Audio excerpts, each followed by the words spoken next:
Good Monday morning, everybody. John and Lance, along with Dell, for the next 3 hours here on ESPN 97.5 and 97.5. I keep saying and the other one, but it's just 97.5 now. And here's the deal. If you're having a hard time with this cold weather and you can't hear us that great, download the app. Download the app and listen on the app, and that's the best way to listen. Or you can listen on 97.9 HD2. Which is the best signal in the city. So here we go on this cold. How is it there? What's the weather like? About 27. 27? It's going to be under 30 for about the next several hours. It's been in the it actually got colder than expected. I mean, was it when you went to your car, cold in the car? Yeah, yesterday the wind was blowing. It was feels like 17. Today it's supposed to be down to feels like a 12, something like that because the wind was blowing, but it was I mean, it's cold. It's cold. There's no ice. We didn't get water, so there's no ice. So I had a Comrex ready to do the show from the house, but there's no water. I mean, it's just cold. Yeah. So school's canceled because they had to make a decision on Friday. But now kids are just getting a cold day. There's no ice. There's no snow. It's just cold. Dallas got a bunch of snow. I don't know if you saw that. Yeah, but our kids are all off school, and there's no ice on the roads. No Starbucks closed. There's not. It's just cold. That's all. Just garden variety, and then it'll be up in the mid 30s by later this afternoon. My wife's gonna have to run 17 miles in preparation for a marathon today in this weather, so she's gonna have to figure out she likes 40s. They like in the 40s. It's gonna get warmer. It'll get, like I said, the dew point is low. So that means, or is the dew point when it's low? Is it colder? I don't know. But the feels like is a lot lower than they like it. So she's just going to, she goes, how am I going to do this? I said, you can go run on a treadmill. Nope. I said, okay, well, this is your business. It's not mine. I don't run marathons, so you figure it out. I don't know if you heard. I don't run marathons. I'll take trips. I don't run marathons. No, I don't. You can run them, and I'll go with you, and I'll just, I'll just incur the cost and the fun, but I ain't doing none of the training or running. Yeah, you're going to Japan with her, right? Yeah. Yeah, I'm not letting her go to Japan and not me. I've been wanting to go to Japan. She didn't care about it. I've always wanted to go to Japan since I saw Tokyo Drift. Wait, Tokyo Drift made you want to go to Japan? Yeah, if you've seen it, you know why. Yeah, well, but I don't know that you're going to find Tokyo Drift there. I'm just saying. Or Harajuku girls. Yeah, I don't know that. Well, in Osaka, you could can find that. Bun told me you can find it in Osaka. Yeah, I'm sure. Mm-hmm. I'm sure you can. I didn't know I'd find Sam Darnold in the Super Bowl. And here we are. Little known fact: first USC quarterback to ever start a Super Bowl. Yeah, I guess that makes sense. No Carson Palmer. No, Matt Leinart. It's already been vetted, so I'm sure this is correct. Wait a minute. Did Pat Hayden go? Pat Hayden went to USC. Is he USC or UCLA? Pat Hayden didn't he have one for the Rams? Yeah, somebody lied. Was he St. Louis? No, it doesn't matter if he was St. Louis. Sure he started? It wasn't Vince Ferragamo? Did he start? Pat Hayden never started a Super Bowl? Must not be. Maybe it was Vince Ferragamo. Vince Ferragamo started a Super Bowl. And that's the last time, as a matter of fact, 1979, that a team that scored as few points as New England has actually made a Super Bowl. New England has scored, that's the fewest points scored per game going to a Super Bowl since the 79 Rams. I mean, everybody's on Drake May today. You mean in the postseason? In the postseason. Yeah. In the postseason. Yeah, to get to a Super Bowl. Mm-hmm. Fewest points to get to a Super Bowl since 1979. Have you seen it came out again yesterday. It's been used for other quarterbacks yesterday, the one where the guy's standing he's standing at the subway. He's got his hands on it. And as soon as the subway starts to leave, he starts to push as hard as he can and then pushes it. He's like, and they just said Drake May leading the Patriots to the Super Bowl. His numbers are pitiful. However, he did face the number 1 defense, the number 2 defense, and the number 5 defense. That's the first time. Who was their other win? But besides Chargers. Houston? Chargers, okay. Yeah, they had the 5th. I mean, that's great. He didn't play very well. It wasn't great weather. But you know what he just didn't do? Now, he he turned it over against Houston. We just led the league in turnovers. I mean, CJ just single-handedly. We be talking about, are we going to the Super Bowl? It's too expensive. The tickets are too – the face value, I talked to a couple people in the league. Face value for teams now.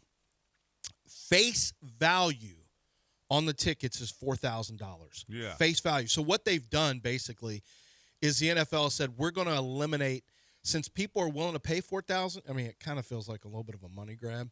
But they said since people are willing to pay that on the secondary market, we're charging that. We're taking the scalpers almost completely out of this. Now people have to pay $7,000 a ticket if they want to go to the Super Bowl. Well, $7,000 plus. Well, guess what? They didn't take them out of it. I know some, and they're still in business. They'll still and be they are in business. charging $7,000. Yeah, they have to charge $7,000. I don't think $10,000. I don't think it's going to be as robust though, because these two teams were a good. Denver would have been better. Houston would have been the best. Houston versus Seattle would have been. But think the about best. that. You're going to have to pay $25 for two people to go. Even if you get a $7,000 ticket, you're probably paying in the neighborhood of $24,000 to go. Yeah. No, I'm not. I'm sorry, not $24,000. Probably a good $25,000. Most people, I don't have $25,000 to spend. I work two jobs. Most people don't have just $25,000 to spend on a whim. And you got to remember, these flights this close out are really expensive. Hotels, they intentionally jack them up on you. Okay, this is like figure skating. It ain't for you. Okay, there's a lot of really. The place is going to be packed. People are going to. Well, it actually is for the fans. Did you see though. the ticket prices for the National Seattle game? Oh no, Did you Seattle see and the what Rams. Fox put out? Like the lower seats down low were like $33,000, and the upper. But that's a joke because that's all. Those are mostly season ticket holders, and they ain't selling a lot of those tickets. Well, if they can get it for them, that's fine. But this is a Super Bowl. This is different. Like that's not and the national championship game. Well, guess what? You know? They're going to sell them. They're going to sell them, and it's going to be packed, and people are going to pay that because there's a lot of really, really rich people in this country. And no, I'm glad I'm glad the billionaires and millionaires still get to do stuff. Well, they that's get cool. to go. You don't. I know. Just remember. I want all you listeners to remember you know that. What else isn't fair? Zero they're people take their private jet there. Nobody cares about you, so you don't need to care about anyone with all that money. Just remember that because they don't care about you. No, nobody cares about you. I want you to remember that athletes don't care about you. No. Billionaires don't care about you. Stop sucking them and do me a favor, take your cape off and stop trying to, I'm so glad they made more money. Shut up. They would stick you in a cold block of ice and throw you in a toilet if they could. Trust me. They don't care about big you. is this toilet? 1%. It's a large, it's a trough. Okay. Oh, okay. Like and then at they Rice. Okay. Yeah, and then they let people other billionaires whiz all over you. So you're a frozen block of ice in a trough at Rice, and billionaires and rich people will come pee on you. Okay. And then they're going, and you're paying for it. What? I got to pay for this? Dad, That's when you right. drop me off from school, you always turn over to the guys at 97.5. What does that sound like? Oh, you want to listen because you're at home? Okay, here it is. Lance is talking about peeing on poor people. Well, they do piss on us a lot. Well, they I piss know on everybody. You know, I poor, know middle one class guy. doesn't matter. I know one really, really rich guy that would like to piss on some Detroit Piston fans, and that's Kevin Durant. Oh, my God. Kevin, you got to. Like, I watched all of that. I saw the actual videos. Dude, I kind of have a different feel on it. Like, the one guy just said, ball don't lie, you didn't foul or whatever. And Kevin's telling him S is D and get off of his D. And he's like, you been riding me. He gets so – Kevin is so easily offended. He is triggered. So easily triggered by anybody. Oh, my gosh. They've got all the video now of him interacting with people. And I mean, Kev, you got to let people say some stuff at a game. This cannot – Kevin believes that if you go to a game, you shut your effing mouth. Yeah. You sit there, you drink your drink, you eat your food, you eat your popcorn, and you shut the F up. Yeah. Because you have no right to open your mouth and utter anything in a game other than cheering for your team. And I'm like, who made Kevin Durant the arbiter of what is okay and what is not okay at a game? It's one thing for fans across the line. I'm with that. I've never been a fan of that. Never been a fan. Some of this stuff is not crossing the line, though. Like LeBron getting people kicked out, Russell Westbrook getting people kicked out for saying West Brick. Like, what are you guys doing?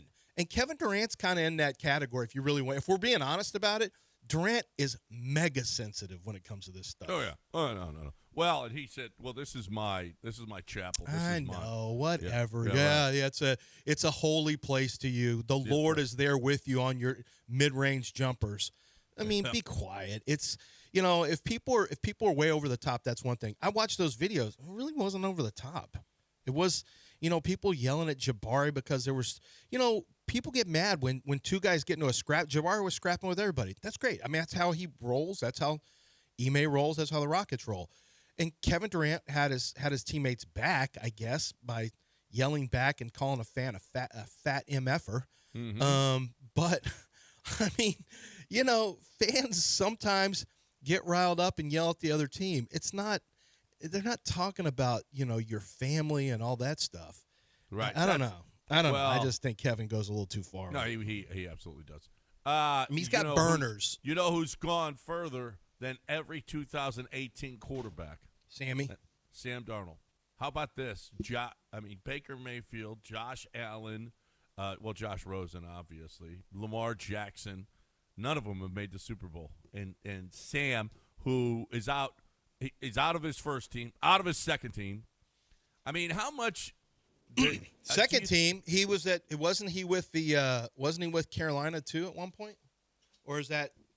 I know Baker did. Was Sam only with the Jets and seems like there's another team. Vikings. Only Jets and Vikings? I'm pretty sure. Did he have another team? I feel like this is team number 4 for Sam Darnold. Well, how about a team that won 14 games with him decided against him? You think the Vikings regret that now? Yes. Yeah. Yeah, I mean, obviously. They got a rookie contract, but we got 2 years in with McCarthy. 1 year he didn't play.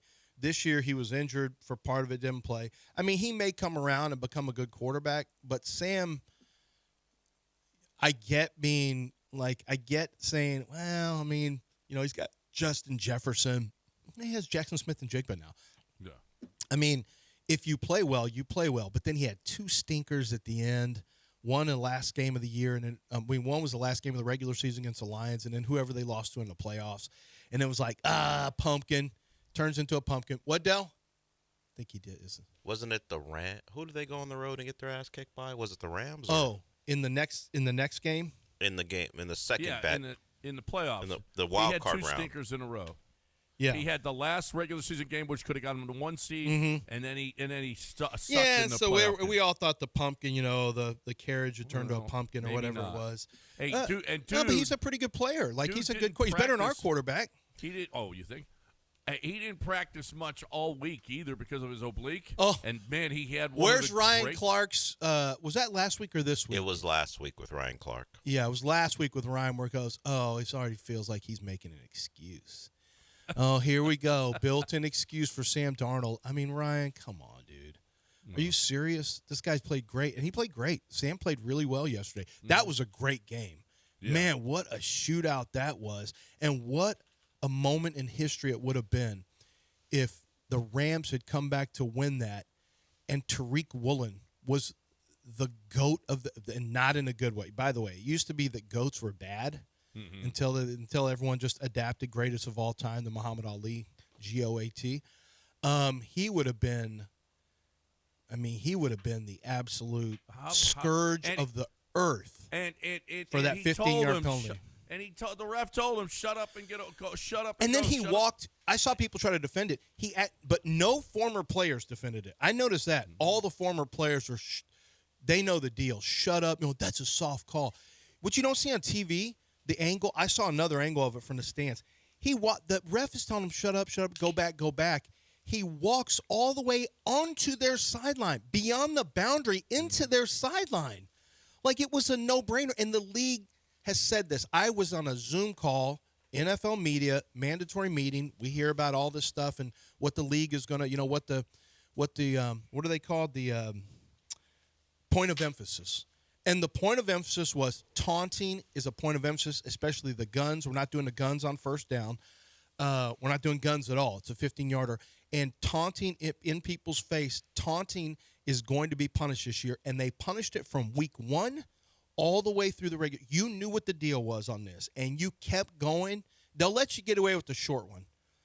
You can't keep doing it and then walk onto their sideline, walk past the boundary into their sideline and keep doing it. That was a no-brainer. And what do they do the very next call? They go right at Tariq Woolen with Puka Nacua and get a touchdown. The very next play. I swear to you, if they would have lost that game. Oh my God, he's still catching it even though they won. Yeah. Yeah. All right, we got a break. 713-780-3776 still ahead in less than a half hour. Hold on, I hear. What did you learn this weekend in one sentence? didn't It's a know. half hour away right here on ESPN 97.5 and 92.5. So get yours ready to call in. Right now, though, we got Zadok Jewelers. Yeah, Zadok is the home of, man, you want that ice? Did you leave that faucet dripping? You could have left it dripping with one of your chains.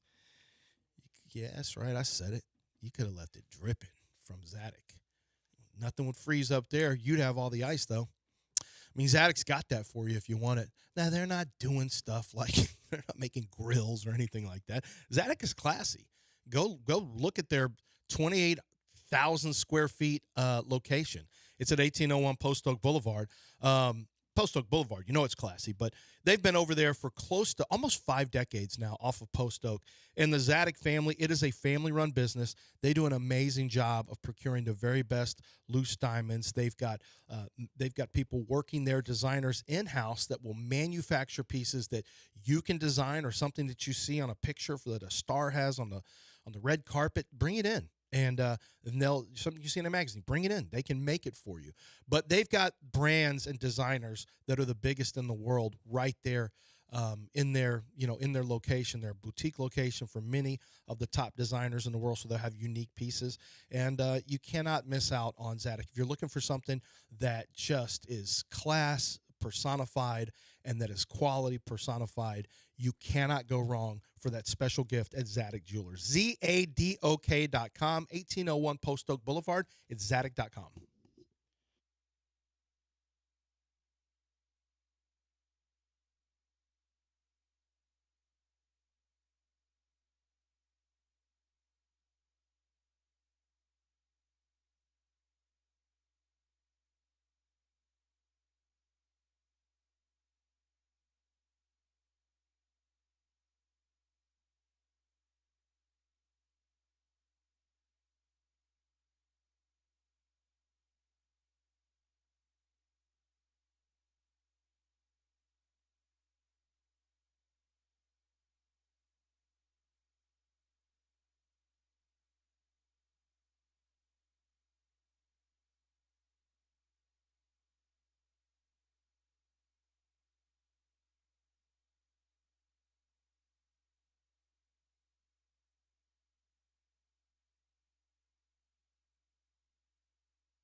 John and Lance. On ESPN 97.5 and 97.9 HD2. Live from the Huntington Bank Studios, here's John Granado and Lance Zierlein. Well, this postseason has made it a lot tougher on every coach in America.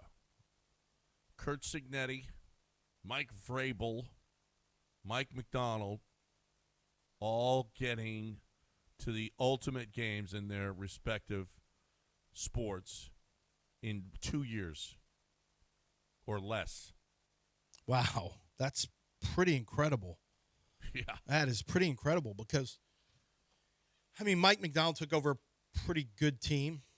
They had some talent when he took over, although I guess they got rid of Pete when it was down a little bit, but there was some talent there. And by the way, his route, did you see his route to the to where he is in terms of being a high school coach, a GA? Like, he took the Cignetti route.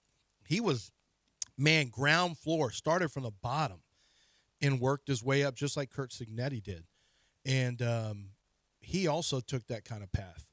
I mean, really, was at a camp with John Harbaugh. He was he wanted to go to one of these camps and work for John Harbaugh as a volunteer. And he really has a cool story where it was just, I want to do this. I'm putting it all in, and let's go. Money's not a thing for me. I gotta take my licks and see what I can do. And man, he made it all the way there. That guy's a really good coach. Well, Vrabel's been a culture changer over there. Vrabel's been incredible. I just saw Barstool and Will Kunkel had this on. He was doing it. Mike McDonald's doing an interview, and he said he gets to see his kid 30 minutes a week. Who's that? Mike McDonald. Yeah, unfortunately, that's the deal. Signetti. Yeah. Signetti says, you know what? We're not going to be here. You get home to your families. You do your work while you're here, and then get home. And that's why he's got guys that have been with him for that'll never leave him. Yeah, that's not the norm. No, that's not the norm. Yeah, it's not the norm. But I mean, I'm glad that he can do that. In pro football, it's definitely not the norm. I don't know about college anymore, but in pro football, now Bruce Arians, when he was at, he had an older staff, and my dad loved it because they were out of there at 7:30 because Bruce had to go drinking. I mean, it's just what it was. The coaches went out and had drinks after. Bruce was like, I ain't staying here. I'm getting mine, is what Bruce said. And so, but that was the only staff where my dad ever had anything like that. He was usually working 18 hours a day. So it's pretty, that's pretty rare. That what Mike McDaniel does, Mike McDonald, what he's doing probably is more the norm. 30 minutes that just means he gets home really late when they're in bed, and he wakes up and gets to work, leaves for work at 6 a.m. That's what that means. Yep. 30 minutes, though, you can see him after home games. What does that break come out to? And, how's that divided? I imagine he might see the kid on the feet, after the game. His wife brings the kid to the game on Sundays. So he sees him a little bit there. Then after the game, he could, my dad would grade film in the facility after the game, so he might be grading film. Yeah, but the wife comes up, gives the hug or whatever. Hey, good job, or good. Sorry about the whatever. However, the result, and the kid's with them, right? So that's probably about 2 to 3 minutes, maybe. Could be 6. Maybe 6. So how is the other 24 minutes divided in the week if he's getting 6 on game day? Well, on road games, he doesn't see him on Saturday. Leave on Saturday morning. He might see him a little bit Saturday. The Friday actually isn't a terrible day for NFL coaches. So is he? They actually go home. You leave. We left at 9 on Saturday, or 8. Yeah, we had to leave the house. But Friday, actually, you usually are able to spend some time at the house on. So is he Friday. actively avoiding the child on Fridays? I don't know. Maybe the child is spending the night after. Listen, I know Les Miles on Fridays used to be the night before the game that was college because it was Saturday, but it was awful. He'd have the coaches in on Friday nights until midnight, 1 in the morning. Yeah, he'd have them there. Don't do stupid stuff. A lot of that's just wasted time. My dad spent time by himself. Well, no one wasted more coaches' time than Les Miles. Yeah, I believe that. Yep. You don't have to all those extra meetings are done. We know somebody that was on that staff that was just like, oh, my God, every meeting you left there going, what did we do? We didn't accomplish anything here. By the way, It was I 5 can hours tell and we Dell is accomplished still trying to figure out the breakdown of time. I am. I can He already would- tell. He would hate me in a presser because I would not leave this alone. All right, 30 minutes. Can you break this down for me now that you're going to Super Bowl? Like on that media day, like when they get asked the wacky questions on media day for the Super Bowl. Yours is going to be about the time breakdown. Hey, 30. I need to know.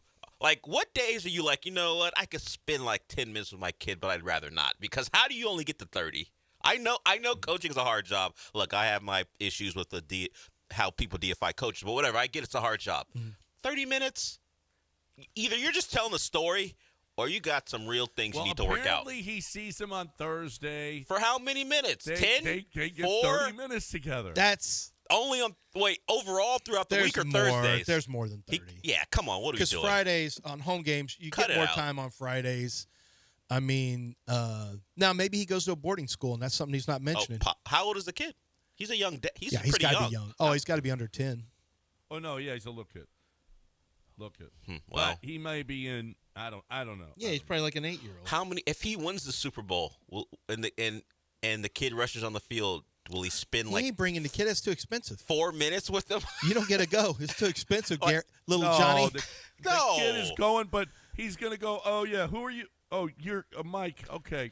Little Mikey. I don't get to see. I'll get to you after I You think do the kid all of this says, stuff. "Hey, Mike," to his own He dad? calls his dad by his first He name. calls him Mike? No, he calls him Coach McDonald. Hey, Coach. Hey, Big Mike. That's little Mike and Big Mike. Oh no, Big Mike. Oh, see, he gets.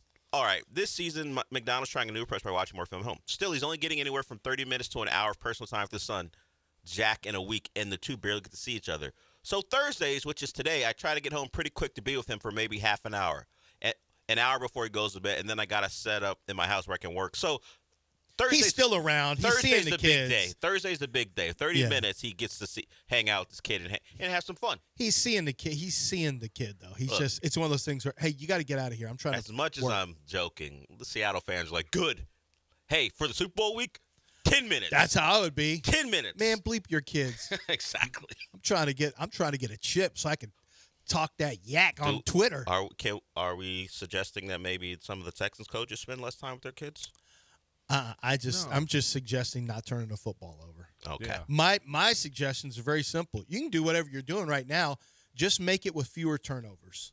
Because the Texans, without C.J. Stroud, would probably be in a Super Bowl right now. I mean, Denver, it was a nice little first drive. It was a cute little story. And then Jarrett Stidham went, yeah, and threw the ball. Fine, but Sean Payton, what are you doing? He still played better than CJ. You know a No. He 100% did. You know a storm is coming. Although that was 7 points he gave away. You know a He gave snowstorm. away 7.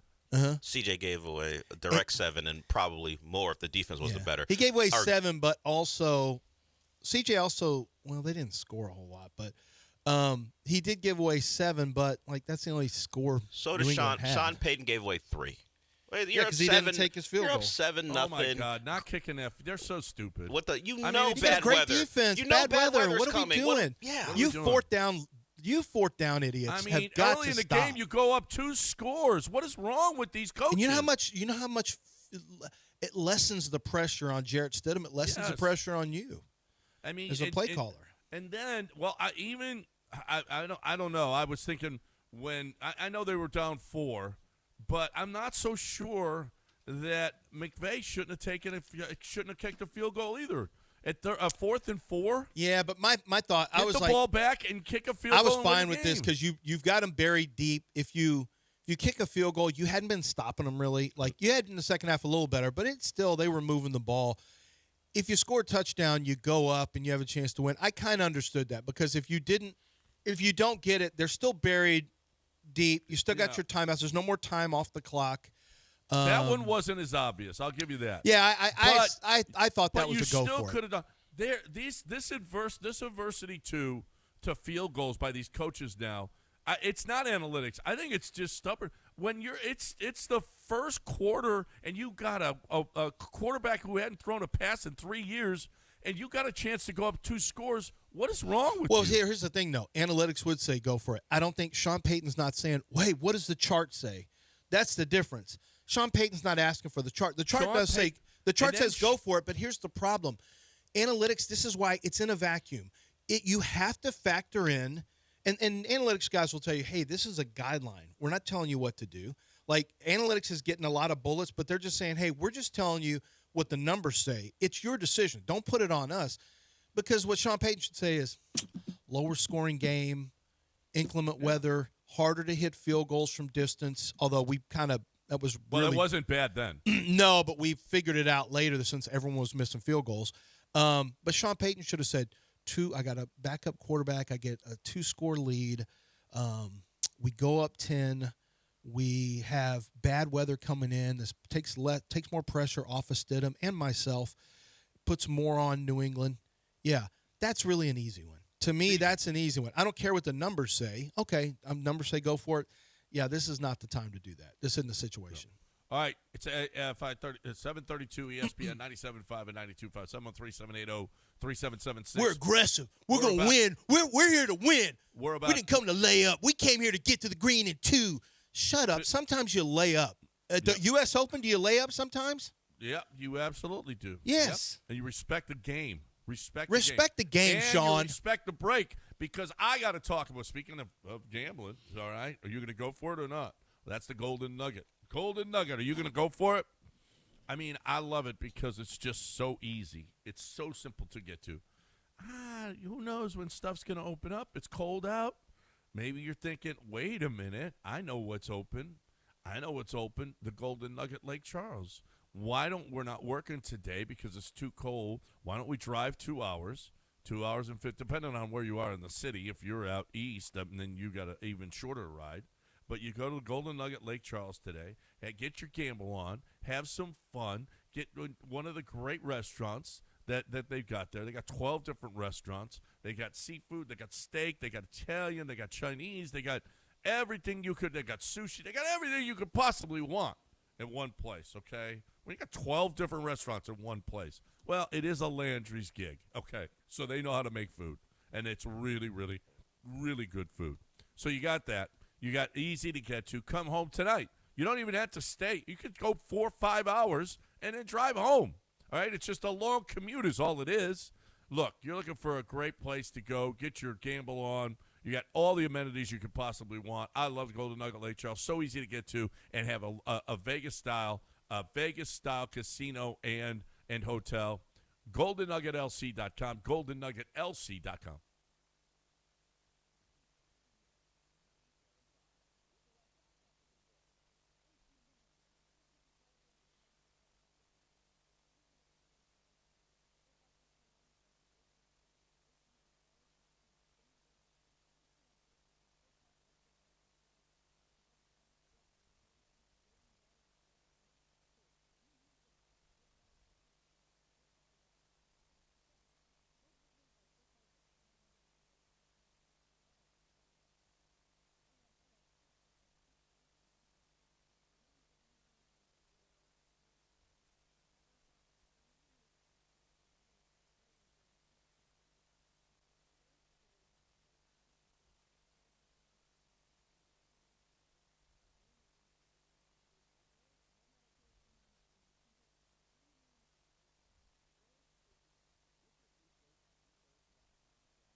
John and Lance. On ESPN 97.5 and 97.9 HD2. Live from the Huntington Bank Studios, here's John Granado and Lance Zierlein.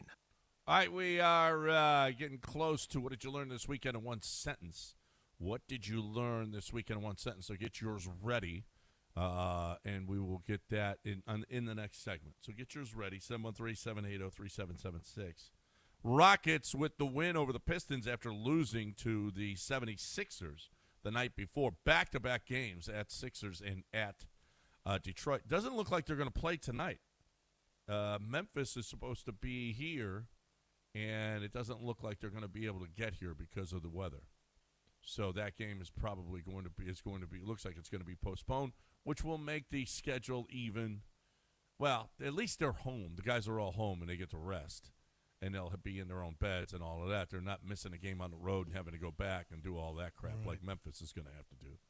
So it inconvenient, but a nice little break for a team that's been. I mean, they just had a back-to-back, and now they're going to have another game. The schedule incredible. So maybe this will be a nice little reprieve for them in that they get a couple of days off, but they'll have to make up for it. So it'll make the future schedule that much tougher.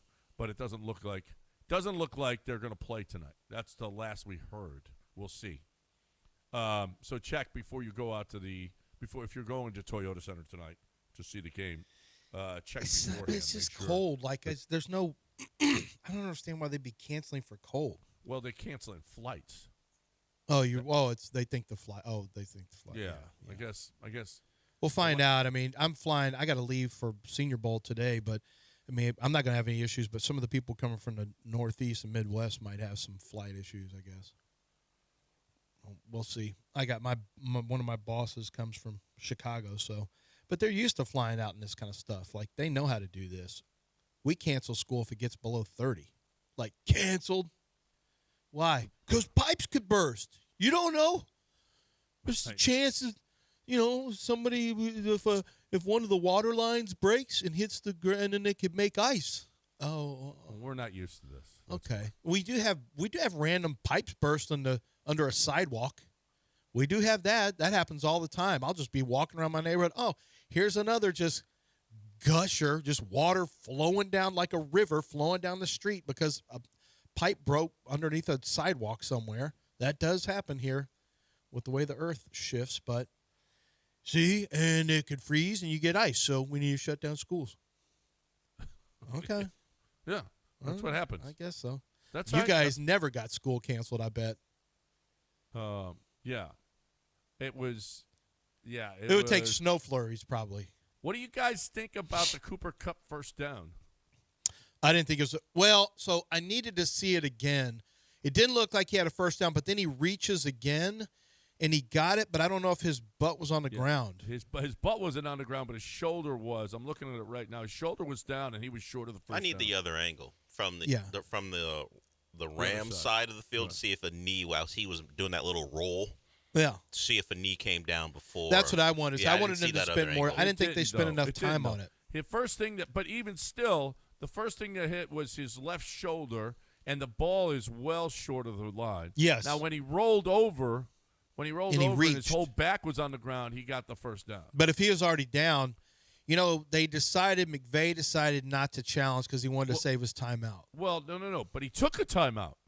Well, yeah, but he took it, but he didn't challenge. He didn't challenge, but he took the timeout. But I guess he got told by the refs.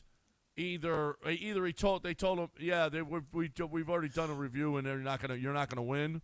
Or, you know what? It's going to cost you your other timeout if you lose. Well, that should be bullcrap. Who Are you was sure he talking? that's what it was? I think he was That's talking. exactly what it was. If they lost, they would have lost their other timeout. Because he didn't take the timeout to challenge. He took it to stop the He took clock. a timeout to stop the clock, and then if he threw the flag, he would have lost his other timeout. If he lost the challenge, he'd have lost the other timeout. Yeah, I guess one way or another you had to stop the clock. But he's getting word from his people upstairs, not the officials that they reviewed it, right? Why don't you just if you're going to call a timeout anyway, just challenge? Just challenge. Because he's What's the afraid difference? of not winning. I know, but you're going to but lose. you You're would, calling a timeout anyway. You could have, you could have won. You could have won, and you're it stopping wouldn't the clock have cost anyway. You the timeout. Yeah, this and you doesn't would've make stopped any the clock. sense. It doesn't make any sense. But Are you positive that's what went down, John? Because yes. it makes no sense not to make it a challenge. This is what they do normally. If it's inside 2 minutes and you have timeouts, you'll call a timeout and hopefully you get the review. In this case, he's calling a timeout to stop the clock, and then he throws a challenge flag, and if he loses, that's 2 timeouts gone. But of course, if he would have won, then he retains that final timeout, and then he's getting the ball back. I guess he didn't get word from his people that this was close enough, and though you see it, I'm looking at a video, a screenshot right now. Cooper Kupp's shoulder is down, but when the ball is in the air and he's rotating, did the ball at any point hit the front plane of the whatever yard marker it is? We would have to, just like last week when it's a screenshot and you don't know. I would like to see a video to see when he's rotating if the ball ever hit the line. But I guess he just didn't get word from his people, because that's who tells you, hey, throw the flag, and he didn't do it. Yeah. Well, I think how about this? Instead of stopping the clock with a timeout, immediately after the play, throw your red flag. That'll stop the clock. And then you're risking a timeout, or maybe you stop the clock without the timeout. So I mean that's a way maybe going forward, as opposed to calling the timeout, hoping they look at it, or having to throw the red flag afterwards. Throw the red flag right away. Yeah, but outside of 3 minutes or outside of 2 minutes, they have no. I guess they can go, hey, the booth said we were wrong, but normally you just throw the flag if you think you got a shot, because hoping that they'll look at it, I mean, that's taking a real chance. Just throw the flag and say, hey, let's look. Did you know that those the McVay, Shanahan, and LaFleur triumvirate have the worst special teams in all the 2020s? And you know what happened to the Rams yesterday? Yeah. First they muffed one and got it back, and then they muffed one and didn't get it back. It led to the Seahawks. So those three, for whatever reason, in the 2020s have by a wide margin, they're the worst in special teams in the 2020s. Right. Well, McVay already fired his special teams coach, right? And I think the Packers had in one of their games, maybe was it Aaron Rodgers' last game as a Packer, they had a blocked field goal or punt or something that I forgot. There was a big consequential game in one of Aaron Rodgers' last season where a block punt happened, and the Packers have had issues with special teams throughout LaFleur's tenure. So we talk about the margins. For whatever reason, those three are terrible at it. Yeah. Maybe the offensive guys don't give a rat's ass about that. Possibly. Okay, we're gonna win. We're gonna outscore you. We don't care about special teams. Boy, what a muff! If you're falling down backwards, just try to roll away from it. That's a real instead goat of trying right there. to catch it. And they had dropped one earlier too. Remember that they had dropped a punt earlier. Yeah, he got it back that time. Yeah. But what did you learn this weekend in one sentence? What did you learn this weekend? You got one sentence to tell us. 713-780-3776. What did you learn this weekend in one sentence? That's next. So get in a hurry, and as soon as somebody gets out, you can get back in if you don't get in the first four. HRP is what we're talking about right now.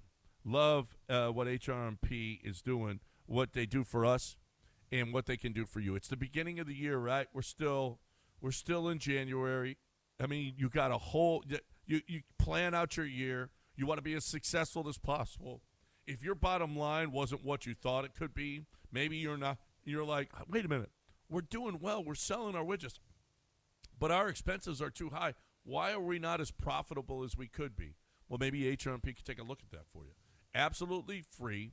They're going to come to your place of business, and they're going to give you a rundown, a breakdown of everything that's going on with your business, okay, and how they can save you money. I've seen it, and they're fantastic. We live it with just one part-time person in our payroll department. It's incredible.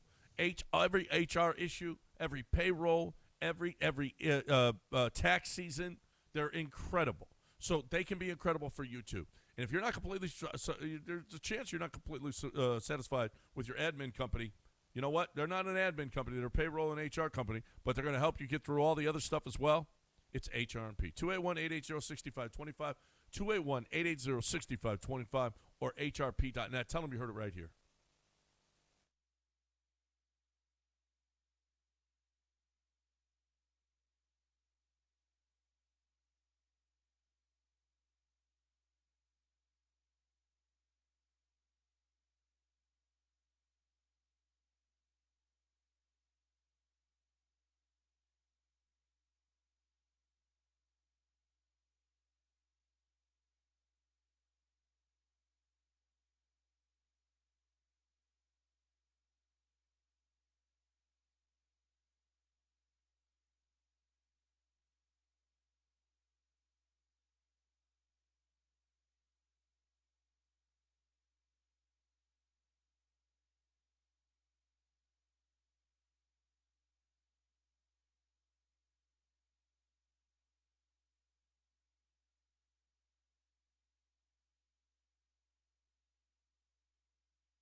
Broadcasting live from the Huntington Bank Studios, it's John and Lance. On ESPN 97.5 and 97.9 HD2. Now here's John Granado and Lance Zierlein. All right, what did you learn this weekend in one sentence? 713-780-3776. I'll start. I learned that there are only 3 players to ever win 20 PGA tournaments and have 4 majors before they're 30 years old. And those players are Jack Nicklaus, Tiger Woods, and Scottie Scheffler. I learned that there is a K-pop group named Cat's Eye I knew that. from my daughter. Yeah.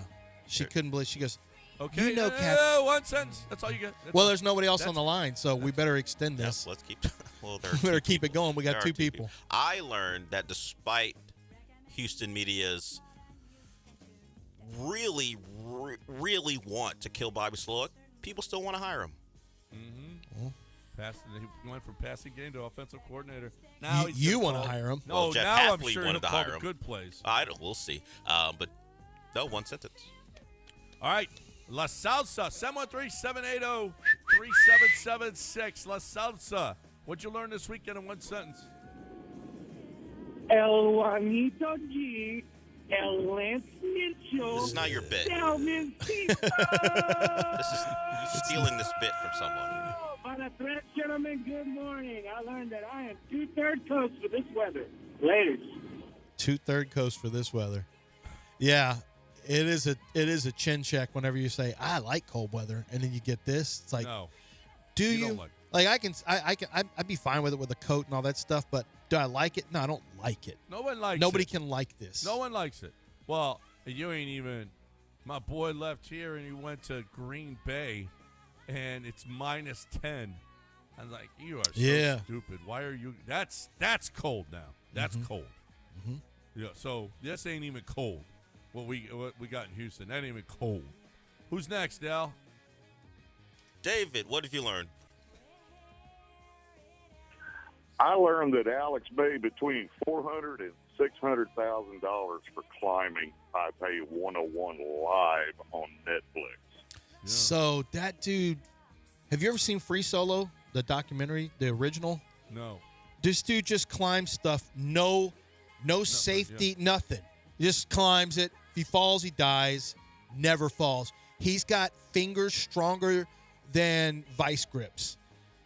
He's unbelievable. And I didn't watch. I meant to kind of tune in. I'm sure I can still see it. But they got huge numbers for this. Well, yeah, because people want to see him die. I mean, I know. Or they want to see if he does, I should say. I'm not saying they're cheering for it, but they're also. It's like racing. I mean, there's there's. You know why they were tuning in, like. It's like Evil Knievel. Yeah. Yeah. Hey, I hope he gets it, but if he doesn't, I also want to see that. I want to be there for that, too. Yeah. Mm-hmm. Who's next? We move to Peter. Peter, what have you learned? Morning, gentlemen. I learned that having to use something other than toilet paper due to all this panic buying really sucks. Oh, man. Wow, what do you use besides toilet paper? Paper towels. Paper towels, I guess. Newspapers? No. You ever use newspaper? No, we don't. They don't make newspapers anymore, I don't think. Well, back in the day, you never used newspaper? No. Yeah. Hey, why would I? I mean, at what point would I be in the woods? What, in the woods? I wasn't really in the woods that often. Yeah, There's. Where were you in the woods in Chicago? Well, there's forest reserves in Chicago. Really? You were in South Side? That's where you used to go to party. Or no, you were North Side, right? And you forgot. When you were too young to be in bars. You used to go to the forest preserves to party. Huh. And anybody got? Well, there's a newspaper. All right. Wow. That doesn't feel Not good. for me. Yeah. That won't feel good. Yeah. Well, you don't know about partying. Well, I don't know about partying in what forest reserve? Is that what you said? Yeah. Yeah, you're right. I don't know about You that. don't know about that life. If it's going to result in me pooping and then using newspaper for it, I don't want to know about that but life. That's the fun of it. There's some things I don't want to know about. Let's move to Brian. Brian, what have you learned?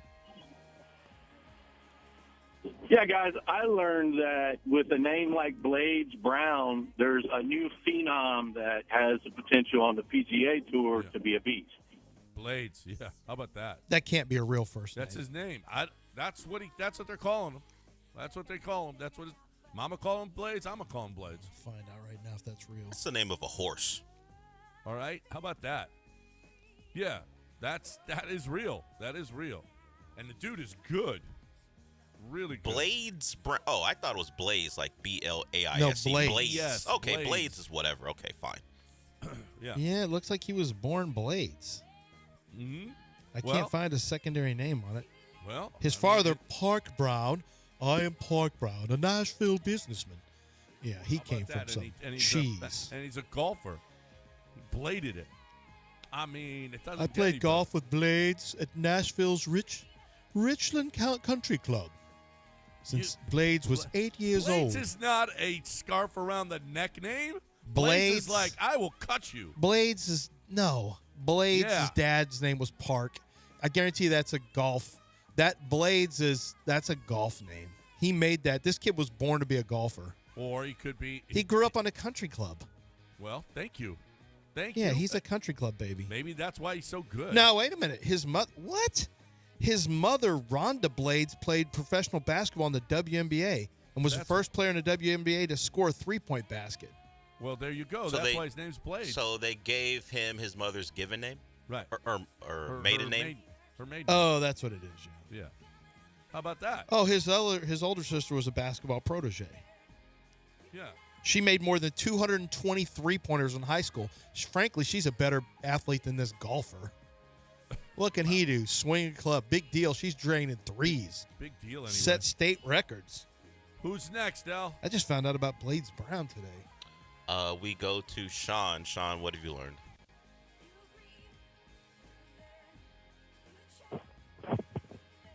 Sean. You're rustling. Sean All right. is it wrestling somebody right now? I thought I heard the name Dirty. That's what he said his name was, I think. Dirty, what have you learned?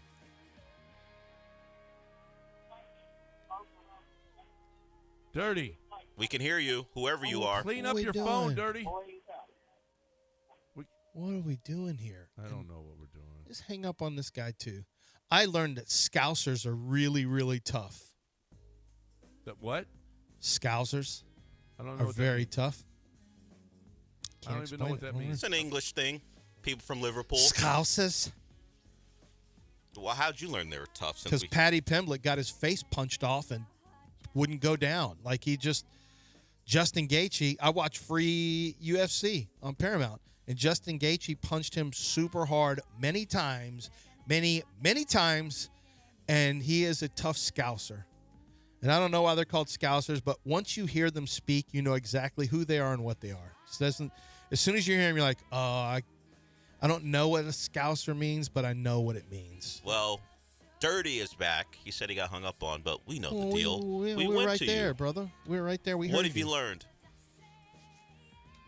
I learned that if you need some home cooking, you need to go over there to Lubbock, Texas, and lose the game. Cougs lost Cougs lost to Texas Tech is what he's talking about. With some home refereeing. Kingston Fleming's considered the best player in college basketball by Jay Billis. Yeah. Jay How about Billis is that like, thing? this doesn't look like other things in college basketball. Yeah. How about that? He's one and done. That's a shame. Oh, yeah. But Easily the best player on the team. I learned that the Cougs could give up 90 in a game. Didn't Yeah. think that could happen. I learned they're going to be running today. Yeah. Well, we got our reunion tour continues. Sean is back. Sean, what did you learn? Hello? Go ahead. Go ahead, Sean. All right. Thank you, man. My bad about that. I couldn't hear you guys on the last one. It's a funny dude, but what I learned this week was you're not going to be able to watch NFL if you're not streaming if you don't have any streaming channels. Yeah. That's what I learned. Yep. I was watching it on regular TV, and then I go over to Prime, and the game's on Prime. I saw the Rockets on Prime the other day Wait a because minute. I have issues. I have issues with an NBC telecast, any NBC network. Wait. TNT and all them. What do you And mean? they're Wait. on Prime all the time. What's the Super Bowl on this year? Super Bowl is on? It's on regular network television, right? Yeah, right. It's What on was he NBC, I talking think. about? I mean, I watched these on CBS News. What was he talking about? Well, some games, particularly on holidays, wind up on Right. streaming services. So if you're not in that, like if you're an older person, you just expect to see football on Christmas or Thanksgiving, Yeah. depending Wait, on. he said move. I thought he was talking about this week. What does he mean? No, going forward. Going forward, there are going to be more games unavailable. Oh, to was that announced? people who don't stream? Oh, it's well, gonna yeah, be. it's always going to go this direction. Yeah. Well, you got to keep YouTube. the big money from CBS. Like, you're going to keep that money, too. YouTube. Yeah, but YouTube you're will right. get theirs. Prime, I am- Prime, Netflix. Praying for the owners to finally make money. Yeah. it'd be Thankfully. nice. Yeah. We got one more before we go. Phil, what have you learned? Good morning. I learned that Mike Vrabel is trying to become the first man to win a Super Bowl as a player and a coach with the same team. How about that? Yeah. How about that? What wasn't he on Bussin' with the Boys at one point and said if he made a Super Bowl, he would cut off something? Was that him who said that? Was that the scenario? Yeah, he said he cut an ear off. No, Van it wasn't Gogh. his ear. He said Van It Gogh wasn't style. his ear. It was another appendage or an actual appendage. What? He A finger, I hope. Nope. Eunuch? I He's believe- going to go was Lord it Vrabel? Varys? He said something like that. Mike Varys? No, I remember that. I don't know if it was Super Bowl related, but I remember him talking about cutting something that can't off. be it. I That believe can't it be was. Was it Vrabel? I believe it was Vrabel. Yeah, maybe when he was with Tennessee. Yeah. Mike Vrabel in 2019 vowed he would cut off his own penis to win a Super Bowl. Yeah. So we're Yeah, a but that- couple weeks away. But it's not 2019 anymore. So No, doesn't he have to. said it he didn't say he had to win it in 2019. He said just to win a Super Bowl. All right, that was pretty good. I know it's cold out there, and I know a lot of people probably even So now aren't even in their cars and not going to work What? or whatever the case may be, so we appreciate you. But Dell's got problems. What's wrong, Dell? Am I now rooting for the Patriots? So he cuts it off? So he actually has to answer the questions about whether he's going to cut it off Well, or I not. got a text. Somebody was so mad, like, I can't believe the Texans win the Super Bowl. CJ doesn't do that. And now Sam Darnold just won the Super Bowl. I'm like, well, wait a minute. Well, Let's play the game. I mean, looking at the Patriots, it did look like I get it. All and and Drake May has not exactly killed it this postseason. I don't exactly think the wait a Seahawks won't be torturing Well, Drake May. The Seahawks defense is what? Wait a You said minute. they face 1, 2, and 5, John? Seahawks are 3, I assume. Yeah, Seahawks are 1, 2, and 5. Well, that's yards, not points. The Seahawks were the best against the fewest points scored. Yeah. But wait a minute, it doesn't make any sense. CJ would have won the Super Bowl, but Seahawks win the Super Bowl. What? So automatically CJ would have beat the Seahawks. Well, we saw CJ against Seahawks earlier this year. CJ didn't play the Seahawks earlier this year. Yes, they did. They played on Monday night. Oh, yeah. Yeah, remember? Beaten. Well, I felt like it was close for a while. It was close only because the Seahawks threw a pass with Cooper Kupp in the red zone. They still lost 27-19, something like that. It should have been worse. It wasn't close. I mean, the Seahawks had control of that game. Yeah. Well, that's what I'm saying, though. Wait a minute. How is it that CJ would have won a Super Bowl if he's playing the Seahawks? Yeah, I don't know that anyone was That beating doesn't make any sense. anyone coming out of the NFC. But because Drake May is there, they're not going to win. Well, but Drake CJ May would've beat him? Well, Drake May apparently has people are calling him Drake the Schedule May, honestly, because of course, the regular season, and also the fact that he doesn't have to do very much. So maybe they think that continues for the Patriots. I don't know that CJ would have got that benefit. Yeah, no. They listen. The Texans defense. Listen, the New England defense is one of the best defenses ever to make the Super Bowl. They're right there. The two of them are right there. Seahawks and New England. Yeah. Of course, they did face Herbert, CJ, Stidham. and Stidham. Yeah. So there is that. They didn't have to face Matthew Stafford. That is true. But right now, this run that the New England defense is on is pretty damn good. Drake May's on a Dilfer-like run in these playoffs. He really is. The numbers are oddly similar. Yeah, awful. Yeah. Awful. All right, Lance, let's break it here. A little underdog. If anybody wants to get in on the other side, 713-780-3776. Yeah, it's real simple. Underdog Fantasy says big games coming up now. Now what you going to do? Well, you're going to spend these next 2 weeks, if you're really into football, you're going to spend the next 2 weeks looking at the matchup, looking at common opponents, breaking down how this game's going to go. Are they starting to, are they going to adjust some of the stats on Drake May to reflect his subpar play in the postseason? Do they not correct it enough? Because you may be going lower on Drake May. What about Kenneth Walker? Did you see him yesterday? Man, that guy's playing at a really high level now. This could be his chance for rushing yards and receiving yards. Go look at rushing and receiving. It's a combined stat, and go higher on that one. Who's going to score touchdowns? You want to go higher than 0.5 touchdowns on a player? Do that. That's going to pay off for you. So there's really a lot of different ways you can play the big game here. You go higher or lower on statistics, and there's so many players to choose from. So many. You're going to be able to go from anywhere on the low side, 2 players, all the way up to I think it's 7 or 8. You can win up to 5,000 times your original play. You can even manipulate stats lower or higher to make it easier to win or even harder to win, but the payout goes higher. So this is why I say analyze the games, come up with your analysis of how the game is going to go, who's going to shine, who's going to be maybe a little bit disappointing, and then make your plays from there. And you got a chance to win real money right here in the state of Texas. It's a lot of fun. You're playing along with the game you're watching, and it makes it that much sweeter when you're actually cashing out with real money completely legally right here in the state of Texas. But you got to download the app and use promo code Lance. They're going to give you $75 in bonus entries after you make your first $5 play, but you must use promo code Lance on your first deposit. That's Underdog Fantasy, promo code Lance.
All right, welcome back. 713-780-3776.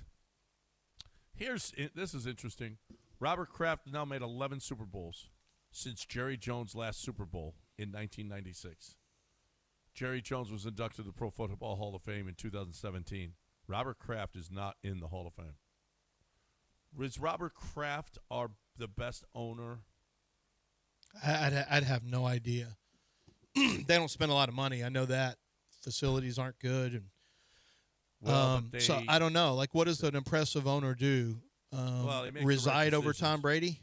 Makes the right decision. Well, Bill Belichick is the coach, and he started getting less. Like, people have pared down his level, his responsibility for success because of Tom Brady, who has less success than an owner who steps into a head coach he stepped into Belichick, right? Or did he hire him? I think he stepped into Belichick and Brady. Well, I mean, what are you doing? That's so great. No, he hired Belichick. Are you sure? When did he get the Patriots? Well, he owned them starting in '94. Okay, so he did hire Belichick. Yeah. Okay, that's great. But and Belichick, Parcells, I think, right? Yeah, and Parcells. Yeah, Parcells first, then Belichick. Because Belichick was going to the Jets, and then he said, nope, going to the Patriots, and that was actually a really big deal when he backed out on the Jets last second. It was huge. actually a huge deal. Well, I mean, it's kind of a big deal. I mean, I'm not sure any owner. Wait a minute. We know what bad ownership is. Yeah.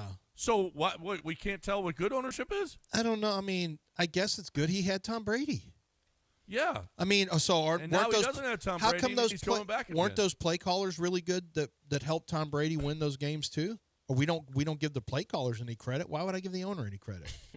Just to clean it up, he did not hire Parcells. I don't know how Bob Kraft lands because, to your point, he has done He's things resided over a lot of to Super try Bowls. to get into the Hall of Fame, and he continues to get rebuffed. I'm not sure what that's about, though. You don't think any of that's that massage thing, right? I don't think they want to get, like, how many owners are in the Hall of Fame?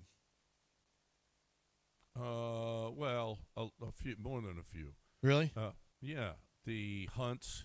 That's family legacy. Yeah, the Rooneys. So that's George Hallis. Yeah, those are people who started football. I mean, Hunts are the merger, but yeah, we're talking about we started football type families. Jerry didn't start football. What's that? Matter of fact, Jerry was suing the NFL. Jerry Jones? And he's in, yeah. Yeah, but Jerry was influential with from a financial standpoint. He changed the financial model for the NFL to make money. Yeah. That's true. But, no. If you're a great owner, you get in the Hall of Fame. Yeah, I just don't know. I mean, I think anybody who's got Tom Brady is a great owner. Here's some of the, you would say, modern-era owners. Pat Bowlen is in the Hall of Fame. Okay. You mentioned Jerry Jones, Eddie DeBartolo, 49ers, Ralph Wilson of the Bills. He founded the Bills, so that's way back, though. Yeah. But he got in. You mentioned the Rooneys. So the founders are in. So DeBartolo is more. He was really good. He presided over a long. I mean, that's not even a dynasty like the Patriots. Well, why are you giving him credit and Kraft? You're not giving him credit. That's what I'm saying. I'm trying to say, okay, what I don't know what DeBartolo like. I don't know what DeBartolo is famous for. Does he have something that he did? I mean, besides getting Bill Walsh. He hired Bill Walsh? Yeah, I don't know about the financial stuff. I don't think Kraft's really responsible from a business standpoint for really being an innovator. Well, I will say this: they're not known as an organization that spends a lot of money. I'll tell you that too. Yeah. Well, all I know is I would think my owner is a Hall of Famer if he gets me to 11 Super Bowls. Yeah, I mean, once again, Al Davis is in the Hall, but he was one of the old school guys. Yeah. I don't know why Robert Kraft doesn't. Then everybody gets credit for Tom, and not just Tom. Then a lot of people need to get credit for the Patriots. It shouldn't just be Tom, and then we're not giving any coordinators, play callers, none of that. What about the defensive coordinators? Yeah, they all get credit too. Like, Romeo Crennel. They're actually out there game planning, and they're having to go against opponents. Kraft's up there chilling with lobster rolls and clam chowder. I told you Tom could do it. Told you. And his son, him and his son up there hanging out. Hitting dabs on people. Yeah. Lobster roll. Come up here, Ben Affleck, Matt Damon. I'm going to show you how it's done. Watch. Well, I mean, an owner has to. Listen, Booyaka! Blood clot! you give no credit to owners. The Maras aren't in the Hall of Fame? They've been around Maras forever, aren't? and they won Super. Are they not in the Hall? I don't know. If they're not in the Hall of Fame. My chat GPT is thinking right now. Okay. They're trying to figure. I mean, this really shouldn't take this much time. This is a simple Google search. No, they're in. The I was going to patriarch, say they have Tim to be. And Wellington, they're both I mean, in. all the original Wellington. families. No. All the original families are going to be in, I would think. Like the old schools, you know. You said McCaskies, right? No, I did not say the McCaskies. Not McCaskies. No, Hallis. no, the Hallises. That's right. Not the McCaskies, the Hallises. What about the Browns? Paul Brown. Yeah, Paul Brown is absolutely in the Hall of Fame. But, yeah, he established Well, the Bengals. Eugene Brown. I guess, is that his name? Curly Lambeau's in. Burt Bell's in. The great Burt Bell. Yeah, Paul Brown got in. Art Rooney Sr., Charlie Bidwell. Way back. Curly Lambeau was a Early coach, NFL founders who are in. George Hallis, Curly Lambeau, Tim Mara, George Preston Marshall. Man. Yeah, you know. Yeah, I don't know why. I guess Kraft doesn't know why either. He continues to try to get in. I think the Jerry Jones one may really piss him off. You know, listen, as a Hall of Famer myself, Not the Pro Football Hall of Fame. It's kind of the same thing. I mean, it's not really. It's not the same. John and I are Hall of Famers. That's we can kind of true. speak to this. It's not the same Hall of Fame, but the process is very similar. You've got to be You need your own Todd truly Farquharson. elite and great. I mean, it helps to have a Todd Farquharson or a John Todd McClain Farquharson, who did all the work. or a he John was in. McClain. Sure. Modern owners in. So there's two mayors in. Tim Mayer's in.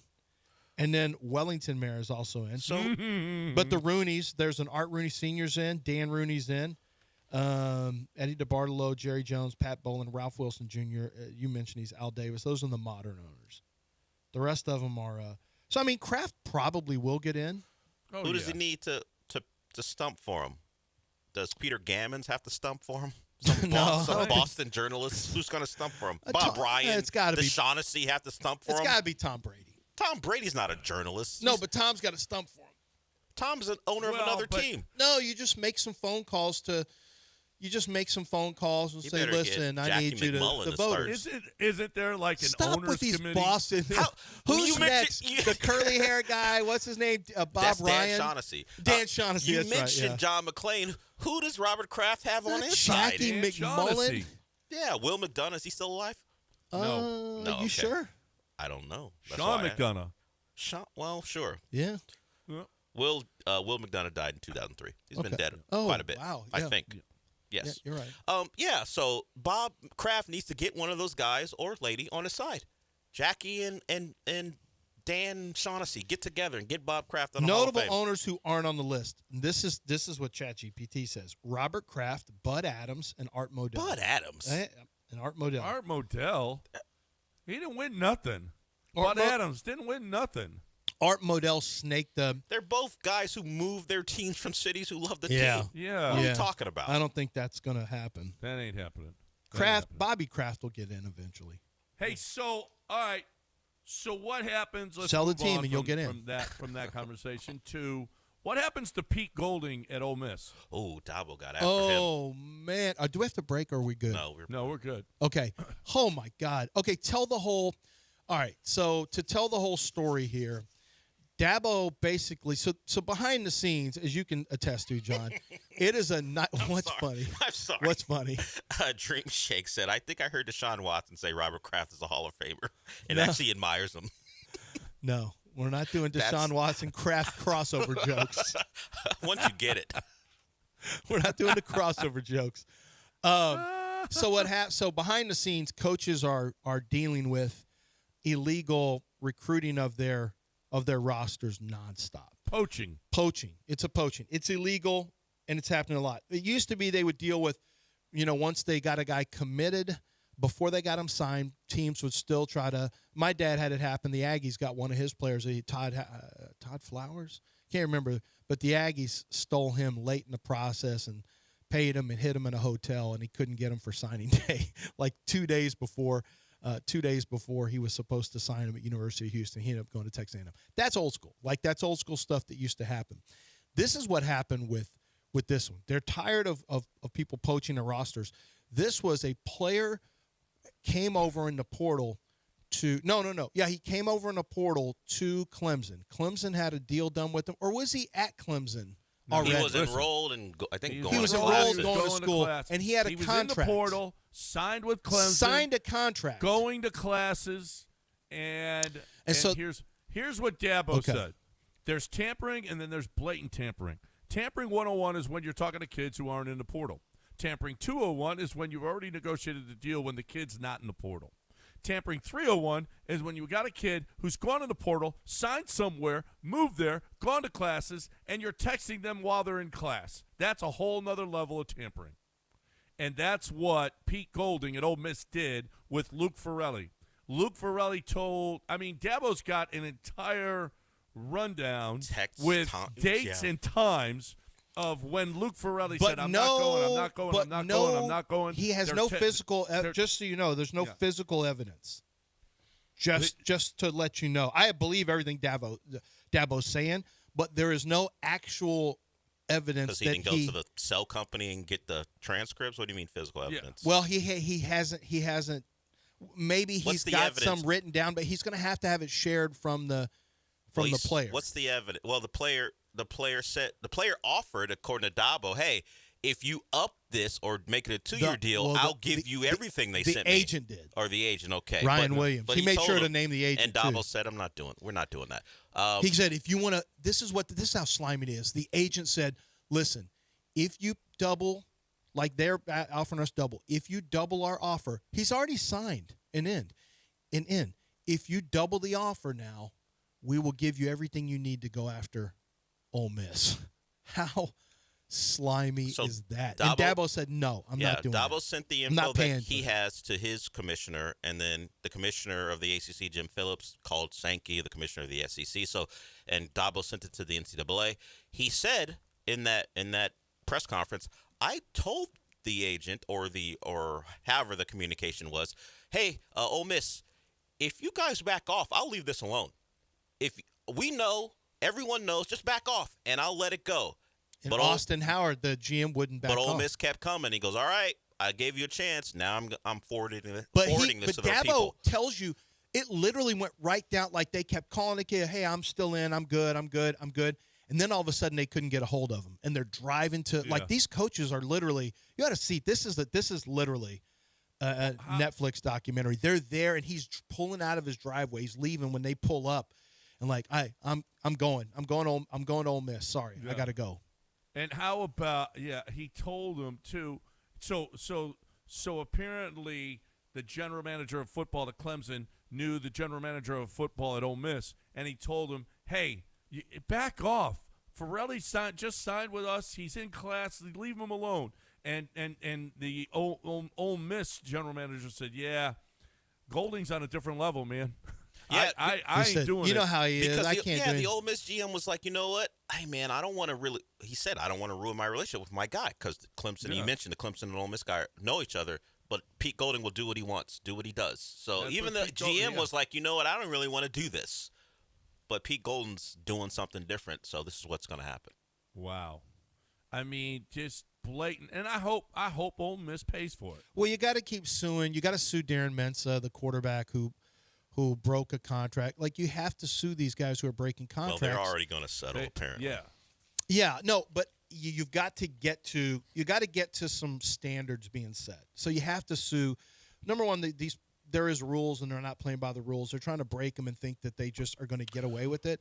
So you got to challenge them and then see if rules and standards get set. I mean, frankly, what's going to happen if you guys can't play by the rules? Congress is going to step in. Well, if that's what you want. With the Mensa thing, they have the injunction to keep him from enrolling. He's already in the portal. There isn't really anything in place to keep him from playing someplace else. Now, they hold his NIL stuff, so that's what they're trying to figure out. Can they recoup his NIL or keep him from leaving because he won't be able to earn any NIL on his own? But there's nothing really in place that if he wanted to go play for free someplace, Like Duke can't really keep him from doing that, but right now they say, hey, we control your NIL. You can't make money someplace else at another school because that's our right. So now it could go to trial or court on the 29th of this month. But the recent reports are a settlement's more likely. Because, by the way, Duke themselves, the Tulane people go, excuse me, you tampered with him before our season was even over a season ago. Yeah, that's true. He wound up – he didn't even travel back with the team after a game. He went to Durham. I don't know if he was under contract Or at Raleigh, Tulane, but Durham, yeah, I guess. you're right. No, Yeah. they had – no, he was clearly tampered. All these guys are tampered Yeah, with. so I don't know that Duke actually wants this to be meted out in court. That's probably true if Tulane gets in the middle Yeah, of it. because Tulane people are like, oh, now you think it's a problem? You know, they're really Right. pissed. I tell you, it became a problem because he did it the last day. Like, he screwed them. Yeah. He did it in the last few hours. Yeah, apparently, according to some, Manny Diaz is crazy pissed he about called, like, the agent called the school in question, Miami, because Miami was willing to pay $6.5 million, apparently, to Ty Simpson. So the agent said, excuse me? That money's out there? Let's make a call. I told you, there's a story I got verified that a quarterback for a playoff team last year found out how much Mensa, his dad found out how much Mensa was going to make going from Tulane to Duke, and was threatening to hold his son out of a playoff game last year. Well, that happened last year. Last year. The SMU quarterback pulled that crap too. Well, that is the quarterback. 2 You years told ago. the story. The I quarterback did? in question was okay. the. I told it at the time. Okay, I didn't want to just put it out there, but Yeah. anyway, Well, how about Bediako played this weekend? Charles Bediako, who was in the G League, double digits. And we got another story. Mohamed Toure is Toure, the Toure. Miami linebacker. Yeah, he's going to play for an 8th year. Well, he's had 2 season-ending surgeries where he's not played in those seasons. And COVID years. Yeah, he had a COVID year. What is this? Somehow, like free some way, games? somehow, it's like when you get to a score and you get a free game or a free life. So in somehow, a video some way, game? he still had another year of eligibility, and he's going to take it. Oh my God! How old is he going to be? 26. He's older than Tyler Shuck. Yeah. This is the record, by the way. I've written up. Last year, I wrote up 3 players who played 7 years. 3 players who played 7 years. This year, 6 is the record. You But can't at least go more than 6. Torre doesn't have any snaps in the UFL like the Bediako reference. Right. No, these are legitimate. So the COVID years are the COVID years, and then I guess you get the. How's he getting this? How did he get this? COVID year, the 2 years he lost because of season-ending surgeries where he never played, and then. But you must have. But 5 years. You got 5 years to play, right? Or 5. No, you get 4 years. 4 years, unless you have a COVID year, then you get 5 to play. Yeah, and then you got only you got 2. 5 years to play 4. You really should have 7 as the max, even with the COVID. Yeah. But actually, they can use more than one COVID year. They can use 20 and 21. 20 and 21. Uh-huh. And If you got season-ending he lost injury. 2 entire seasons in 22 and 24. But he must not have asked for it previously. I would force these guys to ask for it at the time. You have to ask for it as soon as the game's over. 26 years old and he's playing. Old-ass man. It's way too Take much. your old-ass players out of here, Dell. Yeah. Excuse me, didn't we just laud Indiana for being old as hell and winning a title? No one 26 No one old. complained. No one And we complained never- how old they were. We never say anything about BYU. Yeah, okay. They go on Mormon missions for multiple years. Listen, with his age and all his money, I mean, he's got no problem going to the Golden Nugget now, okay? You got to be – listen, if you want to get in, you got to be 21. So you're 21 years old. You're playing college ball. You got millions of dollars in your pocket. Get on over to the Golden Nugget, all right? Hey, the DraftKings Sportsbook is awesome. You want to watch the big game there? Yeah, all you got to do is call. Well, go to the website, goldennuggetlc.com. Try to get you a seat. I don't know if there's any available. I do know this. We're going to be there next week, as a matter of fact, Monday and Tuesday. But here's the deal is if you want to watch the NCAA we're going to do Golden Nugget next week or just Yeah, we're going to Golden Nugget next week. All you need to do next week. You're on the mic. Yeah. Are we all going to Golden Nugget? Yes, you got the email. I did? Yeah, we your got room confirmation assignment, numbers and yes. everything. We did? Yes. When did this happen? I think yesterday. Oh. Well, here's okay. So here's the deal. Go on, John. If you want to be, if you would like to get there for the NCAA tournament, man, I would make it in a hurry. Don't wait because what a fun place to watch. You got the windows right there. Or you got a kiosk that's right there as well. You got a bunch of kiosks that are there. You won't miss 1 second of the action. You've got 100 TVs. I don't know how many TVs they got, but it's ridiculous. It's awesome. You won't miss one basket. And the excitement for every basket that is scored is awesome. If you've never watched the NCAA tournament in a casino, in a sports book, it's the best. It's the best. And the Golden Nugget LC is right there. It's only 2 hours, just over 2 hours down the road. Easy to get to. Hotel is beautiful. All the restaurants, nightclub, golf, poker, everything that you could possibly want. The pool, everything. GoldenNuggetLC.com. You're looking for a place to watch your games? GoldenNuggetLC.com.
You're listening to John and Lance. Broadcasting live from the Huntington Bank Studios, here's John Granado and Lance Zierlein.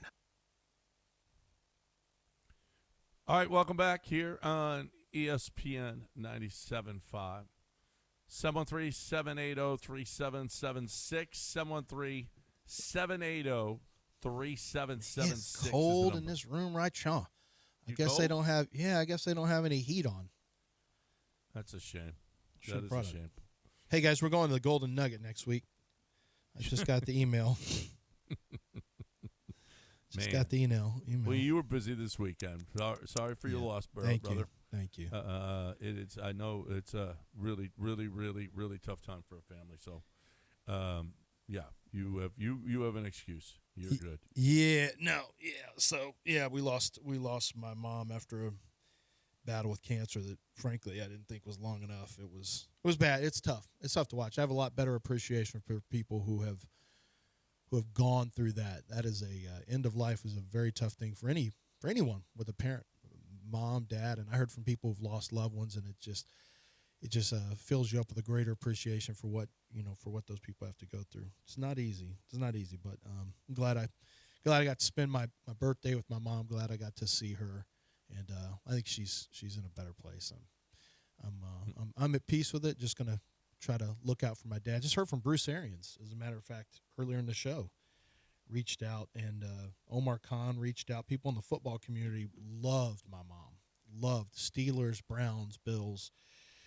It's not Arizona so much because she didn't live out there, but people in football, high school, college, she fed players. Thanksgiving, so she used to have players from U of H who didn't have anywhere to go for Thanksgiving, no rides, nothing. She told my dad, bring them over. Offensive side of the ball, she didn't. I don't know how many defensive players came over. Guys would come over to our house, and when my dad coached at U of H, and they'd have Thanksgiving with us because my mom said, I don't care if this is an NCAA. It was an NCAA violation. It was an NCAA violation. My mom said, I don't care. They need to have a place to go. So she would feed them for Thanksgiving, and then she'd feed, offensive lines wherever my dad was, barbecue chicken, apple cake. She had this famous thing that she would make, and so. Yeah, a lot of people around the football world really, really like my mom. And they're now going to name – my parents sold the Lone Star Coaching Clinic, which they had since, I think, 97. And they are going to they sold the coaching clinic, and they're going to have the Marcia Zerline High School Coach of the Year Award in her honor, which is a great honor for her. So, unfortunately, the memorial is going to be the day after the Super Bowl. My dad made that and didn't even realize that's when it was. So I'm probably going to miss that day, unfortunately. But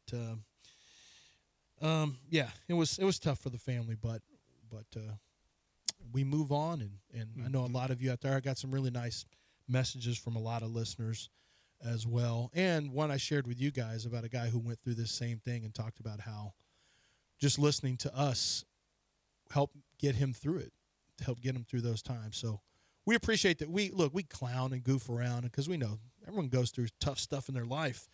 And so while we want to be serious sometimes, most of the time we're not that serious because we know y'all are trying to get away from the serious stuff. So. And speaking of that, would your mother be committing a type 2 level infraction or type 1 level infraction when she's feeding the people? Because I pulled it up right now. Oh, okay.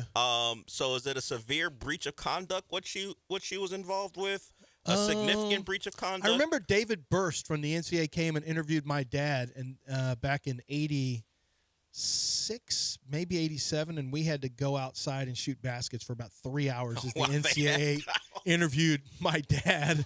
What a bunch of nonsense. I know, and I don't think any of it was about Thanksgiving. I don't think my dad broke under pressure and turned my mom in for feeding players for Thanksgiving. I don't think he cracked. I mean, he was a Marine. He wouldn't have cracked on that. No doubt. Yeah. No. No, I don't know if it was level. My dad also, he gave a player, there's a guy named Erwin Erb. I remember this is like the first year my dad coaching. He's not allowed to give Erwin a ride from the practice Jeppesen Stadium over to the main field house. That's considered an illegal benefit. Yeah. So you weren't allowed to even get in a car with the coach and drive from the practice facility from the practice stadium to the practice facility. Illegal. I'm looking at it right now. Now we have no rules. I think it was a level 3 infraction, which actually is a lower infraction. Okay. Provided no more than a minimal impermissible benefit. I believe that's what she would have been hit with. Is this still a thing? I'm pulled up the infraction. I don't think players even have to go to class anymore. I don't know. I honestly don't think players even go to school. enforces anything, but they still have rules. Yeah. That's crazy. Wait a minute. They do not. That is not. That was a real one. Yeah, you cannot feed a player even if you were the wife of the O-line coach. No, that was a very real thing back then. Yeah. But you could text them in class. Oh, now. Oh, my. Now you Oh, can. no, now there is. Yeah. If he's on another team. Come on. There's no rules now. You can literally remember when we used to talk about NIL and you were very staunch proponent because you wanted kids to be able to sell their jerseys and monetize their YouTube channels. And I remember when that's what NIL was like. Finally, these kids you gotta do commercials, you gotta sign autographs, you gotta do all this stuff, and you can make $20,000-$30,000. This is good. What a joke they've turned NIL to. What an absolute! It's a second stream. Everyone involved. Oh, the coaches, No. It's not the players. Yeah. The players didn't. It's the agents are a huge problem right now, but the coaches were too. I mean, the pressure to win is so substantial that you are going to get coaches who color outside the lines. It's just their job is at jeopardy if they don't do it. So you're going to do it. That's how it is. But now the agents are taking deals, and then they're trying to leverage deals that are already in place, like this guy Ryan Williams did, and you're trying to. I mean, that's just slimy. I just can't believe this is what college football has. But 38 million. Do you see 30 million people watched the national championship game? 38 million was the highest number ever for an ESPN game, and that was Texans and Patriots. The college football championship with Indiana. You think no one's going to watch? It's Indiana. 30 million people watch that game. Yeah. 30 million people. That is a monster, and that's with Indiana. Nobody has ties to Indiana that's watching football. You watch because you want to watch college football. And there's a reason Josh Pate now is like all over ESPN because they said college football is too big. We got to start. What they may end up doing is maybe a little less basketball coverage and a little more NBA coverage early in the season. It already and a little started, more college according football. to Charles Barkley. Yeah. Saw what he said over the weekend, how they sidelined inside the NBA. Yeah, because all they're doing is they're just following the numbers. If the numbers tell them college football, then we're going college football. That's it. That's it. 2 months they were off the air. Barkley. Were they really? Yeah. And he was like, "What? I mean, and that's not right. They shouldn't do that to him. They need to be on the air. I mean, and that especially that show. You don't take no. ESPN can screw up a soup sandwich. And I don't even know what that means. Yeah, I don't know. It's not sandwich. Appealing. The thought of a soup sandwich isn't very appealing. I know I guess it's easy. You throw some soup on two pieces of bread. Yeah. How do you screw up that? Yeah. Well, you screw it up by making it to begin with. It's a soup sandwich. Who's looking for that? Yeah. Yeah. Yep. 713-780-3776. If you want to get in here, 713-780-3776. Let's catch up on breaks and go talk a little Taqueria Sorrenda. Taqueria Sorrenda says, stop in for a warm breakfast today, man. It's cold. If you got to head to work, pull up and go get yourself a big, fat breakfast. Chilaquiles with green sauce is kind of the way I like to go at that. If you don't know what that is, look it up. Very hearty, very delicious. Huevos divorciados, you get the two different eggs with the red sauce and the green sauce. And there's I think potatoes and scrambled egg. No, not scrambled eggs. Bacon, I believe. I don't know. You can order it however you want to do it. They have breakfast tacos. You can get what you want. Pull up and come inside. Have some hot coffee as well, and make it a big hearty breakfast. Or just get a bag to go and bring them into the fellas with a bunch of breakfast tacos or into the office. You're going to be a star. They want you to come in for lunch. They want you to come in for dinner. If you are looking for someone to cater a party, they can do that for you as well. It's authentic Mexican food with great ingredients, and it's priced at price points that you can afford. They have not raised their prices to these numbers that you can't even afford anymore. That is not the Taqueria Sorrenda's way. They're doing things the right way, and they want you to enjoy your food. They want you to be able to come in all the time, whether you're having lunch, breakfast, or dinner, or if you're coming in to watch a game at the bar, have a margarita, a beer, and have partake in their bar menu as well while you watch your sports. It's Taqueria Sorrenda's locations all over the city of Houston. TaqueriaSorrendas.com. Find it near you.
You're listening to John and Lance. Broadcasting live from the Huntington Bank Studios, here's John Granado and Lance Zierlein.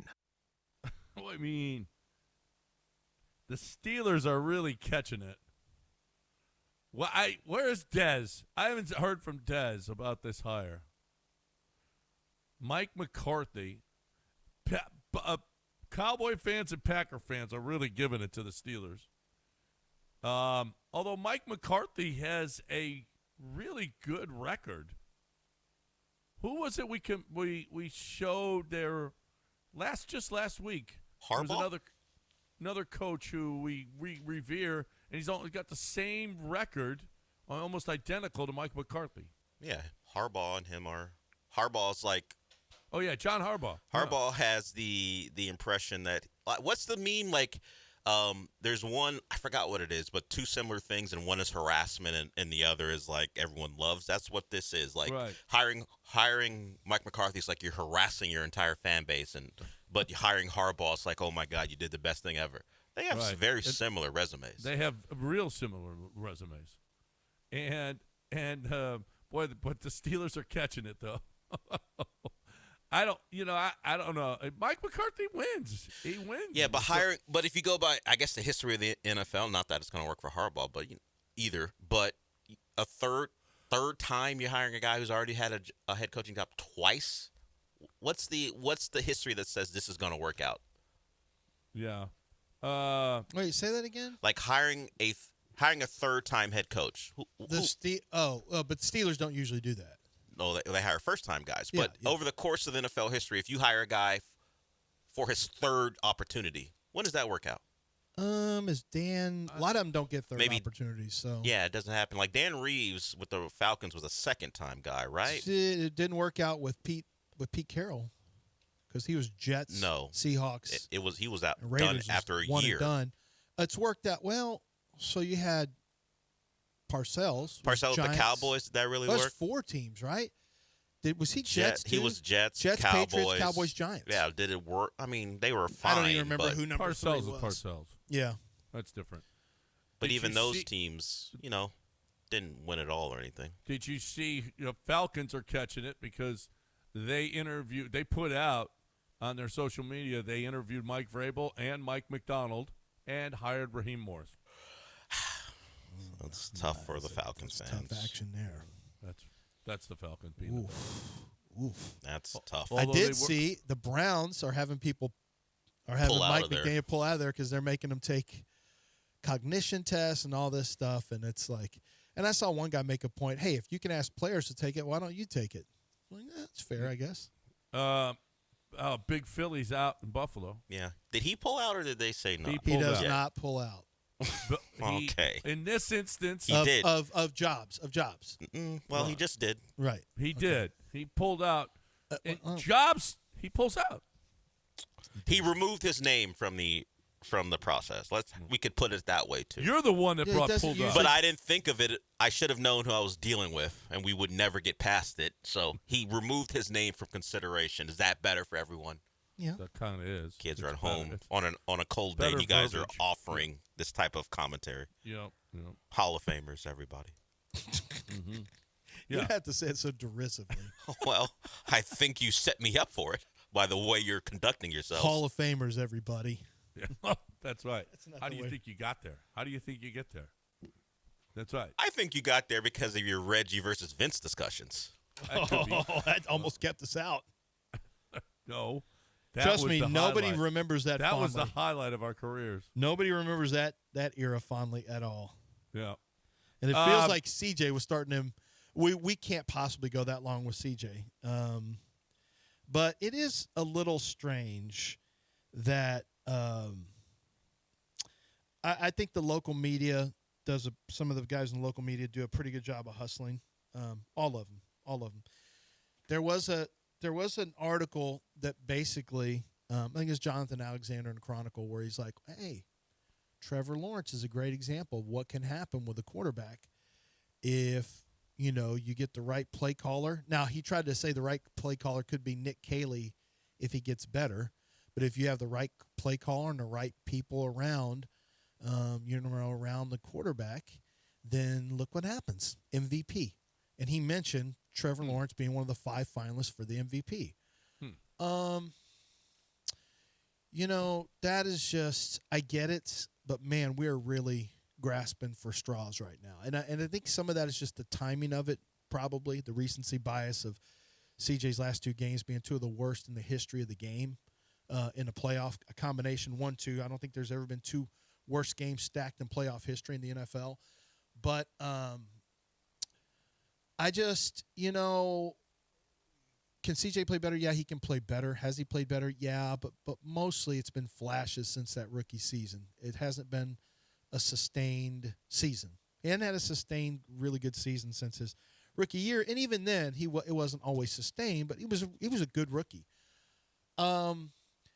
It's like I can't get the payday out of my mind. So that just interrupts every thought process with, can he be like Trevor Lawrence? Well, maybe so. I do know players who need everything to be great around them. They're not the reason then. They're just the beneficiaries of everything else being great and perfect, and that's just a basic game manager, and we don't want those guys to take up 20 to 22% of this, or God forbid, 25% of the salary cap. We don't want that. We don't want game managers to get this kind of money. They shouldn't. They don't have that kind of impact on a game. So it's a tricky one. It's a tricky one. I hope CJ has a bounce back like Trevor Lawrence. I hope that happens. It's just there is an active smoothing out of CJ's feelings and his reputation right now, I think, by some in the local media, which is fine. I mean, that's fine. Just objectively speaking, it's still a little early for me because I feel like this should have been – I deserve a shot of winning a Super Bowl as a fan. I deserve this. Like I deserve the World Series. And this was my chance, and CJ blew it. Have you ever explained why you deserve it? Like, just because I've been a long-suffering fan. Because deserve suggests you did something to no, earn I deserve, my fandom for all these years. Got it. Going to Astros games. I didn't go to a lot. My dad didn't take us a lot, but I watched them. And I deserve it. It's something nice that I deserved, and I got it. And thank you, Astros. For the Astros. What have you done to deserve a Texan Super Bowl? Worked pre-game shows where I'd go out into the parking lot and get food. I'd go test I'd be like, hey guys, let's do a tailgating segment where I get them to fill up this tin with food and I bring it into me, Charlie, and Rich. Mm-hmm. And that was a good segment. And that was mostly what I would do. Is that when the eating on the air began? No, Mike Armstrong. Well, yeah, because the Texans started 2022. Yeah, close. Mike Armstrong from Trulux used to bring me and John. We used to live like kings. He would literally bring steaks and crab claws and cheesecake into us at whatever time it was in the morning when he was the general manager of Trulux. And it was awesome. That was a blessing. It was. That was. I'd heard from Des about the hire. She's not gonna like it. Expletive ridden. Yeah, who's gonna like? And he's a Mike Yinzer McCarthy. too. He's a stone cold Yinzer born in Pittsburgh. Don't mention that multiple times. No one's gonna like the thought of Mike McCarthy as their head coach. No, not if you're not There's no one who's gonna like. Mike McCarthy. Everybody else in the division. That's true. Well, is that the Zach Taylor and Mike McCarthy? Those are the only, like, the Ravens' job is still unfilled, and so is the Browns. Yeah. Who are the Browns gonna hire? Who would take that? Who's looking for that job? Oh my God! 2-time Raheem Morse. 2-time coach of the year. 3-time coach Raheem Morse. Oh, but they got rid of the 2-time coach of the year. If we can recycle, you can recycle McCarthy. Now he's got a few more wins. Yeah. David Culley. He's got more wins. No. Culley. Well, Lovey. if you're looking for recycled coaches, but no. Who's looking for that? You might be forced to. I mean, like, can Cliff worm his way into that job? Would Cliff Kingsbury take that job? I don't even know if Cliff would take that. I mean, you gotta listen. I don't know if it's a thing or not, but it may not be a thing. I wonder if it's a thing where people think I've got to be in charge of Shador and what comes with it, and not the kid. I don't think you worry about the player. I mean, you worry about him just like any other player. He's got to be a quarterback, but the media scrutiny that's going to come with if you don't do well, if he doesn't do well, it is your fault. So, or the offense coordinator's fault. So if you're hiring an offensive guy, I wonder if the head coach is concerned at all about Dion and the Dion factor. Do you Just think hire there's Dion? Well, that's what everyone's waiting for. I don't think there's any way Haslam And will just do that. a cleanup. Jesse Minter's the Baltimore head coach, so they did make a hire there. Yeah, they did. So some of the guys they've interviewed: Anthony Lynn. Yep, former. He was a Chargers. Wait, was he ever a head coach? He was a Chargers head coach. Yeah, he was head coach. Yeah. Before what's his name? Yeah, I got to sit down and eat with him and Brandon. Monty Smith. He was a really neat guy. Brandon. He's from Texas. Whoever the Chargers' next head coach was Brandon something. I forgot his name. Oh man. He was the guy. Brandon Smart. Brandon Staley. Brandon Staley. Yeah. What happened to Brandon Staley? I don't know where he is. Grant Udinski, the Jaguars OC. They've interviewed him twice. Todd Monken, they've interviewed a couple times. Matt Burke? No, I have not seen that. Jim Schwartz as well. And the guy named Nate Shieldhouse, who is the Rams passing game coordinator, who's never been heard of before. He'll get it. Probably. He's off that system. Ramtree and an offensive guy. That's it. Him and Udinski appear to be Monken will take some head coaching money. Monken's like, yeah, man, give me my golden parachute. Apparently, Shieldhouse and Udinski are the two top guys right now, two offensive guys, young guys. Well, there you have it. If you're a Ram guy, offensive guy, young guy, hire. And hire him. That's where Nick Taylor came from. Worked under Cohen, who's a Rams guy. So even if he never worked for the Rams, by proxy, he's a Rams guy as well. So it's all there. If you're somebody that needs Robin over at Houston Powder Coaters, call her. Okay, that's what you need. If you've got boat parts, if you've got car parts, you've got patio furniture. Obviously, you got. How about your grill? Your smoker, I mean, we're coming up, and if it looks shungad, okay, if it's rusted out, I mean, nobody's gonna want to eat that food, especially if you're going to the rodeo and you're cooking. I mean, those are big time smokers, okay. Make it look the best it possibly can. You're on display at the rodeo cook-off, and if you're somebody, get it there now so that you can get it back in time for the rodeo. I'm not even sure that you can't, but try. Call Robin. See, it's not you make it look great. Make your metal look great with Houston Powder Coaters, because that's what Houston Powder Coaters does. All you residentials, it's pickup and delivery, absolutely free. If you are a business, they can go to you, okay? And they can powder coat stuff that you have at your business, be it that giant fence or whatever the case may be. All right? If you're looking for the best way to keep stuff looking new, if it looks bad, people ain't coming back to your business, or nobody wants to come to your house with ugly metal that's rotten. And I mean, Houston Powder Coaters makes it look great again. And especially if you make that whatever metal it is look like your team, the team colors. Burnt orange, maroon, red, whatever the case may be, Houston Powder Coaters can get that done for you. HoustonPowderCoaters.com. Tell Robin that you heard it right here. Whatever metal you want to save, HoustonPowderCoaters.com.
All right, welcome back here. ESPN 97.5, 713-780-3776. If you want to get in here, let's go. 713-780-3776 is the number. You're more than welcome to hang out with us. Did you guys, so Davis Webb, how old is Davis Webb? I wrote Davis Webb up not that long ago. Davis Webb is the passing game coordinator for the Broncos and quarterback coach. Probably in 17, maybe. He's What is he? 31. He's 31? He just turned 31 a couple days ago. I wrote him up in 17, I think. He is he's up for the head coaching job with the Raiders and the Bills. He's the hot name. What do you want? He has been coaching for now 3 seasons. He was the quarterback coach starting in 23 with Peyton, and then the OC, the passing game coordinator and quarterbacks coach this year. So he's only been coaching 3 years, 3 seasons. That's that is just unbelievable. 31? I mean, they're getting younger. The and McVay, younger well, with less McVay was the experience. prime example, but I think he had more coaching experience. But he was hired about that age, right? And people were, who was the old guard guy who was really upset about it? Was it a coach or an executive? Oh yeah, who did not like that Sean McVay was the name? It wasn't Rex Ryan, was it? No. Rob, you sure? No. Who was really upset that he doesn't know? Was it? I forgot who it was. I forgot who it But was, someone too. railed against Sean McVay being hired. Yeah. Well, that was dumb, it turns out. Clearly. But way back in the day, John Gruden had some of that same stuff because he was a young coach. A lot of people didn't like. A lot of people looked at. Frankly, the similarities between Gruden and McVay are really staggering. It's very, from the body types to the personalities to how they came up to their success early on. There's a lot of similarities, and they're both they're wired a little differently too. There's a lot of similarities there between those two. By the It way, was John, Mike Martz. Oh, that's Mike right. Martz had the issue with them. Mike, just don't say anything. You Right. had your little run. Greatest show on turf. They said, Mike Martz said that he called them hire a move to find a buddy for Jared Goff. Wait a minute while I puke. He said this? Yes. On what? A podcast? He said it. They're published in a book, Why NFL Teams Gamble on Starting Rookie Quarterbacks. He was quoted, and he questioned McVay and the hiring. He said later that the comments were embellished. But Were he they? had the issue. Probably not. Probably not. No, he was talking about being the same age as the players, and whatevs. But they are getting younger now. Holy crap, 31, and he might be a head coach.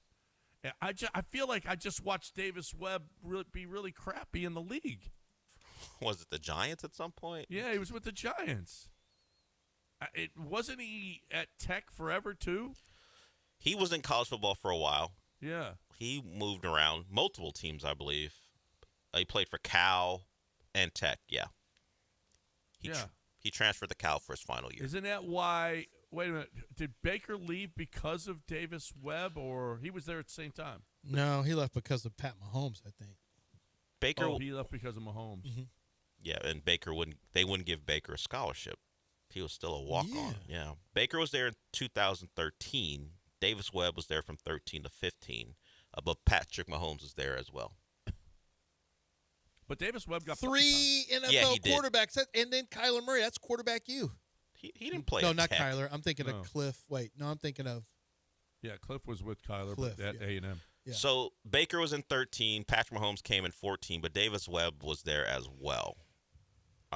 So they're all there. They all left because of Patrick Mahomes. Yeah, you got to go. John, I need to tell you something. There is a chance this is the last show that at least I'm doing with you. I turned the heater on, and it started to have heater smell. What I call heater smell. Well, it's coming on for the first time in a while. It's I don't know if it's ever been on. I went to AD's office. I'm like, it's freezing. It's like probably in the low 60s here, high 50s in this room. So I'm like, let me see if this heater works. And I turn it on. Immediately, you can smell heater smell, whatever heater smell is. We all know what it smells like. And then it stayed on the whole time. This heater was on. And I'm like, is this carbon monoxide poisoning they talk about? How the air conditioning people will tell you need to get your heater checked so you don't have carbon monoxide poisoning if it hasn't been on for a while. And I'm starting to think, and I'm getting tired. I'm starting to yawn, and I'm wondering, am I just going to sleep? Did I accidentally poison myself? It would be on brand in a way. Well, the door is open, so you are getting ventilation, and you've turned it off pretty quickly. But you two may not be here tomorrow. I got to see if Rahil's available.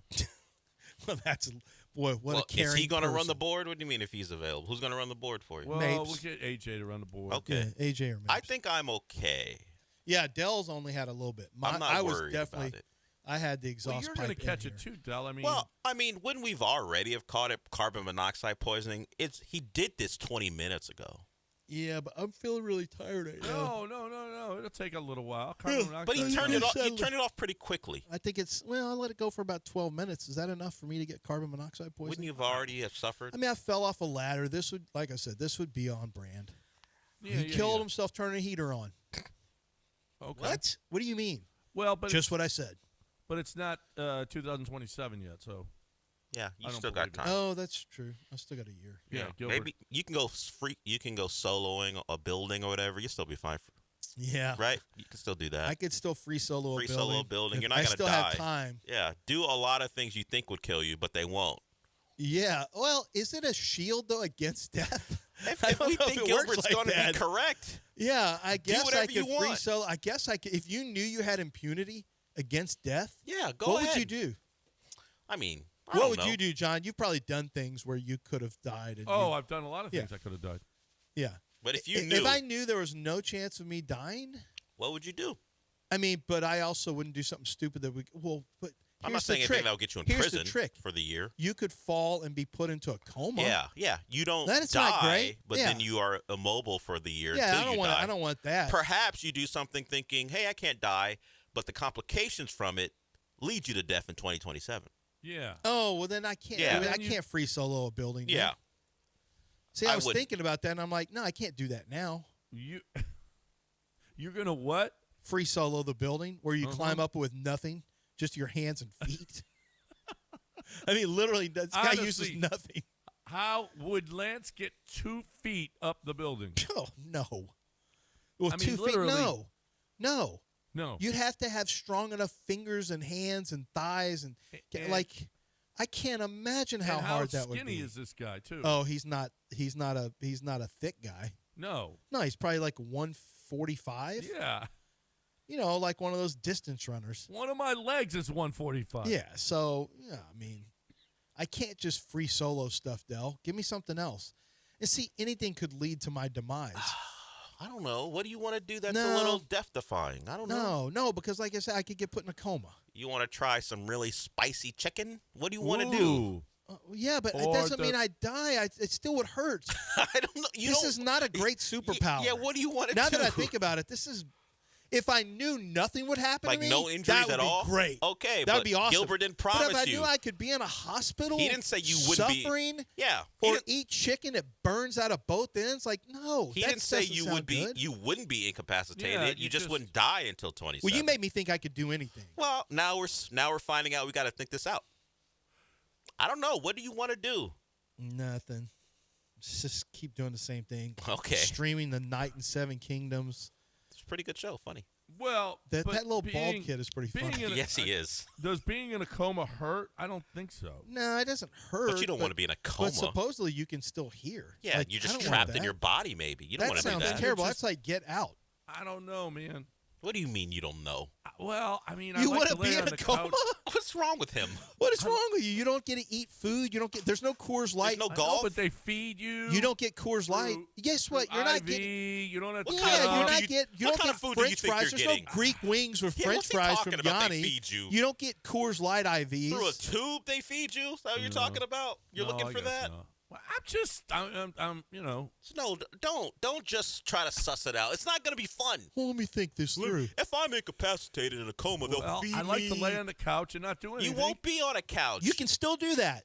yeah, without being in a coma. Oh, not with my wife. I can't. Oh, yeah, that's true. Oh, God forbid she tells you to go out and play golf. I mean, the burden you have to suffer through. Yeah. Yeah, My the wife indignity. my wife tells me to go play golf because Yeah. she doesn't want me at home. She does. God forbid. Yep. Does she that is tell you to true. go golf or just get Tell out? them to be active, I think. No, she wants me. Well, what am I going to do? Just sit around here all day? See? Well, that's Here. like us talking to Go Gen join Z a club. kids. Yeah. That's like go parents play talking to Gen poker. Z kids. Go outside and do something. That's what she does. That's what she does. Is that really what she That does? is what it is. Then that's exactly what it sounds like Yeah. with parents I don't talking want to their you kids laying now. around the house all day. Go. Quit sitting on your technology. Put the tech away. And I think it's like her peace of mind to know Go outside. my husband isn't just laying around like, hey, what's John doing today? Just at home on the couch. She doesn't want to have. she can tell She what doesn't your want to have to husband say doing that. today. Like Yeah. I'm sure she gets asked questions about what you're up to. She doesn't want to go. He's at home on the couch. She goes, oh, he's out. He's like, yeah. So what does your husband do? It's better for her "Oh, to say that. Knowing him, he's probably playing golf again. Yeah, he. She can't say that if you're just watching one of your shows. Yeah, he's got his job in the morning, and then he's out and about. watching Landman with your hand in That's your a pants. that's a better thing for her to describe. He does his work. He does his job in the morning, and he's out all day, and he comes home. She Well, doesn't that want sounds way better. She doesn't want to tell people the truth. the truth if she didn't force you out of the house. He's been drinking again, watching, rewinding that scene where they're at the watching Land. where they're doing Pilates or whatever. That's a terrible thing to tell to her people. No, I haven't seen the last one with the TCU cheerleaders yet.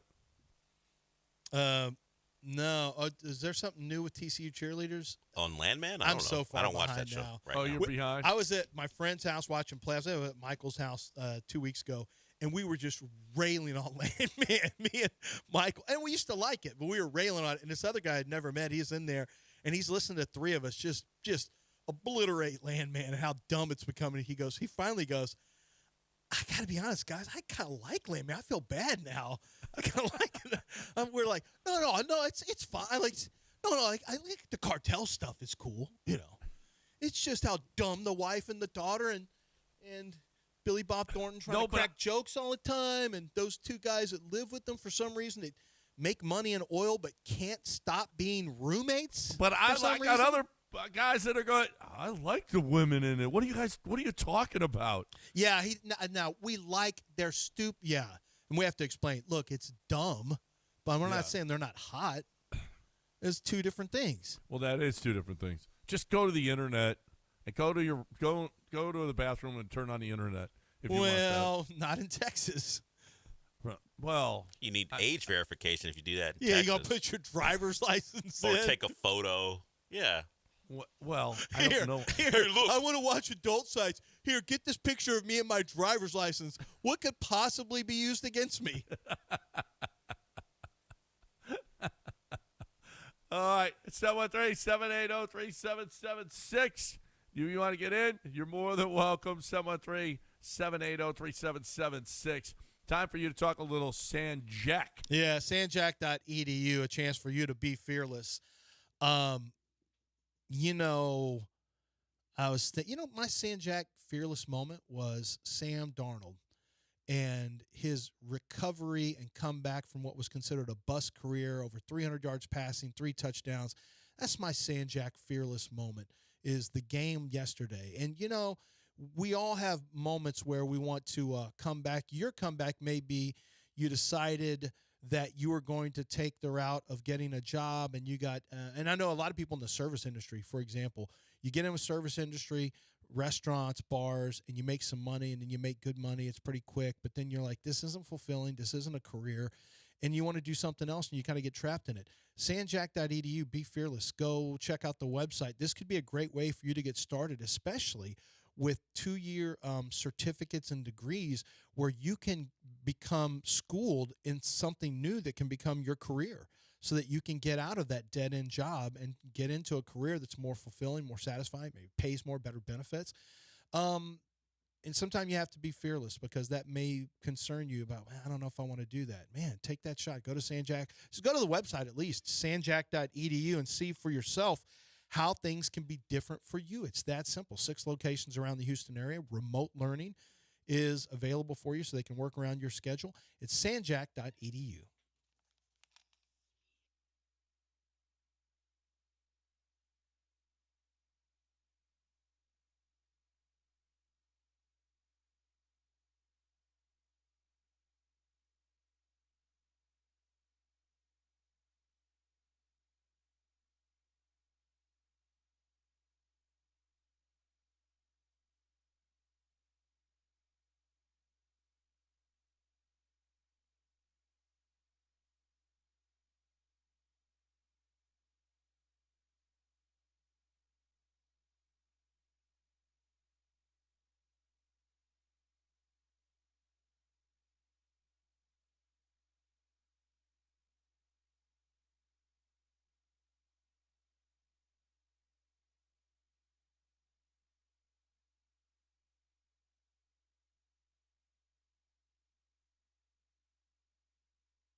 Broadcasting live from the Huntington Bank Studios, it's John and Lance. On ESPN 97.5 and 97.9 HD2. Now here's John Granato and Lance Zierlein.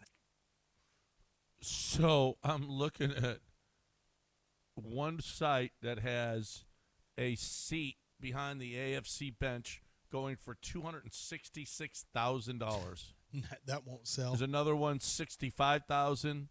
Up in the C section, $53,000. Won't sell. Yeah, just doesn't seem like a good buy.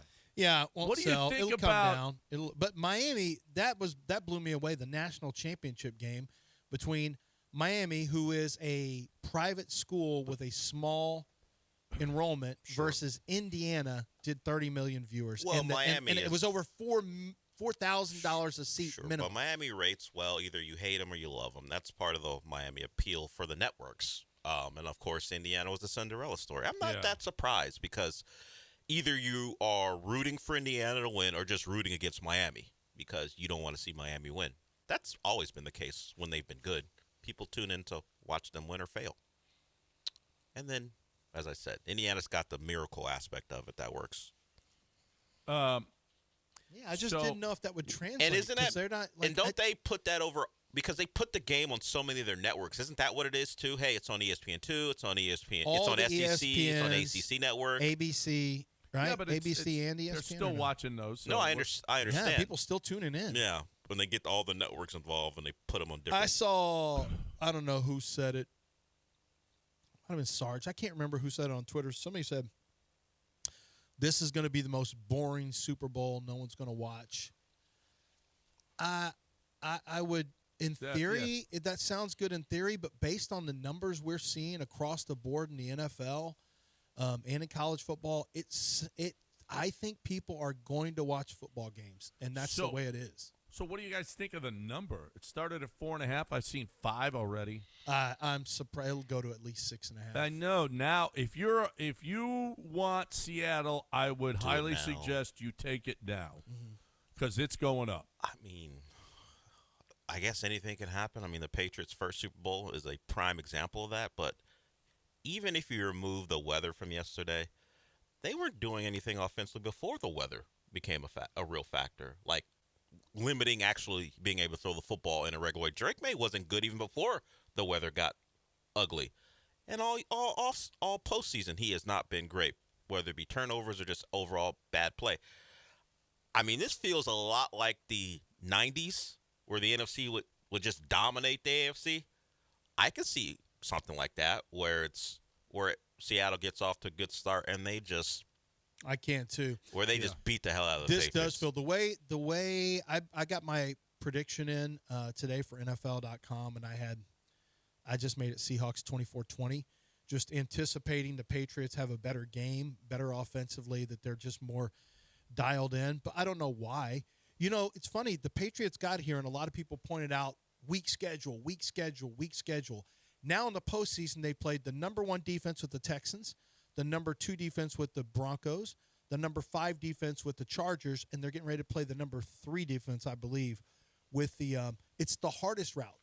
As far as defenses are concerned. Yeah, it's the hardest route because the Seahawks, I mean, the Rams are a great team. That was a really fun game. That was a good game. That was where they were slanging.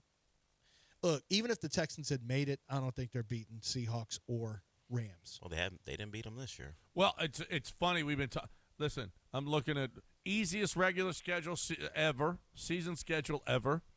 A Charger team they played with no offensive line. Texans with no Nico, and they had CJ. Broncos with no Bo Nix. And then the weather. I mean, they have had – I've seen where, they had to beat the first, second, and fifth defenses in the league. And I've also seen it doesn't get any easier. So as far as the offenses and their situations, they played. What surprised me a little bit was how the Rams were able to move the ball, though. Well, they did that all year long. Stafford had great games against the Seahawks, particularly in Seattle. The 2 games he played there, he diced them up. It's just that both times the Rams' defense could not get enough stops. So the Patriots versus the Rams, I think that game, I could see 24-20 because I think the Patriots may have been able to move the ball against the Rams, maybe run at them a little bit. I don't know what they do to Seattle. And then if Darnold doesn't revert back to what we think Darnold is, he played his best game in the biggest situation yesterday. Mm-hmm. He was great. Yeah, a lot of people were waiting for crappy Sam Darnold to show up, and he really didn't make mistakes. He had a good game. Boy, Jacoby Durant, who's been so good in the postseason, he was on the wrong end of a lot of big plays there. Jake Bobo routed him up. Jake Bobo, first touchdown of the year. And on that was a sweet little route. I don't know what the route's called, but where he faked the corner and hit the post. And, man, that was a beautiful play call, beautiful route. Some pretty good play calling going on between those two OCs, between Kubiak and Sean McVay. When they lined up Smith and Jigba in the backfield, and then just put him and ran him to the corner. Yeah, and they had a scissor Sam's route, being yeah. hit while he throws a perfect ball. Mm-hmm. I mean, he looks really, really good. Yeah, everybody expected him to be the same, Minnesota guy where he screwed up the last two games, but that ain't the case. Dude played his ass off yesterday. Yeah, he did. And you know what? That's really a great story. I'm happy for him. It also has been very enlightening to see. Look, Geno had a little flare up, and then he went back to being not very good. But he's been around for a long time. Baker Mayfield legitimately turned his career around, but he kind of hit a wall a little bit this year. But he's been pretty good. Sam Darnold, Daniel Jones, was a great little. He had one good year with the Giants. Then he was a reclamation project that was working for the Giants. Sam Darnold, that's one of the most incredible. He was with a bad organization with the Jets. Did not have the thing. He only had 2 years as a starter at USC, so he was already not the most experienced quarterback.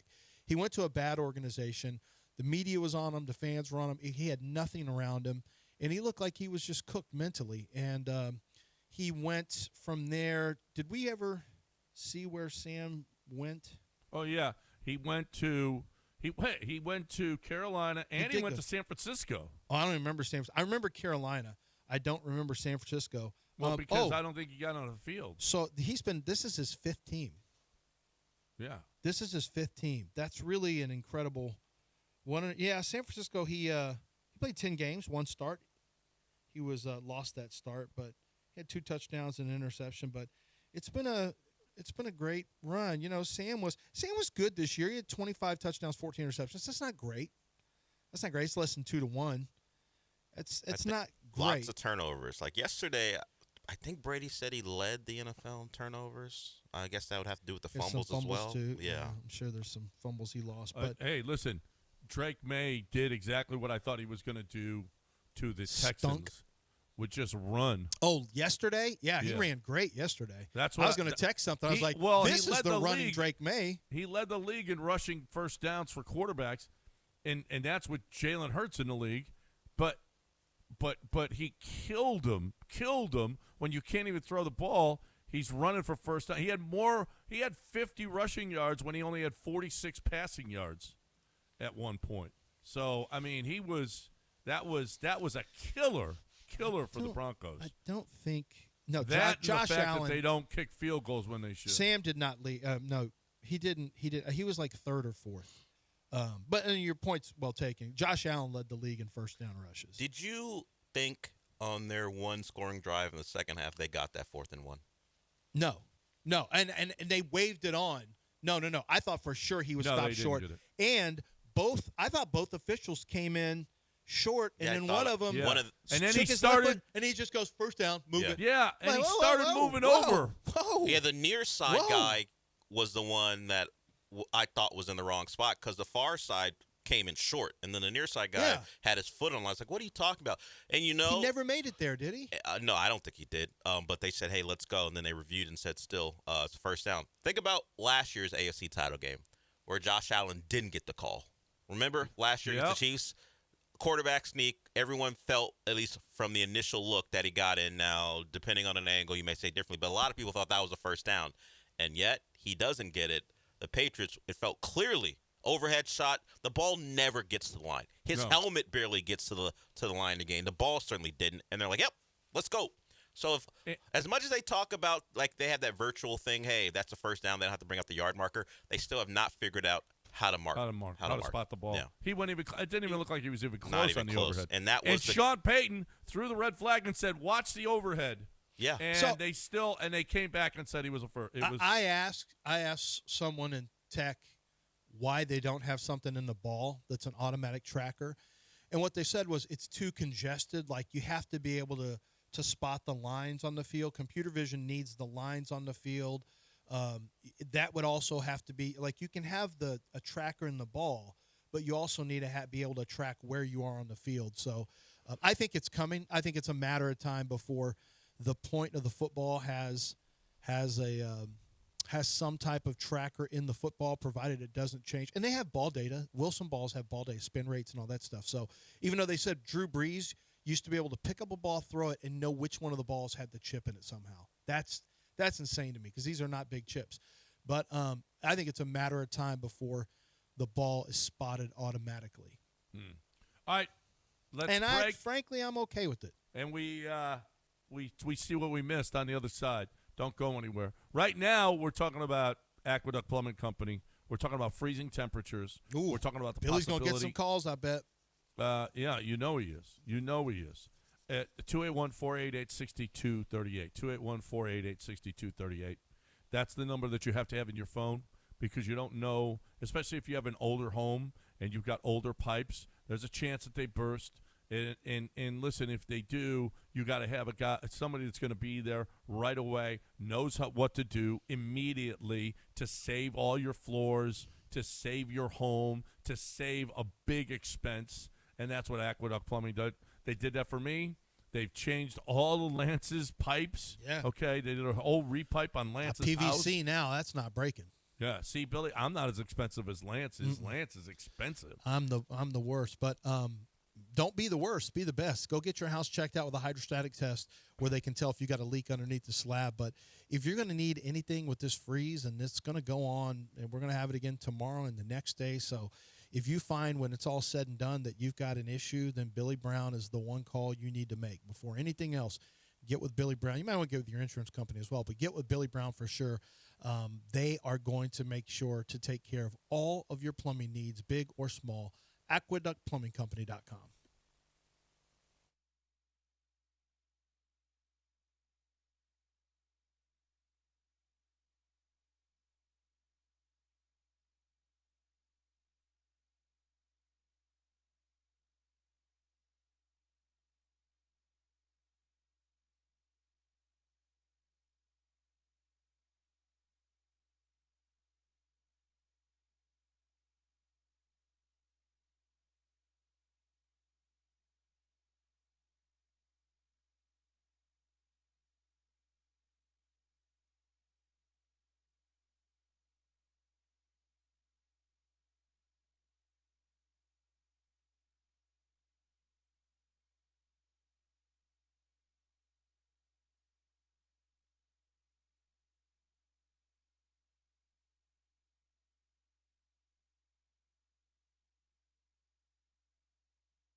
Broadcasting live from the Huntington Bank Studios, it's John and Lance. On ESPN 97.5 and 97.9 HD2. Now here's John Granado and Lance Zierlein.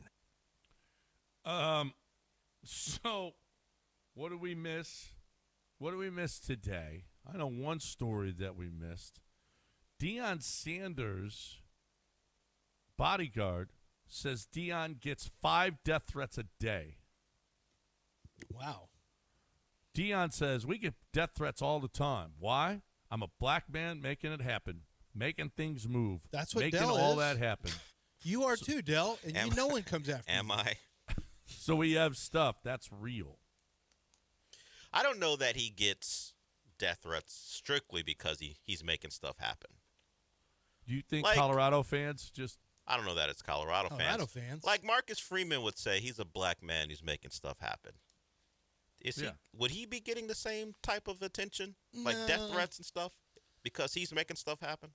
I know he's doing it in a different way, like winning games and a different way, like winning games? yeah, at least the last year or so, winning games and stuff. Well, he's not as it's not as much about the outward non-football stuff, I guess. I mean, he shouldn't be getting death threats at all. I don't know what stupid. Deion Sanders But could be doing that in that this- would make that in happen. this climate, in this economy, Yeah, I guess. I wouldn't be surprised, but that's obviously yes, ridiculous. they have different personalities, and Deion will make some stuff happen, not winning football games recently.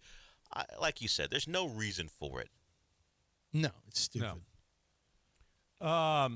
there's no, I mean, at 5 a day, people need something, a hobby or something. Mm-hmm. I mean, honestly, why are 5 people a day caring about Deion Sanders and his life? Yeah, if you're not a Colorado fan, I'm not sure why you would care about what Deion's up to.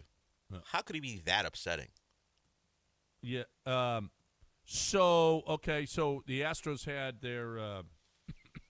their fan fest out at the Minute Maid out at Daikin this weekend. Jose Altuve and Carlos Correa both said they want to play for their teams in the World Baseball Classic, but the Astros have not approved it yet. Got to. You can't not let them. That's like for them. That's like Jose Altuve got hurt. Well, I mean, still, he's getting towards the end of his career. It's like the World Cup for him. It's really important to Latin American players. You got to let them play. Yep. I mean, you put him in left field last year. Let that man play for his team. He took one for you. Yeah, he did. He really did. Jumping up on that scoreboard, the left field scoreboard wall. Whee! I just felt sad for him sometimes. Yep. Let him play. Come on. Let them play. Let them play. They love that stuff. You know what? The kids like that. Let them play. They love that stuff. The kids love that stuff. Yeah. No, I mean, seriously, Latin American players, they've interviewed him. Some of them said that is a bigger deal than winning a World Series for him. That's not a joke. We've seen the interviews before. There have been some players who said this is bigger for their country. It's more important for them playing for their country than their professional team.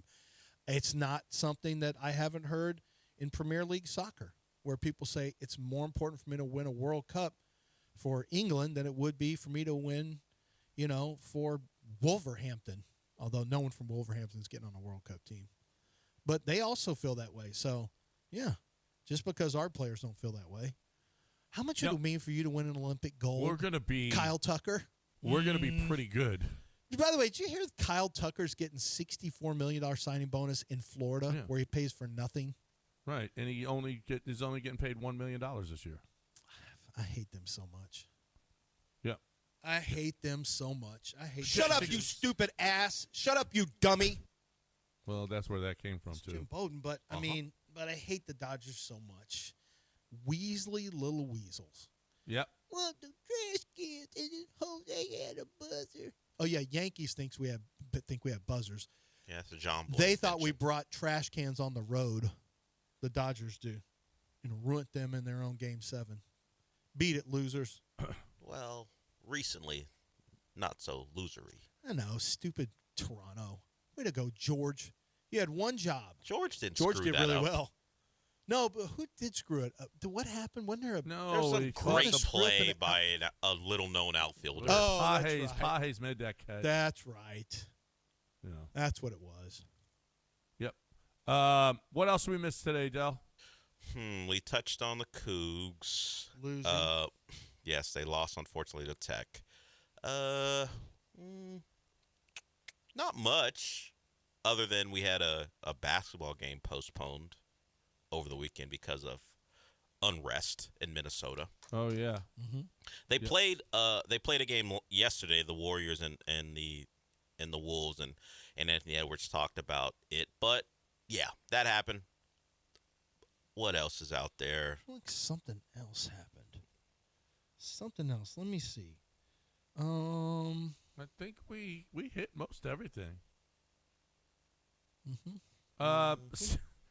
Stephen As always, A. we nailed it. Always. Yes, he said that the defensive coordinator for the Packers? New England. No, not New England. Yeah, New England. You sure? Yeah. Oh yeah, it was New he England. said the brother Terrell was. Williams. He deserves a head coaching spot, and he got diagnosed with cancer. And right? everyone was like, Excuse me. he has been Well, away he from the said, team. this brother is not getting any love. Why are we not giving him any love? The New England defense has been fantastic. He's their defensive coordinator. He has done a great job all year. Coordinator. Except A soft A with coordinator? except for the fact that he's been gone since the first week of the season dealing with cancer. And when someone called him out on it, he doubled down. It's like, oh, you don't think he's still involved in game planning and such and They such? talk to him. Yeah. On a regular he's basis. still He's still involved talking to the other coordinator. And he also finished up with, you bitch. to punctuate They're going to his have to find a comments. way to stop Hunter Henry. Remember, that was like 3 years ago. Hunter Henry was out with an ACL tear. How does he say coordinator again? Coordinator. That's John's That's John's. He's not from Brooklyn. Where's he from? Isn't he from Philly? But he's a from, New York fan? No. I think he's from New York. He wrote in Philadelphia. Yeah. I think he may be from the Boogie Down, I believe. But either way. Coordinator. He did not allow people, once they corrected him, he did not let that stand. He goes, actually, I'm still right because, of course, this guy's still heavily involved. He has no idea if he's heavily involved or not. He just said what he said. He didn't know. No idea. He had No no idea. Yeah. Yeah, it's Terrell Williams, but he, as you said, was diagnosed with cancer. In fact, Mike Vrabel was wearing some jacket that said, I think, Terrell Strong on it, or because the Patriots certainly are behind their guy. But, he wouldn't know. Stephen A. wouldn't know. It's not his job to know, right? He just the double down is just such a bad look. Like, he's still involved with the game planning. Like, you don't know anything. Like, what are you talking about? You really shouldn't be. But you missed on that one. What did he I know say? it's embarrassing, but he also backed it up with saying, I have experts like Ryan Clark and Cam Newton by my side. So even if I still got these guys backing me up. And then someone quote tweeted that with Cam Newton saying that Notre Dame hadn't been relevant, and another guy. Actually, they were in the national title game last year, right? Yeah. No, I was watching that show. I was like, oh my god. So yes, and at least the girl, the female on there called him out on it. They were in a natty last year. Yeah, I think her name maybe was Jordan Cornette. She's married to Shea Cornette. Was he He's a former basketball player for Notre Dame, I think. They did good. They used to be on ESPN they do a radio show. Yeah, they're pretty good. On ESPN. Sometimes when I was here on the weekend, I would hear them. So she was like, actually, the national title game last year? They were in it. So what do you mean? They haven't been relevant. Yeah, okay. Well, and I saw Ryan Clark and Cam Newton were both nodding their heads when Stephen A's talking about the coordinator, and they had no idea he hasn't been around. No. None of them did. Nobody does. I didn't know. I had heard the story. I probably heard it a long time ago. That's 5 months ago. But you wouldn't have been so strong in your comments that he deserves credit. Like, come on, what are we doing?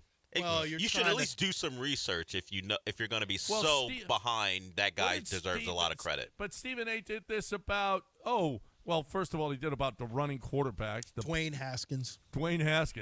A pocket sloth. Total stature. All right, yeah. Well, he's a dual threat. Well, not really. Not really. Mm. And he did something with the Chargers, too. Yeah, Hunter Henry. He thought Hunter His Henry ACL was was playing in the game. tear. They got to The real, cover Hunter the real Henry. key is going to be to stop Hunter Henry. You got to find a way to be able to go on Hunter Henry on drag routes, on stop route. He's got an ACL. He doesn't have an intact ligament, so they don't have to worry I'm about it. saying that he's designated to return. You don't know if he's playing yet or not. Well, I've have experts like Ryan Clark and Cam Newton near me, so I'm still right on this. Okay. He did say that. I know. He wrote it in the tweet. He said that. Yeah. Shaking their heads along with me because they know. Oh, no, Steven. You just missed that one. That's fine. All right. That it? I think we Won't covered be your last everything. miss, Listen, this is the greatest show in the history of radio. Okay? And you know what? There's nothing Warriors. we miss. Me, Dell, and Sean Mapes are warriors for coming in when it's in the 20s. What heroic efforts we made to get in cars when it's cold outside and drive. It was a little cool here today. No, you're not even wearing 52. a coat. You're wearing a T-shirt. Oh, yeah, but And you walked. I almost died of carbon I monoxide looked at poisoning the. here. You know, It's so cold. you did that to yourself. I looked at the weather when John said, "Yeah, we're going through it," or something like that. Talking about the weather, I was like, hold on, let me look. It's gonna be set in the 70s today. Get out of here. That's the most upset I've been cool a little bit. this morning. Yeah, in the 50s. Man, we were really going through it here. Yeah, he was like, "Yeah, it was really tough." What? It was cool. I mean, I had a little mouse, a little thing on. Yeah, I'm glad you have to go through it, John. Yeah, I had to go through it. It's That's really all tough right. for you. That's all right. I'm living the life with you guys. Okay. Yeah, I know. You have empathy for us, but you're not actually feeling. I what gotta we're go. feeling. I can't even stay for y'all's dumb Where do little you have thing to where go? John talks about somebody did something racially insensitive in a high school somewhere and got fired, or that somebody hid some kind of bologna in their pants and they ended up getting it stuck in their butt. Would you want One of bologna John's- stuck in your pants, Would John you Adele? like bologna in your butt? Well, No, I wouldn't. In fact, I wouldn't want bologna in And my it's butt. always, for some reason, it's a theme. Like, it's always a theme of John has themes for, I don't know how you want do it. processed sliced meat in your butt? No. Here's another one. A man took a log of Velveeta. No, I don't want to hear this story. Well, today It's processed food. we're going to talk about Jesus. Oh. Okay. So stay tuned. I am going to be doing the show from Mobile, Alabama, where I will have to be sitting outside for 4 hours in 30 and 40 degree weather. Not happy about this, John. It's your worst nightmare. And there's no golf over there. Wow. That is just the worst. No casinos, no golf, limited beer. You're going to be there. So you'll be back, though, for the Golden Nugget next week? Yeah. I come back on Thursday night, so I'll be back in studio on Friday. When are you getting in studio? I'll be in studio Thursday and Friday. Okay, well, I'll see you on Friday, but I'll be on. I'm on from there, so it's just from a hotel room. All right, we got. I mean, you we guys got are just news. What is oh, this the Google weird Planner? coming What's your going way. on here? Next, right here on ESPN Add to 97.5. calendar, Siri.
All right. Well, this Jesus story will have to wait till tomorrow because we only have time for one story, and it's gotta be the reporter from the Boston television station who went to a Patriot bar, and as he is doing his, the interview with the fans of the bar and everything else, here is what happened. Yeah, it's in Denver for the game, obviously. They sent him out there, and he was around Patriot fans. And he was at the game. He wasn't at a No, it was at a bar, but he was in a Denver bar around bar. Patriot fans, and this is what happened.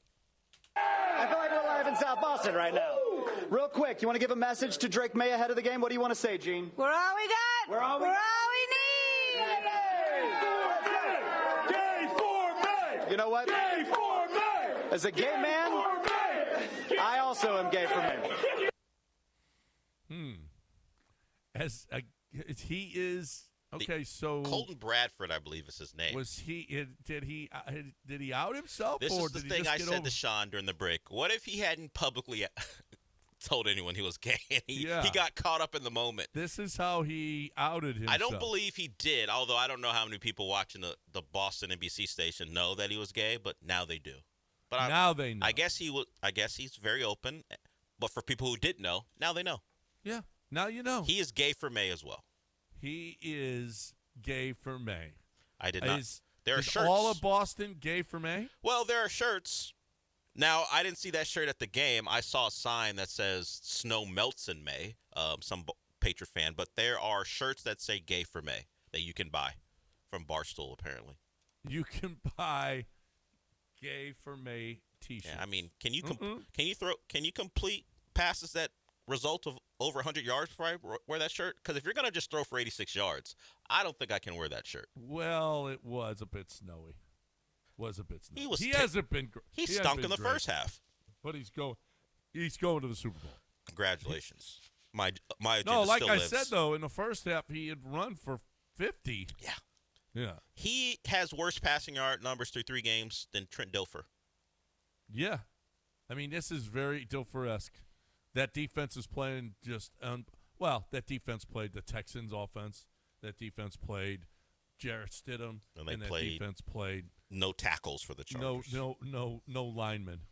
Yeah, so there is that. There'll this be a step up for them. This has been the easiest route to the Super Bowl ever. I don't remember. That's why, as much as we talked about going, and now we're not even doing news, we're talking sports. We talked about how open it was and how much of a chance the Texans had, and why the results suck so much. Well, that's all he had to do was not suck, and the Texans could be in the Super Bowl. That's all he had to do. It's all you had one job, CJ, and you did, and you screwed that up. We are done. Mopey and Mapes are next right here on ESPN 97.5 and 92.5. We will talk to you again tomorrow, everybody. Have a great day.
I don't want to jinx anything, but so far, so good.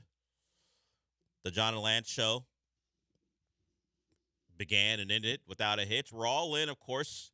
Weather was the big story, and affected us. Sean was on standby just in case I couldn't get in today.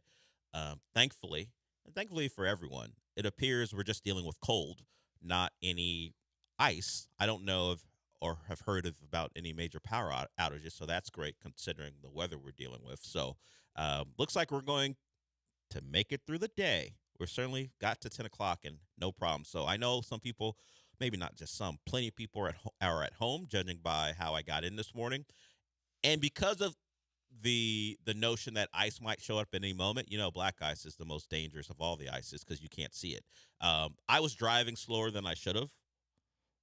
Like I was in the 60 mile per hour range for a lot of the drive when there was no one really on the road, and I could have certainly upped it. But I was like, you know what? Who knows when I will be surprised by the trickiest of ices. Thankfully, none of that happened. I hope everyone, even if you're at home, you're warm, and if you decide to listen to us, I appreciate it. But we're here, and one of the things that came out of this weekend, from what I saw, a lot of people not just upset that the Texans weren't in the AFC title game and didn't have a chance at a Super Bowl, but the thought that they started their rebuild quicker than the Patriots or earlier than the Patriots and the Seahawks did, and those two teams are playing for the Super Bowl, or at least in the Super Bowl, and the Texans aren't. I saw some of that, the regret, or how did these two teams already surpass the Texans when they got off to the better start? They had a young quarterback that people believed in, and yet you're still in the same spot you were in year one. So that happens sometimes where you look out across the landscape and go, hey, we thought we were in a great spot, and instead we've fallen behind. I think, as it's been talked about quite a bit, this particular year is going to be the one that bothers people the most, because if Drake May can emulate Trent Dilfer and make the Super Bowl, how come the Texans couldn't? Well, we saw it firsthand. Why? And it's one of the reasons Drake May gets to go to Super Bowl is because the quarterback in this town did not play up to even a subpar level. He was just flat out awful, somehow worse than Drake May. And the weather played a part yesterday to help the Patriots. And at the end of this year, I think it's gonna be a year that we look back on, if we haven't already, and regret that the Texans didn't take full advantage of it. But as far as the game itself, we had a couple of things that we certainly can talk about. Sean Payton, of all people, should know better when it comes to taking the points. Take the points, man. You've got a backup quarterback. Honestly, I think that's what you might call feeling yourself a little bit. You got off to the 7-0 lead. You're moving the football again. You think this is going to be easier than maybe even you thought. Like, this is going better than I thought. We've got 2 sustained drives going. Let's go tack on another touchdown. When in reality, you should feel fortunate that you're in a position where you can go up 2 scores. Just take it. I don't know if Sean Payton was surprised by the weather later, but everyone knew that, right, it was going to get worse, much worse. You grab points when you can. And considering how your defense has played and the beat they had on the Patriots, just kick the field goal, man. You go up 10-0, and who knows? Of course, Jarrett Stidham played a part in letting the Patriots back in it. You can't predict that, but you can assume that the backup quarterback isn't going to be as buttoned up as your starter, particularly a backup quarterback who hasn't played since 2023. Take the points, and of course, it's an awful play that didn't fool anyone. That's even maybe the worst part of it, besides the fact that you didn't kick the field goal and take the points. The play you called had absolutely no chance. So not only do you make the decision to trust your play calling and your offense, who's being led by a backup quarterback, and to be honest, the Broncos aren't that dynamic. Like, they're not the Seahawks. They don't have a Jackson Smith and Jigba. Hell, they don't even have a Kenneth Walker, who played great yesterday. We'll get into the Seahawks and the Rams. There's not a lot to look at when you look at that Broncos offense, the way their personnel stacks up, and goes, you know what? I know they got a go-to guy on this down that can get him a first down. If you're not picking up a yard running the football, I don't know what your go-to is other than hoping you get enough push to get a first down. So he runs a little play action, fools no one, and Jarrett Stidham has to get rid of the ball quickly. I did think it was funny that Broncos personnel and players on the sideline were vehemently signaling incomplete. Who cares?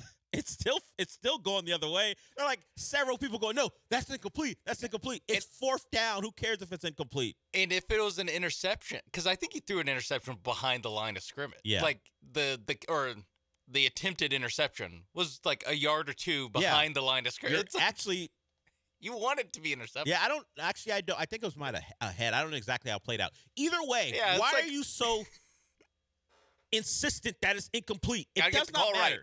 Gotta get the call right. He's on the ground. Speaking of getting calls right, we can Can't talk about. have Stidham lose confidence. Okay, That's for later. They were. I look. You're caught up in the moment, but it's fourth down. Who cares if it's incomplete? They're getting the ball anyway. Stidham. That was ugly. It was confusing because the official, Sean's referencing the play that was not a fumble. Turned out it was a backward pass, which is just same as a fumble. People thought initially it was intentional grounding. They would have been able to punt the ball away. Instead, it's called a backwards pass. And once again, we have a question about not only the officiating, but the process as well of how they got to their decision. It was the Broncos are deep in their territory. They had nothing going. They were trying to throw a screen. The Patriots blew it up. And Jarrett Stidham, instead of initially throwing the ball away overhand, he double clutched and then tried to push it forward. In fact, he got away with it earlier in the game, I believe, or maybe it was later in the game. I forgot. But he tried to push it forward again, and it was ruled initially incomplete and intentional grounding. After the booth called down, they said, actually, that's a backwards pass. And the whistle had blown, so the Patriots didn't get the result, which is them recovering it and running into the end zone. They got the ball at the point of recovery and eventually went on to score a touchdown. But Terry McCauley, who is now a guy who's going to talk about officiating on Twitter, he said the result of the Patriots getting the ball was correct, but the way they got there was wrong because with inadvertent whistles like that, if the whistle's blown and it's an inadvertent whistle, the Patriots shouldn't have been able to have a chance to recover it. It should have been a dead ball right there, Broncos football. But if they had initially ruled it the way it should have been ruled, they could have awarded the Patriots the ball after. But he said based on the announcement, they changed the ruling to backward pass on the field. But by doing that, it created an erroneous whistle, which would require the down to be replayed, and New England cannot get the ball. Had they stayed with their initial ruling, which was intentional grounding, replay could have reviewed, and New England would have been able to get the ball because the erroneous whistle rules would not apply. So if they had stuck with it, they could review it, and then New England gets the ball. Instead, they said erroneous whistle, which means no one gets the ball. At least the Patriots don't get the ball. Replay the down. So like he said, the result finally is right. But the process, they screwed it up again. And they also screwed up the one drive that led to a score in the second half. Drake May did not get a first down. His helmet barely got to the line of the game. Oh, yeah. The ball certainly didn't get there. They got it wrong initially, and then they reviewed it and said, nope, play is upheld. And if you go back to last year, how did the Bills, or one of the ways the Bills lost that game, there was a tush-push situation. Josh Allen and the Bills thought they got it. A lot of people thought they got it. Turns out the officials ruled that they didn't get it, and they stuck with that call as well. And the Bills didn't get the benefit of the doubt or the benefit of a call. The Patriots did led to the last point scored in the game, 10-7 the final. The Patriots somehow, some way, make another Super Bowl. They're 10th since they started going to Super Bowls. The 10th in their last, 24 seasons or whatever the hell it is, they make it. So over the course of really a lot of people's, almost your entire adult life, but a lot of people's adult life, actually your entire life, not just your adult life. Yeah, but definitely my entire adult life. Definitely your entire adult life, but a lot of people's adult lives, it's been Patriots Chiefs, Invitational. and then, the Broncos made it once. The Patriots Invitational, the AFC. Well, it had been the Chiefs Invitational. Following the Patriots Invitational, and somehow, some way, the Broncos got in once with Peyton Manning's dead arm. Yeah, the Broncos were very efficient with how they slip in. Yeah, they got in twice. I'll take it back. They got in twice. One with Peyton Manning was Live on arm. top of his game, but the Yeah. Seahawks ruined him from the jump. And then the other time he had a dead arm, and they beat the Panthers. Yeah, no, I mean this. The Stidham backwards pass was the moment I was like, okay, this is a Patriot. this thing's When that over. happened, when the Patriots had nothing going, and that play happens, okay, they're gonna somehow win this game. I also love on CBS they go to their rules analysts. I think theirs is Gene Steratore. Yeah, and I think after every iteration of how they change the call, they go that Gene, He just your thoughts, agreed. and he's like, "Yep, I got it right." Yeah, got it right. Like when it was intentional grounding, yep, Got it got right. it right. When it was a back, yep, got it right. It's so funny that like nothing changed, like other than the referee's calls on the field, and Gene Steratore is like, "Yep, I'm seeing the same thing, guys. Yep, definitely keep me around for this job that probably pays me millions of dollars, so I can just go, yep. I agree with the on-field officials and the replay officials. Either way, a guy who's not being paid by CBS, Terry McCauley, keeping it real, said they screwed it up as far as process, but got it right. Voice of the people, Terry McCauley. That's right. The people were upset with him, and one guy named Wicked King took issue with Terry McCauley, and then Terry McCauley responded back, "No, that's a replay rule, not an on-field rule." Then hit him with the real line: "You do not know the rules better than I do." Whew. Terry McCauley ain't taking it. He's a Kevin Durant of officials. Yeah, I was gonna say I thought he was gonna hit him with a pal or something. Yeah. Hey, buddy, I know the rules better than you do. I mentioned Kevin Durant because he had an interesting weekend. We'll talk about that at some point. The Rockets go into Detroit and win a game. There's a back and forth between Kevin Durant and a fan or at least courtside who had a Kevin Durant jersey. A Brooklyn one to sign. I guess he wanted Kevin Durant to sign it, but before that he had to get into a back and forth with him. The Rockets and the Pistons are the perfect combination of, oh, you want to talk bleep? Oh, you want to fight? We'll do that too. It was a lot of that. Jabari Smith and Ron Holland, Cade Cunningham threatened to beat up Jabari Smith. A lot of that going on, and in the meantime, the Rockets get a big win in Detroit. If we remember way back to the beginning of the year, it was their second loss of the season when they went 0-2, where Detroit came into Houston and won. So we'll get into that. Also, there was some online discussion where I say random because I've never heard of this person before, but apparently has a following on Twitter, called into question Durant's demeanor and the way he approaches basketball because the guy alleged that Kevin Durant's dad wasn't around. Kevin Durant, as you might imagine, promptly responded. So we'll get into that too. We'll talk Rams and Seahawks, the actual good football game that occurred yesterday.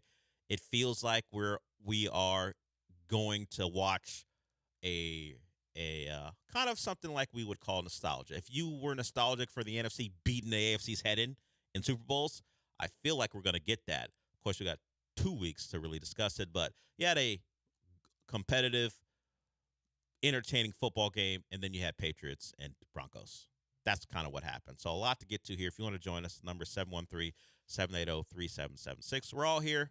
If you want to call in, we'd love to have you. Sean and I till noon. We will be back.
This is the Del Alalea Show. On ESPN 97.5 and 97.9 HD2. Live from the Huntington Bank Studios, here's Del Alalea.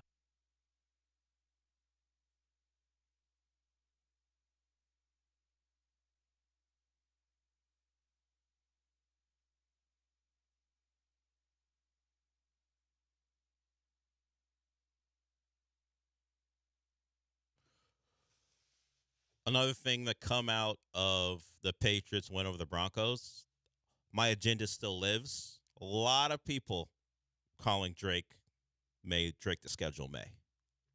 And I think a lot of it's coming from Stafford people, at least on my timeline, who think Stafford's the MVP and he'll win it. He was like first team APL pro. He's going to win the MVP.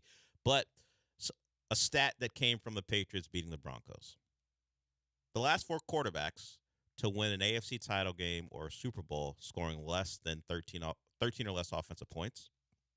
Drake May yesterday. Tom Brady against the Rams when Jared Goff got tortured by Brian Flores.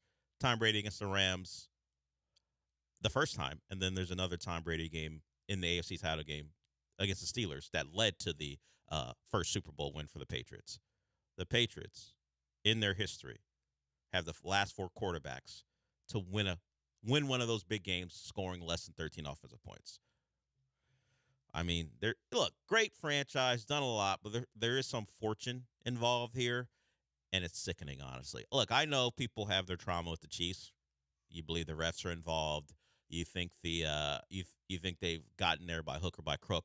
But the Patriots were the beginning. Yeah, this can't be some sort of like generational gap. It hasn't been that long. Yeah, people can't forget that the Patriots run became a thing because of the Tuck rule, right?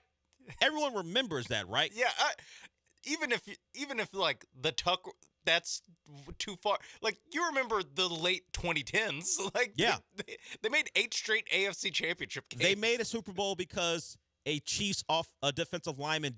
Did D Ford line up all sides? He lined up all sides. That game was over. That game was a incomplete pass. The Chiefs are gonna run out the clock. That game was over until D Ford was all sides.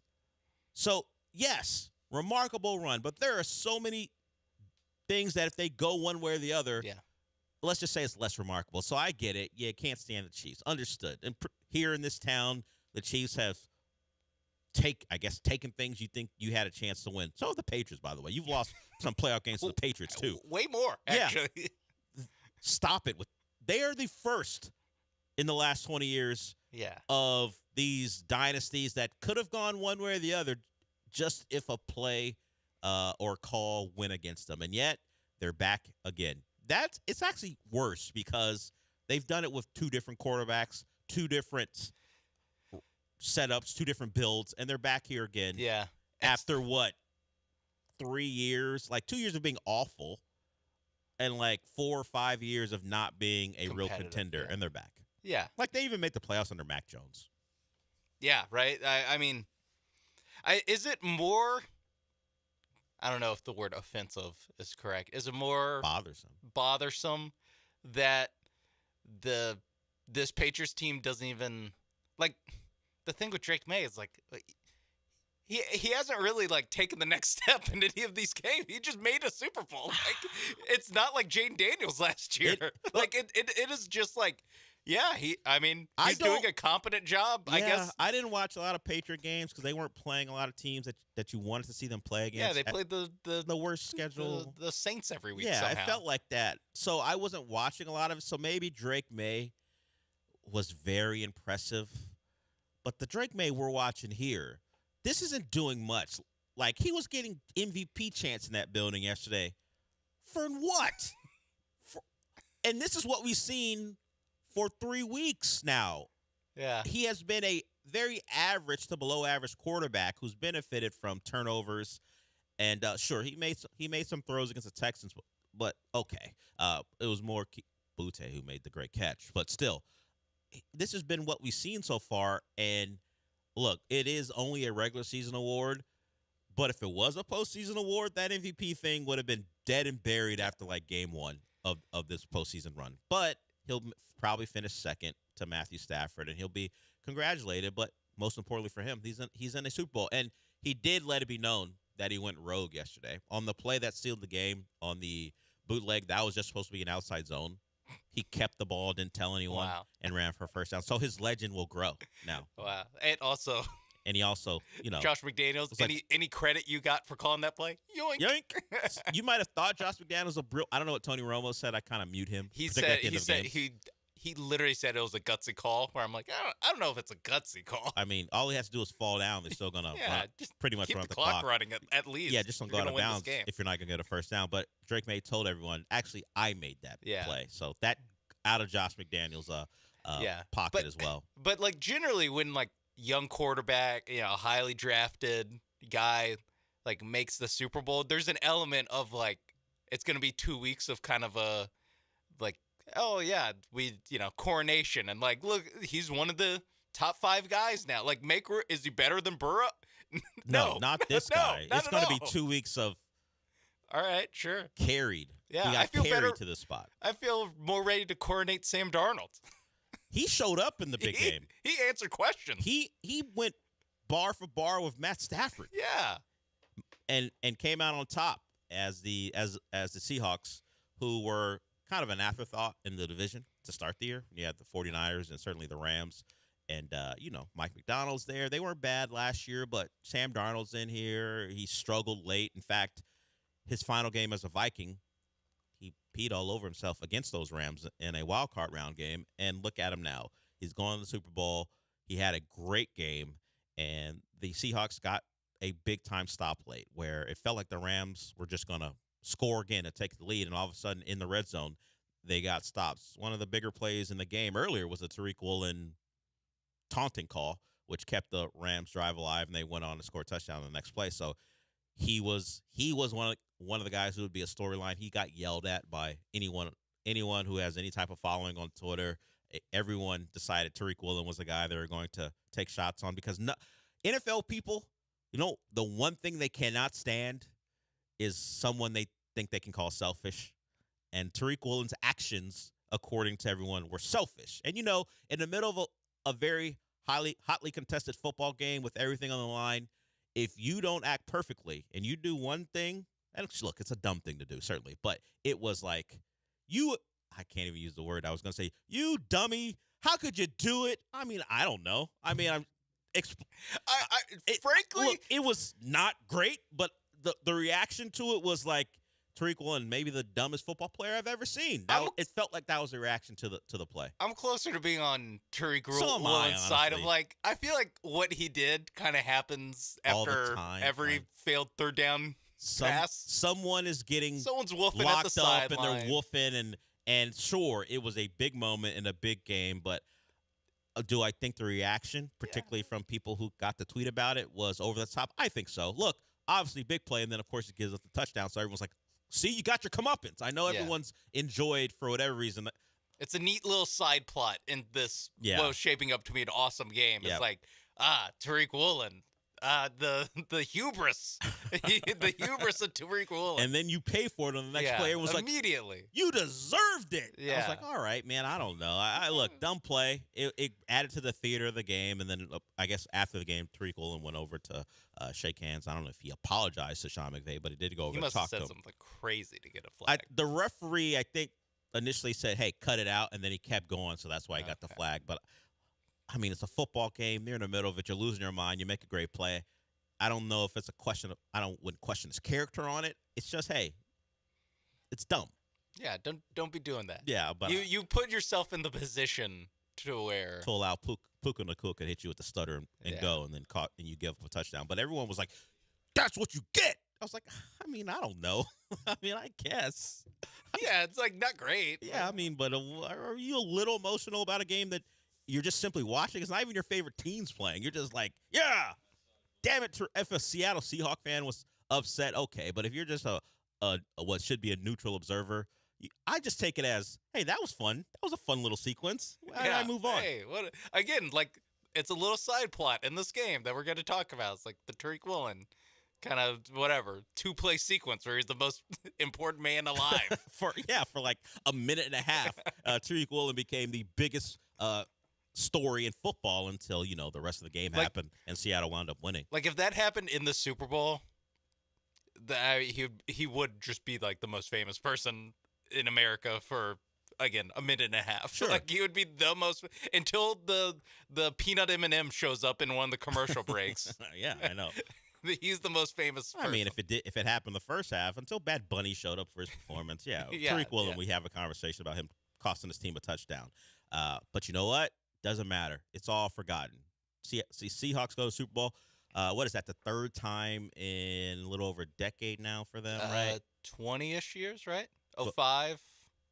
Well, the fourth time. I was talking about the two with Russell Wilson, but yeah, you go back to the Hasselbeck year. Yeah.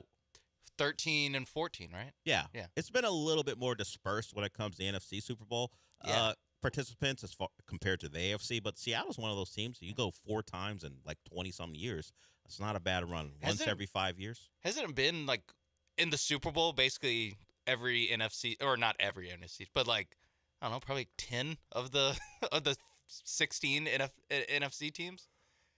Like think about it. The NFC South has had everyone make it the last. I don't know when the Saints Colts Super Bowl exactly was, but like in the last 20 years, the NFC South has had every one of their teams make it. Yeah. The NFC East, just the Giants and the Eagles. It's only two of I was them. gonna say Cowboys and Commanders. The NFC West, everyone has made it. Yeah. 49ers, Cardinals against the Steelers that one year. Yep. Of course, Seattle, and then the Rams. In an AFC North, Bengals, only team not doing it is the Browns. So it's kind of been dispersed. You've had the NFC North. AFC North, excuse me. AFC yeah, North. it's just Vikings haven't in the 21st century. And the Lions. The Lions have never made a Super Bowl. Forgot about the Lions. Yeah, the AFC North has had everyone but the Browns. So yeah, as far as like winning the thing, the AFC has had the Chiefs and the They have Patriots. the two dynasties, Yeah, so it's yeah, a bit tough. But so it's a bit going, tough. Yeah, if going. you're an NFC fan, you get to. Yeah, you got a real shot. I'm trying to think outside the Lions and the Vikings, as you said. You got a real shot to make it unless you're a Commander or Cowboy fan. Yeah. And the Commanders are one game away last year. For as much flack as the NFC South gets every year, they've all made a Super Bowl pretty recently. Pretty good turnout for them, or as far as making appearances. Yeah. This year they Must be nice. Yeah, well, we don't know anything about it. Hell, this city would like an AFC title game. Yeah, I mean, We'll take that. If you're in the NFC, it's just like you get a spin free the pass. wheel. Yeah, Spin the wheel is your turn. It's Yeah. a democracy. Yeah, there's no Pat Mahomes and Tom Brady. Hell, Yeah. Peyton Manning was in the AFC for 20 years and was involved and, of course, made it a couple times to the Broncos. And now Drake May in the Super Bowl. 80 allowed 80-something passing yards, I will say. I did have the thought in the fourth quarter, we can't let like the story of this game be lit In the first 2.5 quarters. I'll lump in Stidham too. Stidham was all Yeah, he started falling apart before the weather. That's like true. this like we can't let the oh, it was weather. How are you supposed to do anything? Nope. There's a half and a quarter. Or half a quarter. Yeah, the A half Patriots and had the an ball almost 9 minutes in the third quarter. They did the laps where it was legitimately, I don't know, 20 minutes of real time. Yeah. Where it goes from, fine cold game to snow on the ground, superimposing hash marks. What I found out, we do What Have You Learned with, we'll go to break here. But what we do, What Have You Learned this weekend on the John and Lance Show. What I've learned is, another thing I learned at least was, someone got to the CBS production crew and told them, hey, this superimposing thing actually makes the viewing experience worse. Get that out of here. Beat it. I mean, it reminded me of what the 70s and the 80s when I watched old broadcasts before we actually had the first down line to make. Like, it looked like one of those things where you put the two guys in front of a green screen and it's bad superimposing. That's what it looked like. I was like, hey, you know what?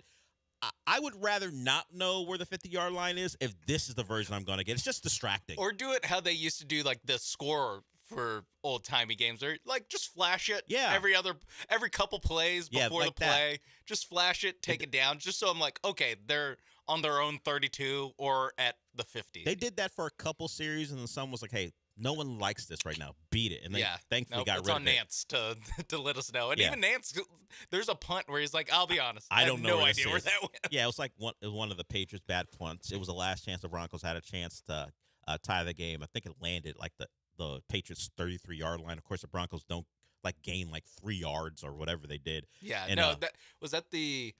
There's a two-handed push pass to the running back where Tony Romo. It was a rare Tony Romo in Troy Aikman mode of just like kind of fed up with this quarterback. He Yeah. was like, Just hit that, him again. You should just thrown it away. Yeah. Like this is worse." It wound up with a about a 40-something yard field goal that a guy they called up just for the game, like Leonard Taylor, blocked it. They thought he just missed it, but then when we saw it again, it was tipped by Leonard Taylor, the defensive tackle for the Patriots. That kick was online, looked like it was going to go in. That was the Broncos' final chance. Of course, Jarrett Stidham threw that awful pick to Chris Gonzalez. It was He was itching to throw that. Yeah, he needed to get that one out of his system as the Patriots win, and they're back in the Super Bowl. So that's just great. Great for everyone. Can't wait to hear the 2 weeks of like how they turned this, how Mike Vrabel in 1 year turned this around. Mike Vrabel, I don't remember the exact circumstance, but he went on Bussin' with the Boys and said he'd cut off his penis if they made a Super Bowl. He said it back in 2019. I don't know if he said it with the Titans or specifically that year, but hey, what are we doing, Mike? Yeah, well, let's run back the tape. Yeah, make sure. Let's see if there's an out for him. Otherwise, let's go. Someone needs to ask that question. Hey, Mike. Oh, at media night? Bussin' with the Boys. I know they're going to be there. Someone's got to definitely answer that ask. question. Yeah, he's got to answer that question, along with Drake May having to answer the question about shirts being printed out that say gay for May. If you don't know, that's a undercurrent in the Boston area. There are people buying shirts that say gay for May. By the way, Drake May, staunchly Christian. Don't think he's going to take part in that particular aspect of the fandom. All right, we'll go to break with that. We'll get to some Rockets. They played an entertaining game in Detroit. They won it, and Kevin Durant had an interesting couple days during the game and then afterwards where he had to deal with the internet, which is something he likes to do. We'll get to that when we come back.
You're listening to the Del Olalea Show. On ESPN 97.5 and the ESPN Houston app. Live from the Huntington Bank Studios, here's Del Olalea.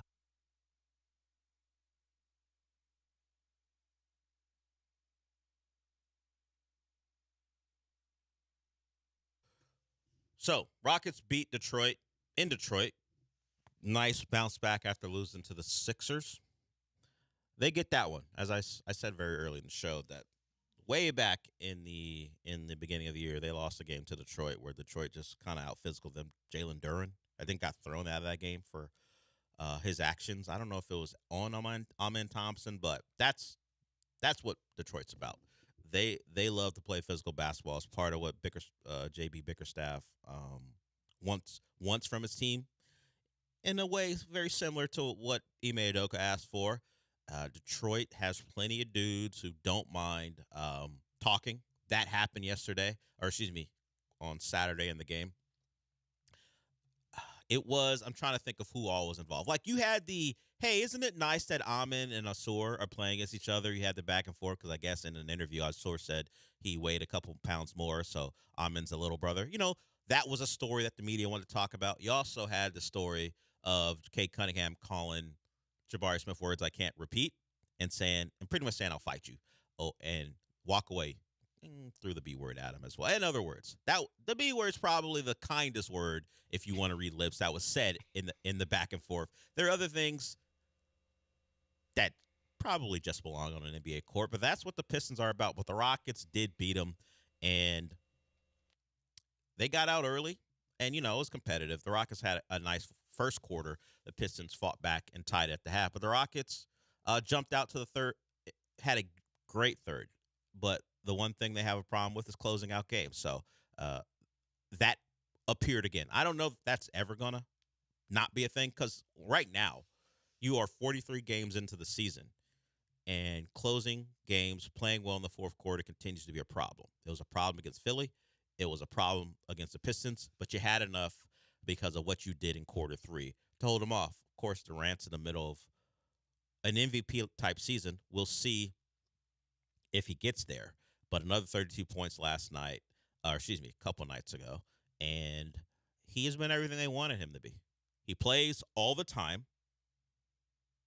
He's having a great year, and at this point, he's kind of their saving grace. If they need a bucket, they know who to go to. Now, Alpe's on the floor. They'll give him opportunities, but I don't know if anyone feels more comfortable with anyone getting the ball other than Kevin Durant. I think if it's tight, go give it to the guy who can get his own shot at any point, and also can create for others if he so chooses. So he was, of course, the high scorer, and they leaned on him, 32-7 for him. And a good bounce back for him because he turned the ball over a lot against the Sixers, did not turn the ball over once, a plus 18. And I'm trying to think, could you have asked for more for him? 41 games out of 43 played, heavy workload, and that has been a conversation, and he was asked about it because people are surprised when you're his age and you think the Rockets have all this depth. You think he's going to be a guy who wouldn't be playing 1 minute less than his career high in minutes, but he was asked about it and had an answer I think everyone would like because he's aware of his importance. Here's Kevin Durant on his minutes workload so far this year. How do you feel, this year you've logged a lot of minutes. How do you feel and your body feel? I feel great, man. That's what I get paid to do, man. I get paid $50-some million to be available and play, and be there for my team whenever they need me to be there. So it's on me to prepare the right way so I can be ready for 40-plus minutes. I'm preparing for 48 minutes a night. So if I fall under that, I'm cool, you know what I'm saying? But I get that people are concerned because of my age, and I've had some injuries in the past. But I feel solid, and coaching staff has been doing a good job of rotations. And then when I'm in a game, too, you got players that can handle the ball, that can guard, too. I'm not out there doing everything, So I feel good when I'm playing, and I want to play more. I don't want to miss games. I want to play more minutes. I just want to help the team as much as I can, and me being out there helps the team. Right now, 50, 40, and 89. That's shooting over 51% from the floor, over 40% from three, and 88.5 from three. From the free throw line. Up that free throw percentage. We can get a 50, 40, 90 season out of you. What are you doing? Bum. He's played over 39 minutes the last 10 games. So the minutes load has increased, actually, not decreased over what it has been all year. I mean, could you do a little bit more? I mean, you wanna get it so I can repeat the 50, 40, 90 thing as we try to get you an MVP in your age 37 year. Yeah, make a couple free throws. Yeah, I mean, why are you missing so many free throws? If you had made that free throw against the Thunder early in the year, now look where would you be? Where would you be? Closer to 89%. Yeah. But all nonsense aside, he's been great. I do like the idea that actually, if you would have been told that a little bit more than halfway through the season, this is the Kevin Durant you would look at the minutes and be like, ooh. Yeah, you would. Oh, that's a lot. The minutes, it's we're getting too much availability out of this guy. Is he gonna have enough on the back end in the playoffs? He's gonna be available. Games played. You're like, God, this guy plays all the time. Ime, you want to fit in a rest day? Give him a couple. Yeah, come on. They have to have I don't know, the Wizards or something coming up. Yeah, where he doesn't have to be out there. They got the Grizzlies tonight. I think the Grizzlies are going to be able to make it. Their last game was postponed because of weather. Haven't heard anything that would keep them from playing in this one. Is it in? Oh, I guess here. I guess they're in Memphis though. Yeah, so we'll see. That's the problem. Yeah, Houston. All we got is cold, as opposed to real weather conditions that might hamper a flight. So that one still is on for the night as the Rockets, who have been dominant at home, 15-3, try to get another one against the Grizzlies team that won't have the great Santi Aldama. Actually, he's a game-time decision. Let me take that back. Okay. They won't have John Morant, Scottie Pippen Jr., Zach Edey, and, of course, ever-missing Ty Jerome. So, of course, Ty Jerome won't be available as well. The NBA hasn't felt the same this year. Yeah, Ty Jerome had that one series against the Heat last year where everyone's like, oh, look at Ty Jerome. He made himself a lot of money. Sure did. Not playing, though, but made himself plenty of money. The Rockets will see that team tonight here in town if weather doesn't keep them from getting here. So a real shot to get another win. And Kevin Durant, I imagine, if he'll play 37 minutes again, because that's just how it'll be. I would hope as a 10.5-point favorite. Maybe we keep it under 35 tonight, although he doesn't mind. That I like this for games against the ilk of the Memphis Grizzlies. Can we set the over-under of minutes played for Kevin Durant at 35 and a half? Normally you don't have minutes restrictions associated with opponent, but I think in games like this, Ime Udoka should set a minutes restriction of 34 minutes. Yeah, if it takes more than 34 Kevin Durant minutes to beat the Memphis Grizzlies, you deserve to lose. Yeah, if you got to take him out and you blow a lead, well, you brought it on yourself. That's how it is. You knew going in he only played 34. Yeah. He's going to sit down. In fact, I don't even want to be tempted. Go to the locker room. It's a teaching moment for the other Rockets. Close out the Grizzlies. Yeah. Be up 20 in the fourth quarter. Don't let Jaren Jackson and what's his name? I forgot. It's the rookie. Don't let Cedric Coward. Don't let Jaren Jackson Jr. and Cedric Coward drag you into a clutch game in the fourth quarter. Yeah. Enough. They don't even have Santi Aldama maybe tonight. What are we doing? They might not have Santi Aldama. Let's not make this a thing where we're dealing with the Grizzlies in a clutch situation where you need to execute down the stretch. It should not be a thing. That's what I'm asking for. Not much. Just take care of the Grizzlies so Kevin Durant can be waving on Josh Okogie. Yeah. I need him at the end of the game. Hoodie up. Yeah. Towel inside on his neck. Yeah, towel inside completely. Maybe chatting with the Rocket fan behind him who isn't yelling at him unlike the Piston fan did. Yeah, let's keep it clean, folks. Yeah, if you did not see that part of the game, the game within the game against the Pistons, Kevin Durant got into a back and forth with a, I guess, Pistons fan who had a Kevin Durant Brooklyn Nets jersey slung over his shoulder. So maybe not a Pistons fan. That's NBA fanhood in 2026. Kind of like I'm going to talk trash to this guy while having his Brooklyn Nets jersey, his old team's jersey on my shoulder. Yeah, not even the team not even the Thunder or the Warriors. It's a Nets jersey. I guess maybe he likes the colors black and white or the number 7. I don't know. But he and Kevin Durant got in a back and forth. He said something about a foul call or wasn't a foul, Kevin Durant pretty much said, "Shut up." That's the clean way of saying what he said. It was a lot more than that. And John and Lance talked about it this morning.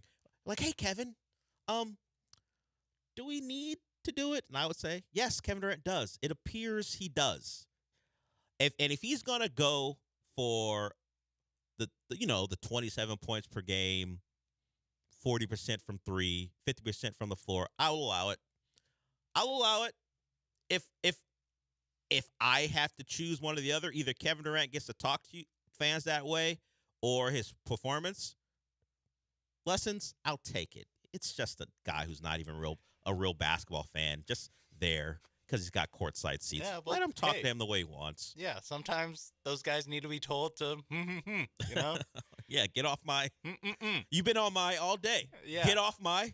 Yeah. That was part of the conversation. So, we really have gotten the full Kevin Durant experience, like much more than I thought we would be getting. Like the availability, He didn't. This is the line from a fan. We don't know what he said before. This is what was caught. He didn't foul you. Ball don't lie. Release yourself from my D. I don't think I've ever heard it put that way, which I have to applaud him for. Yeah, innovation. That is a great turn of phrase. Release yourself from my D. Oh, are you? You know what? All right. No complaints. All right. If you are as eloquent in the way you tell a guy to get off it's release yourself. You know what? Applause. You got this one. You got this one, KD. That's not the only thing he did over the weekend. As I said earlier, I don't know this account, but this account caught it from a lot of people because of his assumption about Kevin Durant. He used what he thought was Kevin Durant's perceived lack of a father in his life to speak to how Kevin Durant conducts himself on the court and off the court. And Kevin Durant responded with, and I'm going to use the word this time, ignorant bitch. Kevin Durant was the only one to take shots. I think the people who roll in that NBA world where they're aware of maybe accounts with big followings who are maybe more troll-like than actual news-based. Everyone got on him. It was a complete pile-on, and it was helped by the fact that Kevin Durant responded. Someone responded, "Hey, Kevin Durant's dad has been at his games. What are you talking about?" And of course, Kevin Durant wasn't going to have it, so that happened. You had the online version of Kevin Durant, and also the on the court, and not that dissimilar, honestly, when he's talking to people who cross him. So, but all we care about for the most part is lighting the Pistons up and getting a win in Detroit. All right, we'll go to break with that. Rockets, Grizzlies tonight as they try to put together a couple wins and get consistent performances as we move forward. And we will see if we can avoid a clutch game against the lowly Grizzlies. That's all I'm looking for. Yeah, I don't need them to answer their clutch offense questions tonight. Yeah, I prefer actually not prefer, to, actually. If there's I prefer for that muscle to not get exercised. Yeah, no new information on how they handle a close game. Like the 13th data point, I don't need a data point here. We're good. Let's win by 15 to 20 and go about our business, and we'll move on. All right, we'll close that hour one with that. We'll come back with more. Of course, you can join us, 713-780-3776. Apparently, all that discourse about the former Texans OC did not reach certain portions of the NFL world because someone is still hireable. I'll give you that news when we come back, and we'll certainly talk more football as we go forward. But first, I want to talk about Monument Chevrolet. You may be at home because it's cold and your business said, hey, you know what? You can stay home. Be safe. And that means you might have time to wander. And you're thinking to yourself, you know what would be great? A new car. A place to go to find that new car is Monument Chevrolet. Go to the website. Maybe you're not going to get out today because of the weather. You can certainly go to the website. It's monumentchevrolet.com and check out the great deals on great vehicles. Whether it be an Equinox, they've got a deal you can check out on the website right now. Or maybe you want a truck. The Silverado is something you've been interested in, whether it's the 2500 or the 1500. They've got, or an EV vehicle. They have Silverados in multiple ways. Find the car you want or the vehicle you want, and then find the deal you want, and then head out there. They're in Pasadena. They're off of Beltway 8 and 225. And remember the name Jeff. I say that name because he's going to be your point person. Any questions you have, ask for Jeff. I talked to him over lunch, and he said, that's what I want. If anyone has any questions to ask about Monument Chevrolet, ask for me, ask for that name, Jeff, and it'll get you sorted out. So that's the type of service and the type of people they are. They want to be at the forefront of a great car buying experience for you. So whether it be Jeff or one of the great salespeople, you're going to meet people who are working for you, not for themselves, to get you into a great vehicle. So that website, once again, is Monument Chevrolet. They're in Pasadena off of Beltway 8 and 225. Find the deal and the price, the price, and the car you're looking for with them at Monument Chevrolet. Chevrolet, together, let's drive.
So in the morning show, we got a call about a guy who said he had to, I think he said he needed alternative methods to use the bathroom, or at least wipe himself because the rush on toilet paper because of what people thought could happen this weekend and leading into this week.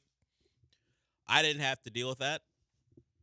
If I wanted toilet paper, I could have got it from the local HEB. I just did not have to buy toilet paper. But I did get suckered into, hey, got to get snacks, got to be ready. Yeah. I did do that. Yeah, I got a whole. It's really hard to eat a whole loaf of bread as a person who lives by himself. It is. And Even there's if only you're so making many sandwiches. Only so many sandwiches you can make. Yes. Maybe you throw some French toast. Either way, it's going to be very difficult to do that. But I did do that. You know, I bought food I'd never buy. Like I bought snacks I never buy. Yeah. I canned food. Like I had canned food at home. So I didn't even think of canned food honestly because I rarely do that. But you know, I went and got. I don't know what they're called. They're kind of like maybe they're called barbells. I forgot exactly what they're called. They're like some type of protein candy bars. Like I've never bought those before, but you know I had to have them. They're pretty good. I had to have them just to see. Like one of them, the one I had was good. Yeah. I think now cookies have, and cream is a good I one? think I went caramel and cream, cookies and cream, something like that. Either way, it was good. But I got suckered. Not that the weather couldn't have been a bigger issue than it was, but you know you got to be prepared. They tell you to be prepared, so I did that, and now I have too many snacks like corn nuts that I don't ever buy, and just a lot of snacks, stuff that doesn't take a lot to prepare if needed to prepare. The rush on toilet paper and like several gallons of milk that I see on social media. Yeah. Like where's that coming from? Like how long do you think it's like even if the power is out, why do you need so much toilet paper? Like that much toilet paper. Yeah, what like for? more than like an extra roll. Like if you really think about it, how much toilet paper are you really burning through like per bathroom in your house? Like I get some people have big families, they have lots of kids. They go through more toilet paper. But why are you buying more than you would normally need? More than like that one Charmin pack that has like 10 of them. I guess more people, you're going to be at home more possibly, so maybe you have some road things that you normally do that at become work home games. that are going to become home games. I guess you got a stretch of a 7-game homestand that you're worried about. I don't know. Like it never crosses my mind to go overreact and buy a lot of toilet paper. Yesterday morning, when I woke up and everything was mostly fine. Yeah. I looked at my pantry with all the sandwich materials, I got trail mix. Yeah. When do I buy trail mix? I guess I'll eat this. Yeah. But I looked at that and I was like, damn, I really got suckered on like what, $20 worth of food. I can't imagine the people that are stockpiling. Like because they I'd be got to pissed feed off. 4 or 5 people in their family. I'd be How so much pissed food? off. Now you got all these extra things that you have to work through. I guess we're good on toilet paper until 2027. Yeah, this was when it was actually raining on Saturday morning, but it wasn't like freezing. It was just raining in the area. So there's this donut place near my house that I've only been once before, but they make a good like croissant breakfast sandwich. So I was like, you know what, I'm up. Let me go. I actually didn't even go to sleep that night for whatever reason. I was up. I went to go, and as I got my donuts and the sandwich, the person who owned the place was like saying thank you, thanks for stopping by. And then I was walking out. She goes, "We're gonna be open. Like I guess she had this panic that people weren't gonna show up. I'm sure she does big numbers in the morning on the weekends. Yeah, so come back. We're gonna be open tomorrow and Monday. I was like, oh, okay. She's letting me know that we are not shutting down. No. This is our time to make some money. Please stop by again if you want. I was like, okay, I'll keep it in mind. Maybe on the way home, I'll pick up whatever's left. It's like going to be 12:30. I'm not sure, or 1 o'clock. I'm not sure how many fresh donuts are going to be available, but maybe I'll stop by. So, we don't know how to deal with the cold. No, we should always be prepared. It's always better to be over-prepared than under-prepared. I am wondering, though, how many times were the grid, like the farther we get away from 2021. The disaster that was 2021. Yeah, is the paranoia going to be at an all-time high every single time? Because I also on Saturday, I was like, well, I better like go out to eat to A, save the food I have. Yeah. And B, like, one last ride in the world I grew up in before it's 28 years later. You're going to wake up and it's The Walking Dead out Yeah, there? I don't know. But yeah, I do wonder how often we're going to just be like, well, you never know. We might be stuck in our house for a week. Yeah, I think we're scarred, and maybe rightfully so, by the failures, and always I will imagine people have lost trust in ERCOT. I mean, do we trust them despite what I haven't they seen the said recent polling, but I Yeah. imagine it's negative. Despite what they said about fixing the infrastructure to be ready for this, who knows if it had rained or snowed heavily in the city, how things would have gone. But thankfully, we're just dealing with some cold for today and tomorrow. And as it stands now, like I said earlier with the John and Lance, I haven't heard about any power outages, at least major ones. Hopefully that remains the case and everyone can be okay, whether they have to go to work tomorrow or they get another cold day, which is what I'm calling it since there hasn't been any real precipitation. I mentioned this before we went to break. We are set up next year, 2026 season. Well, it's 2026 now, but the 2026 season for some real. Did we make a mistake firing Bobby Slowick? Because he's got a new job. It's a place he already had a current job, but he was promoted by the new Dolphins regime to be their OC. So whatever people thought of him here, and we certainly had conversations about the downturn in offense. He got hired by the, I won't say alleged, but people think very highly of Mike McDaniel as a offensive mind to be the passing game coordinator, and he was interviewing for OC jobs this offseason. Jeff Hafley, the new Dolphins coach, kept him. So Bobby Slowick will be calling plays for whoever the quarterback is in Miami.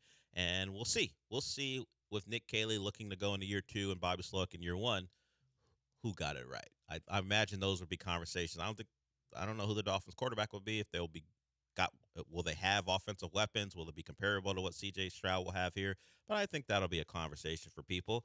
If the guy you got rid of after 2 years finds a way to be productive with whatever the situation is, and maybe people here who, and we're not outside of that, the conversation about Bobby Slowick maybe needing to go, how people will feel if it wasn't him, it was more the environment he was in. As we know, the Texans not only got rid of him, they got rid of their O-line coach, made multiple changes to the O-line. Was Bobby Slowick, as they say about kids who get in trouble, a product of his environment, or was he a guy who was a problem as well? We'll find out. The system failed. Yeah, did the system fail Bobby Slowick, or was he part of the systemic failure of the Texans offense in 2024? No Slowick on the 2026 schedule, it looks like. No, they don't play. I had to do a quick Google. They did finish second. The Texans did. I believe the Dolphins finished third, and they don't play the AFC East this year. Yeah. The Texans don't do that. So you won't see Slowick in person unless isn't there like the 17th game that they have to figure out, or has that already been figured out? I think that's already been figured out. Okay, so we don't have to worry about Slowick coming to town and roasting D'Amico's defense. Not that you would have anyway, because it's D'Amico's defense, but it's not on the schedule. Yeah, this is all 17. Okay, so who are they playing this year in the AFC? The division they're playing? Let me go back 1 second. I went to the Dolphins schedule. See you there. Let's see. They are playing. It looks like the North. Yeah, they're playing the North. Yeah, and then on the NFC side, is it the East? Yeah. Yeah. So the Cowboys will be in town, so that game will get undue importance, like it always does. So undue. Undue. Come on. It's not a rivalry. Lone Star Showdown. Is that what it's called? I thought that was like. I think that's Cougs versus somebody. What's the Lone Star Showdown? Or is that an FCS game? I don't remember that happens at NRG. Or is that the Texas A&M Texas game? What's that called? I think that is the Lone Star Showdown. Yeah, I believe that's where it came from. I believe that's what that's what I was that's like, called. it's not Sam Houston versus SFA. That's Piney Woods. No, they gave it that name, and then it ended in the final game before the rivalry came back, 2011. So, grand opening, grand closing. Well, they used to put that on the field, right? Yeah. It was an actual thing. No longer. I don't think they do that anymore. So whatever you want to call Dallas versus Houston, it'll be a thing this year at NRG. We can all pretend like the Cowboys are something that we should actually be concerned about. It's a big deal, I know, to beat the Cowboys. Just another team to me, man. They might as well be. They might as well be the Jets. They're better than the Jets. Understandably, you do have Cowboy fans in your life. It's unlikely you actually have Jets fans in your life. But honestly, what are the fights with the Cowboys? What are the actual discussions with Cowboy fans now? Are they really talking about what could you possibly be arguing with them about? They have Brian Schottenheimer as their head coach. They should never talk to you again. Look, they can rip on Stroud, whatever, fine.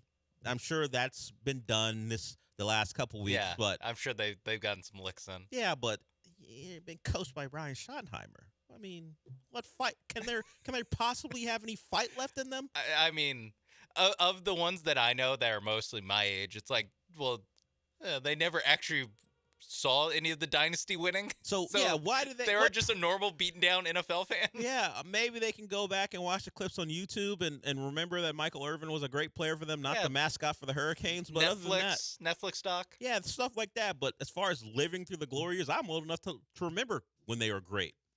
I'm not a Cowboy fan, so I'm not going to beat my chest about it. But I know we'll put a lot of importance on a game against a very mid team that you should beat handily at home, right? That's how it's going to go. Cowboys are bad, or at least average. You should beat them, and we'll pretend like it means more than it actually does. We'll go to break. We got a call from Willie P. Man U, big win for Willie P's team. They beat Arsenal and short-circuited Arsenal's championship chase. Only up 4 points against Man City and Aston Villa after this weekend. So nice job by Michael Carrick, the fill-in manager, doing big things. They beat Liverpool. I believe they beat Liverpool, and then they beat Arsenal in back-to-back games. At least the last two games I've actually paid attention to Man U on. All right, we'll go to break. If you want to follow Willie P, the number is 713-780-3776. If you want to beat your chest about a big rivalry win, you can be next. We'll be back.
It's the Del Olalea Show. On ESPN 97.5 and 97.9 HD2. Live from the Huntington Bank Studios, here's Del Olalea. Correction for me, I'm sure Willie P would have done it if I don't do it. They beat Man City, and then they beat Arsenal, not Liverpool. In between, they lost an FA Cup game to Brighton. But hey, in the Premier League, Willie P's team is on a good run, now 4th in the Premier League. Do want to get to this before we go to Willie P. In some ACC college football news, partly brought on by the fact that the Big 12 is moving to Fridays, which used to be the Pac-12 spot, but the Big 12 said, hey, that ain't a real conference anyone cares about anymore. We're like half Pac-12. Yeah, let's take their spot. So the Big 12 moved their title game to Fridays. So the ACC, the likes of a conference that has the likes of Virginia versus Duke, decided, hey, no one really cares about our game in prime time.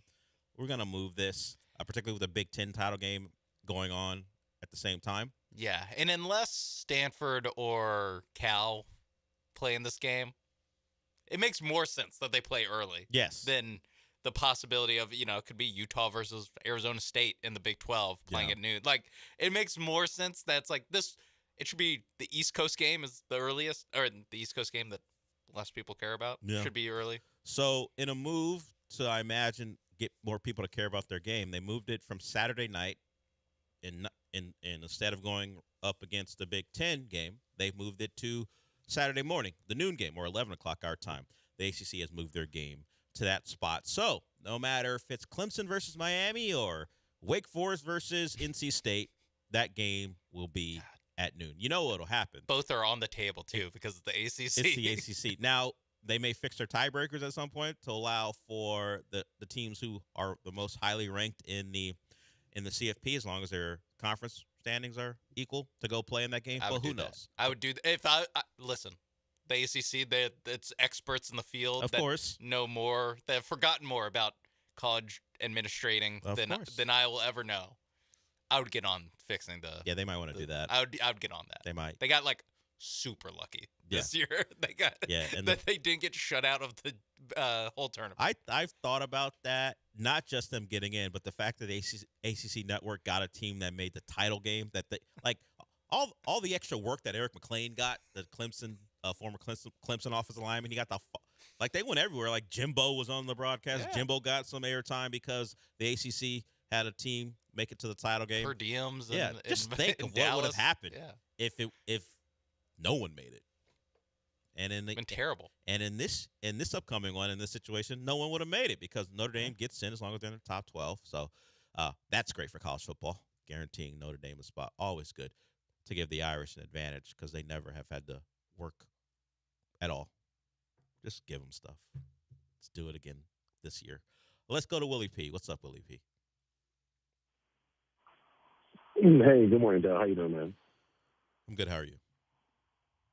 Not bad. Can't complain. Manchester United doing fine.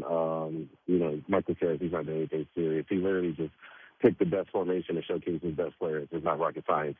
But that's not even why I called. I called because 2 Tuesdays ago, at the end of the first hour, I was listening to the podcast, and Lazy J called in and was talking about Real Madrid, and he had zero self-awareness, started naming off every player on the damn roster, past and present. And it was basically just a terrible call. And then you tried to lump me in with that fool talking about, if Willie P, you want to call him talking about Manchester United, my guy, I am self-aware. That was me joking I know. around. But I'm like, wow, I catch a stray, boy. I'm self-aware. Whether Manchester United is doing good or poorly, I'm a Houston kid, through and through, so Houston sports always reigns supreme first and foremost. I was like, Dell trying to take a pop shot at me, but nah. I've been meaning to call. I just kept forgetting. But anyways, that's the only reason why I called. I ain't got nothing to talk about. The Rockets. Yeah, just to fit myself. The Rockets game was cool. Hey, Lazy J, please don't call in and take shots at me. This wasn't about you, so I don't need no beef there. But, you guys have a great week. Try to stay warm. Love the show as always. Sean and Mace, what it do, baby? Appreciate it. It's always good to use an opportunity to defend yourself. And honestly, it's more to illustrate how ridiculous Lazy J's call was, and I just use you as an example. And there's the example. He would never do that. yeah, it's a call I'm not going to review. It was just atrocious. It's no need to review it. It was just awful. It's bad, top, yeah. top to bottom. yeah. Look, we welcome the nonsense, but that wasn't even fun. The nonsense that Lazy J brought No, to the those table. shenanigans are Yeah. sad. yeah, it's sad. Yeah. Asking me, never mind. I was gonna no. No, That's better. Let's not do that. Let's talk about other things. So, we got to. You know what? Let's get back to the football of it all. So we've got Patriots versus Seahawks. Yeah, Mike versus Mike. We're very close. Not that close, but we could have had Sean versus Sean. Instead, we have Mike versus Mike. Mike versus Mike, which is fine. Mike McDonald told the world that he spends a little time with this kid every week, like not a lot. I think he let it be known in an interview leading up to the game that like the biggest chunk of time he spends with his kid is like 30 minutes on Thursdays. Initially, like because of course John and Lance don't actually fact check. It made it sound like he only spends 30 minutes a week with his kid. But he said that 30-minute chunk on Thursdays is kind of the biggest amount of time he can spend with his kid. Look, I don't do the whole DFI coaches thing. I understand you got to work hard. It's your profession. You put in a lot of hours. You got to make sure you're good to go. I don't know if I would admit that, hey, I'm an absentee dad. It's also I don't know if I would like just say that. I'm sure he's exaggerating for effect because I work hard if you don't know. Yeah. But the whole, that 30 minutes on Thursday with my boy is like, I try to like suss out because initially when I thought it was 30 minutes, because I'm sure after games, his wife is bringing his kid to the game. He says, "Hello, Dad," and they all hug it up. What is that like? 2 minutes on a Sunday? How much time? Well, how are we breaking this down? If let's say he spends like 2 hours with his kid every week. If we're going by the fact that the 30 minutes is the largest chunk of time, it can't be more than a couple hours. No, you're just picking up nickels and dimes. Yeah. So what are we doing? Does he say good morning? Does he say good night? No, he's already at the office. At the facilities up before the child probably gets first up, one right? in, last one out. I mean, I don't know if we just openly admit to. No, you got to get an hour. Keep that you to gotta yourself. Get an hour uninterrupted. Right? Come on, like what time are you getting home? Like if they have a home game on a Saturday, on a Friday, because Friday's a light practice day. It's like a walkthrough, and so is Saturday for the most part. Saturday more than Friday. Come on, what are we doing? Like get home at 7. Your child is probably still up. Let's exit Mike McDonald. Let's go general coach. so no one's insulted. Let's go general coach. If you are on track to win the NFC West, actually it's too specific now. If you're on track to win your division and you got a Super Bowl run in store for you, I mean, I think you find more than the time a certain coach said he was spending. You could get in a combination over 7 days of like 4 to 5 hours, right? I mean, if you're a coach that won his division or her division and has let's not be gender specific here. And has a bye week. Yeah. He had a bye week. Maybe like Sean Payton if he had a young son. Maybe you could go see Zootopia 2 with the kid. That's all I'm saying. Yeah, something. Or maybe you stay home and your kid really likes the Transylvania series. You can watch a couple of them. He loves Selena Gomez in that role. What are we doing? Andy Samberg in the role. I mean, yeah. Okay. I mean, I know Seattle fans are like, shut up. Keep not paying attention to your kid. Oh, it's 100. If you're a fan, you're getting 100% the ideal of, hey, lock yourself in that. You know what? I got to take it back. Still, he's only getting anywhere from 30 minutes to an hour of personal time with his son Jack in a week. So it's okay, I'm now 100% with you. You should not be admitting this. Yeah, what are we talking about? Why is that a thing? You should not be saying this. This is the quote. I don't get to see Jack throughout the week as much. So Thursdays, which is today, I try to get home pretty quick to be with him for maybe half an hour. So maybe half an hour before he goes to bed. And then I've got to set up in my house where I can work on the game plan. So. Okay. 30 minutes to an hour Understood. And 30 minutes is in one go. And it feels like he tries to get the most time on Thursdays because that might be a better time for him. I don't know, man.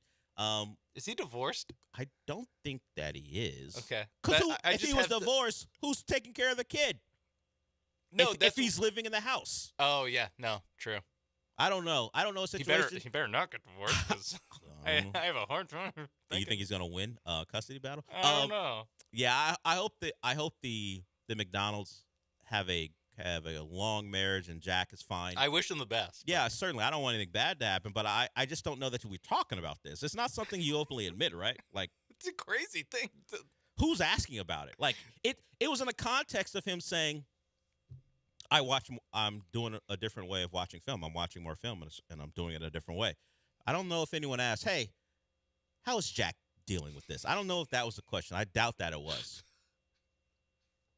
And, of course, another football guy is coming to his defense, Mitchell Schwartz, who's former Chiefs offensive lineman, talking on Twitter.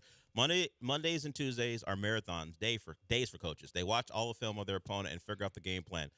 Some don't even go home those nights, or if they do, it's just for a couple hours. Okay, so that's 2 days of the week. Yeah, what Man, about? there's 2 days. But Sunday's game day, Saturday's a travel day.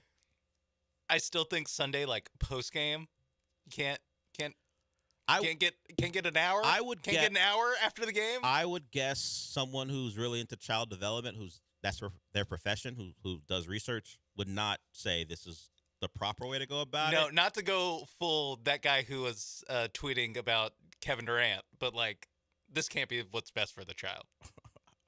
I don't know. I can't speak to what that home life is like. But for the most part, or my thought is, it's probably not information us idiots should know about. No, whatsoever. It's interesting reveal, I think, more than anything else. Yeah. I mean, it's crazy. I'm sure there's a great support system. I don't know his wife's name. I'm sure she's doing a great job raising the child along with Mike when he can. I just don't know. Of all the things a coach reveals, this is the one I keep in my back pocket. Like, we're talking about, I forgot who we were discussing earlier. I forgot. Some discussion we were having this morning about lack of self-awareness. This is one where I go, I'm keeping this one to me. Look, I hear all the time coaches work hard, long hours, understood. It's just an odd reveal. That's all.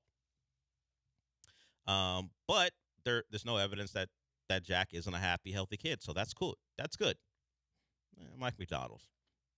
Much like you'd keep your game plan to yourself, this one we keep to myself. But I do think he's exaggerating. I don't think it's 30 minutes to an hour. He's in the middle of a conversation talking to someone, interviewing him, and he got a little loose, I think, with the time frame. But who knows? As long as he wins the Super Bowl, Seattle people aren't going to care, and that's kind of how it always goes. All right, we'll go to a break with that. Mike McDonald, dedicated to the craft, and it's worked out for him. He is a NFC champion in 2 seasons. That quickly can get done. He was a hot name, and they got rid of Pete Carroll, and they made the right hire. It came out that the Falcons passed on Vrabel and Mike McDonald to hire Raheem Morris. Oof. Tough. That's a tough one. That's one where who's saying that? Like, what? Keep your mouth shut. Well, they interviewed them both, so everyone knows that they had a chance to hire either one. Or the Falcons, one of the Falcons came out. Actually, those two turned us down. That's better. I would rather have that out. Or they move fast. The Patriots snatched him up before. He's their guy. He was never going to work with us. Yeah. Vrabel's their guy. Yeah. He's one of them. You got to lie. Yeah, McDonald loved the Pacific Northwest. He didn't think about. He fell in love with the school district there. Well, very important. School districts are very important. They're seeing a lot of those McDonald kids. I don't know, man. Hell, you in a Super Bowl, everything's going to be fine. Just make the 12th man happy. And they're thrilled with them. Chris, we see you. We'll get to you when we come back.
It's the Del Olalea Show. On ESPN 97.5 and 97.9 HD2. Live from the Huntington Bank Studios, here's Del Olalea.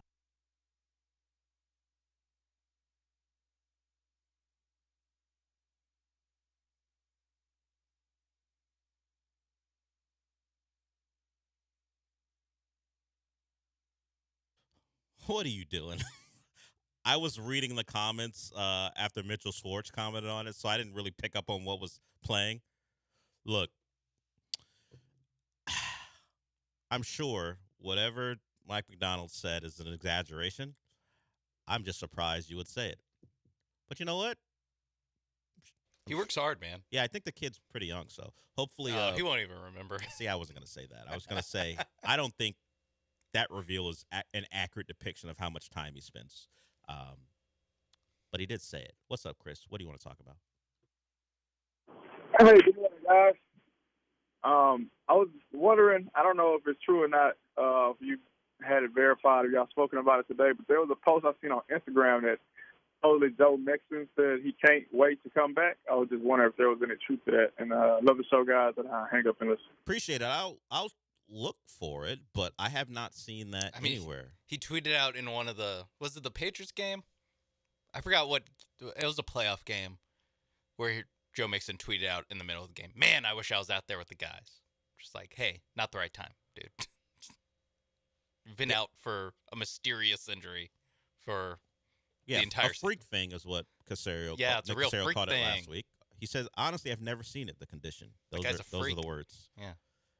I have not seen the Instagram post, haven't seen it put anywhere either, screenshot anywhere, so I'm not sure about that. So we don't know any more than we did really at the beginning of the year. Yeah, like honestly, I think we kind of, I don't know, by August we're like, yeah, it's probably out for the year.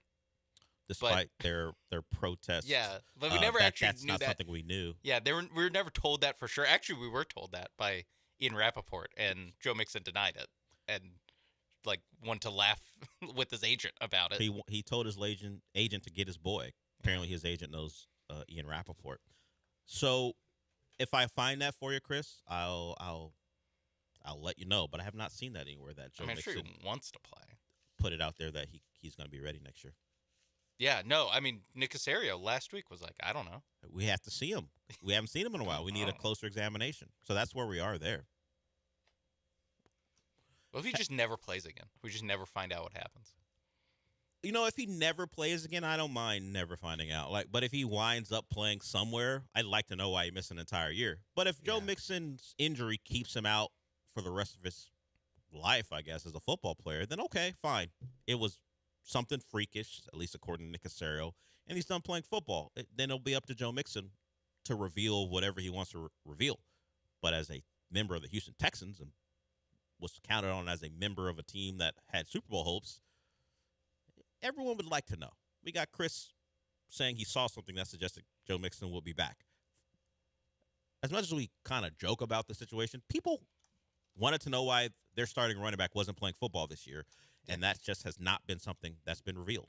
No, I mean, we'll definitely find out at some point. Like, Joe Mixon will be on a podcast at some point. But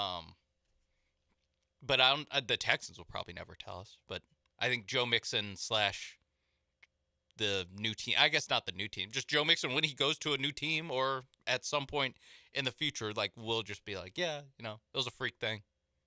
And then say a body part, hopefully. Because I don't. Foot, right? Foot or I guess ankle, but foot. I don't know. Again, he's been out for 7 months, and we just don't. Last time we saw him, we don't know for sure what body part. Well, 7 months. The last time we saw him as a football player was more than that. The Chiefs game is when the last time we saw him, and it's been a year plus with no clarification because he finished that game, right?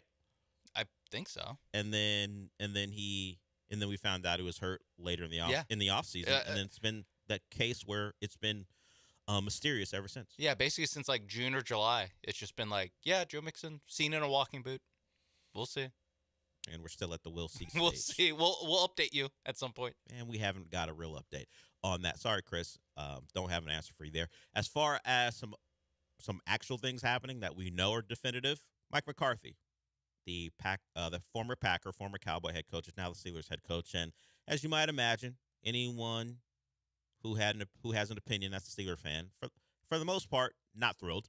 Not thrilled with the third-time head coach getting the job. Like, they had Tomlin for years, and the Steeler fans are used to continuity and patience with their coach. And from all accounts, if Matt Tomlin still want the coach, he'd still be the Steelers coach. But he's not. And okay, now that you have some hope, and that's the kind of the best thing, other than where the Patriots and the Seahawks are, the best place to be in is new hope with your team. And the fact that the new hope has been doused as quickly as it has by the fact that Mike McCarthy is your head coach, that's a tough one.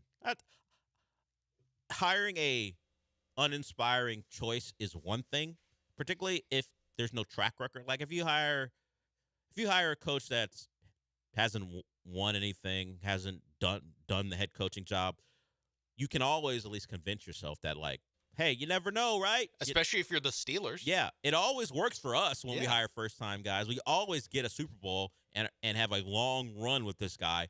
This one, it always already feels like the ceiling is there because in the history of this league, the very league that we love, Sean, how many times does a third-time head coach do anything of consequence? Has it ever happened? I know Bill Parcells has gotten 4 head coaching jobs in his career. Yeah. Did Pete Carroll's third job was the Raiders. Was the Raiders? How did that work? I was hoping he'd snuck in another one before the Seahawks. No, Patriots, Seahawks, Okay. Raiders. Well, USC. True. But let's not count college. NFL, yes. NFL head coaching jobs. No, Parcells is kind of the only guy that's like was somewhat relevant. You know what? I could take that back. He was the Jets coach in '94 and then he wasn't. So he coached the Jets, the Patriots, the Seahawks, and then the Raiders. There we go. Pete Carroll. So he's had 4. Okay. The third one worked out. Yeah. Mike McCarthy, go. So there it is. Make the Legion of Boom. Maybe you win his third stop. Maybe he wins the Super Bowl and gets to another. So there it is. Pete Carroll recently. I forgot about he spent a year with the Jets. I just was like, surely there's a Patriots stop and somewhere else. I had no idea. Yeah, the Patriots stop came after the Jets stop. It has happened. So we'll see. And Mike McCarthy more successful in his first couple stops than Pete Carroll was. Yeah, way more. Yeah, so we'll see. And also, he wasn't a bad regular season coach for the Cowboys. That's what's so uninspiring about it is that like everyone knows the book on Mike McCarthy. Also, if you're a Steelers fan, you're like, well, we're supposed to only do this every 15 years. I'm stuck with this guy the Mike McCarthy quits? thing seems like 4 years, 5 years, even if it goes pretty good, right? Yeah, I mean, you think how long is Mike McCarthy going to last in that job? I'm sure he thinks I've got a decade 15. more. Yeah, but that's the precedent. It's the Steelers' way. But they're generally hiring guys that are in their 30s. Yeah, not Mike McCarthy, who was 62, most notably lying in his interview with the Cowboys. Remember when he said, I've watched all this film. Turns out he admitted later, no, I didn't want to. I just said what I had to say to get the job. Got him the job. Mike. Got him the job twice now. I do that when I got my Double Dave's job. Yeah, sure. Sure, I know this area. I can be a delivery driver here. I drive all around here. Had a license for like a month. But Mike McCarthy's doing that with the Cowboys. To Jerry Jones. Jerry Jones like, you know what? I believe you, Mike. Yeah, to Jerry Jones and is it Art Rooney? I don't know who. I don't know if he did it. I don't know if he pulled that with the Steelers. I'm not sure what he said to them. Lying to Kate Mara's face, Rooney Mara's face. The Giants. Oh yeah. Well, the last name, but yeah, there is a combo there where somehow the Maras and the Rooneys intermarriage, like it's European monarchy. Yeah. What are you the crown of France and England get together to keep the alliance alive? Yeah. One playoff win in 10 years. What a. Well. Before then, though, the Steelers winning a bunch, and I guess the Giants won 2 Super Bowls when the Mara sisters were young. Yeah, all they did was win. They grew up in the winning culture. Yeah, it's like me in Miami football. When I was young, won all the time. That's the only comp I can make between me and those two. All right, we'll go to break with that. Mike McCarthy, the Steelers head coach. And remember when I talked about Texans fans getting in unnecessary fights with Cowboy fans? They hired a guy who admitted to lying to the owner. And then they hired Brian Schottenheimer. No need to get in fights with them. We got our own battles. All of a sudden, Trevor Lawrence has overtaken the Texans somehow, some way. An MVP finalist in his first year of Liam Cohen. Direct your ire at the Jags and maybe your own organization for allowing that to happen. All right, we got one more segment, but before we go to break, I want to talk about Aqueduct Plumbing Company. I hope you don't have to deal with a big issue because of the weather, but sometimes an issue is right around the corner. Even if it isn't because of a freeze, maybe you are in an older home and those pipes are about to go. You want to be preventative sometimes. You don't want to be reactionary and all of a sudden you got a disaster on your hands because you weren't ready. So that's why the people at Aqueduct Plumbing Company are great. They can take a look at your home and see if there's a problem about to arise, or they can fix one that's already started. So just check out what they have to offer at aqueductplumbingcompany.com. They got that service menu, that drop-down service menu that I talk about. They have a long list of things that they take care of. Find the one for you. Maybe it's a fixture. Maybe you need a remodel. Maybe you got a water heater problem that needs to be taken care of, whether it's a traditional one or a tankless water heater.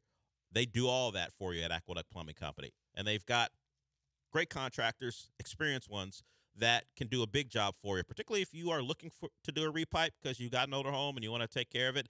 They can do that for you. They've done over 1,000 of those, so they know what they're doing, and they can do it the right way. If you want to call them, the number is 281-488-6238, 281-488-6238. Get yourself a free quote. Get yourself the right service you need for your home to avoid a problem before it occurs. It's the people at Aqueduct Plumbing Company. Just go to aqueductplumbingcompany.com. That's aqueductplumbingcompany.com.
You're back inside the Huntington Bank Studios with Del Olalea and Sean Mapes.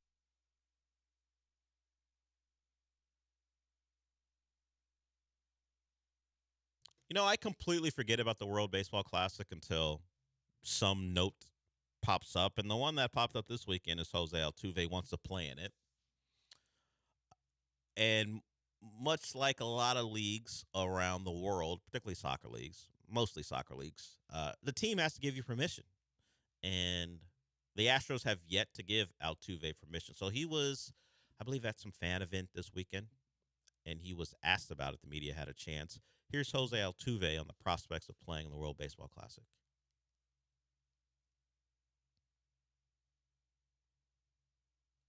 We'll wait on that. All right, here we go. If you get all the approvals and stuff, would you like to play? Yeah, absolutely. I think, I signed the paper that I'm willing to go and play like I did in the last two WBCs. Always an honor to represent my country. I played in the last one and the one before, and I'm trying to do it in this one. I don't know what's going on behind the scenes, but it seems like this year is not up to me, and hopefully everything clears out and I'll be able to go. So the event begins March 5th. I can't tell the Astros how to do their business. Let Jose have this one. I don't know that they're actually really contemplating not letting him play, but you know what? Give it to him. Give Jose Altuve the opportunity to maybe play 2 weeks of baseball for his home country. Venezuela, correct? Let that happen. I get it. He is an asset. You don't want him to get hurt. It has happened before to not just him, but other players. But once you say, hey, we're going to need you to play left field, I think I'm just giving Jose Altuve what he wants. At 35 years old, most beloved Astro of all time. That's a different statement than best Astro of all time, which I think you can certainly make the case for. Is there a more loved Astro of all time? No. Yeah, I don't think so. Like, unambiguously. Like, no one... Jeff Bagwell, the player, everyone's cool with. But there's not the, he also won a championship. Yeah. That's where his GOAT status really... he won 2 championships for you. And that was, I think, yesterday, the sound. And Brian McTaggart says, as of 15 minutes ago, Jose Altuve has opted not to participate in this year's World Baseball Classic at the request of the Astros. So they asked him not to play, and he said, okay. Once again, just doing what they asked him to do. That's an interesting framing, that he agreed to opt out after the Astros denied permission. Yeah. So that's interesting because he didn't say they denied permission. He said they asked him not to play. Okay. Now, the question would have been if he was like, actually, I want to play, would they have denied permission? Yeah, so he went from FanFest, this weekend? On Saturday. On Saturday, I want to play. Yes.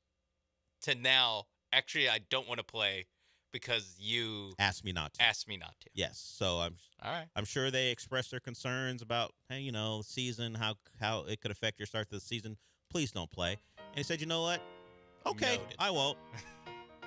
It's not surprising that he said yes to that request. It's just who he is. We've seen it over the years. It's unfortunate for him. And we'll see what they ask Correa, because Correa wants to play too.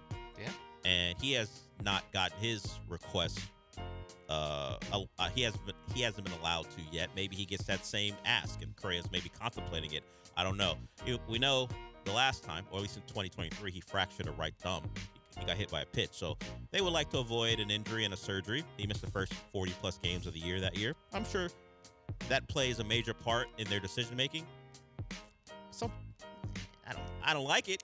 Let him do it. Yeah, I don't like it. But he said yes because, of course, it's like they know he's going to say, okay. Yeah. It's like, Astros, you guys are going to win between 80 and 90 games this year anyway. Hey, now you got more room in your infield. Yeah, there we go. There it is. If he got hurt, you had more room in your infield. In infield, you have a problem figuring out games and starts for. Now, if he happened to get injured, you'd have more time. But instead, Jose Altuve does the thing of course he would do.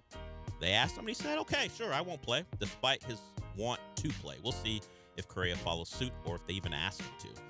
We'll see. All right, we're done for the day. Thanks to Brian McTaggart for that before we said goodbye. Since we're done for the day, Sean, what does that mean? I'm a great guy. I'm actually a great guy. He was very thrilled to make a Super Bowl, but no one let him. Like, some people did not let him get away with, hey, you know that thing you got to deal with that they pushed aside so you could play? We're not going to feel that emotional about you making a Super Bowl. But Stephon Diggs, a year after being a Texan, makes his first Super Bowl. Another smack in the face of the Bills. Couldn't get it done with them, but he gets it done with the Pats. But nobody want me to do this, is it? Or make a Super Bowl. We'll talk to you tomorrow.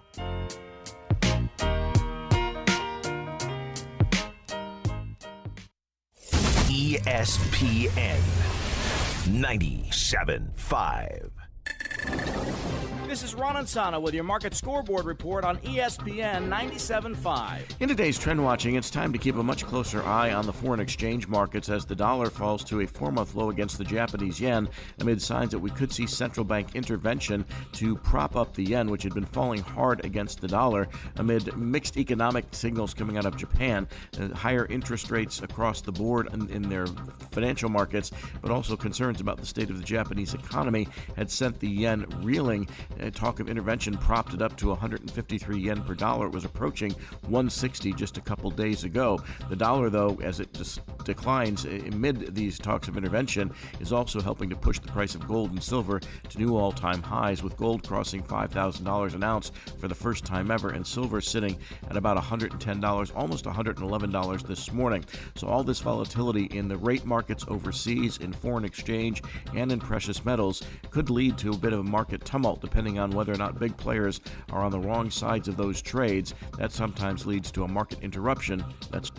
What's up, Houston? Lance Zerline here. Listen, if you're looking for a spot to catch a game, hit up Aranda's Sports Bar. Ice cold beers, killer tacos, and big screens blasting every home game. Since 1981, Aranda's has been bringing that authentic Mexican vibe, now with the sports twist. Cheer with friends, savor the bites, and feel the energy. Plus, stay late with epic drink specials that keep the party going. Aranda's Sports Bar, your Houston spot for epic sports and bold flavors. Head on over and get loud today. And give me the VIN. We buy Wranglers, Cowboy Cadillac diesels, half-tons, vets, everything. We're the largest wholesale dealer in the United States of America. You can get my money right now, top money. If I don't beat your CarMax offer, I'll send you a check for $100. Go to GiveMeTheVIN, GiveMeTheVIN.com. Put in your license plate. Whammo, you have an offer right there. Sell us your car. GiveMeTheVIN.com. So easy you can do it in your underwear. John Granado with Robin Orlando from Houston Powder Coaters. Robin, you guys are doing data centers now. There's all kinds of businesses that could use powder coating. Yes, we are doing industrial, which means oil and gas. We are doing plenty of residential, and now we're doing tech. We're going in with Meta. We're going in with Tesla. We're working on their data centers. We've even done Samsung in Austin. So the sky is the limit when it comes to our coatings. I mean, if I'm a city and my water tower is looking terrible, I'm going to call you. Call us because we want to make sure you take pride where you live. And all these businesses, they have fencing. And if you are a business, you will go to them. Yes, there's not many bricks and mortar anymore, but the ones that are still here, they want to look great. And we are here to help you with your railings, with your fencing, with your door frames. We can do it for you. And residential, free pickup and delivery. You guys are so nice. Yes, we try to be. For all your powder coating needs, there's only one place to go. Houston Powder Coaters. HoustonPowderCoaters.com or 281-676-3888 and ask for Robin. That is me. This is ESPN 97.5, KFNC, and 97.9 HD2 Mont Bellevue, Houston. Brought to you by Zada Jewelers. This is the Rich Eisen Show. Hey, everybody. Can't get enough of the Rich Eisen Show? You're in luck. You can find us everywhere. Watch us weekdays on Disney Plus from noon to 3 Eastern. Miss the show? We've got a podcast so you can listen anytime. But here's the best part. Our YouTube channel. Subscribe at youtube.com/Rich Eisen Show and you'll never miss a moment. Now, on with the show. This is the Rich Eisen Show.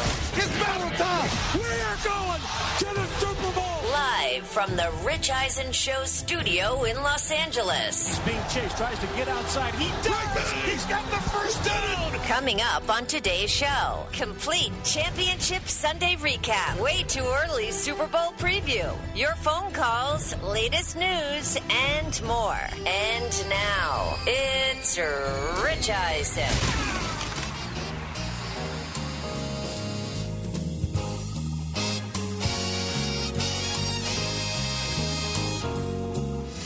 Okay, everybody, welcome to this edition of the Rich Eisen Show here on Disney Plus, here on the ESPN app, here on ESPN Radio Sirius XM Channel 80, 844-204-RICH, number to dial. Looking down, already seeing phone lines lit.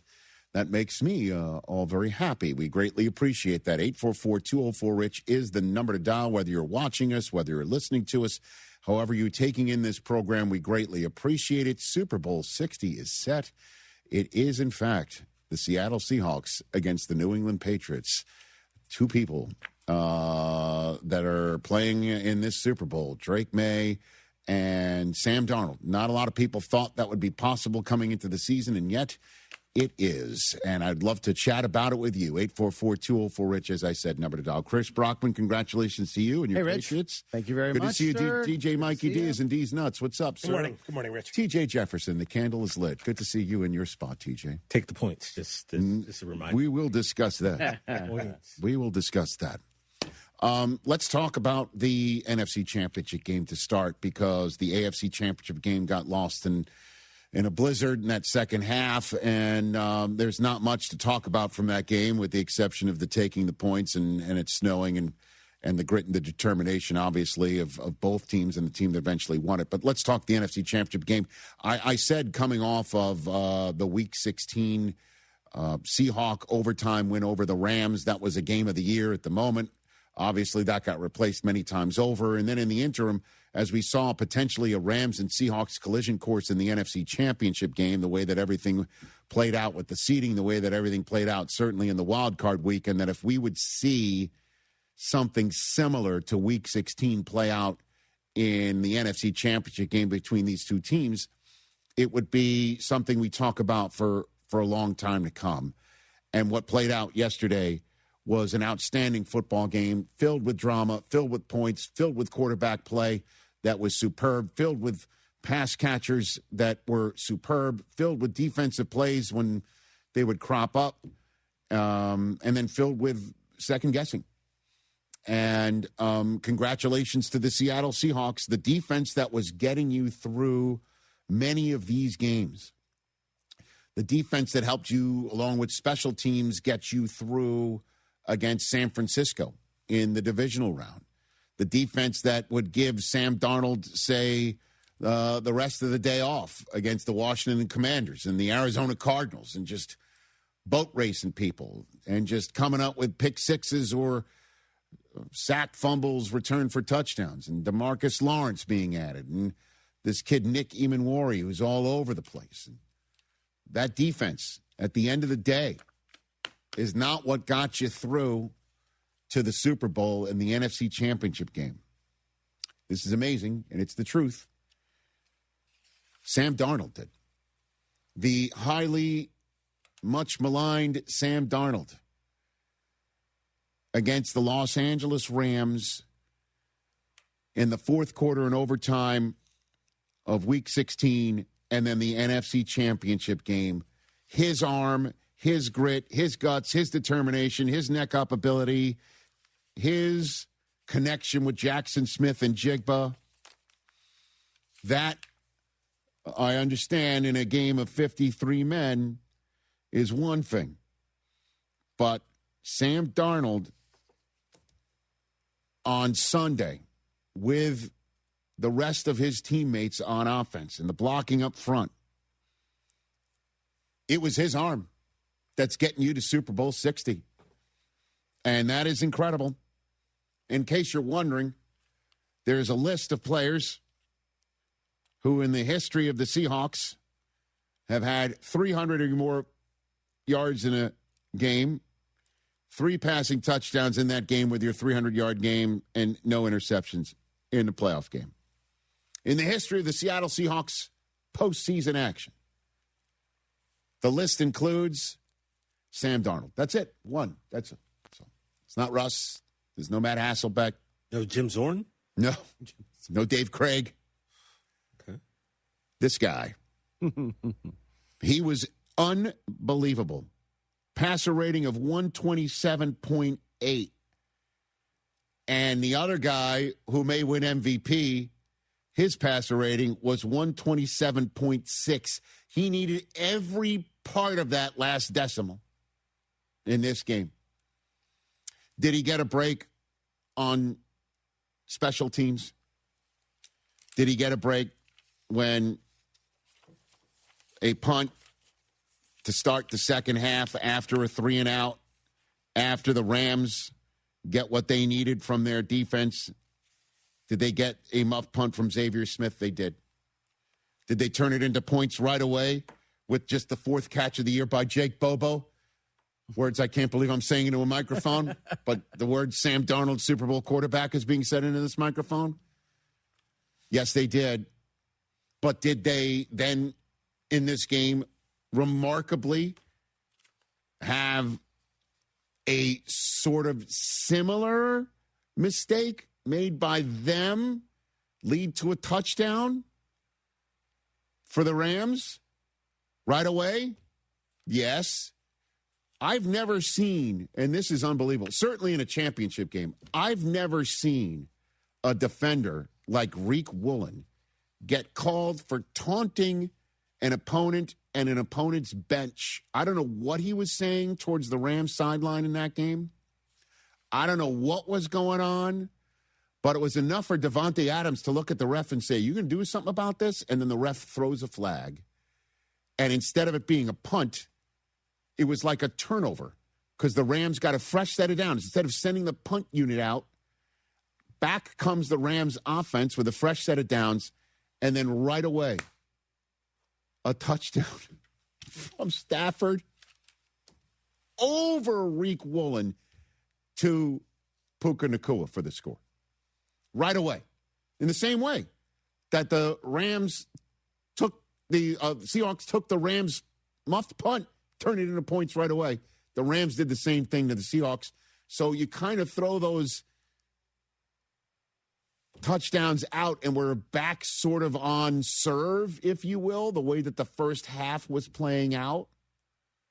Although the Rams didn't get the ball with an opportunity to take the lead, the Seahawks got the ball back after the Rams made it closer in this instance. No matter, because the Rams did have a shot to take the lead later on in the game. They were trailing in and marched down the field. They needed 90 yards to do it.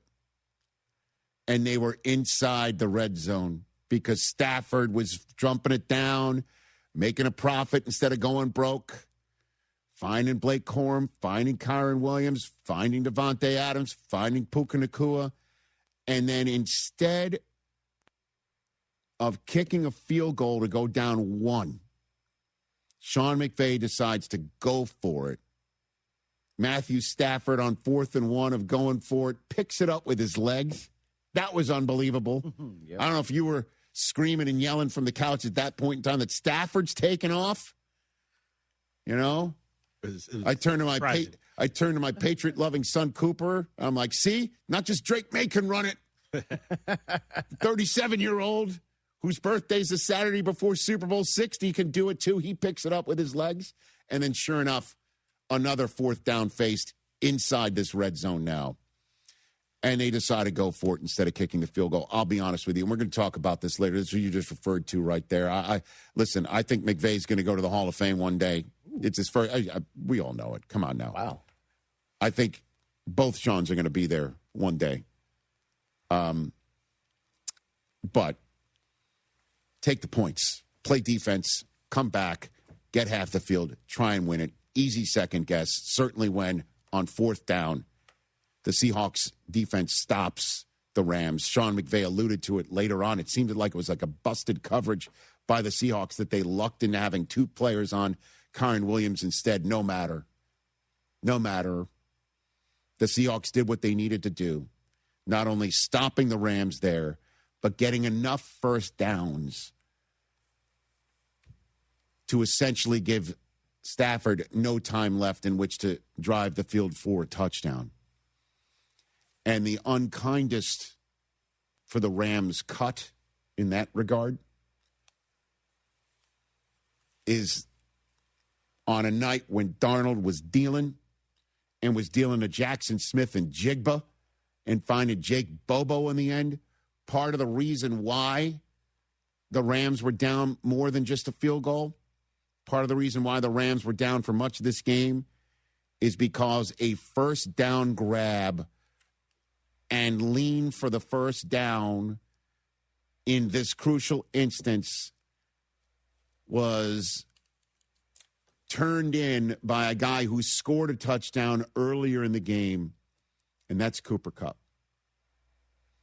He was awesome. He was a difference maker. He scored a touchdown, and going down to the ground, he was ruled, Bills fans, as if he had already caught the ball, did enough. Maybe the football act of trying to reach the ball for the first down is what made the official on the spot determine that he was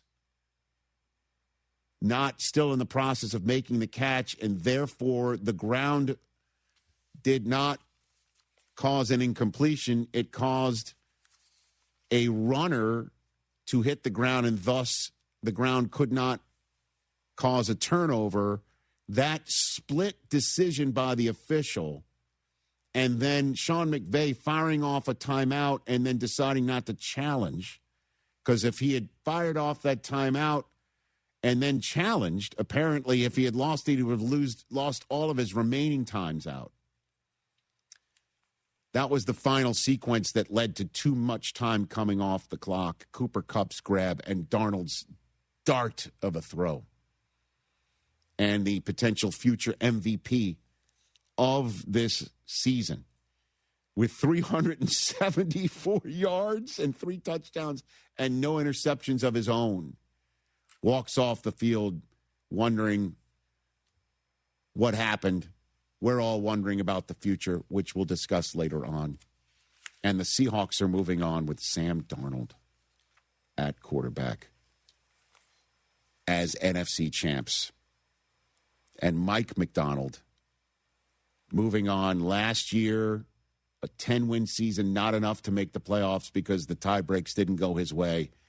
And the man taking the selfie with him on the screen right now, and John Schneider, who 1,000,000% is in line for Executive of the Year, based on what he did. And we'll discuss that further on in this show. But Mike McDonald is a Super Bowl head coach and had this to say after the game. It's a team win. You know, special teams had to pick it up. The drive at the end on offense was just tremendous. I thought Clint called a great game, and then, you know, you can't talk about the game without talking about our quarterback. I mean, he just shut a lot of people up tonight, so I'm really happy for him. He should be. Yep. He should be. Showed up a lot. He shut up a lot of people tonight. And that's as much of a spike of the football you're going to get from this guy. Don't let his calm demeanor fool you. He's intense. He is intense, and he holds everyone accountable. And along with Clint Kubiak, who might be a head coach in about 2 weeks from today, the OC there, brought this team along and has allowed Sam Darnold to fully bloom, and had this to say about being a Super Bowl quarterback. I feel that support, you know, not with only their words, but, you know, just with how everyone treats each other in the building. There's a lot of respect that goes around the building. Everyone respects the work that, you know, we all put into this great game. And so, you know, I'm happy to be a part of this team, man. This group and this coaching staff is just, you know, I'm really happy to be here. Happy to be in this position. I'm just going to continue to do the best that I can to put this team in positions to win football games. 8th quarterback ever to start a Super Bowl in his first season with the team. Last quarterback to do it is the guy he beat yesterday in Matthew Stafford. And give it up. Give it up to the Seattle Seahawks. As for the Rams, Sean McVay, you know, almost fired off a timeout before that 4th down attempt. Decided to stick with the play. Took a long, hard look. He sure did. He raced down the sidelines. He raced down the sidelines and gave it as much of a look as any coach this side of Cignetti can give something a look down the line. But decided to stick with it. And he's as intense as they come, too, and he internalizes a lot, and I'm sure there's a lot for him to internalize after this one. Well, I mean, I think you make a couple plays tonight, and we're talking about a different thing. So I don't think it's as simple as that. You start all over. I mean, you know that. And that's what's so hard, because to get to these positions, you know, I mean, there is so much work. There's so much time. Things have to go your way. You have to stay healthy. It's a special group. And so you know this, and I know you know this. I'm not minimizing the question. It doesn't work like that. You know, you got to make these plays, and you got to capitalize on these opportunities when you get the chances. And, you know, Seattle was able to do that, and we weren't. But it doesn't take away my love and appreciation for this football team. Ooh, man, I thought the Rams had the stuff to win it all this year, and I think they do. And I know there's going to be a lot of people who are going to spend the next few days, if not week and a half, saying that was the NFC Championship game, was the Super Bowl. That whoever won that game would be playing a team in New England that's ready to be beaten. I think that's nonsense. And I'll explain why later on in this program when we hit that subject matter for the first time, I think, of many over the next week and a half. But this team was ready to go. Stafford playing at his highest level. The run game on point. Puka Nacua catching everything. And then, last night, Jackson Smith and Jigba with a one-hander here, and he was eating up the Rams in that first half. He was just unguardable. What a game it was with all these pass catchers. And then, there's a future Hall of Famer who's now 0 for 5 in NFC championship games. He's 0 for 5 of them now. And that's Davante Adams, who took it hard. Heartbreak. It's tough. It's tough to talk, honestly. How would you describe how Matthew and the offense played today?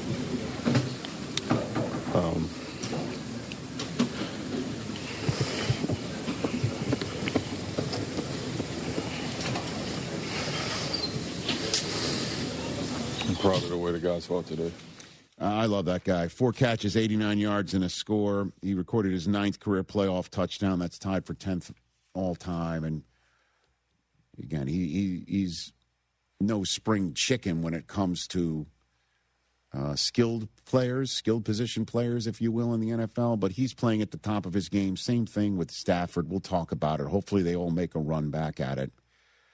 But what a game. Superb game. Puka, Jackson Smith and Jigba, Davante Adams, Cooper Kupp, all scored touchdowns. Matthew Stafford, 374 yards passing and a passer rating of 127.6.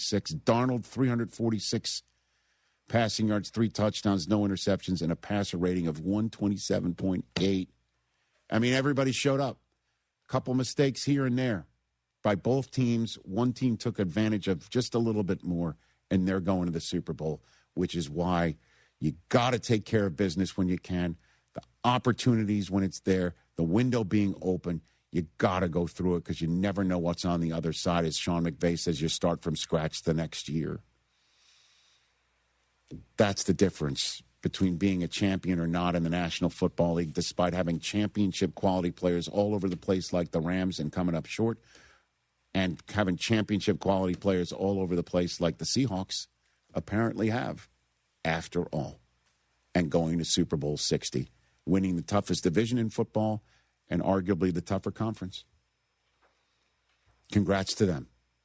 844-204-RICH, number to dial. When we come back, the snow game that the Patriots won in the playoffs in Denver and the aftermath of all of that. That's next. This is the Rich Eisen Show on a Championship Monday. If you're tired of hearing scary ads about the IRS, Tax Relief Advocates wants you to know you don't have to be afraid.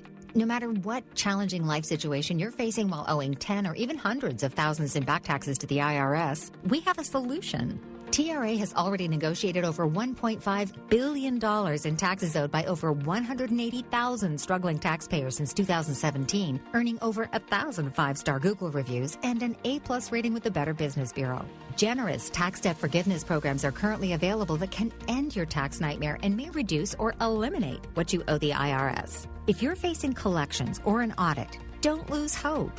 Act now to check what tax relief you may qualify for. Simply visit TRA.com or call 800-583-4890. 800-583-4890. Again, that's 800-583-4890. Tax Relief Advocates. Real solutions for real people. Jeremy Branham here. If you're looking for a cozy winter escape, Two Creeks Crossing Resort has you covered. From November through February, you'll get 40% off all cabin rentals and 20% off nightly RV stays. That's the 40-20 discount. Perfect for relaxing by the fire or exploring the beautiful outdoors. Book your stay now at twocreekscrossingresort.com and make your winter getaway one to remember. That's twocreekscrossingresort.com. Hey guys, this is Lisa Zadok from Zadok Jewelers with a hot tip on how to keep your lady happy. Visit the Zadok Bridal Shop, a modern bride's dream. We work with our global network to source GIA certified ethical diamonds for you at a fair price. Not only do we carry a selection of the finest diamond settings, we also have a full custom design team ready to turn any ring dream into a ring reality. Zadok Jewelers, where Houston gets engaged. Small business owners, does your bank get your life? Does it let you switch from your personal to your business account with a tap? Or let you give your CPA direct access? We do. Let's give more from money. Switch to Huntington Bank. Welcome. Eligibility requirements apply. Some features may require enrollment. Be fearless with your future at San Jacinto College. Register today at sanjac.edu. Progressive knows life takes you in many directions. Bear right at exit 32, then begin to wonder why you never bought a fish tank. In 1.3 miles, you'll realize you've been mispronouncing epitome your whole life. At the roundabout, you will remember you said something at dinner you wish you hadn't and will think about it for decades. You have arrived at your destination, but it turns out there really is no destination and life just keeps going. Wherever life takes you, protect your home and auto with a bundle from Progressive. Progressive Casualty Insurance Company, affiliates, and other insurers. Not available in all states or situations. Appliance savings are happening now at the Home Depot with up to $1,000 off, plus up to an extra $500 off select appliances. Looking to upgrade your fridge? Check out LG's newest models serving up ice in all kinds of styles, cubed, crushed, craft ice, and now new mini craft ice straight from the dispenser. Shop savings and get up to $1,000 off, plus free delivery on select appliances like LG at the Home Depot. How doers get more done. Free delivery on appliance purchases of $999 or more. Offer valid January 8th through the 28th. U.S. only. See store online for details. I'm Hector with LaPorte Roofing and Remodeling. My team and I take pride in giving homeowners real peace of mind. Whether it's an honest assessment, a repair done right, a full replacement, or guiding you through the insurance claims process. No pressure, no gimmicks, just genuine care of the people in our community. This work means something to me. We're not storm chasers. We're your neighbors, right here, year-round. LaPorte Roofing and Remodeling, the name you can trust.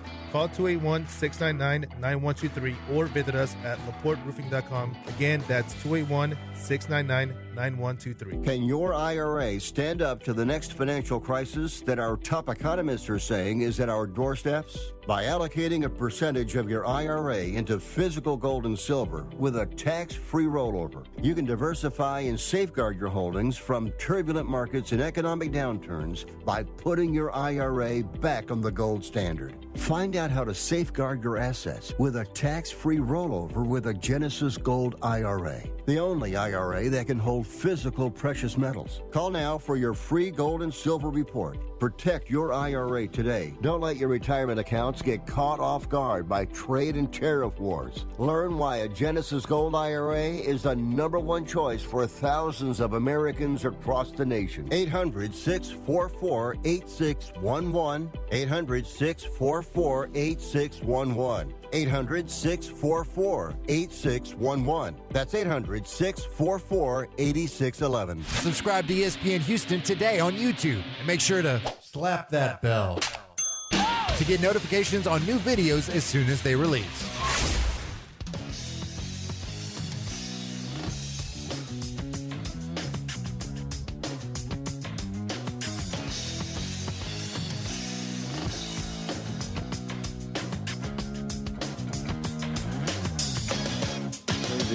Back here on the Rich Eisen Show on Disney Plus, ESPN the app, and ESPN Radio audience has just rejoined us here on the program. The AFC Championship game. Okay. No, stop. Listen. Well, congratulations. No, listen. Go Pats. I'll be honest with you. The weather ruined it. First things first. Is the injury gods damaged it? Yeah. Honestly, I'm wondering to myself, would Bo Nix have done better in this snow? A blizzard? No. I don't know. He's a bit more of a runner, a bit more spry. I don't know. That we'll never ever know. We'll never ever know. No. Okay. And Jarrett Stidham did, when it was a nice day, without any snow, make the throw of the game, right? No doubt. There's no doubt about it. No doubt about it. Over Christian Gonzalez. Yeah, beat Gonzo. And got everyone going, because then he found Cortland Sutton in the end zone, and it's 7-0. It's 7-0. Looked pretty easy. And, it looked good right there. It's like, okay, the kid's going to be all right.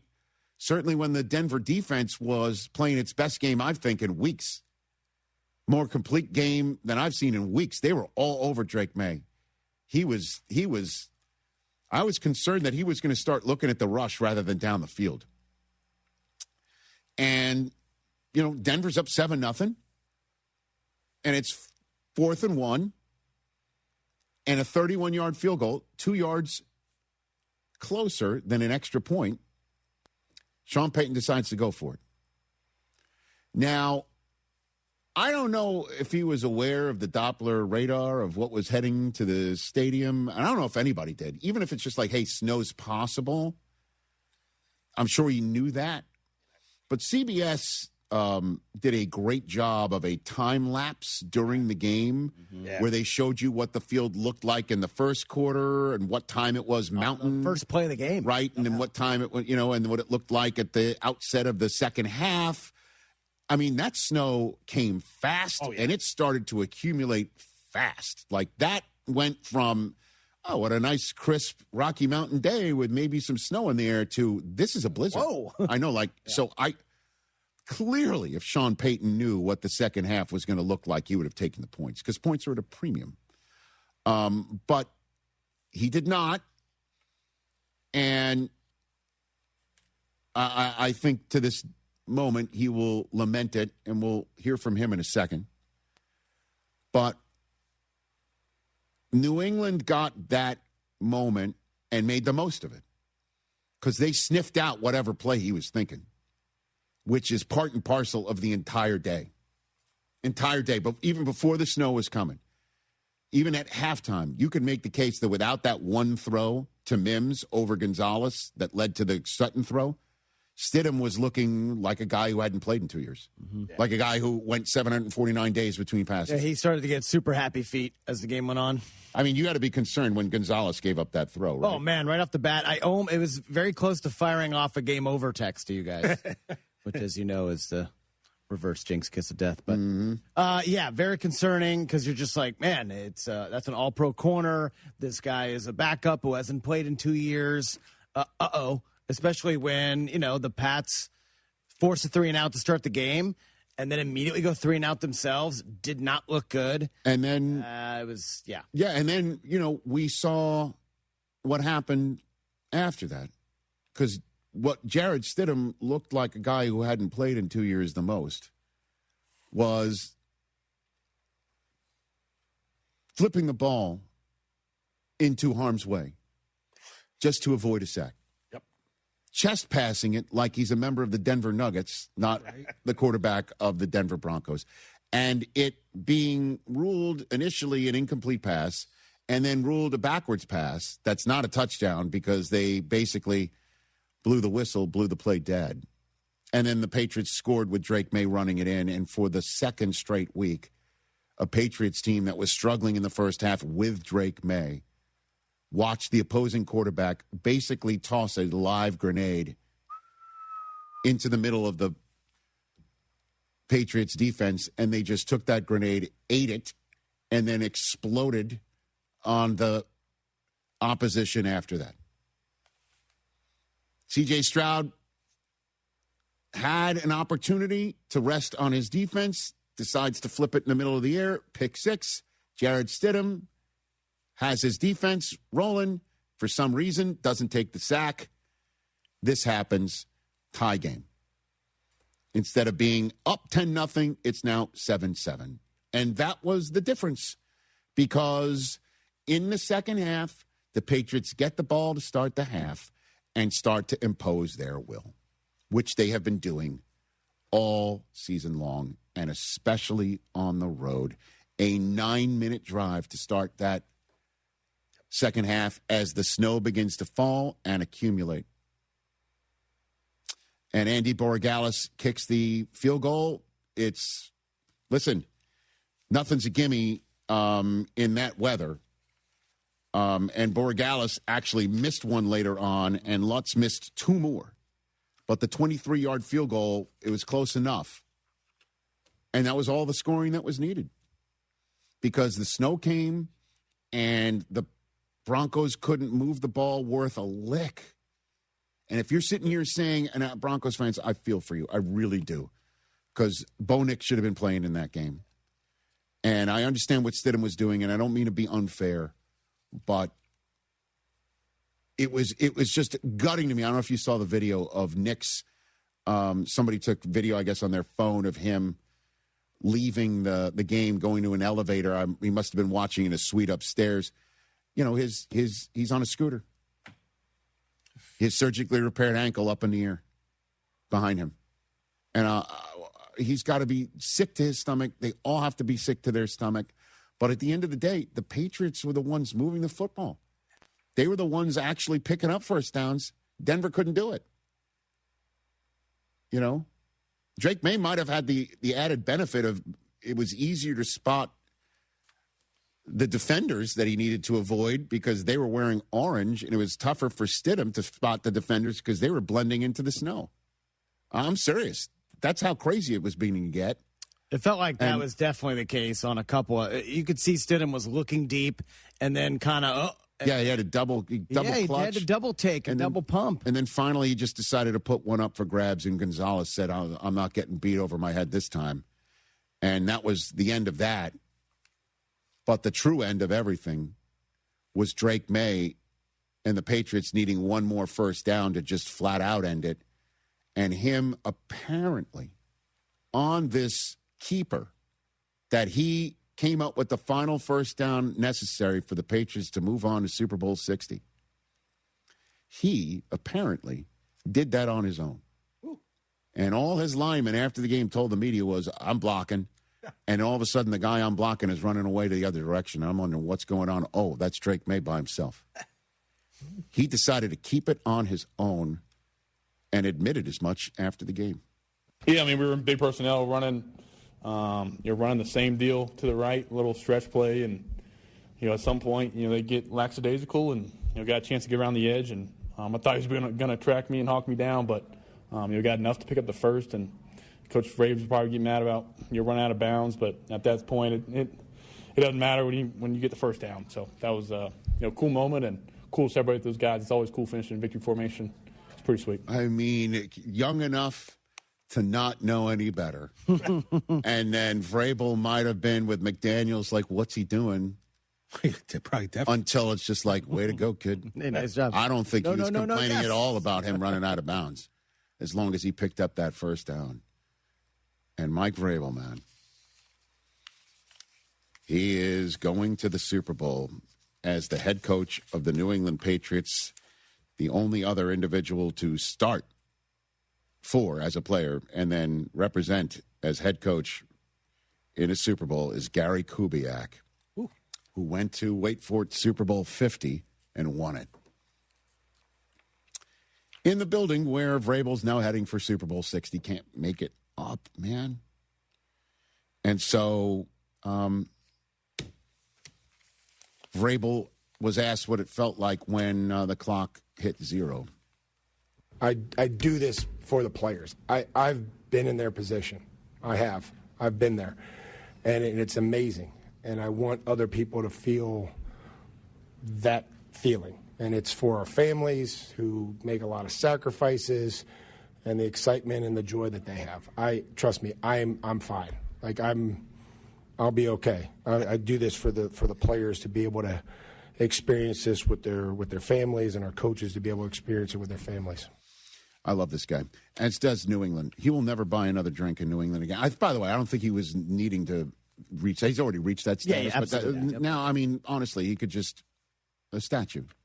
I'm serious, like that. He's in line for that, and he, holding up that Lamar Hunt trophy for everybody to soak in. Small. His predecessor, as you all know, once removed, began to treat the Lamar Hunt trophy like a hood ornament. He would just grab it and hand it off to somebody. You take it. I think Jonathan Kraft might have had a few of those handed to him. What am I going to do? Bears, here, you take it. Because this is not what we do it around here for. But Vrabel has every right to take that thing and hold it up and say, this is a massive achievement. Back-to-back 4-win seasons, and they're going to the Super Bowl. Back-to-back 4-win seasons. And again, give it up. Josh McDaniels comes back. He is as great as they come in his role. Look at what Drake May's doing. Steph Diggs is added. Give it up to Elliott Wolf. He drafted his head off. Daniel Jeremiah said it in Green Bay when we were there for the draft. He's like, the Patriots had the best draft. Let's see what they can do with it. I don't think anybody walked out of Green Bay thinking Super Bowl. Super Bowl. And all the rookies and all the veterans that they decide to keep or add in Milton Williams. And then for them to, you see that T-Strong logo that's on Vrabel's pullover or his hoodie. That is for the defensive coordinator, Terrell Williams, who had to step away to deal with a cancer diagnosis. And the linebacker coach, Zach Kerr, steps in to call the plays. Where the hell did he come from? He's been unreal. He was the number of times that Sean Payton's dialing something up, it looked like he was a move ahead of Sean Payton. You can't be usually a move ahead of Sean Payton an entire game, in a championship game. I mean, these guys are balling out. They're everywhere. They lost Spillane in the middle. They didn't have Landry going in. Damn, they are just clicking on every cylinder right now. And, and this is part of the reason, whatever play call Kerr dialed up on that fourth down and Sean Payton's decision to go for it, and it didn't work out, that is what is lingering the most from this AFC Championship game. And Sean Payton was asked about it afterwards and had this to say. I think the feeling was, man, let's be aggressive. To get up 14, I was just watching the way our defense was playing. And, the turnover on our end resulting in a touchdown. And outside of that, man, I thought we did a good job in containing them. There'll be a number of things when we watch the tape I'll look at and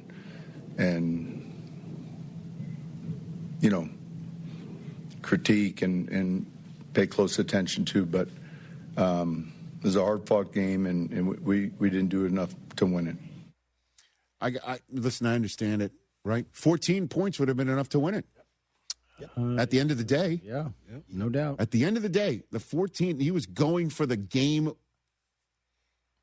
requisite amount of points. Oh, and 14-0, just the way the Patriots offense. Right. So I get it. Yeah. But tip the cap, whatever. I mean, take a look at that play again. It was dead on arrival. Right after the snap, there were two defenders already in the backfield. Stidham was finished. I mean, I was almost intercepted. Actually, it would have only netted him like 2 yards picking it off. Got to give it up. The field goal would have if they had the 10 points, we'll see what would happen in the second half. It would have been nice to have those points on the board. Clearly, when Lutz had 2 shots at it, missed 2 of them. The second one was a tip ball. Yeah. Romo said he thought it would have been that ball would have been a good field goal by Lutz. Yeah, deflected it just enough. And they didn't pick up on it till the second or third replay. Yeah. I mean, how could you see anything? Yeah. I'm sure they had a hard time in the booth even seeing the yard marker. Sure. I mean, Jim Nantz at one point was like, God, I don't even know where the punt landed out of bounds. I would love to tell you. I'd love to tell you where the ball is, folks, but it would be just a guess. I love that. It's awesome broadcasting. It's human. It's normal. And it spoke perfectly to the state of affairs. I mean, at one point they had the superimposed yard markers out there, and you couldn't see the Patriots players because the white jerseys blended in. They were doing their best. They were doing their best. The 17 combined points scored in the AFC Championship game, tied for the third fewest combined points in any conference championship game, all tied. The 10 for the Patriots that won it are tied for the second fewest in a conference championship game win all time. The Bills in 91 had just 10 to beat the Broncos. So it's again, they lose with an opponent with 10 points in a winner-go-home game. The Rams beat the Buccaneers in 1979 in the NFC Championship game, 9-0. That's it. So that's the fewest combined points in any conference championship game ever, and the fewest winning points. And the Patriots move on, and the Broncos go home. 844-204-RICH, number to dial. Your phone call still to come. When we come back, is this it for Matthew Stafford? One of the many conversations coming out of the Sunday drama.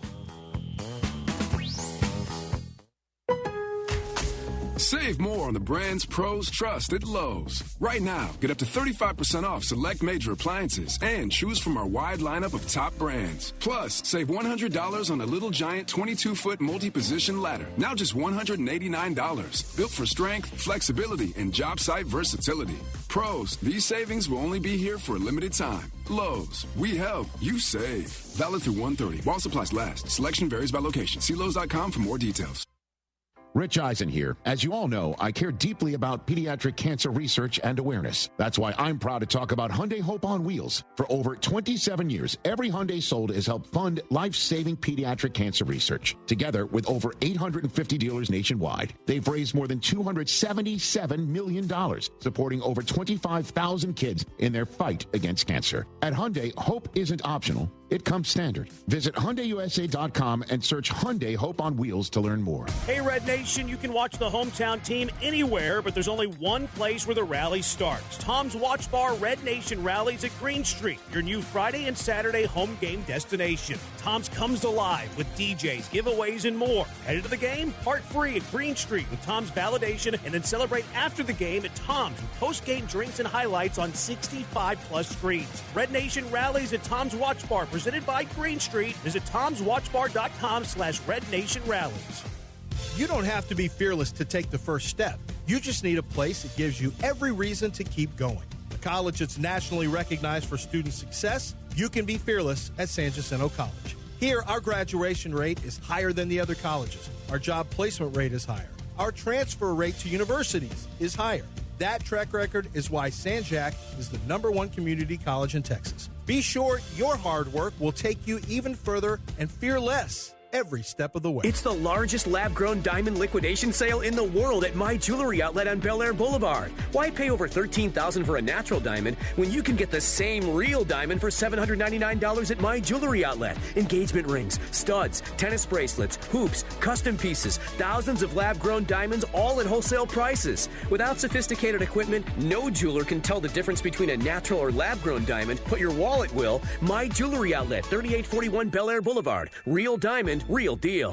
Hey, Houston, Lance Zerline here. Listen, if you're craving authentic Mexican flavor, head to Taqueria Surroundus. Since 1981, they've been serving up mouth-watering tacos, sizzling fajitas, and fresh tortas that hit the right spots. Family-friendly vibes, bold flavors, and prices that will not break the bank. Whether it's breakfast, lunch, or dinner, Taqueria Surroundus has you covered. Find a location nearest you and taste the tradition. Taqueria Surroundus, Houston's go-to for real Mexican food. Vamos, let's eat. Hey, it's John Granado. If you're giving your home a little love, start with the details that make it shine. Bluebonnet Glass designs and installs frameless showers, mirrors, glass doors, and windows that make your home feel open, bright, and brand new. They're a local team now, started in Sealy in 1951, and they're here in the Houston area. Honest work, fair prices, great results every time. Visit BluebonnetGlass.com to see their work and get a free quote. Bluebonnet Glass, adding the beauty of glass to your project. The John Clay Wolf Show. Here's what's going on in the Wolf Pack. Bobo, we appreciate you. Thanks, man. Gigi doesn't. She said, you left me hanging, but whatever. I still love you. And I was there first. You're talking about the show meeting you had yesterday. She's the only one that showed up. Yeah, and I'm sitting there like, yeah, guys, I'm 3 minutes early. Right. What the heck? That was 50-1 odds in Vegas. The John Clay Wolf Show. Every Saturday morning. ESPN 97.5.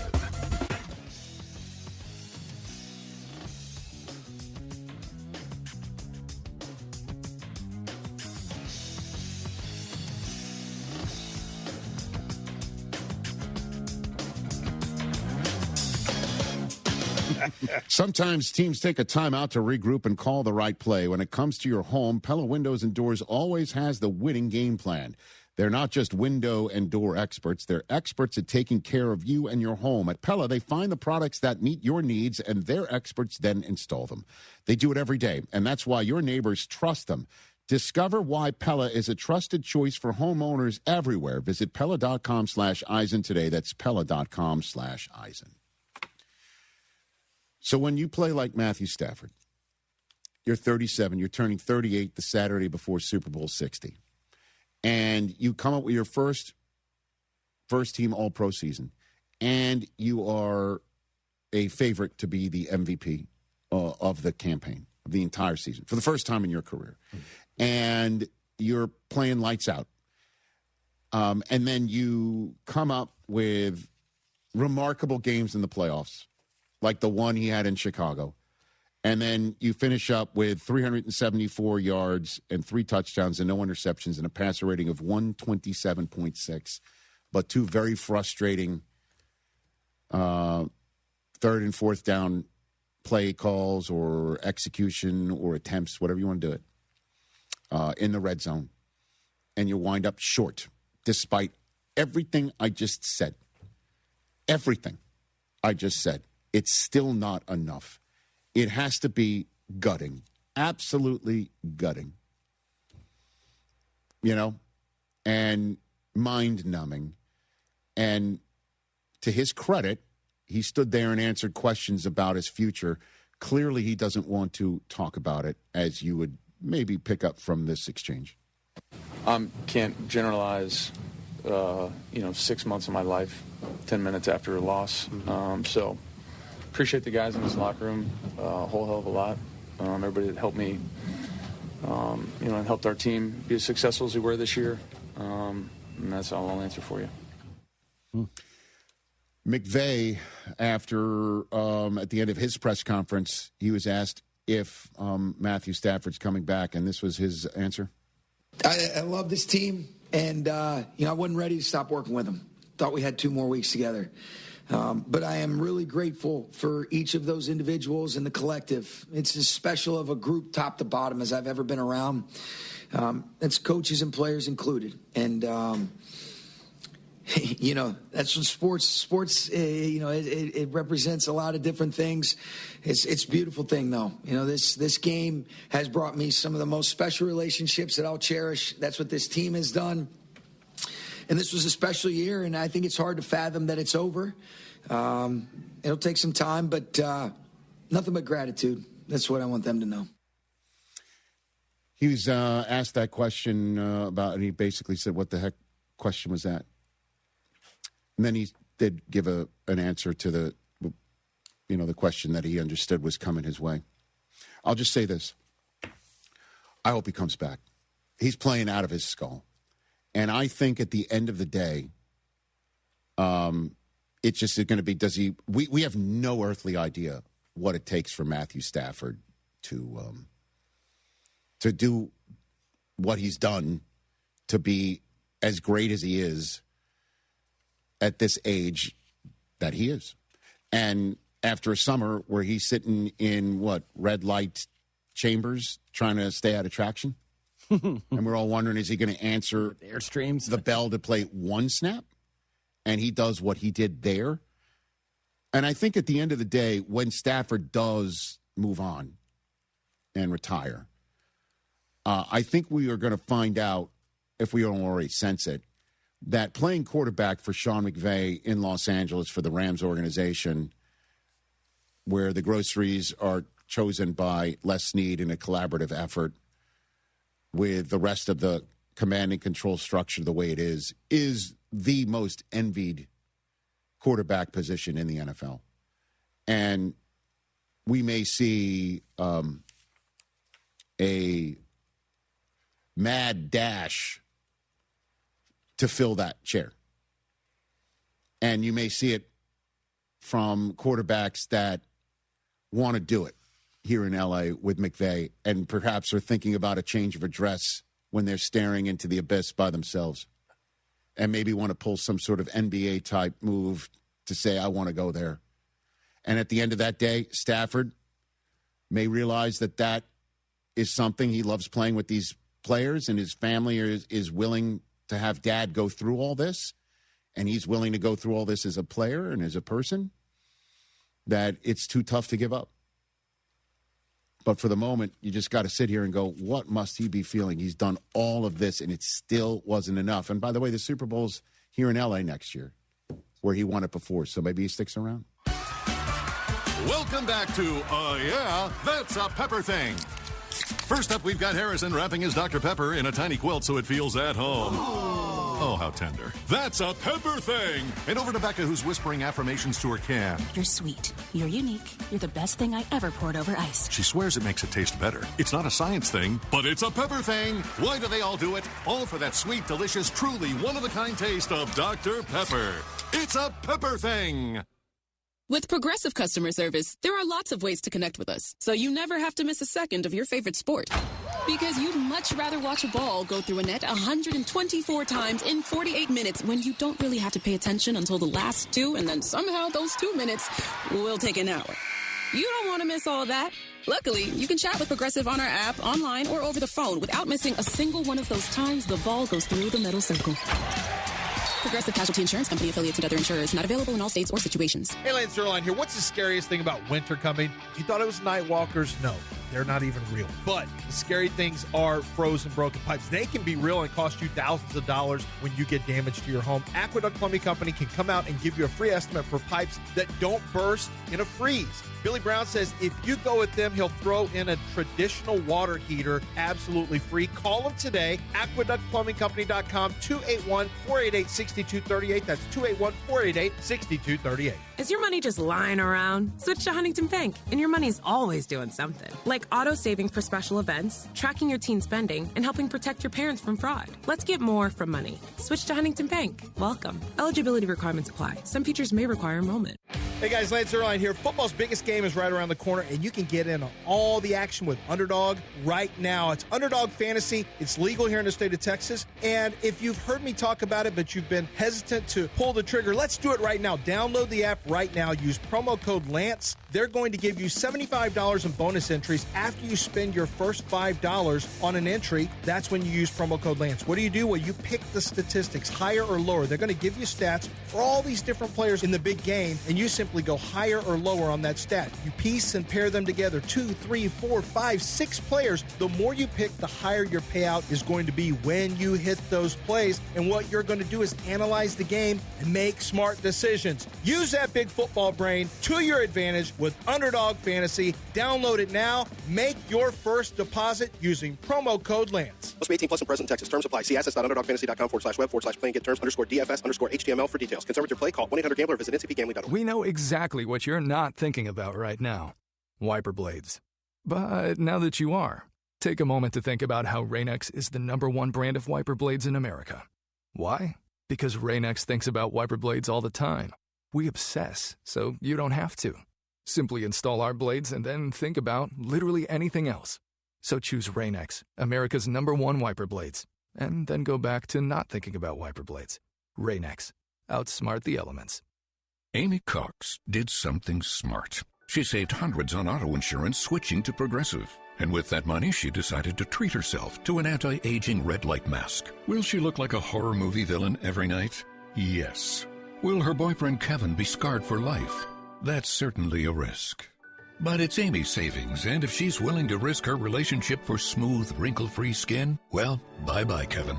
Switch and see if you could save with Progressive and treat yourself. Progressive Casualty Insurance Company and Affiliates. Hi, this is Harold Gunn. And this is Bill Olson. Texas Outdoor News is the longest-running, most award-winning outdoor radio show in the state for a lot of good reasons. We bring you the latest news and information about hunting and fishing across our great state and beyond. And our guests are who's who from industry, government, and the field. Texas Outdoor News is brought to you by Ford Trucks and your best in Texas Ford dealers. Join us Saturday mornings at 6, Sunday at 7 on ESPN 97.5.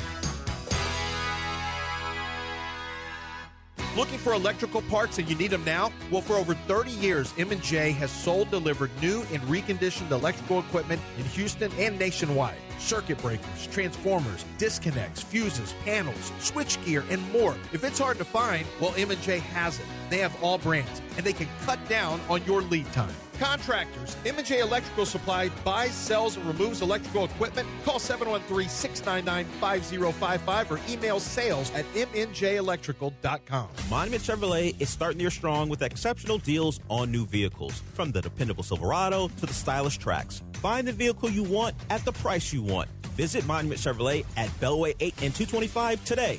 Chevrolet. Together, let's drive. This is ESPN 97.5, brought to you by Zada Jewelers, KFNC, and 97.9 HD2 Mont Bellevue, Houston. This is the Rich Eisen Show. Hey, everybody. Can't get enough of the Rich Eisen Show? You're in luck. You can find us everywhere.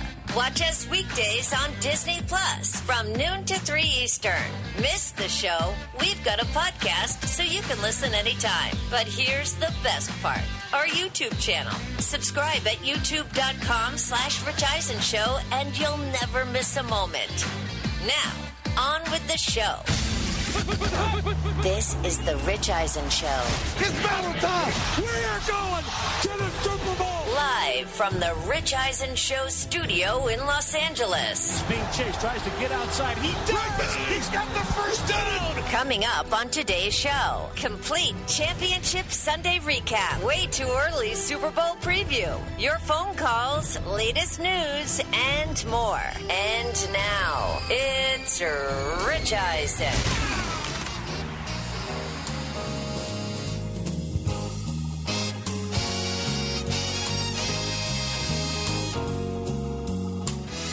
Hour number 2 of the Rich Eisen Show is on the air. We've been chopping up the championship games over the first hour, and a lot of you have been patient and hanging on, and appreciate that. 844-204-RICH, number to dial. There's just one phone line available. Just one. That's it. One. That'll be changing shortly because we're going to take your phone calls in a moment. It's just us for the next couple of hours right here. The Overreaction Monday pod, Chris Brockman and I already...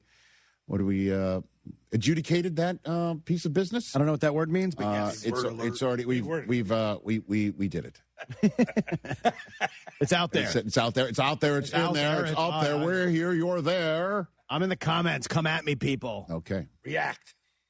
Don't be in the comments. I know it's fun. Okay. I only do it for like an hour. 844-204-RICH, number to dial. All right, let's go to Gabriel in Washington, who's been on this program many times. Gabriel, how are you, sir? Up. Gabriel in Washington, 844-204. What's up, bro? Still celebrating. Morning, Come on, guys. Man. What's going on? What I mean? If that happened, Sam Darnold would have been sacked last night. Come on. What's that? Nothing. What's on your mind?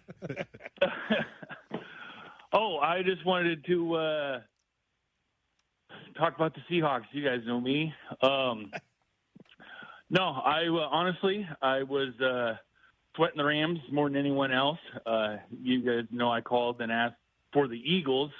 So I thought the Eagles could possibly turn it on in the playoffs, but that obviously did not happen. But no, to go through the Niners and the Rams, both division rivals, to get to the Super Bowl is quite satisfying.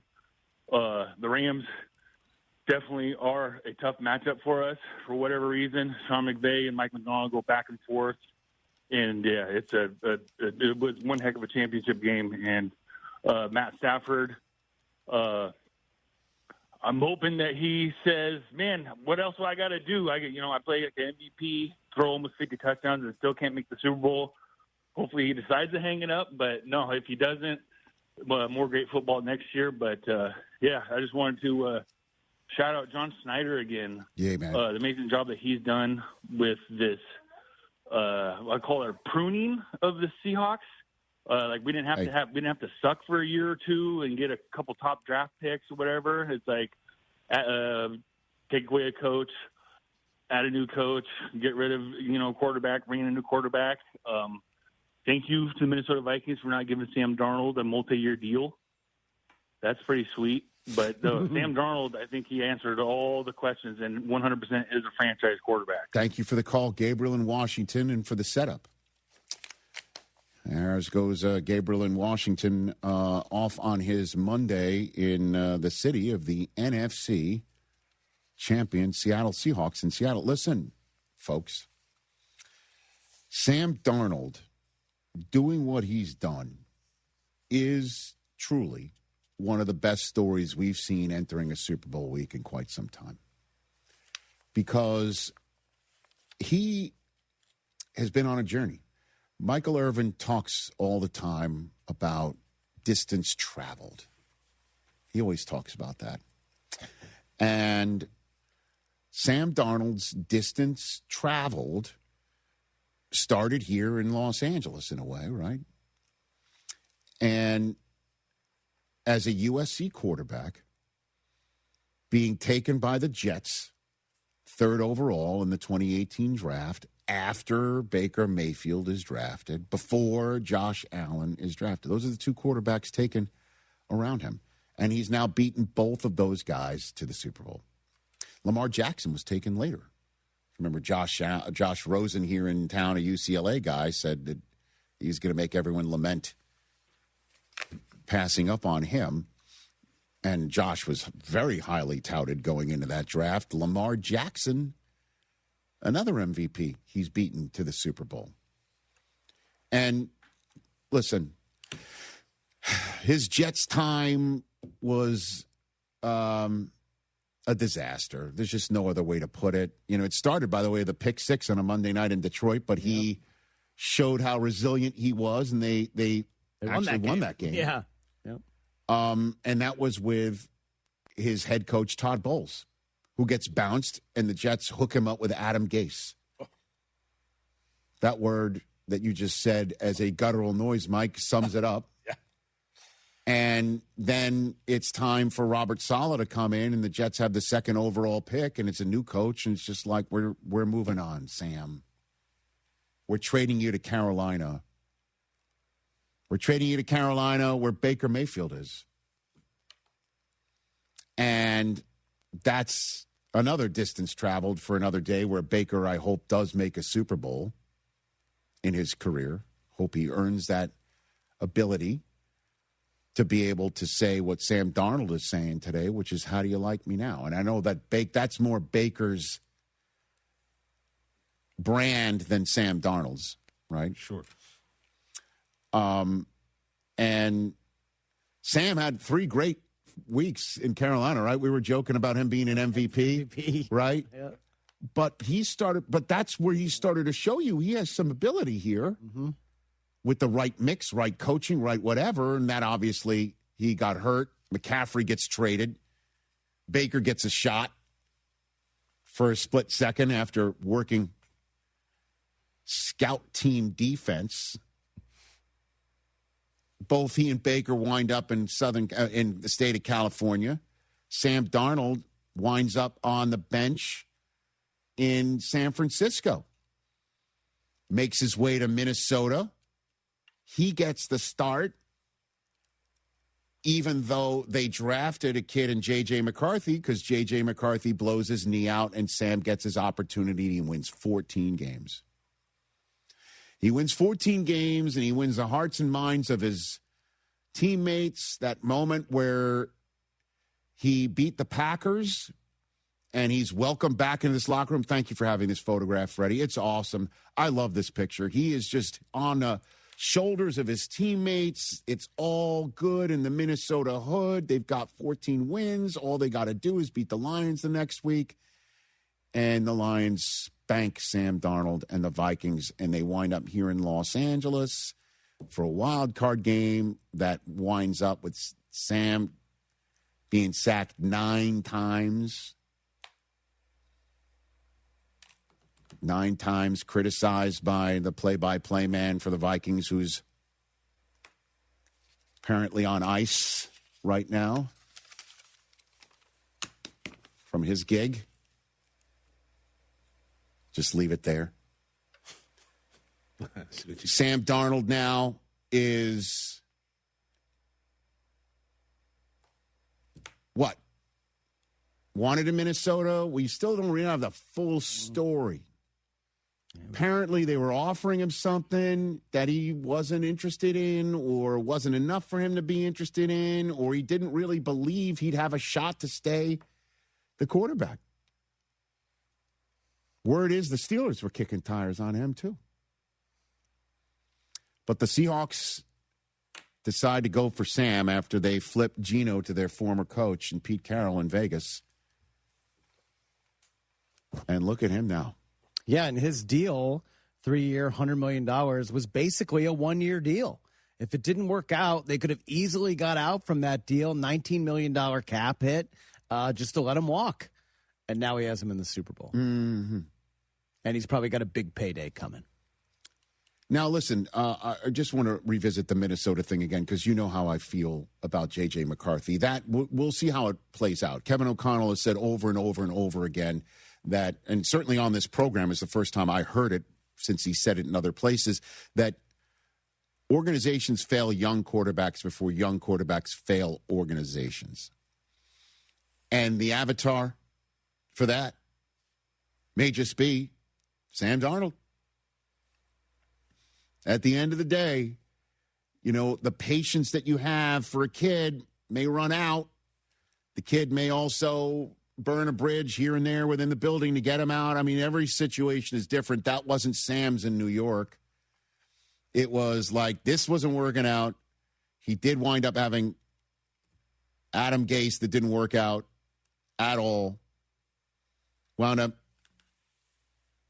being sent away because the new coach wanted a new situation, wound up in the right spot, made the most of it, and now he's going to the Super Bowl as, wait for it, the first ex-Jet starting quarterback in the history of the Super Bowl. No starting quarterback in the history of the Super Bowl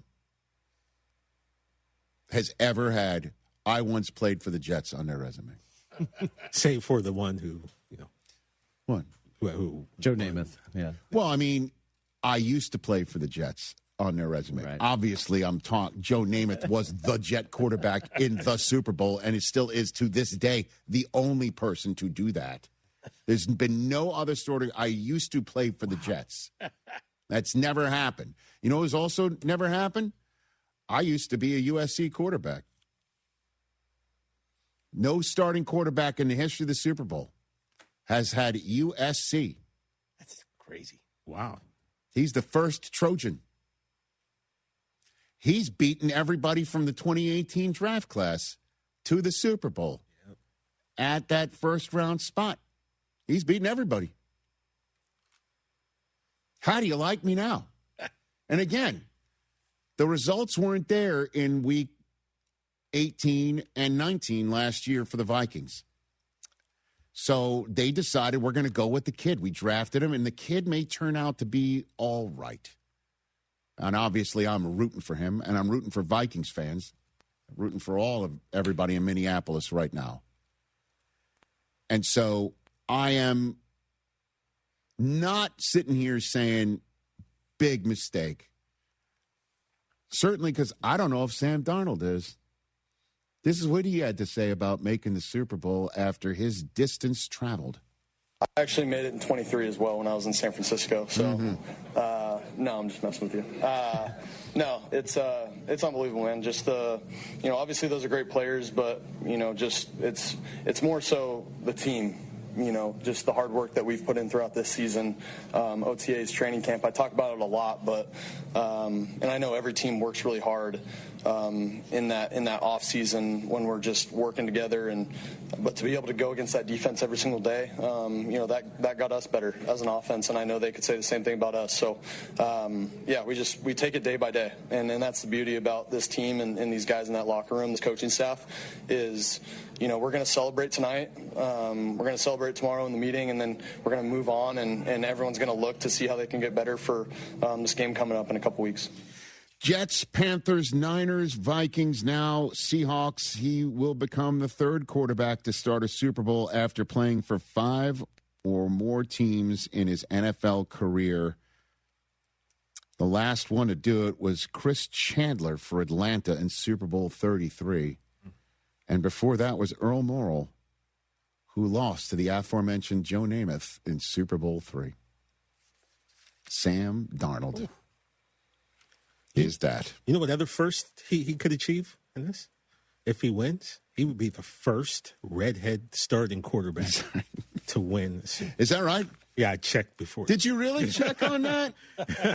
What's the website that looks at follicles and NFL Super Bowl statistics? You know, you just put it in there. I didn't know that. First, Carson Wentz won one, but he didn't start. Hey, and let's do this too. Let's do this too, because it's a team effort. It's a team effort.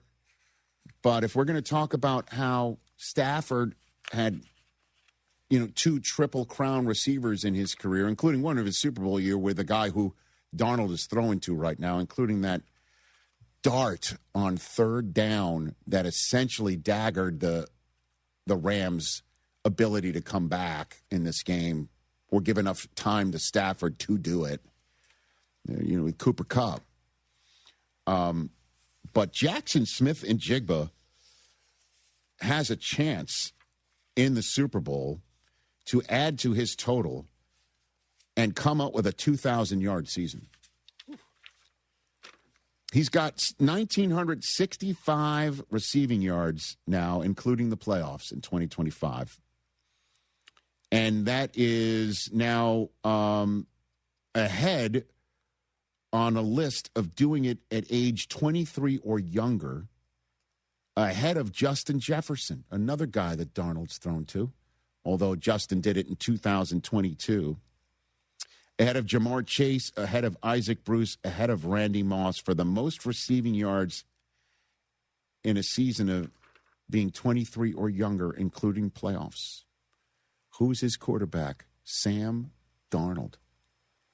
And if he comes up with 36 yards in the Super Bowl, he'll be the only guy in NFL history, age 23 or younger, to have 2,000 receiving yards in a season, including playoffs.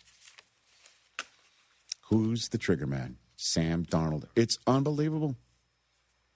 It can't be said enough. And we got 13 more days to do it. Congrats to him. Yeah. Remember we had him on when he was a USC prospect, and we told him wearing a hat in the rain for his pro day was a red flag. We had a lot of fun with that, yeah. We told him it was a red flag. That with hair like that, you should, like you have elite hair. What should you care? What are you doing? Who cares? We were questioning his toughness. Absolutely, yeah, absolutely. And on a rare rain day, Yeah, wore a hat in the springtime. I thought that was a red flag, but what do we know? We don't have hair. Congrats. We'll take a break. More phone calls, 844-204-RICH, number to dial here on the program. Don't you dare go anywhere. For 100 days, I'm going to cross the 7 continents because the answers to everything important are out there at the edges of our world. I'm stepping into the unknown. Where are we going? To see our planet as it's never been seen before. From pole to pole. Pole to Pole with Will Smith from National Geographic. Now streaming on Disney Plus and Hulu. Show me the way. My name is Whitney Allen. I am a widow. My husband, Ryan, died. We never thought in a million years we'd have to use life insurance. The unexpected happened. With Ethos, it is so fast and easy. It's 100% online. You can get a quote in seconds, apply in minutes, and get same-day coverage. No medical exams, and you can get up to $3 million worth of coverage through Ethos. Get your free quote at ethos.com/game. That's ETHOS.com/game. Time spent on application may vary. Online health questions required. This is Danny Clark, owner of Collector's Firearms. If you're in the market for a new or used gun or accessory, don't wait for the gun show to roll through town. With over 10,000 guns in stock, we have what you're looking for. We're open Monday through Saturday every week of the year. Tactical, hunting, pistols, revolvers, rifles, and much, much more. All in stock, ready to go. Whether you're a beginner or expert, our staff will take care of you at Collector's Firearms on Westheimer and Boss. Look for the tank out front, collectorsfirearms.com. John Granado with Robin Orlando from Houston Powder Coaters. Robin, I'm out there and I'm saying, well, what metal do I need powder coated? We do bicycles, we do wheels, we do bumpers, we do patio furniture, we do antique items such as sewing machine bases. Some people will have light posts in their front yards. Yard art is also a big thing. When you have Round Top with the antique festivals in the spring and the fall, tons of things you can find there that are vintage. Boat parts, anchors. How about gas lamps? It has to be carefully taken apart, but anything that's metal on there and cleaned off, we can definitely do that. Yep. Trailers, we do barbecue pits. Really, if it's metal, give me a call and let's talk about it. You had frogs in one woman's backyard that you did. Yes, it was a frog that represented all 5 of her kids, and then she also had 8 grandkids, and each one had a frog. For all your powder coating needs, there's only one place to go, Houston Powder Coaters. HoustonPowderCoaters.com or 281-676-3888 and ask for Robin. That is me. Everyone says time is money. Time is not money. Money is better than time. You know what's better than money? More money. That's how we're changing the game at GiveMeTheVin.com. We're giving you more money for your car. It's a big transaction. We're important to that transaction. GiveMeTheVin.com. If we don't beat a CarMax offer, I'll send you a check for $100. Sell us your car. GiveMeTheVin.com. So easy you can do it in your underwear. Hey, Red Nation, you can watch the hometown team anywhere, but there's only one place where the rally starts. Tom's Watch Bar Red Nation Rallies at Green Street, your new Friday and Saturday home game destination. Tom's comes alive with DJs, giveaways, and more. Headed to the game? Part free at Green Street with Tom's Validation, and then celebrate after the game at Tom's with post-game drinks and highlights on 65-plus screens. Red Nation Rallies at Tom's Watch Bar, presented by Green Street. Visit tomswatchbar.com/Red Nation Rallies. Game day, date night, or just because. Dessert Gallery makes life sweet. Enjoy over 30 handcrafted desserts reimagined by the slice. We're open late, 7 days a week till midnight on Fridays and Saturdays, so your dessert cravings never have to wait. From decadent cakes and pies to custom hand-decorated cookies in your team's colors, every slice is a win. Visit us at Kirby or in the Woodlands or order anytime at DessertGallery.com. Dessert Gallery, serving classic handcrafted desserts reimagined since 1995. Cast your line and relax at TwoCreeksCrossingResort.com. Your fishing getaway awaits. Hey, Houston, Lance Zerline here. Listen, if you're craving authentic Mexican flavor, head to Taquerias Arandas. Since 1981, they've been serving up mouth-watering tacos, sizzling fajitas, and fresh tortas that hit the right spots. Family-friendly vibes, bold flavors, and prices that will not break the bank. Whether it's breakfast, lunch, or dinner, Taquerias Arandas has you covered. Find a location nearest you and taste the tradition. Taquerias Arandas, Houston's go-to for real Mexican food. Vamos, let's eat. Be fearless with your future at San Jacinto College. Register today at sanjac.edu. Houston is Soccer City, USA, and World Cup 2026 is coming our way. Join me, Glenn Davis, every Tuesday and Wednesday, 6 Central Time, for Soccer Matters ESPN 97.5, presented by the Daspit Law Firm. I just bought another house for cash. Sell me yours at greenlineoffer.com. Oh, and that's a hard foul. Let's listen for the call on the floor. The taxpayer owes back taxes. Penalties and interest are assessed and wage garnishments to begin immediately. The IRS never misses that call. I wonder if they will challenge it. The call is under review. Priority Tax Relief has been called in for a review. Priority is the best in the business at negotiating your tax debt and has even eliminated the debt for some clients. Priority Tax Relief is saving their clients millions of dollars every month. After a careful review from Priority Tax Relief, the debt has been eliminated. No foul on the play. Whoa! That completely changes the game, folks. If you owe more than $5,000, call Priority Tax Relief, and in minutes they'll review your case for free with a direct line to the IRS to see if you qualify for life-changing relief. No more worrying about wage garnishments or frozen bank accounts. Call Priority Tax Relief today at 800-781-9216. That's 800-781-9216. We make your tax relief our priority. Call now. Priority Tax Relief.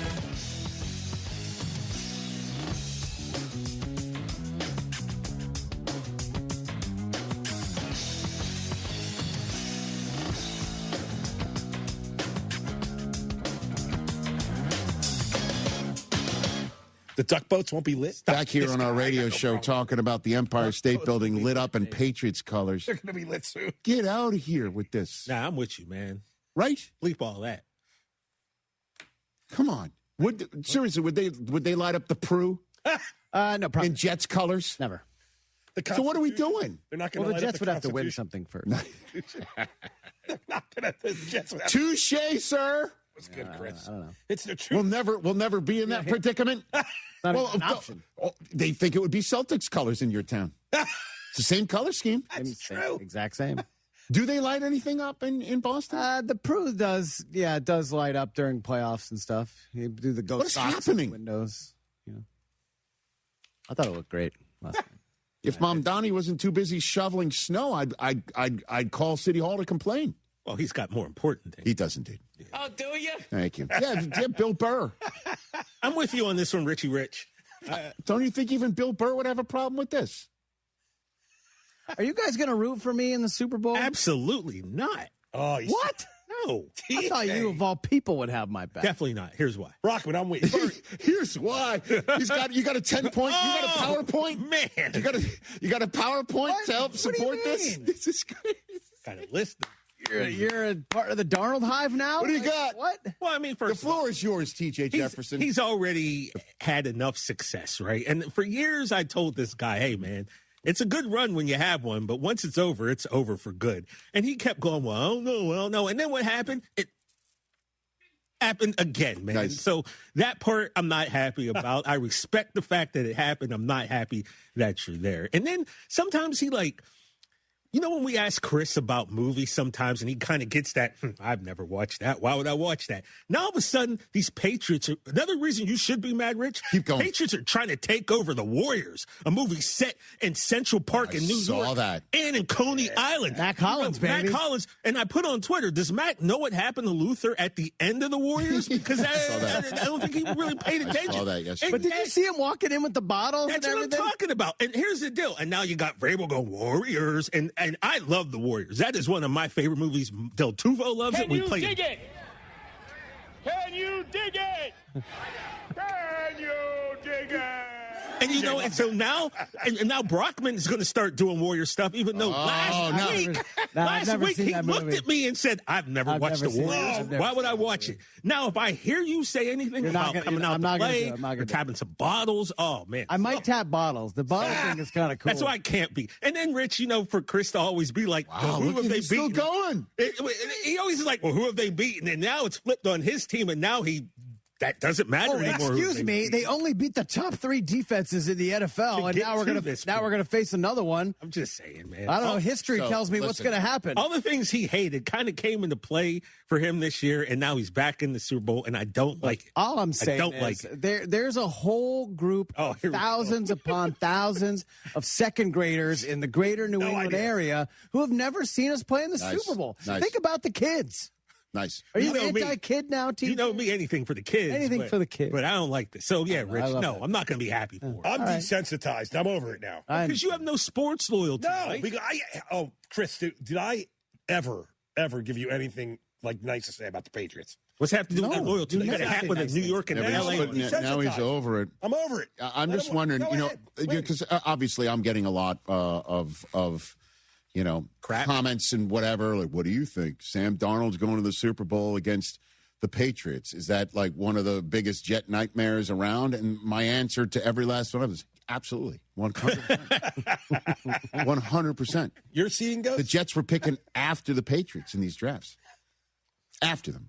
And then when the Jets do choose a quarterback in the top 3, that guy is out. It doesn't work out. The Patriots choose the 3rd quarterback in a draft, and he beats everyone to the Super Bowl. I mean, but then there's Bills fans. There's Bills fans who get sent packing this year in the manner in which they get sent packing, only to have the team that moves on not even advance because of their quarterback goes and breaks his ankle towards the end of that game, and then a snowstorm hits in the middle of it, and then the Bills roost atop the AFC East, do nail their quarterback, who wins the MVP, and it's clearly one of the best, and it's clearly going to, on a Hall of Fame career path, he doesn't make the Super Bowl in all those years in a row in which they win the division. That streak gets ended by a Patriots team who goes from 4 wins to the Super Bowl with the quarterback they drafted just 2 years ago. I mean, that's a tough one to swallow, too, if you're a Bills fan with all of that. So there's company for you. Listen, in terms of rooting for the Patriots, I only root for good games. You know that. Yeah. Okay. Yeah. All right. I also married into a Patriot family. And Cooper, my 14-year-old, he's watching these games in a Drake May red Patriot throwback gamer. Yeah, buddy. And he's just locked in. He's losing his mind over this stuff. And the really cool thing is, maybe we'll show this picture later on this week. There is a picture of him when he was at the first Super Bowl we ever covered on the Rich Eisen show. He was at the Patriots Seahawks Super Bowl as what was that? He was 2015, so I think he was 4 years old. And there's a picture of him looking out at the field. He doesn't remember it. Yeah. He doesn't remember it. And every single time he sees Malcolm Butler catching a pass, and he's like, "I was there for that." And I'm like, "Yep, you were." And now we're gonna take a picture of him looking out at the field. Same teams, different field. You going to the game? Come on, man. What do you mean, am I going? First of all, I'm working 8.5 hours right up to kickoff. What am I going to go, run home? Well, sometimes you do run home. I don't. Well, not from San Francisco. I mean, no, I'll be there. Okay. I'll be there. Rich, I know. Maybe I'll be there. Have a party or something. But and you have to give it up, man. Mike Vrabel is so good at his job. He is. Really is. And and the Patriots were lucky that the Titans decided to bounce him, and that for whatever reason, I honestly don't mean to kick people when they're down. Whatever reason, the Browns decided to let him walk out of the building, and I understand that would mean they would have fired Kevin Stefanski in his favor, and that's a fan thing to do. But it's tough for Browns fans today also to watch an Ohio State Buckeye who had the Browns logo on his pullover last year. There's photographs of him as a Brown coach. A consultant or whatever. Yeah, you know what I mean? Stefanski had him in there, and the Browns are now looking for a head coach right now. Grant Udinski apparently removed his name from consideration there. Yep. After Mike McDaniel did last. Oh my God, they're still. Who knows? They might be on their way to hire this Nate Shieldhouse right now. I don't know, but Vrabel is so good at what he does.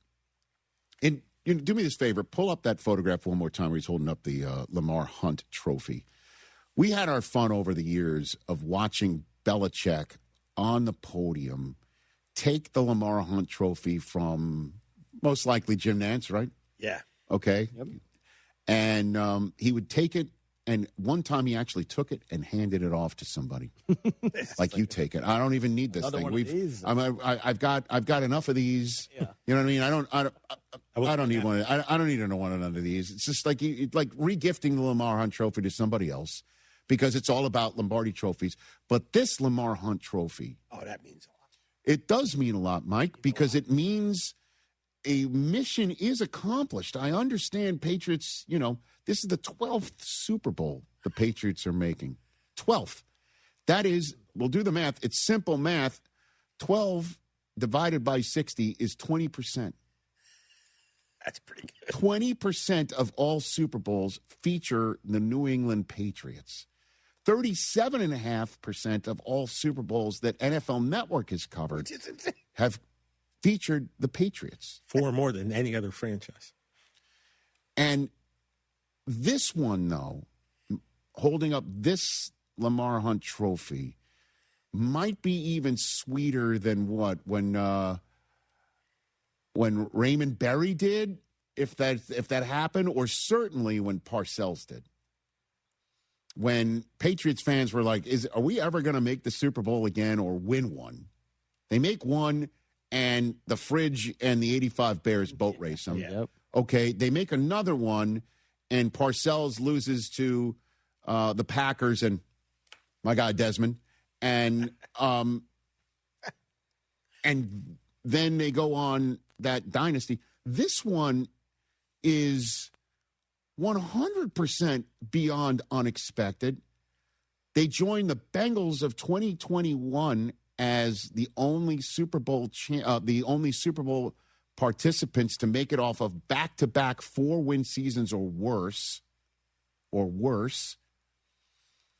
And listen, when they realized Gerard Mayo wasn't it, or they decided Gerard Mayo wasn't it, and had the ability to hire Mike Vrabel, and even when we were on the set in Green Bay, and Daniel Jeremiah, who's joining us Friday from the Senior Bowl, was talking about the Patriots just had the best draft. Nobody thought Vrabel plus draft, plus Milton Williams and other free agents, plus Josh McDaniels coming back, plus Drake May, plus the Kraft organization equals Super Bowl instantly. Just add Vrabel and everybody else. Nobody thought that. Nobody. I can't imagine in this day and age of like, nobody believed in us and nobody believed in us to choose us to go to the Super Bowl. Not even Patriots fans would hold that against anybody in the media. Who did? Is there anybody? Not even. I mean, not even me and all my. I didn't even do it either. I had us winning 11 games, and I thought that was a little too optimistic. Nobody in this world where everybody's got a podcast or a show or a YouTube channel or a Substack, and everybody's posting their Super Bowl 60 predictions. Did anybody have the Patriots coming out of the AFC? Anybody? Bueller? Seriously, call us, 844-204-RICH. Show us the proof. Tweet it at us. Post it at us. Unbelievable. Certainly a 1-2. 1-2, that loss to the Raiders at home is a reason why they were in the snow in Denver yesterday rather than who the hell knows if they were hosting that AFC Championship game, whether the game would have been played. But probably not. It really is unbelievable. Yeah. Drake May has turned into the dream come true that everybody hoped. That's why... Can you imagine? The Giants were knocking on their door for that 3rd overall pick. and whatever the Giants were offering had to have been at one split moment. There had to have been a moment. Don't you think? No, hold on a minute. It had to be so enticing that Elliot Wolf had to spend just even a split second in his life saying, do we do this? Maybe Mike and was like, or go to the Crafts. What do you think? Because Vrabel wasn't there yet. Gerard Mayo was sitting in that draft room. You know, like we had to. You're right. There had to be a moment where he either thought about turning to Jonathan or RKK and saying, "Do we do this?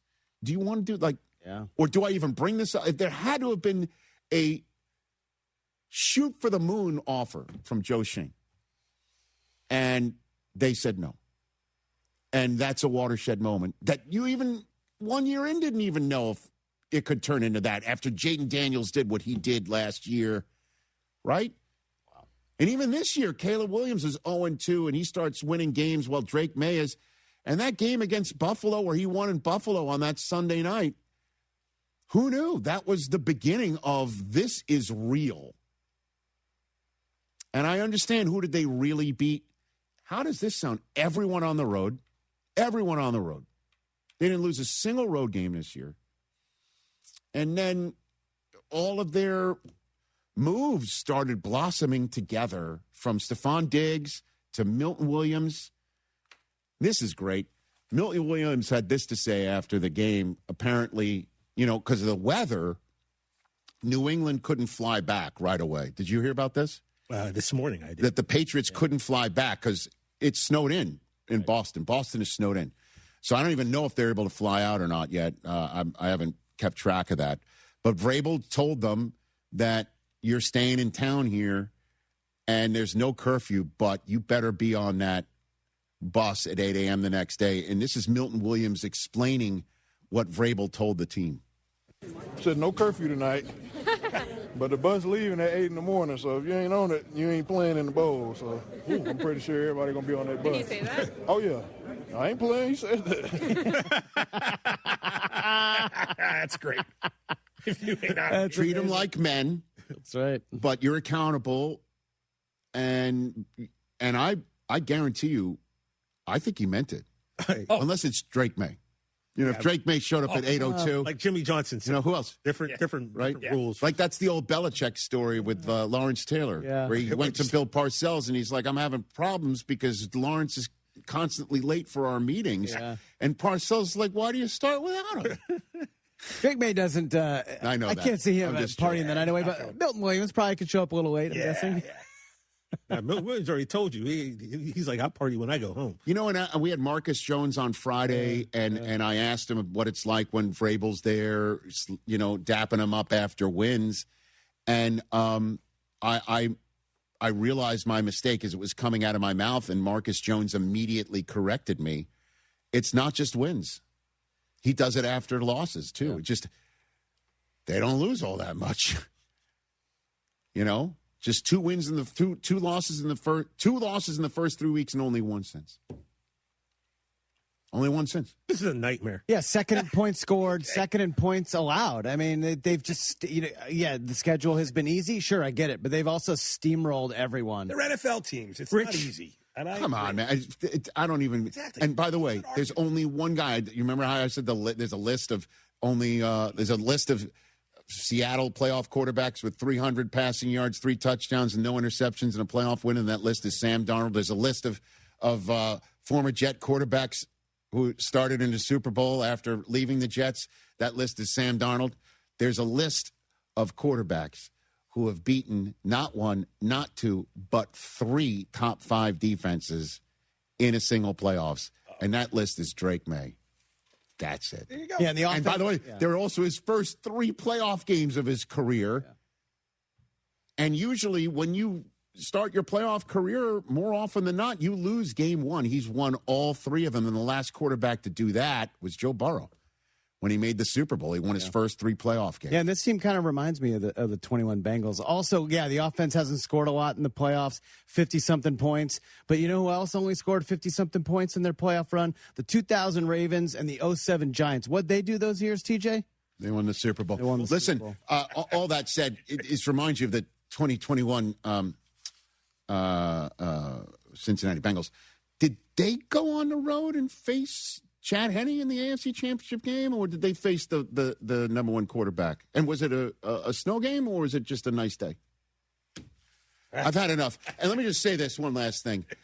I will say this. As I said, you got to play who you play. You got to beat who you beat. Exactly. And the Patriots need to give it up. We have to give it up to the Patriots. You say you don't like it, whatever, it's tough. You got to give it up. They are the ones who won the AFC, and they deserve all their flowers. But lighting up the Empire State Building for them? No, that's a bridge too far. Or building too far. It's a building too far. What the hell? Be careful what you wish for. What the hell, Empire State Building? Everybody wanted the Chiefs out of the Super Bowl this year, and what happened? Yeah, right. Have the Patriots come back. Right. So. Yeah. I mean, I told you were going to miss the Chiefs. I told you were going to miss the Chiefs, didn't I? Was I right in the end? I mean, for all these people who are upset the Patriots have made it, and I'm like, you're going to miss the Chiefs, and they're like, oh no, these games have been great. What about now? I mean, I know I said I'm not happy. Bring him back. Like I got to work with him every day. So TJ, how about now? This guy sucks. All right, roll the break, because there's going to be a brawl in here. This Michael gets shut off. Roll your break. Roll your break. Come out. Somebody get Cyrus. Save more on the brands pros trust at Lowe's. Right now, get up to 35% off select major appliances and choose from our wide lineup of top brands. Plus, save $100 on the Little Giant 22-foot multi-position ladder. Now just $189. Built for strength, flexibility, and job site versatility. Pros, these savings will only be here for a limited time. Lowe's, we help, you save. Valid through 1/30. While supplies last. Selection varies by location. See Lowe's.com for more details.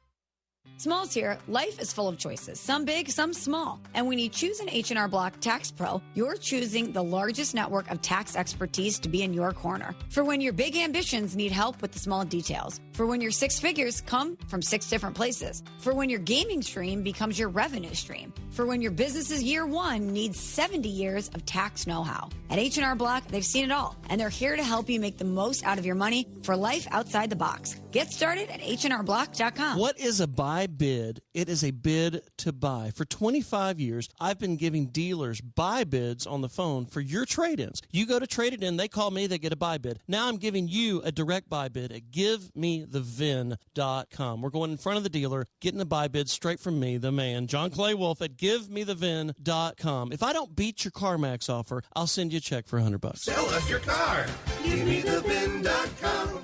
So easy you can do it in your underwear. Texting enrollment enrolls you in a recurring automated marketing text messages. Consent not required to purchase. Message and data rates may apply. The team's looking good this season. I think so. Man, I miss playing football. Ever since I turned 40, I just can't find that fire I used to have. Think it could be lower testosterone? What do you mean? I was feeling the same way. After 40, the body has less testosterone, and men lose their edge. That's why I take Nugenix Total T2. That's the testosterone booster, right? Yes, but Total T2 is their brand new formula that skyrockets nitric oxide levels in as little as 3 hours. Since I started taking it, I've been lifting like when we played for Coach Carter. My energy is way up, and it even spiced up things between me and the missus. Are they still giving out complimentary bottles? Yep, just send a text. Text METER to 321321 for your complimentary bottle of Nugenix Total T2, the next generation testosterone booster. Text now and we'll include a bottle of Nugenix Thermo X, our newest, most powerful fat burner ever, absolutely free. Text METER to 321321. That's METER to 321321. These statements have not been evaluated by the FDA. This product is not intended to diagnose, treat, cure, or prevent any disease.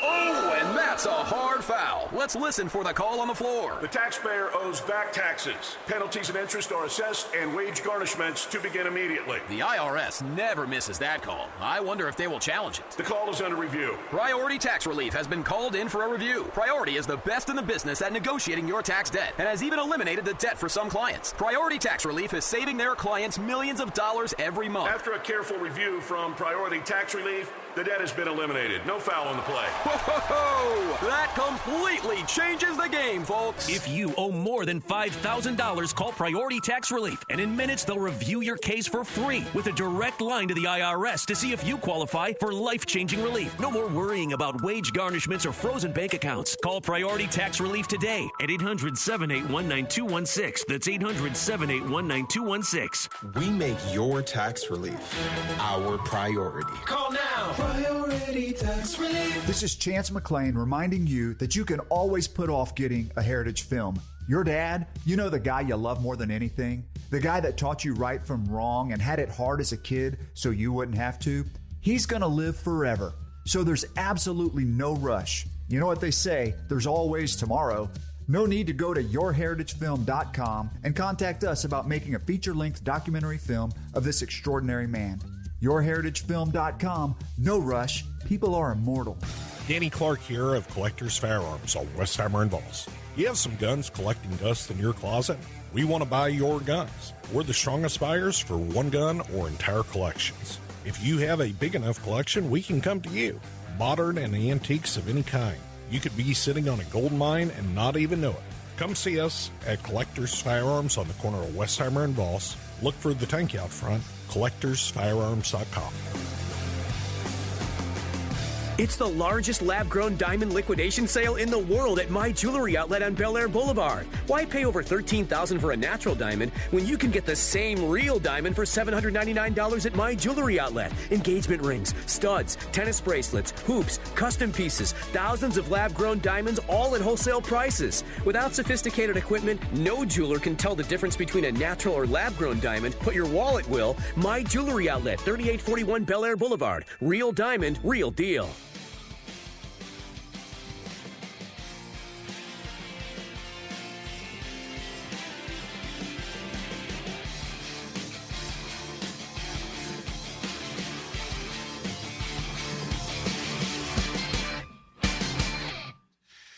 Back here, 844-204-RICH, number to dial. Hiring for your small business can sure feel like it's a full-time job, so it's important you hire right the first time.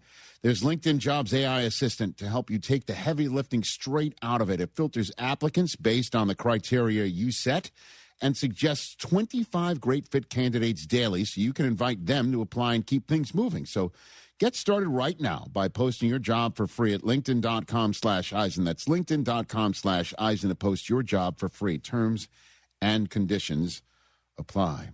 Let's go to Hank in Maine, who's been hanging on forever. What's up, Hank? Hank. Hi, guys. Thank you for having me on your show. Thanks for calling. What up, What's Hank? up, Hank? I first of all, I love watching you guys. You guys give great stuff and whatnot. I wanted to talk about how everyone's been calling the Patriots schedule and playoff schedule a cupcake walk. And I can see that obviously by they played a lot. They were a last place team last year and all that. And on the defensive side, yes, they're not playing, spectacular play at the quarterback position. But the way that Drake May has not played well this postseason, but he's been making the right plays at the right time. Yes. And it's kind of similar to, and I mean no disrespect to the Greatest Show on Turf, but to the 99 season where they had a easy schedule in the NFL, and they essentially played nobody and one team over 500, and they made a Super Bowl run. So are people going to say that they had a cupcake schedule? No, Hank. And they're a fraudulent team? Hank, the bottom line is... I mean no disrespect to them and whatnot. No, And it just also seems like this team also gives a very similar vibe to the 0-1 run. No, of that, there is no doubt. Although that team wound up having a bunch of Hall of Famers on it, we'll have to see how this one plays out. And, two things. First of all, if you're going to disrespect somebody, you got to say with all due respect first. Otherwise, I apologize. I meant to do that. That's understood. It's understood. And, the 99 Rams played Sapp, Brooks, and Lynch in the NFC Championship game. And it was super low scoring. Right, and it was 11-6 final, as a matter of fact. It's as close to it's just 1 point. Oh, it's just 11-6, yeah. So it's same number of points. Yeah. 844-20. Thanks for the call, Hank. But listen, the Patriots played who they played, and that's the end of that. I just, wonder if Milt Williams is bearing down on Sam Darnold if he's just flip it right up in the air and hand a game-changing, momentum-shifting turnover. Just maybe what he should do is just, since the trophy is from Tiffany, he should just wrap that in a blue box. Hand it. Do you think the ghosts are coming to Santa Clara? No. You're already going there. It's not even a day. They hired a woman from Polka. I mean, you're throwing shots already. I got to come back strong. We're kind of giving it. You know what I mean? Shots already. I just spent an entire 10, 15 minutes in 2 hours, both first and second hour, talking about how great the Patriots run is, and they deserve the respect. But I think the reason why there is a lack of respect on all this is you look at the dynastic Chiefs and you look at the Ravens teams of the past few playoffs, and then you look at the Bills playoff teams of the past few years, and the Patriots played teams that aren't even a shadow of any of them. And so you can sit here and say it's an easy run compared to previous years, but there are no easy runs in the NFL playoffs by any stretch of the imagination. Like you say it's an easy run, you look Will Anderson Jr. in the face and say that to his face, for instance. Probably shouldn't. You probably shouldn't get away with that. Keep me away with No, but and just as a quick first blush, preview, when was the last time the Patriots saw anybody like Jackson Smith and Jigba, for instance? Not in these playoffs, not in the AFC. There hasn't been anybody in the AFC like that. And you could make a case that he's the best receiver anybody's seen all year. Has he faced Christian Gonzalez across the aisle from him? No. I get it. Yeah. I'm just saying that it's going to be a test. So don't sit here and say, who is it? Sam Darnold and the Seahawks? Forget it. No. This is a different year. This is the year in which these teams have made the Super Bowl or made the playoffs. Got to play who you play. And they've beaten them all. Just, I guess, which arm will Sam use? Stroud used his throwing arm, and Stidham used both his arms. John Wooden would have loved that chest pass. That was good. Don't you think? Fundamentally, it's beautiful. Yeah, and he was looking for the guy behind him, as it turned out. There's a reason why they had to throw the ball like that. There were defenders all over him. In there. Well, I mean, they didn't have to throw it. They could have just taken the sack and relied on their all-world defenses to rule the day afterwards. Everyone's got a plan until you get punched in the mouth. That's a good one. Who said that? Mike Tyson. Got it. I don't want to get punched by him. Coming up in the third hour, do you want to check with Tommy P? Because we reached out to him before to see if he wants to join us. Oh, yeah. Is he he's traveling? Will you reach out to him, see if he's landed in Alabama? I'll text him right now. It's Senior Bowl week. Yeah. It's already happening, man. It never stops, man. Senior Bowl's great. Turning pages. We're turning pages. It never stops. The Combine's right around the corner. Hey, man, checking in if because if he's landed, he's going to join us in the middle of hour 3. When we come back, we're going to talk about Mike McCarthy getting the Pittsburgh Steelers job. Let me tell you who's not happy. Stephen, hold off on all that. Are you saying everyone that you know? Is that what you're saying? Like I said earlier in the show, I'm going to say again, be careful what you wish for. I can't wait to tap into that. Oh, man. Sensibility. Yeah. And then more of your phone calls at 844-204-RICH being the number to dial here on the Rich Eisen Show after a championship Monday. This show has been lit like the Empire State Building. Rich. Come on. Someone pointed out they did do Seahawks colors. Of course they did. They Fair did both. Oh, they did them both? Yeah, they did them both. Well, only one sticks out. Yeah. The other one's nice. Yeah. You know, the other one's nice. This one? Fair and balanced. We don't need it.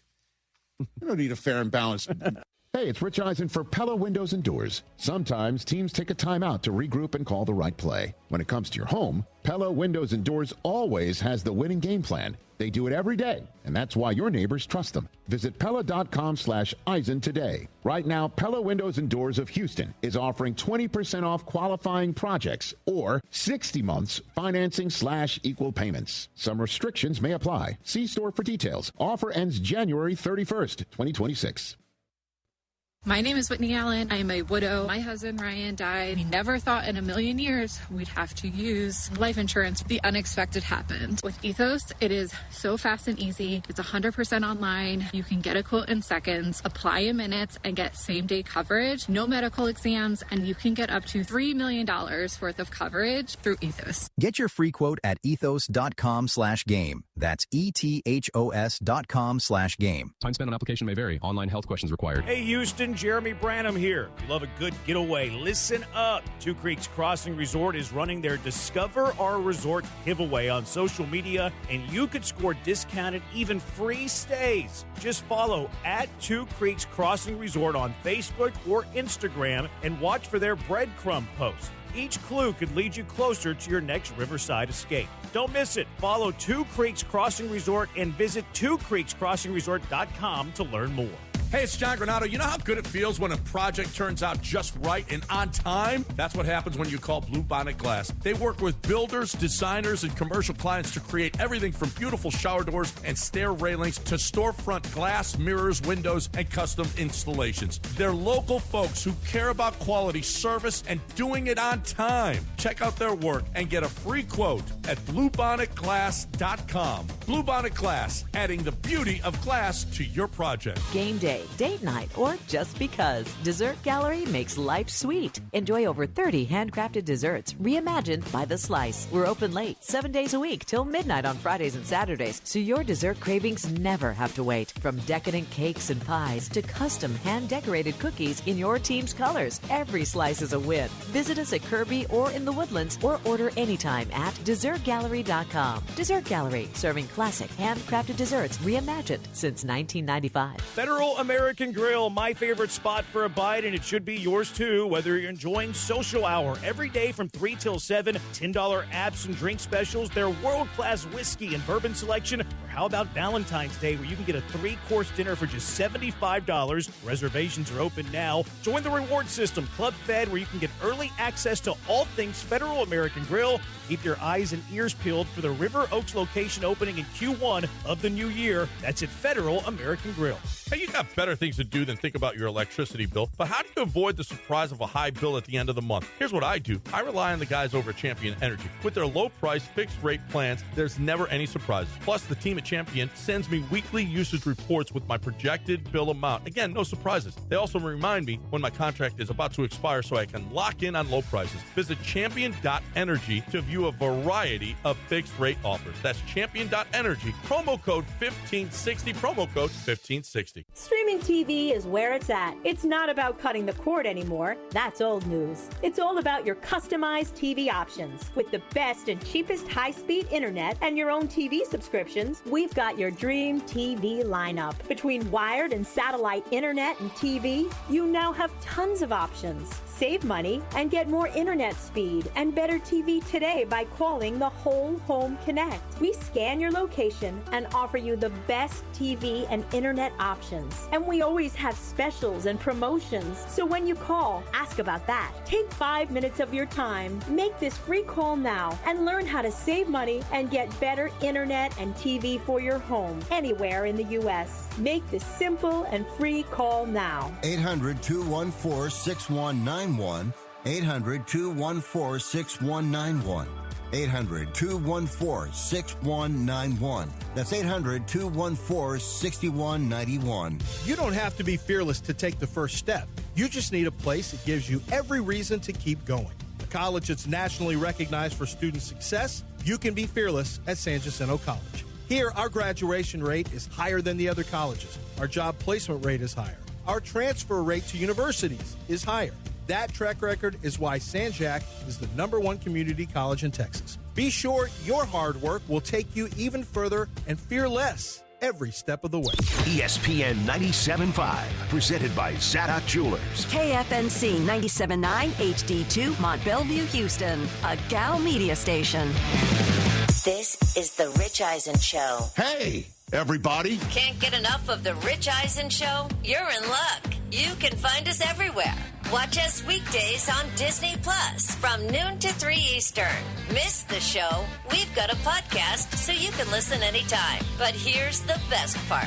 Our YouTube channel. Subscribe at youtube.com/Rich Eisen Show and you'll never miss a moment. Now, on with the show. This is the Rich Eisen Show.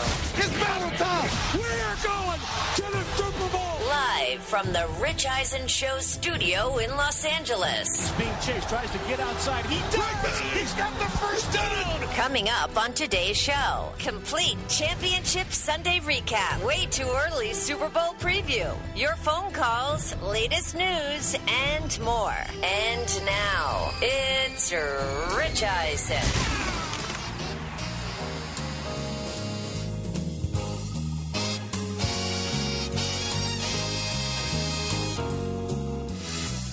Hour number 3 of the Rich Eisen Show is on the air, chopping up the championship Sunday games, getting ready for Super Bowl 60. We're heading to San Francisco next week. We'll do our Wednesday, Thursday, Friday shows from San Francisco of Super Bowl 60 week. The guest list, we're cultivating that caper right now. 844-204-RICH being the number to dial here on the show. There's breaking news out of the AFC North. So the Pro Bowl quarterbacks for the AFC, when they were announced, a very deserving trio of Justin Herbert, Josh Allen, and Drake May.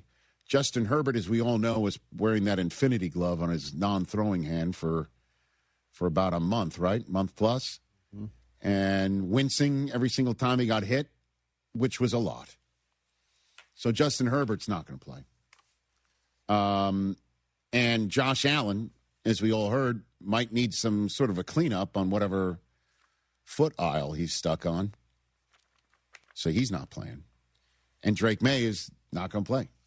Because the Pro Bowl games, the flag football game that is the culminating portion of it, it's Tuesday of Super Bowl week. Could you imagine if an NFL Super Bowl quarterback's like, okay, Tuesday, here's what we're going to do. After media day, I need my rest because I got to play flag football.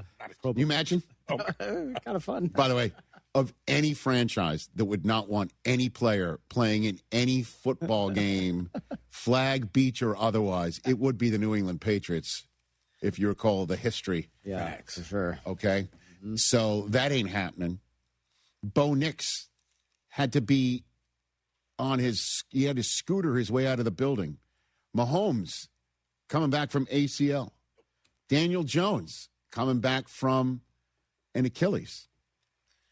Right? You picking up what I'm putting down right here? You know, Trevor Lawrence, thank goodness he seems to be healthy, right? Mm-hmm. We got him going. So, you know, he's just been named as a replacement for Drake May. Shedeur Sanders. Oh, yeah. Has just been named as a Pro Bowl replacement. So, All the haters coming out. And I get it. You don't look at that. Listen, this should not count as making the Pro Bowl. I know. I get it. His numbers are not Pro Bowl worthy. He didn't play a full season. I understand it. Whatever. I know. It's fun. It's good for, because look, the Pro Bowl games are a TV show. 100%. And this is great for Why the would TV you want to show. see him there smiling and being himself? Sure. And good for him. I'm happy that he gets to have a moment like that. Right? Do you think Geno Smith's looking around going, What about me? Why am I on a pay no mind list here? He's the only AFC West quarterback healthy right now. Yeah, right. Who else is there? Could Phillip Rivers have qualified? Well, he's on the interview circuit. He's apparently not. He told the Bills, remove my name from consideration. I know. I found that interesting that he took. Listen, taking the interview is one thing. But he told us, like, I'm going back because I got a son as a senior and another one coming in as a freshman. He's on his high school football team. It would be interesting to, if he had gotten a Bills job, that would have been interesting. For that conversation to be had, I guess within his own household. I guess who else is there? Cam Ward. Is he playing in the games or no? I mean, he deserves to go over Shador if he hasn't already been asked as an alternate. I think he has been already. Because what are you going to? Tua is the other one. You're not asking You're not asking a Jet quarterback. You're hunting and pecking for anybody who's like Joe Burrow is not going to run around with that toe.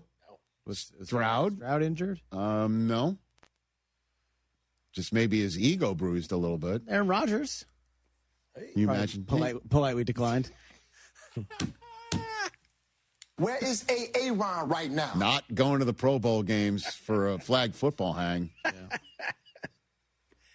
Yeah. Free trip to Vegas. Okay. I mean, congrats, Shador. I'm proud of you, man. Played Shadow Creek. I'm proud of you. Now then, you said T.J. Jefferson. Mm-hmm. This news has landed, in a way, in Western Pennsylvania. That might not be well received. Is that what you're saying? That's what it seems to me. Okay.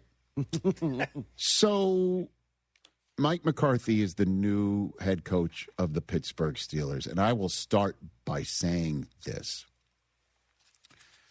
He is one of the more likable, well-liked, good dudes you'll come across in the NFL. And he is a yinzer on top of it. Did I use that term properly? Yes, you did. Thank you. Yeah. He would talk about how, he worked in a bar and he would clean up on Sundays, which was tough because Saturday night, he said something along the lines of, there's a lot of people missing the target. Oh. That's what he was saying. He's also taking tolls locally. It's entirely possible that you've driven through a toll booth in the area. What would you say, in the early 80s? You handed a few cents to Mike, or $1 and got a few cents change from Mike McCarthy. So this is pretty sweet that there's a guy from Pittsburgh who's now the next head coach of the Pittsburgh Steelers, a job that just never comes up. And obviously Cowher knows all about that significance about being a guy from the area getting the gig, right? And so there's that. Yeah. Certainly when the gig is never open. Okay? It's like the Haley's Common of coaching. Pretty much. Like once every couple decades, it'll come up. Mike Tomlin, 19 years, he leaves in his own accord. Art Rooney II says we're willing to give him a 20th year, but Mike's done, and we hear, and it got the impression he doesn't intend to coach this year. And you haven't heard his name get a sniff of a half of a mention towards even in the realm of getting mentioned, connected to a job that's out there right now. Not one. Not a single one. And I don't think that's because the Steelers own his contractual rights, and that you're going to have to make the Steelers an offer for Mike Tomlin to take your job. He's gone off the radar. He's dropped out of NFL society, it feels. Right now. He was last spotted at his daughter's gymnastics meet. Right, just the day after he at Georgia told everybody I'm not coming back. in Pittsburgh. So, he's not appearing on anybody's radar screen right now. But the reason why I bring this up is, Mike McCarthy was on a few other radar screens. And normally, though, when the Steelers have an opening, they hire somebody like Mike Tomlin, which is somebody who was so young at the time when he was hired. He's on the list right here on all of the Mike McDonald list of youngest coaches to ever reach a Super Bowl. Sean McVay at age 33 and change and age 36 and 20 days are the two youngest on that list, followed by Mike Tomlin, Super Bowl 43's head coach at age, 36. No, I got it right. 46 head coach at age 36 and 323 days. That's what you normally see. They hire Bill Cowher when he was a younger man, and they hired Chuck Noll when he was a younger man, and now they're hiring a guy in his early 60s in Mike McCarthy. First time they've hired somebody in this generation of hires with a Super Bowl ring already or championship in his back pocket. And the Rooneys have said they are hiring him because they are going to entrust him with the next young quarterback to season up in the way that he did Aaron Rodgers. Okay? Go from Favre to Rodgers. So now he's going to go from Rodgers to whoever. Fill in the blank. Is it Will Howard? Is it going to be somebody that they draft? Is it somebody in this year's draft class? Is it in next year's draft class? Or could it be the individual I suspect they would definitely be interested in, certainly kick a tire on, and that's Malik Willis? Would it be something if the current Steelers head coach takes a quarterback who has been groomed by his successor in Green Bay while he was coaching in Dallas, grooming up Dak Prescott? Do we give him that flower? TJ, you're the Cowboy fan here. Do we put that on Mike McCarthy's quarterback grooming resume, Dak Prescott? Or is that Jason Garrett? On whose resume is that? I don't know. I don't know. You're the Cowboy fan. I turn to you. McCarthy won a lot of games. McCarthy won a lot of games. 3 straight 12-win seasons. Which with Dak Prescott. He's played well for sure. I have the list right here. Dak was second MVP one year. Mike McCarthy is 15th on the all-time coaching list with 174 wins in the regular season. And his total playoff wins, I got to bring the computer closer to me. Isn't that sad? 11. So he's got 185 wins and a Super Bowl ring. Now, I did see Ed Werder, right? I love this guy. He's one of my favorites working back in the day. Was he the one who tweeted out that McCarthy, in the conversations with the Rooneys, was telling them, listen, if you're looking for someone to groom up your next young quarterback, I'm your man, because I've done this from every spot I've been, including Kansas City with Marty Schottenheimer when Joe Montana was there? Did I really see somebody say that he was grooming up Joe Montana in Kansas City? A lot of great responses. Joe Montana, in his last 2 years in the league, really needed coached up. He needed help. By a young Mike McCarthy. I mean. So I understand that would you rather say, all right, I'm going with somebody who's going to, with, potentially a year plus of success, past 200 career coaching wins, like his predecessor, who can win games and coach up a young quarterback, and then potentially leave that quarterback in a better place and the franchise in a better place when he's maybe done with this 5-year contract and he's going to be close to Andy Reid's current age? Or do we go with some young coordinator who's in his mid-30s and hope he is the next Noel, Cowher, and Tomlin? that's here for another 20 years, and we all grow old together. And we hope that that coach is ready for this primetime gig. That's the choice that the current ownership, the current Art Rooney, I'm sure was part of the hiring process of Tomlin back in the day, but this is his first I'm in charge hire. And that was the choice. Do we go with a coordinator like the old ways of doing it and hope that's the next guy, and that we're not back here 3-4 years like on the coaching carousel like everyone else?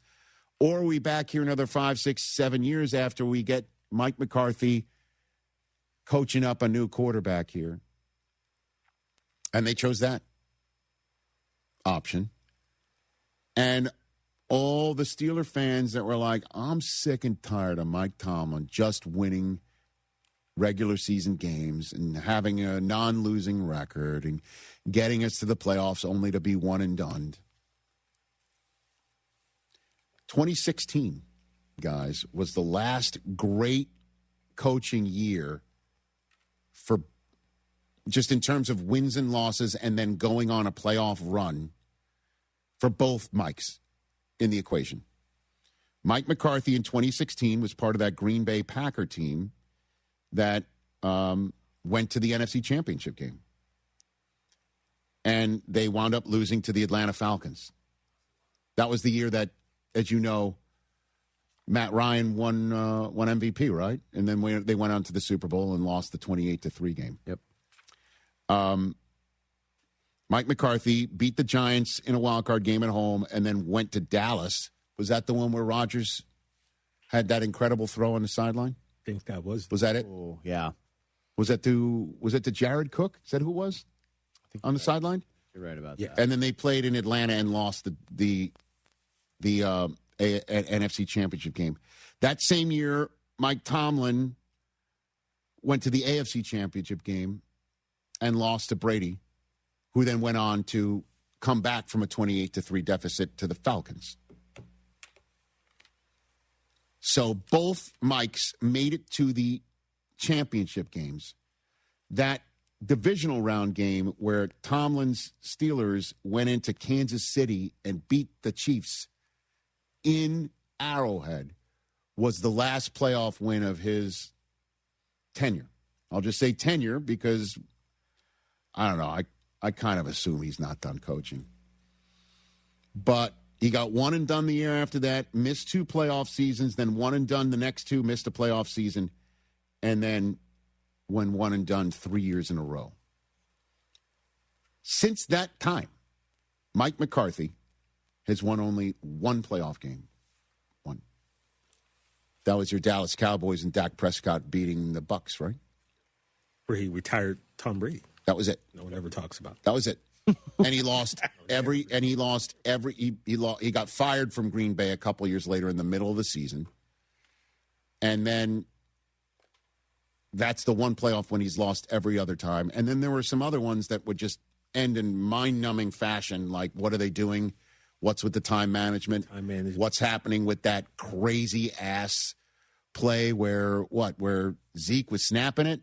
Oh, yeah. Yeah, but that game was I'm just there. All I'm saying, it was we were left with a lot of what the hell was that? Fair or not?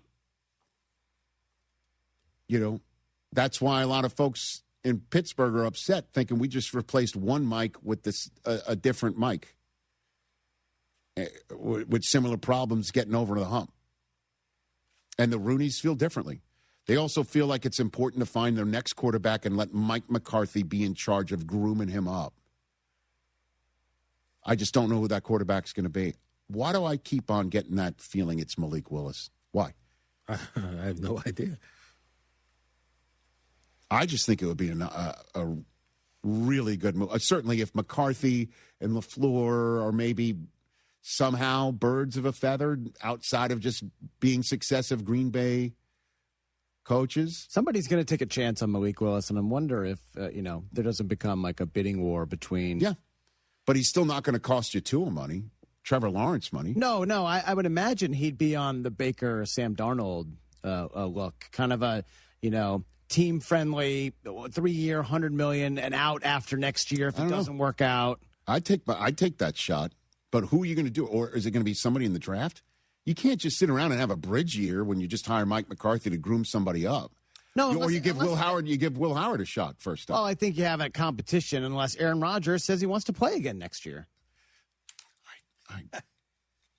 You heard Tom last week. Look, they still have a relationship. I know, but it seemed like Aaron played pretty well this year. He's still got some game left. If he wants to keep playing, it seems like a logical spot. And he and Mike McCarthy team up for the Pittsburgh Steelers next year, and you give it one last run, and then Will Howard is there in waiting. How would they feel about that in Western PA? Do you think? I'm sure someone's going to call, but I'm seeing people like all of a sudden for years like the Rooneys. They know what they're doing. They're very smart, and now after this one, it's like all of a sudden they're dumb and they don't know what they're doing. It was like, okay. Well, again, it is completely different from what they've done. But Art Rooney II wasn't the one who hired Tomlin. It was his dad. And I imagine, he was a much younger man when Bill got hired.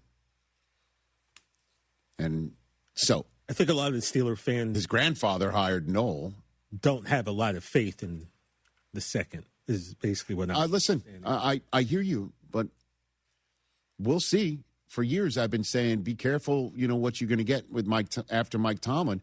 I honestly didn't think it would be Mike McCarthy with 170, 180 career wins, including the playoffs. I didn't see that one coming. I mean, you could do far worse than that in a Super Bowl. I thought it would be just some unnamed, out of that point in time, first-time head coach coordinator that they're just going to take a chance on, based on the same criteria that they used for Noel and Cowher and Tomlin. I thought that. I'll be careful what you wish for. I didn't see this plot twist, and I know it's the opposite day, Rich. I know that you have that famous drop when Mike Tomlin said, what we have it's for our what's more likely drop, right? About never say never.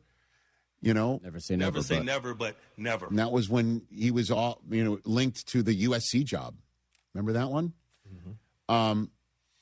But I don't know. Will we ever see another coach the Packers, Cowboys, and Steelers in their time? Kind of look at that. This is historical, right? 3 of the most storied franchises in the history of the football pretty good. NFL. All right, so give it up to Mike McCarthy, the toll taker in Pittsburgh, being the next head coach of the Pittsburgh Steelers. Unexpected, surprising to say the least. Third bite at the apple, very rare. Very rare. Tom Pelissero called it last Friday. Is he in position? We could take a break. We'll see what's up. He's got his bag. He's gonna log in from the car, and we'll see how it looks. Okay. Oh, yeah. Let's give that a whirl. Because this happened. We got to give him a couple cents on what he thinks, what he's learned about the championship games as well. All right, we'll take a break. 844-204-RICH, number to dial here on the Monday edition of the Rich Eisen Show.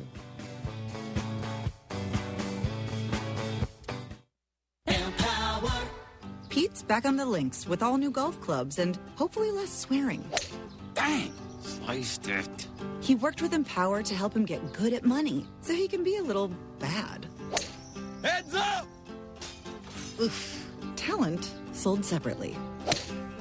Guy said these were slice proof. At least he has money for lessons. Invest well, live a little. Start today at Empower.com. Out on the course, they're the PGA Tour's best players. But in the arena, they're prime time. And Season 2 of TGL presented by SoFi is back with lights, cameras, action. We're talking big moments, big personalities, big names in the stands, all on the big screen. Big-time matchups with shot clocks, hammer drops, timeouts, overtime, and playoffs. It's city versus city, squad versus squad. The sport just hits different under the lights. It's TGL presented by SoFi. Keep up. It's golf. Tune into every match. Only on ESPN. It's so easy you can do it in your underwear. You've all heard the little jingle. It's real. It works. We are quickly becoming America's leading car buyer at GiveMeTheVin.com. How do I know it works? Because if I don't beat your CarMax offer, I'll send you a check for a Hunsky. I put a bounty of $100 on a CarMax offer because I can beat them. Go to GiveMeTheVin.com. We'll bring you a check to your house, your office. We deliver. It's awesome. Give it a try. Sell us your car. GiveMeTheVin.com. So easy you can do Hey guys, Lance Erline here. Football's biggest game is right around the corner, and you can get in on all the action with Underdog right now. It's Underdog Fantasy. It's legal here in the state of Texas. And if you've heard me talk about it, but you've been hesitant to pull the trigger, let's do it right now. Download the app right now. Use promo code Lance. They're going to give you $75 in bonus entries after you spend your first $5 on an entry. That's when you use promo code Lance. What do? Well, you pick the statistics, higher or lower. They're going to give you stats for all these different players in the big game, and you simply go higher or lower on that stat. You piece and pair them together, 2, 3, 4, 5, 6 players. The more you pick, the higher your payout is going to be when you hit those plays. And what you're going to do is analyze the game and make smart decisions. Use that big football brain to your advantage with Underdog Fantasy. Download it now. Make your first deposit using promo code Lance. Must be 18 plus and present in Texas. Terms apply. See assets.underdogfantasy.com/web/play and get terms _DFS_HTML for details. Conservative play. Call 1-800-GAMBLER. Visit ncpgambling.org. Is your money doing everything it can for you? Like automatically pushing more of your money to savings every day? I don't think so. Then switch to Huntington Bank. And let's get more from money. Huntington Bank. Welcome. Eligibility requirements apply. Some features may require enrollment. Every family has challenges. Every family has secrets. Every family has a gay uncle that gets too drunk and starts asking you about your buddies. But not every family has a feature-length documentary film made about it. But yours could. Go to yourheritagefilm.com and reach out. We sit down with your loved ones, visit about their upbringing, career, history, kids, school, everything, and we make a movie. They have a blast, and you have something truly special for generations. yourheritagefilm.com. Are you 50 or older? This news is for you. The CDC recommends you get vaccinated against pneumococcal pneumonia. Even if you're healthy, your age puts you at risk. People 50 or older are over 6 times more likely to be hospitalized with pneumococcal pneumonia compared to adults 18 to 49. Just one shot can help protect you. Learn more and schedule at vaxassist.com. That's VAXassist.com. Sponsored by Pfizer. Progressive knows there are some surprisingly expensive things in life, like rugs. People say a rug would really bring the room together. And sure, you don't know what that means, but it sounds important. Suddenly you're using words like jute and sisal. Then you see the price and lose it, because how can the thing you walk and spill on cost so much? So you devote your life to taking down Big Rug. But then you remember that switching your home and auto to Progressive could save you hundreds. So, looks like Big Rug is safe. For now. Progressive Casualty Insurance Company, affiliates, and other insurers. Not available in all states. Oh, and that's a hard foul. Let's listen for the call on the floor. The taxpayer owes back taxes. Penalties and interest are assessed and wage garnishments to begin immediately. The IRS never misses that call. I wonder if they will challenge it. The call is under review. Priority Tax Relief has been called in for a review. Priority is the best in the business at negotiating your tax debt and has even eliminated the debt for some clients. Priority Tax Relief is saving their clients millions of dollars every month. After a careful review from Priority Tax Relief, the debt has been eliminated. No foul on the play. Whoa! That completely changes the game, folks. If you owe more than $5,000, call Priority Tax Relief, and in minutes they'll review your case for free with a direct line to the IRS to see if you qualify for life-changing relief. No more worrying about wage garnishments or frozen bank accounts. Call Priority Tax Relief today at 800-781-9216. That's 800-781-9216. We make your tax relief our priority. Call now. Priority Tax Relief. Hey, it's John Granato. If you're giving your home a little love, start with the details that make it shine. Bluebonnet Glass designs and installs frameless showers, mirrors, glass doors, and windows that make your home feel open, bright, and brand new. They're a local team now, started in Sealy in 1951, and they're here in the Houston area. Honest work, fair prices, great results every time. Visit BluebonnetGlass.com to see their work and get a free quote. Bluebonnet Glass, adding the beauty of glass to your project. Sell your house in the most simplest way. Greenlightoffer.com. You fancy and have an HD radio? Well, good for you, number one. Number two, listen to ESPN Houston's HD channel, 97.9 HD2.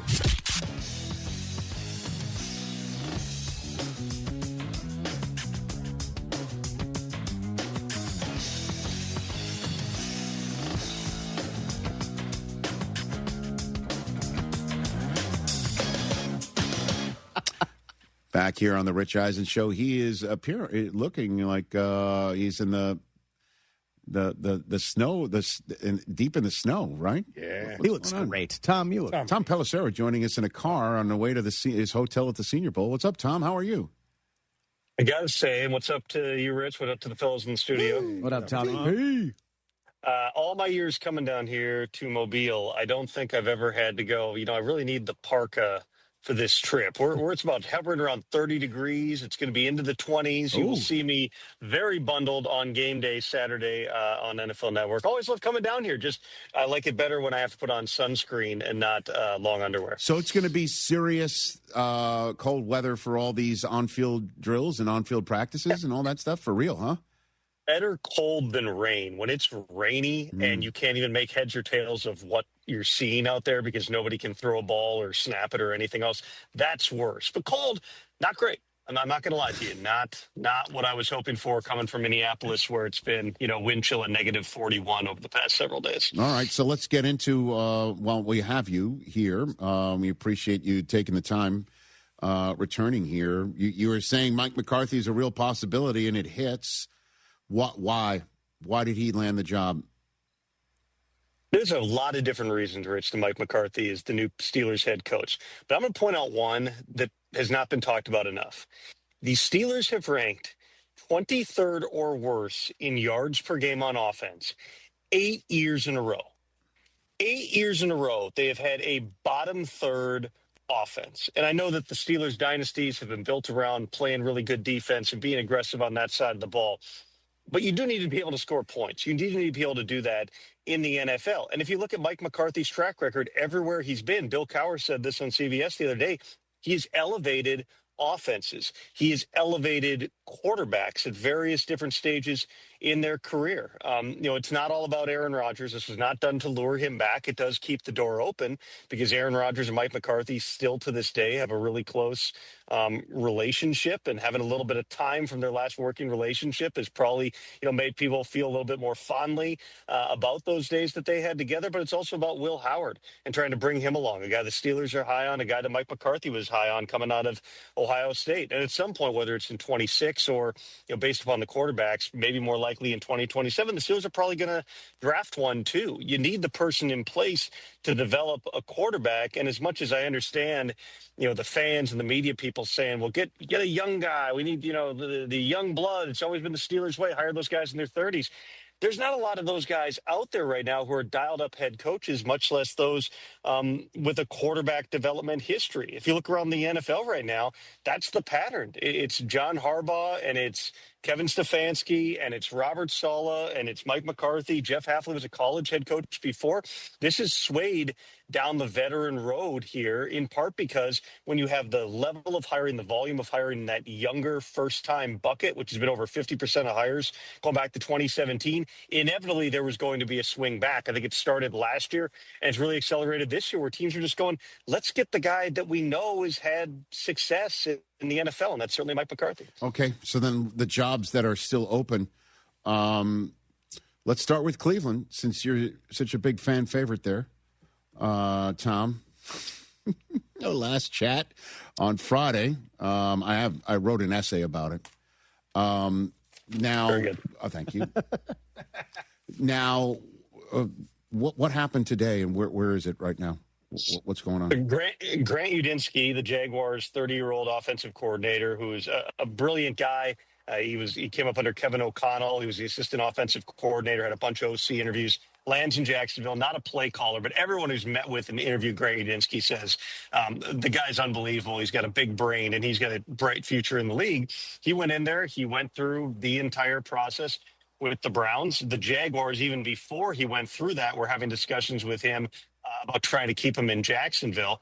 They certainly understood that the Bills' job that's out there is, 1 in a million with Josh Allen, the best player on the planet, the reigning NFL MVP.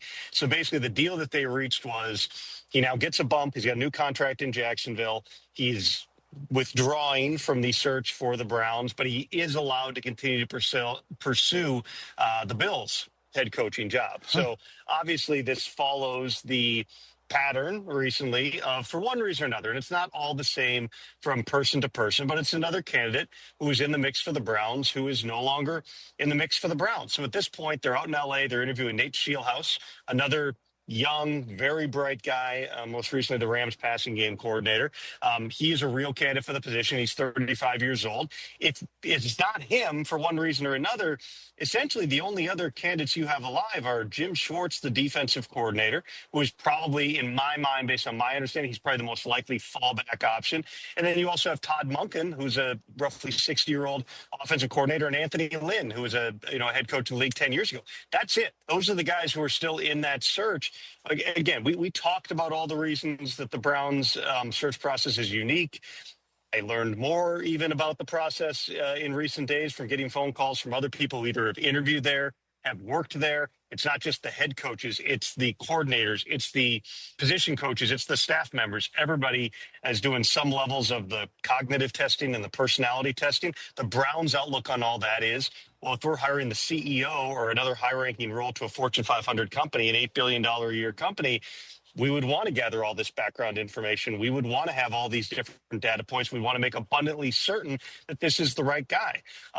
But that process to this point has yielded a bunch of people that have not actually, for, again, different reasons, not followed through in the process. If they don't get Nate Scheelhaus, listen, Jim Schwartz has been a good coach for a long time. He's had success as the D coordinator in Cleveland. Todd Monken's been a good, solid coach, assistant coach mostly for a number of years here. But I would imagine that the public reaction to this probably is not going to be necessarily as positive to a Jim Schwartz promotion after this entire search as getting one of these young up-and-coming candidates. So you are, Tom Pelissero, zooming in from the car, going to the Senior Bowl in the state where Phillip Rivers is staying. So he removed his name from the Bills hat? Is that basically it? And where does the Bills situation stand? Bills are still going through their process. They're talking to Davis Webb, I believe, on Zoom today, the Broncos quarterbacks coach and passing game coordinator. He played several years. He's really close with Josh Allen. He played in Buffalo, or more accurately, backed up Josh Allen in Buffalo. But Davis Webb is absolutely, if it's now or in the future, he's going to be a head coach. He's also in the mix for the Raiders job. They're also speaking with him today. So that's one piece of it. The Bills have also, they've spoken to Joe Brady, Brian Dable, two guys with history in that building. They spoke to Lou Anarumo, the Colts defensive coordinator. I would still anticipate they may add, whether it's Nate Scheelhaus, Mike LaFleur, they may add some additional names of guys who just became available to them today as well. It does seem like it's leaning toward the offensive side of things. That was kind of the thinking from the start. Sean McDermott, of course, had a lot of success for 9 years there, but came from a defensive background. The fact that Josh Allen is in the meetings, Rich, you would think means that they're going to lean toward offense. Phillip Rivers, it's an interesting idea. It's not unlike, it's not unlike what happens in other sports. The NBA has a much, deeper history of guys going immediately from playing directly into coaching. The Texans thought very seriously about doing it with Josh McCown several years ago, but it would have been very outside the box. Phillip Rivers still has a son who I believe is a senior this year. The plan was always to, coach with him. And so this may have been the initial, proverbial line in the water here for Phillip Rivers. Hey, I interviewed with the Bills. Okay, I'm not doing it this year, but, maybe call me again in 2027. Did Tom Brady call the game of his next head coach? It's Clint Kubiak in that mix. Did that happen? I was thinking two things here, Rich. One, Tom Brady is watching Clint Kubiak call an absolute masterpiece for the Seahawks. Two, wait, Tom Brady is there and Joe Brady is interviewing for the Raiders head coaching job on the same day. This is part of the odd, part of this multifaceted role that Tom Brady has. Is there's parts of the process that he's been really involved in. There's other parts, like this current round of interviews, that it sounds like he's not involved in. Clint Kubiak certainly, I believe is going to have at least one more interview.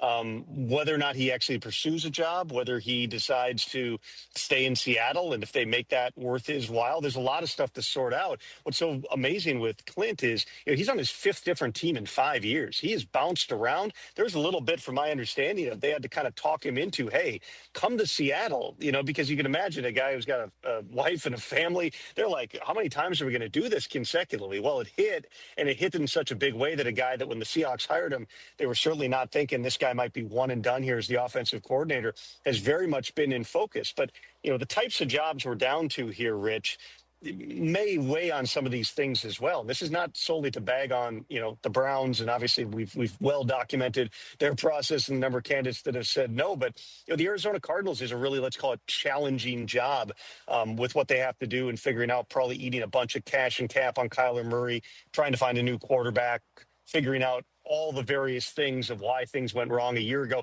in a division where you're going up against McVay, Shanahan, and McDonald for the foreseeable future.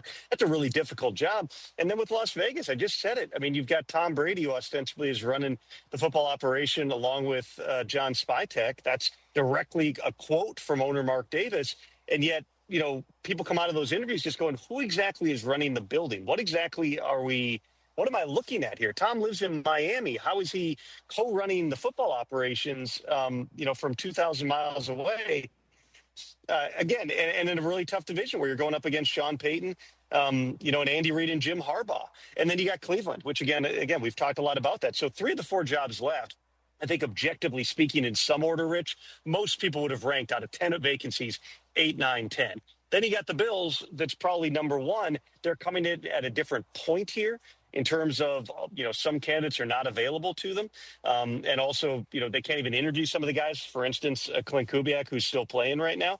But certainly the fact they've got Josh Allen, that makes it a really, really intriguing job. And I would think that if any of these candidates are in a mix for multiple jobs, Buffalo's going to get the one they want. Last one, Tom, the sources that you speak to, that text you, that reach out to you, that you talk to, that you buttonhole and vice versa, are all talking about what coming out of Championship Sunday, out of those 2 games yesterday? Well, I mean, a lot of it, honestly, was about the coaching search and the fact that, how quickly this could now escalate things. Because you're talking about some of the remaining main candidates that are available, Davis Webb, Mike LaFleur, Nate Shieldhouse. You can hire those guys today if you want to. If you want to hire a Clint Kubiak, technically you can't do it for 2 weeks. But the fact that those 2 teams were the ones that lost, that accelerated things. Bigger picture, I mean, I certainly think that the 4th and 1 decision, I talked with a lot of people about that, last night and talking about Sean Payton going for it. I would point to this. We can debate the data and analytics. Do you take the points or not all day? 4th and 1 and having that opportunity in a game where you don't know what the weather is going to be and that it's going to be, basically football on ice by the second half. I don't fault them.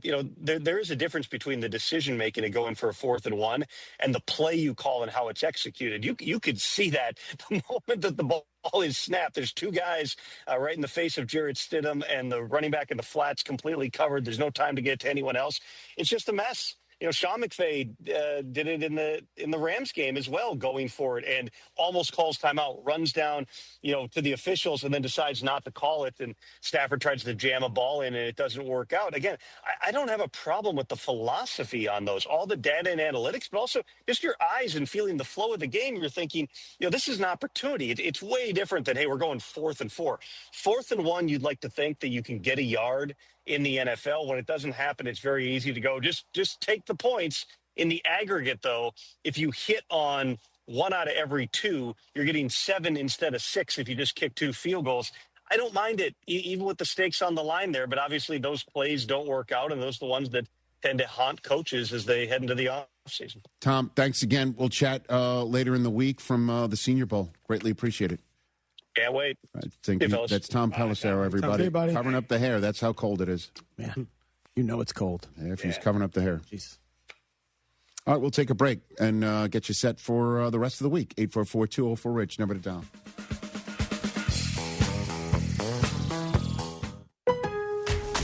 Save more on the brands pros trust at Lowe's. Right now, get up to 35% off select major appliances and choose from our wide lineup of top brands. Plus, save $100 on a Little Giant 22-foot multi-position ladder. Now just $189. Built for strength, flexibility, and job site versatility. Pros, these savings will only be here for a limited time. Lowe's, we help, you save. Valid through 1/30. While supplies last. Selection varies by location. See Lowe's.com for more details. Rich Eisen here. Hiring for your small business can feel like a full-time job, but LinkedIn Jobs AI Assistant takes the heavy lifting out of it. It filters applicants based on the criteria you set and suggests 25 great fit candidates daily so you can invite them to apply and keep things moving. Hire right the first time. Post your job for free at linkedin.com/Eisen, then promote it to use LinkedIn Jobs' new AI Assistant, making it easier and faster to find top candidates. That's linkedin.com/Eisen to post your job for free. Terms and conditions apply. Be fearless with your future at San Jacinto College. Register today at sanjac.edu. Hey, it's John Granato. You know how good it feels when a project turns out just right and on time? That's what happens when you call Bluebonnet Glass. They work with builders, designers, and commercial clients to create everything from beautiful shower doors and stair railings to storefront glass, mirrors, windows, and custom installations. They're local folks who care about quality service and doing it on time. Check out their work and get a free quote at bluebonnetglass.com. Bluebonnet Glass, adding the beauty of glass to your project. This is Lisa Zadok from Zadok Jewelers. Have a watch that needs a battery change or just plain doesn't work anymore? Maintaining a luxury timepiece requires exacting attention, and we service over 30 of the world's favorite brands, in addition to being the largest authorized dealer in the region. If something's just not right, allow our 7 on-site watchmakers to handle your watch with the care and attention it deserves. Bring your watch in for an estimate today. Zadok Jewelers. Make the moment. The 2026 GMC Sierra 1500 is an amazing truck, and you can find yours at Gulf Coast Chevy Buick GMC. From the hardworking Pro and the well-equipped SLT to the off-road ready AT4 and the luxurious Denali Ultimate, there's a GMC Sierra 1500 for you. And right now, the 2026 GMC Sierra 1500 models with a TurboMax engine get a $7,000 purchase allowance and $1,350 engine credit. There's an $8,350 total value when you trade in an eligible vehicle. GMC, we are professional grade. John Granato here. You know what's the scariest thing about winter coming? That you might run out of beer. That's scary. Actually, the scariest things are frozen, broken pipes that can cost thousands of dollars of damage to your home. Have Aqueduct Plumbing Company come out and give you a free estimate for pipes that don't burst in a freeze. Billy says if you go with them, he'll throw in a traditional water heater in for free. That's crazy, Billy. Call them today, 281-488-6238, or visit them at aqueductplumbingcompany.com. Tell them you heard it here. Hey guys, Lance Zierlein here. Football's biggest game is right around the corner, and you can get in on all the action with Underdog right now. It's Underdog Fantasy. It's legal here in the state of Texas. And if you've heard me talk about it, but you've been hesitant to pull the trigger, let's do it right now. Download the app right now. Use promo code LANCE. They're going to give you $75 in bonus entries after you spend your first $5 on an entry. That's when you use promo code LANCE. What do? Well, you pick the statistics, higher or lower. They're going to give you stats for all these different players in the big game, and you simply go higher or lower on that stat. You piece and pair them together, 2, 3, 4, 5, 6 players. The more you pick, the higher your payout is going to be when you hit those plays. And what you're going to do is analyze the game and make smart decisions. Use that big football brain to your advantage with Underdog Fantasy. Download it now. Make your first deposit using promo code LANCE. Must be 18 plus in present Texas. Terms apply. See assets.underdogfantasy.com/web/play and get terms _DFS_HTML for details. Concerned with your play? Call 1-800-GAMBLER. Visit ncpgambling.org. Hey guys, listen. If you've got old electrical parts and equipment, don't scrap it. Sell it to M&J Electrical Supply. For over 30 years, M&J has been buying new surplus and used electrical equipment. You get more money from M&J. Circuit breakers, transformers, disconnects, fuses, panels, switchgear, and more. You've got it, they'll buy it. Contractors, M&J Electrical Supply buys, sells, and removes electrical equipment. Call 713-699-5055 or email sales@mnjelectrical.com. Looking for a great way to listen to ESPN 97.5 whenever and wherever you are? Then download the ESPN Houston app. Just search ESPN Houston in your app store and download today. The ESPN Houston app is brought to you by Collectors Firearms and Aqueduct Plumbing Company. Follow ESPN Houston on Facebook, X, and Instagram. Wherever you are, we're there too. Not in like a creepy way. You know what? Just follow us on social media.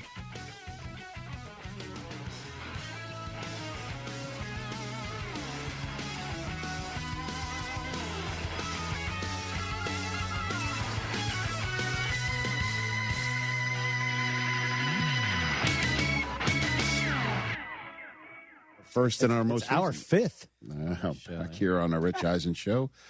Hyundai Hope on Wheels. As you know, I care deeply about pediatric cancer research and awareness.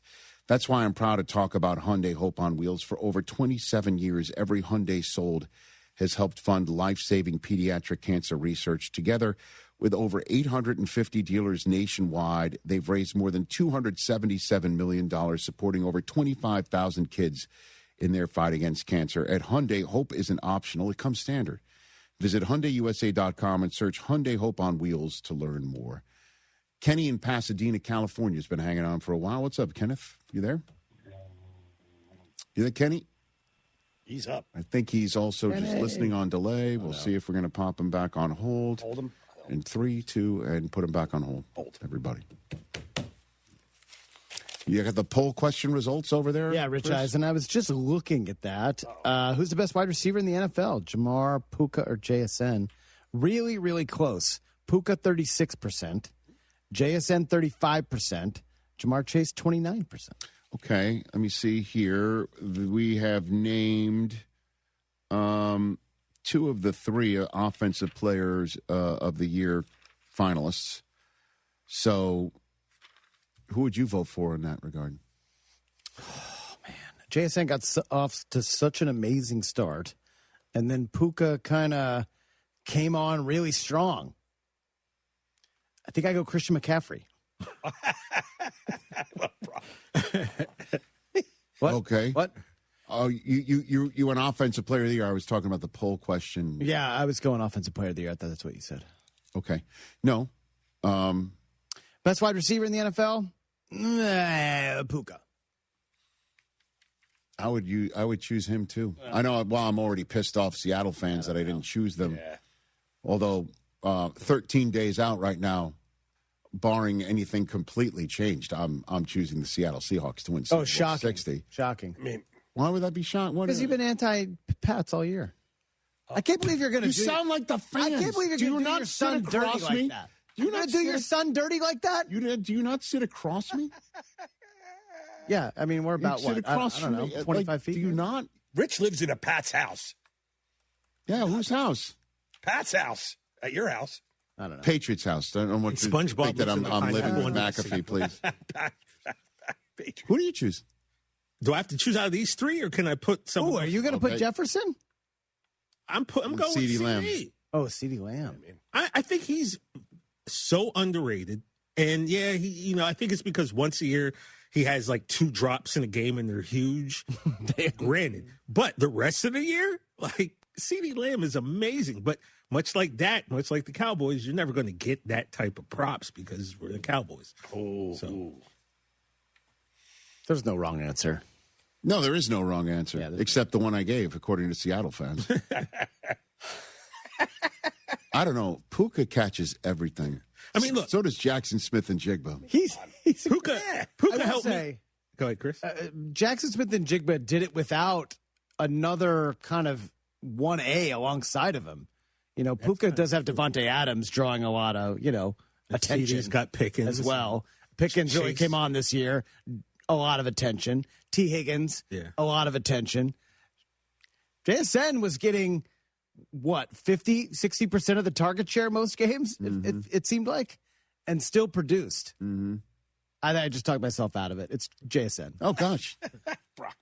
But, I mean, look, I'm going to take my homerism out of this. I'm going to say this. JSN is amazing. Puka is, I don't know, man. There's just something different about that dude, man. Like he's like a bowling ball out there. But stats-wise, look, you're not going to go wrong with either of them. I drafted Puka on my fantasy team. Yeah, I won the championship. But here's the other thing. I missed out on JSN by $1, which means this year. You could have had both? I almost had both of them. Oof. Fantasy team. Well, I had him on my best ball, both of them. And what happened, Rich? I won it. Yes, you had both these guys? You had both of them? JSN and Puka. That's right. Yes, sir. You did. And James Cook. Yeah, you won. Well, no wonder you won. Oh, I mean, Rich, you won all right. How would you lose? He did. Jeff Stafford? Who's your quarterback? He could never lose. My quarterback was Justin Herbert, and if he didn't nail it down, it was Goff. Who just got named to the Pro Bowl? Who did? Jared Goff. Oh, is that right? He's replacing Shador. Stop it, Rich. Stop. Rich. Sam Darnold. Oh, very good. Very good. Yeah. Man, oh, man, oh, man, oh, man. Who's feeling worse today? I know. We need to talk about this tomorrow. What you're about to say. Okay. Jet fans, Titan fans, Vikings fans. Who's feeling worse today? Yeah. You know what I mean? Bills fans? I feel you. What is that? What does Bills fans What do they have to do with it? Oh, no. I mean, no. I mean, we did bring that up before. I guess, but They had the path. I don't know. It was all there. How about what Pelissero said, that Grant Udinski has gotten more cash to stay put by pulling out of the Browns job, but they even say the Bills job, we get it. So if you get it, you're fine. It's still talk with them. Yeah. But if you want this cash, did you pick up on that? That if you want this cash, you pull out of the Browns job? Like, sold. Does anyone want to beat their coach? Apparently, there will be. I think Jim Schwartz is going to get that. Yeah, Adam Schefter told Pat that expect all the jobs to be filled by Wednesday. Okay. That means we have a lot to talk about on Tuesday's program, and we shall do so with Mark Schlereth and you. 844-204-RICH will always be the number to dial here on this edition of the Rich Eisen Show. We appreciate you taking us in today on Disney Plus and the ESPN app and everywhere else. The Empire State Building has just got to... Can we lose the grid or lose your job? Out on the course, they're the PGA Tour's best players. But in the arena, they're prime time. And Season 2 of TGL presented by SoFi is back with lights, cameras, action. We're talking big moments, big personalities, big names in the stands, all on the big screen. Big-time matchups with shot clocks, hammer drops, timeouts, overtime, and playoffs. It's city versus city, squad versus squad. The sport just hits different under the lights. It's TGL presented by SoFi. Keep up. It's golf. Tune into every match. Only on ESPN. My name's Brian Windhurst, and I've seen a lot of good offense in my life. If you're looking to initiate some offense of your own against your high-interest credit card debt, I'm letting you know a SoFi personal loan might be the play. A SoFi personal loan could be quite the triple threat with low fixed rates, no fees required, and as soon as the same day funding. View your rate for a SoFi personal loan at SoFi.com/offense. Loans originated by SoFi Bank, NA member FDIC. Terms and conditions apply at SoFi.com/offense. NMLS 696891. What's up, Houston? Lance Zerline here. Listen, if you're looking for a spot to catch a game, hit up Aranda's Sports Bar, ice cold beers, killer tacos, and big screens blasting every home game. Since 1981, Aranda's has been bringing that authentic Mexican vibe, now with the sports twist. Cheer with friends, savor the bites, and feel the energy. Plus, stay late with epic drink specials that keep the party going. Aranda's Sports Bar, your Houston spot for epic sports and bold flavors. Head on over and get loud today. Oh, and that's a hard foul. Let's listen for the call on the floor. The taxpayer owes back taxes. Penalties and interest are assessed and wage garnishments to begin immediately. The IRS never misses that call. I wonder if they will challenge it. The call is under review. Priority Tax Relief has been called in for a review. Priority is the best in the business at negotiating your tax debt and has even eliminated the debt for some clients. Priority Tax Relief is saving their clients millions of dollars every month. After a careful review from Priority Tax Relief, the debt has been eliminated. No foul on the play. Whoa! That completely changes the game, folks. If you owe more than $5,000, call Priority Tax Relief, and in minutes they'll review your case for free with a direct line to the IRS to see if you qualify for life-changing relief. No more worrying about wage garnishments or frozen bank accounts. Call Priority Tax Relief today at 800-781-9216. That's 800-781-9216. We make your tax relief our priority. Call now. Priority Tax Relief. Jeremy Branham here. If you're looking for a cozy winter escape, Two Creeks Crossing Resort has you covered. From November through February, you'll get 40% off all cabin rentals and 20% off nightly RV stays. That's the 40-20 discount. Perfect for relaxing by the fire or exploring the beautiful outdoors. Book your stay now at twocreekscrossingresort.com and make your winter getaway one to remember. That's twocreekscrossingresort.com. Are you 50 or older? This news is for you. The CDC recommends you get vaccinated against pneumococcal pneumonia. Even if you're healthy, your age puts you at risk. People 50 or older are over 6 times more likely to be hospitalized with pneumococcal pneumonia compared to adults 18 to 49. Just one shot can help protect you. Learn more and schedule at vaxassist.com. That's VAXassist.com. Sponsored by Pfizer. You still thinking job change in the new year? Yeah, I need something that's in high demand and more stable in this economy. IT? Yeah, cybersecurity, maybe even AI. That's what I did. Really? How? Went to My Computer Career. You don't need any prior experience, and you could start your new career in a matter of months. A lot of IT pros go to school there, too, to level up. Sweet. Are classes online or on campus? Both. Wow, I'll check it out. Thanks. Make this your year. Take the free career evaluation now at mycomputercareer.edu, an Elite CompTIA certification partner. Financial aid is available to those who qualify, including VA benefits. Mike Holly, class of 1990, has been protecting the interest of Cougars for over 30 years. First as a Cougar offensive lineman and now as president of HR&P. HR&P provides comprehensive human capital management services, including HR compliance, benefits administration, and payroll. Don't struggle with the demands of human resources. Let HR&P eliminate these burdens and customize a plan that fits your business needs so you can get back to growing your business. Learn more by visiting hrp.net/U of H. That's hrp.net/U of H. Game day, date night, or just because. Dessert Gallery makes life sweet. Enjoy over 30 handcrafted desserts reimagined by the slice. We're open late, 7 days a week till midnight on Fridays and Saturdays, so your dessert cravings never have to wait. From decadent cakes and pies to custom hand-decorated cookies in your team's colors, every slice is a win. Visit us at Kirby or in the Woodlands or order anytime at dessertgallery.com. Dessert Gallery, serving classic handcrafted desserts reimagined since 1995. ESPN 97.5. KFNC 97.9 HD2 Mont Bellevue, Houston. Presented by Zadok Jewelers. Houston standing by, over. Jeremy and Joe starts now. On ESPN 97.5 and 97.9 HD2. Live from the Huntington Bank Studios, here's Jeremy Branham and Joe George. Hello, Houston. He's Joe. I'm Jeremy. We're Jeremy and Joe. Brian's here as well. Brian, say hello. Brian? It's the one time. It's Bronchitis Mac with us. How are you doing, Joe?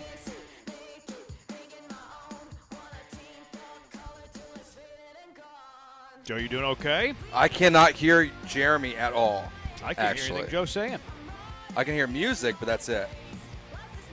Hope it sounded good.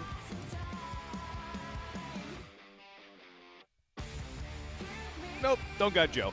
Anyways, AFC Championship game yesterday. Patriots going to the Super Bowl as they beat the Broncos. What'd you think of the game, Joe? It was good. It got a little snowy there at the end, but it was a good game for the most part. If you like the winter weather, I mean, it wasn't the most. I think this is where we can push back against your ugly win. It wasn't because of the teams themselves, but I think that was an ugly win because of what that weather looked like. You just won a game to go to the Super Bowl, and you think it's ugly? No, it was like That's ugly the most watching. beautiful thing ever if you're a Patriot fan. No, if you're a fan, yeah, but from like a viewing experience, it was kind of ugly.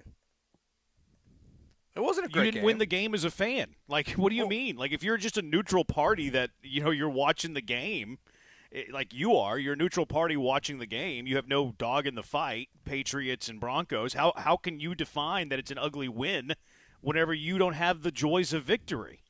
No, that's true. I guess it was ugly football a little bit because of the snow there in the fourth I think there's a quarter. difference there. Ugly football, ugly win. I'm okay with that. Like, I'm okay with an ugly game, an ugly sport, but there's no such thing as an ugly win. If you are celebrating the joys of victory, that's not ugly. I don't care who it's against. That's the goal. The goal is to win every game that you play. That's at least true. At least you go into every game with the goal of winning that game. You don't say at the start of the year, we're going to win every game we play. That'd be unrealistic. But before you play every game, the goal is to win it by hell or high water. There's no such thing as an ugly win. Never in my book will there be an ugly win.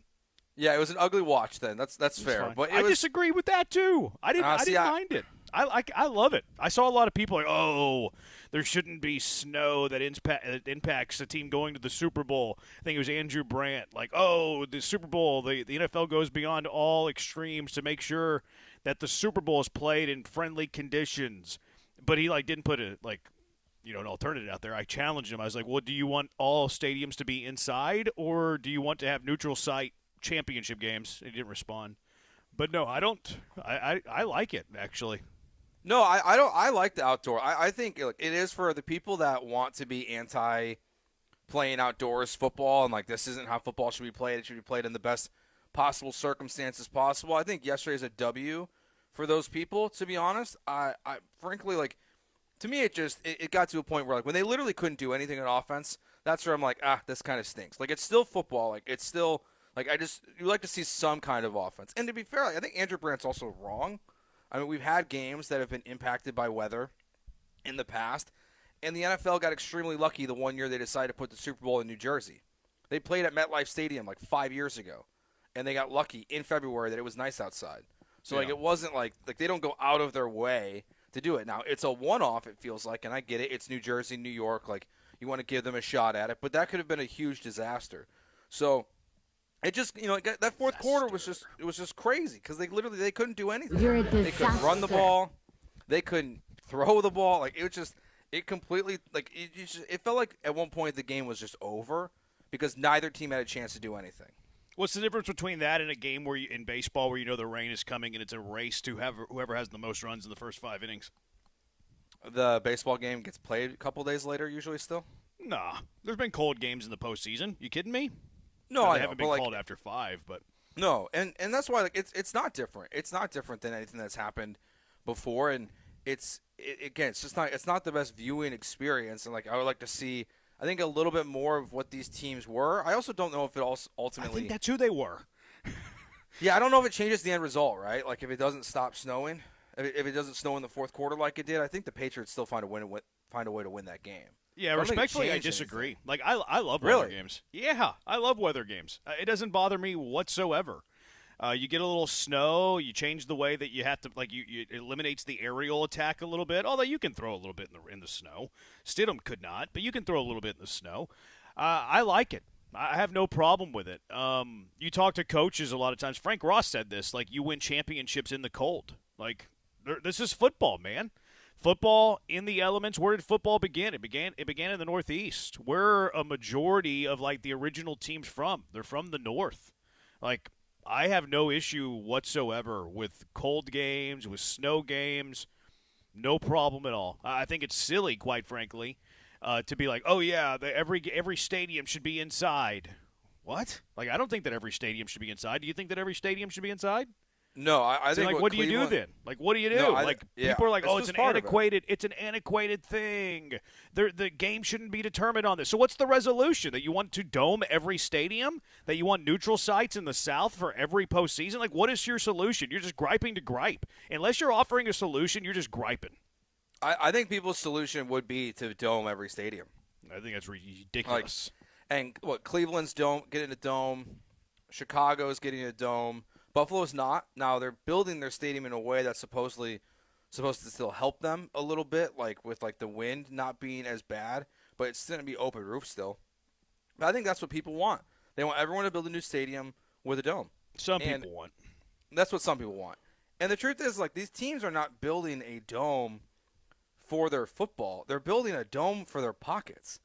Because you can get Final Fours, and you can get Super Bowls, and you can get concerts, and you can do all these different things. Like, they're not building it in Cleveland to help the Browns better off in January if they ever get there. They're building it to make more money. It's just the reality. So, like, even the people like who point to that, like, they're just factually incorrect.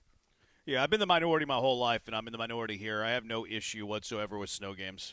In fact, I enjoy them. I like the added element.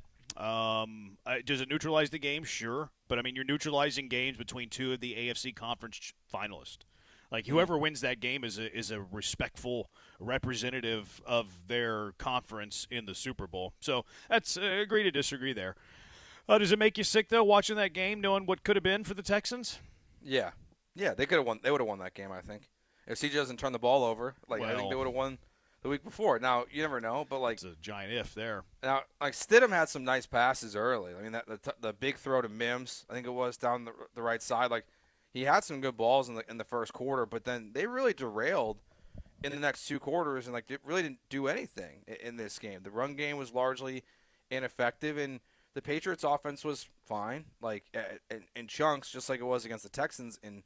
But the Texans, they could be in the Super Bowl right now, like, watching that game. It was fair to think that I thought the entire time, it's just like, what could have been if your quarterback just didn't turn the ball over as many times as he did. You'd probably be heading to Santa Clara right now and getting ready for the Super Bowl. Yeah, it's hard for me to think that all of a sudden C.J. Stroud wouldn't have turned the football over a lot. Like, That's I true. mean, five fumbles in the divisional round. He threw in the wild card round, he threw 4 interceptions in the first half in the divisional round. Like, I don't know what makes you think that all of a sudden C.J. Stroud against a top defense in the NFL with subpar elements is going to all of a sudden be this guy who is taking phenomenal care of the football. Like, that's my hang up there. Like, I mean, it's more than one game. Like, it's not a one-game fluke. It was 2 games against playoff caliber competition where he put the football in danger in back-to-back games. You could say after the wild card round, like, oh, it's an anomaly because he never fumbles. Okay, yeah, that's fine. I'll give you that one. He never fumbles. And then all of a sudden 4 picks. Okay, like you've proven to me in back-to-back games this postseason that you can't take care of the football. I have to believe you whenever you're telling me this is who you are. No, it's more of I'm more viewing it from like if he wasn't a total mess last week with the turnover, what could have been also this week. But yeah, your point's correct that it probably wouldn't have changed even if they would have found a way to win last week. Like what would he have done against the Broncos? You know, who were getting to Drake May periodically throughout this game and making life difficult for him. Like it's more of like it's just fantasy land of thinking of like what could have been if CJ wasn't turnover prone. Could have that continued into the next game and the wild card round really been just like a one-off for this team. But yeah, it was watching it was just kind of disbelief that these are the 2 teams in the AFC fighting to go for the Super Bowl. One's with a backup quarterback and one's with a guy that frankly like, is going to finish second in the MVP, but hasn't been particularly good in the playoffs and wasn't really that good last week outside of 3 drives. Like the Texans shut Drake May down last week, just like the Broncos did in this last weekend. So yeah, I think there's some. I don't know, it makes me sick or just thinking about like what could have been, honestly, in this. Yeah, for me, it's like the ifs and buts. It's the ifs and buts for me. Like if C.J. Stroud was just average, you're probably in the Super Bowl, but he wasn't average. So, and there's no reason for me to believe that he would have been in the AFC Conference Championship game. Like, I never got the impression like, oh yeah, the Texans would have won this game because of what C.J. Stroud showed me the last 2. Now, if he, took care of the ball in both of those games, then yeah, like you would have been there. So I do think average quarterback play would have gotten you there, but we didn't get average quarterback play from C.J. Stroud, which is just very, very sad. Junkie says, Nick said if he's not worried about it, you shouldn't be either. He said that about the offensive line back at that like fan fest thing. He's like, if I'm not worried about it, you shouldn't be worried about it. And then he backed up his offense. He really didn't back up his offense. He kind of threw his offense under the bus. He kind of backed up his offensive roster build and maybe his offensive coordinator. He kind of threw CJ under the bus. Like, we can't win it when your quarterback's throwing it at 4 interceptions, which he's right. It's just kind of a weird thing for a general manager to say whenever you're being asked about the talent of your roster. CJ disagrees. CJ definitely would have lost that game versus the Broncos. How many picks does CJ throw in the snow? Depends on how much time they're throwing. Hopefully you wouldn't have to throw, but you probably would have to. At least 2, I would say. Yeah, at least 2. What'd you think of the decision from Sean Payton to go for it, 4th and 1, up 7-0 with 9.5 to go in the first half? Yeah, I think that was the wrong decision, and it's trying to be not too hindsight, 2020 here with thinking about how the game ended with the final score, but you've got a backup quarterback in, and you've got a good defense that has slipped in the last month or 2 compared to the metrics of where they were earlier in the season, but I think they made the wrong decision. I would have taken the points there, and look, who knows how long this game's still going if it ends up actually going to overtime. But you got a backup quarterback in. I think with Bo Nix, fine decision. Pretty much any other quarterback, like any starting quarterback, I'm fine with that decision in the moment because you think you're going to have to score to beat the Patriots. But in that one, I think I'm just taking the points. I'm just playing it safe there with a backup quarterback in. This type of game, I would have taken the points no matter who my quarterback is. Now, does it magnify it that you have a backup quarterback? Yes, I would agree it magnifies it. But if I have Joe Montana at quarterback, I'm taking the points. If I have Pat Mahomes at quarterback, I'm taking the points. If I have Josh Allen at quarterback, I'm doing everything I can to get the ball out of his hands because he's a turnover machine. But no, I would have kicked the field goal here. I think that the analytics – and I mean, you guys can prove me wrong. 713-780-3776. I think one thing that analytics has those things out there. With, thank you, Kelly. Now shut up. One of the things that I think analytics I do think that analytics is right in the sense of going forward in that spot is going to give you more points out of 10 possessions, 100 possessions. Like it's the expected outcome of the drive, right? Like you kick a field goal there. your expected outcome is probably 2.8, 2.9 points, right? Because you are going to miss a kick every now and then. So it's probably very close to 3 points on the expected outcome of the drive based on that decision, right? So if you go for it there, the expected outcome is probably what? Like 4.5 points, 5 points, somewhere there. Like, I don't know. Like, I'd have to go look at the computer cowboy. But I do agree with the analytics that the expected drive is probably more than kicking the field goal in that spot. But where I think analytics struggles, and this is where I think coaches struggle with the analytics and using the analytics, is I don't think that it gives you the proper calculation of having a multiple possession lead. Like, I agree. Like, if you go for it, you're going to score 5 points on the expected outcome of that drive versus 2.9. So, like, going for it greater than here because I can get more points. But if I can get the extra possession lead in football where it's a possession game, I'm doing it. These possessions don't grow on trees. Like, most games, you probably average, 6, 7, 8 possessions per game? And I can get a 2-possession lead with my defense with weather to come? I think it was a terrible decision, and that's where I disagree with the usage of analytics in these go-for-it situations. Yeah, it only tells you, like you said, it only tells you what the numbers say. It doesn't factor in anything else. Now, maybe Sean Payton's thought was a little bit of, we have that backup quarterback, and we are moving the ball, and we are being successful right now, so this is the opportune time to go for it. But I just think with the weather that's coming, like, maybe they didn't know how bad it was going to get and how quickly it was going to get from into the third quarter and then going into the fourth, and just how quickly it changed.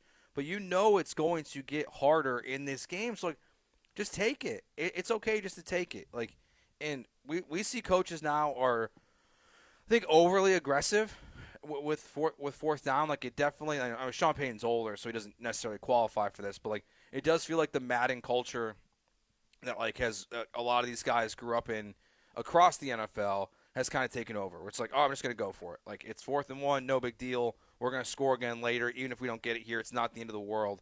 But to me, I'm with you. Just in that moment, just take the points. It's the easy thing to do, and you got to trust your kicker, I think, in that moment. And he would have tied the game, at the end of the game, too, if it wasn't blocked by the Patriots. Yeah. So, I think you just trust your guys there, and you just trust your defense. But, I mean, I know Sean Payton said there's always regrets after games, and that's one that's going to, I think, sit with him a little bit for a while.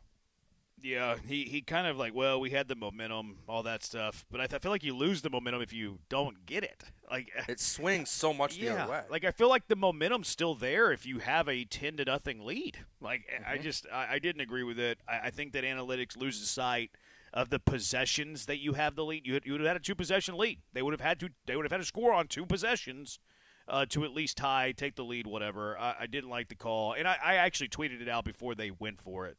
Because I don't like the revisionist history, hindsight 2020 thing. I don't like the wait to see if it goes in and then be like, they should have went for it. Like, I hate waiting for the result of the play for you to decide what you're going to do.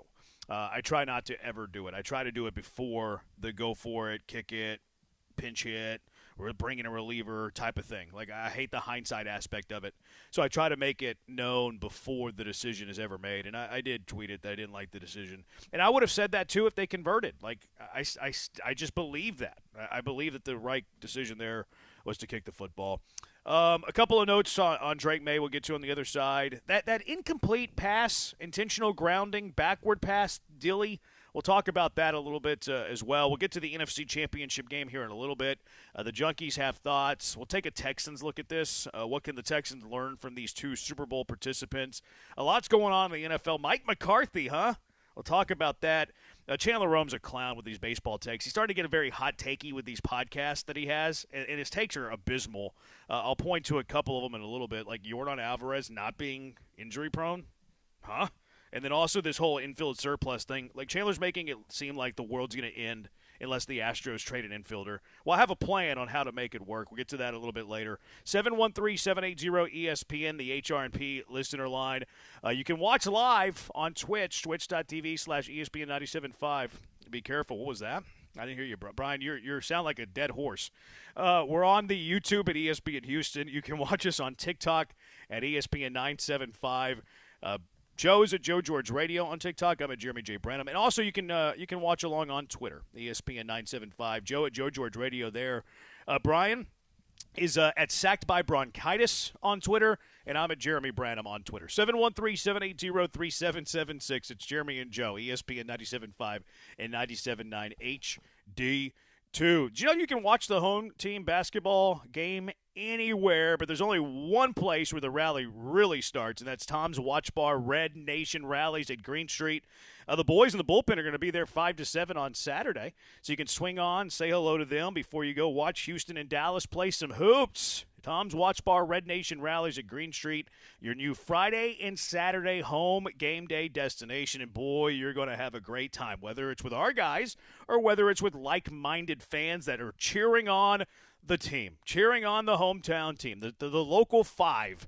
2 hours before tip-off, Tom's comes alive. Live DJs for you. They got team swag, giveaways, themed cocktails, surprise guest appearances, all season long. And if you're headed to the game, come early. Park free at Green Street. You get Tom's validation. That's always nice. That always saves a few bucks. And then walk over with the crowd. Rally there. Then celebrate after the game back at Tom's with post-game drinks and highlights on their 65 screens. Not a bad seat in the house.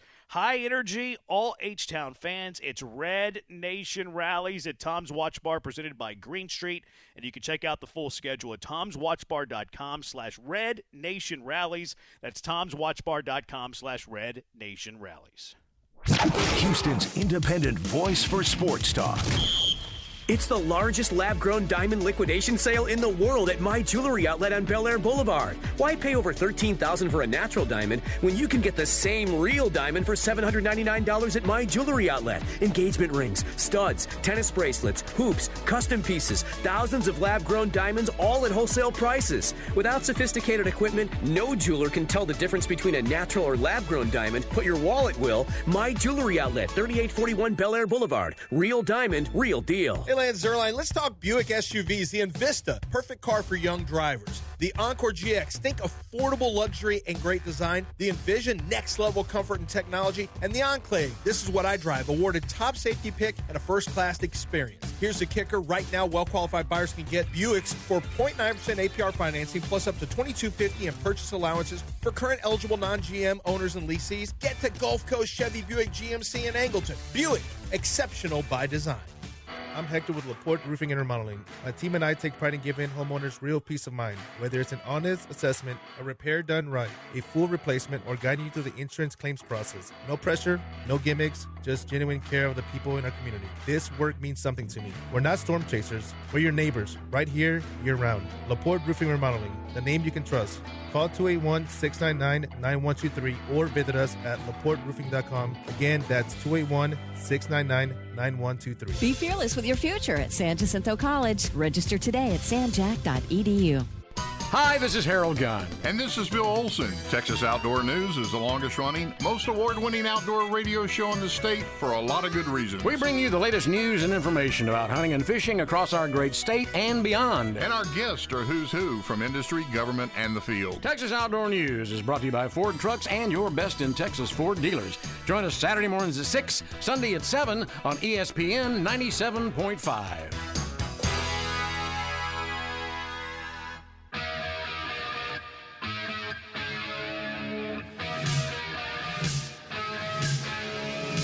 You're listening to Jeremy and Joe on ESPN 97.5 and the ESPN Houston app. Live from the Huntington Bank Studios. Here's Jeremy Branham and Joe George. He's Joe, I'm Jeremy. 713-780-ESPN. 713-780-3776. Brian's got bronchitis, Joe. Do you think he's going to talk to us today? No, I don't think so. He tried to tell me, like, a little peek behind the curtain, a little inside baseball here. Some shows might not do that. Some shows are like, oh, you can't break the fourth wall. We don't care about the fourth wall around here. We have dozens and dozens of listeners. You think we care about the fourth wall? They'll pop into our ear. Producers pop into our ear, be like, hey, this is the read you got coming up so you don't miss it, because if you miss it, you're really going to screw things up. In us talent, we always screw things up. We're the best at screwing things up. So Brian will pop into our ear as we're going to break to just remind you, like, what the read is. And Brian said something in my ear, and you probably caught it. I was like, I have no idea what you're saying, Brian. That's because he was in my ear. He didn't go over the air. He sounded like a cattle who was about to be slaughtered. is what he sounded like. And I couldn't understand a word he said. So I got a text from Brian this morning. It said, "Call me." I was like, "Okay, that's not good." And it's like, I'm like, "Is he quitting? Like, what's happening here?" I was like, "What?" Like, Brian never says, "Call me," and so I call him as soon as he says hello. I'm like, "Oh no!" Like I was like, "That's not good. That's not good." He's an oaf, but he's our giant oaf. He's our. Feel better, be back. Actually, we're giving him too much grief. We should be giving him some praise. I agree. He is being a gamer today. I'm a dog. Producers don't have to talk. Brian certainly doesn't agree with that. But today, man. He can't defend himself. I was really going into that. I was really going into that little sentence or sentences. I was really going into that with the idea to praise, and I couldn't do it. I couldn't get out of my own way. No, but he's being a gamer today. It's not the even for a producer, it's not the easiest to not have your voice, and he's struggling with it. And I appreciate him being a gamer. I mean that sincerely. I know that I'm very sarcastic as a person. People don't take me seriously when I am serious because of that sarcasm and silliness and goofiness. But I mean it sincerely. Brian is being a gamer today, Joe. He is. Thank you for coming in, Brian. I appreciate it. I'm a dog. I don't know if I'd go that far, but I appreciate him being a gamer. I will say. Well, he really didn't have a choice. So. How was the temp in Lubbock, Branham? It was in single digits. It was cold. I don't know what you want me to tell you. It was very cold in Lubbock. I went outside. I did a workout yesterday, and then I went outside to pretend like I was doing those immersion type of things. I worked out. It was actually kind of nice. I actually kind of liked it. Yesterday was okay, and I went outside this morning Lubbock? just to. No. Oh, okay. Oh, you were in Lubbock yesterday. Okay. Yeah, it was single-digit temperature. When'd you get back? I got back late last night. Oh, okay. Yeah, we were stuck there for a while. At least you're still not there now. I know. I was really worried about that. I didn't think we were going to get home. And Houston goes to Fort Worth tomorrow. I thought we were going to go straight to Fort Worth. I didn't think I was going to be home. Honestly. Just hanging out in a hotel room, you and diners, drive-ins, and dives for nonstop action. That is a pretty good hotel show. It is a good hotel show. I think it was at the top of our list that we made. Was it that high? Or at least Food Network was, in general. I think it was number one on all of our lists. Oh, okay. A junkie says, I'm an ENT physician. I think BMAC should rest his voice for at least a year. Look at the junkies looking out for BMAC. It's cold when the temps are lower than CJ's S2 score. See, we're not going to do that. We're not going to sit here and be like CJ's S2 score was poor. And, in fact, it wasn't even his S2 score. It was the percentile that he was in. People are like, oh, he got an 18 on his S2. No, he didn't get an 18. He was in the 18th percentile. Get it right. And we're not going to sit here and bang on CJ's 18th percentile score in the S2. 713-780-3776. Another insult at CJ. We're not going to insult CJ all day. Heard CJ fumbled his HEB groceries and blamed it on the cold weather. See, we're not going to bash CJ for the next 6 months. 713-780-3776. Pete, yesterday's AFC Championship proved that the Texans missed a great opportunity to get to the Super Bowl. Yes, that would be correct, Pete. Did you know that Drake May is the second youngest quarterback in Super Bowl history? He'll be the second youngest quarterback to start a Super Bowl game. Hopefully I'm not Branham foot-and-mouthing that. Second youngest quarterback to start in the Super Bowl if he does indeed start, Joe. And who was number one? Do you remember? I remember. Well, I don't remember. I read the tweet. No, I do not. Hall of Fame quarterback. We should just ask trivia questions that Brian knows, and then we're like, oh, I don't know what it is, and then try to get him. It's Marino. Who was it, Brian? I didn't hear you. What did you say? It's Dan Marino. He's right. It was Dan Marino. It would kind of suck. So here's the question that I have with Drake May being the next Dan Marino. So what if he had the exact career as Dan Marino? So he's a Hall of Fame quarterback. It would lead to tons of money, but he never wins a Super Bowl. I mean, oh, man. As a player, you're going to make a ton of money. You're going to have a really good career, but that would kind of suck to get there your second year and never get back. Yeah. I think if you asked Drake May that today, he'd true serum, publicly, he'd be like, no, we're not, we're not doing anything else than winning a Super Bowl. Like that, he would say that publicly. But if you just had a private conversation with him, like you're boys, and you can talk freely without any fear that it's going to get out there, I mean, I think I would take Dan Marino's career. Obviously, Yeah. right? I mean, Hall of Yes. Famer, tons of money. Like, I know he's about to play in a Super Bowl, but like, I'd be like, yeah, I'll trade the Super Bowl for all of that money and prosperity. Yeah, I mean, and now the money he's gonna make. Yeah. He'd be a $60 million a year quarterback. Oh, yeah. He might be 65 by Next the time he gets offseason. paid. Yeah. Like he would make so much money. He would have a Hall of Fame career, like you said. It'd be hard to turn that down. I don't know how many quarterbacks. I know everyone wants to win, and like would you rather have Marino's career or Eli? Eli still was handsomely paid, and he's probably going to be a Hall of Famer too. So Eli made more money than Marino. Oh well, yeah. If you But, overlap their careers. Yeah, I mean, I'd probably go statistically, so you got- Eli. I'd probably go Eli. 2 Super Bowls. He's still, generationally wealthy. I'd probably go Eli there. But if I went like Marino or Nick Foles, give me Marino. Oh yeah, absolutely. Like, yeah. I guess that's where's not the even a line? question. Like I think the line is like a huge contract. Like if I can if I can have a huge contract, like what's the difference between 50 and 60 million?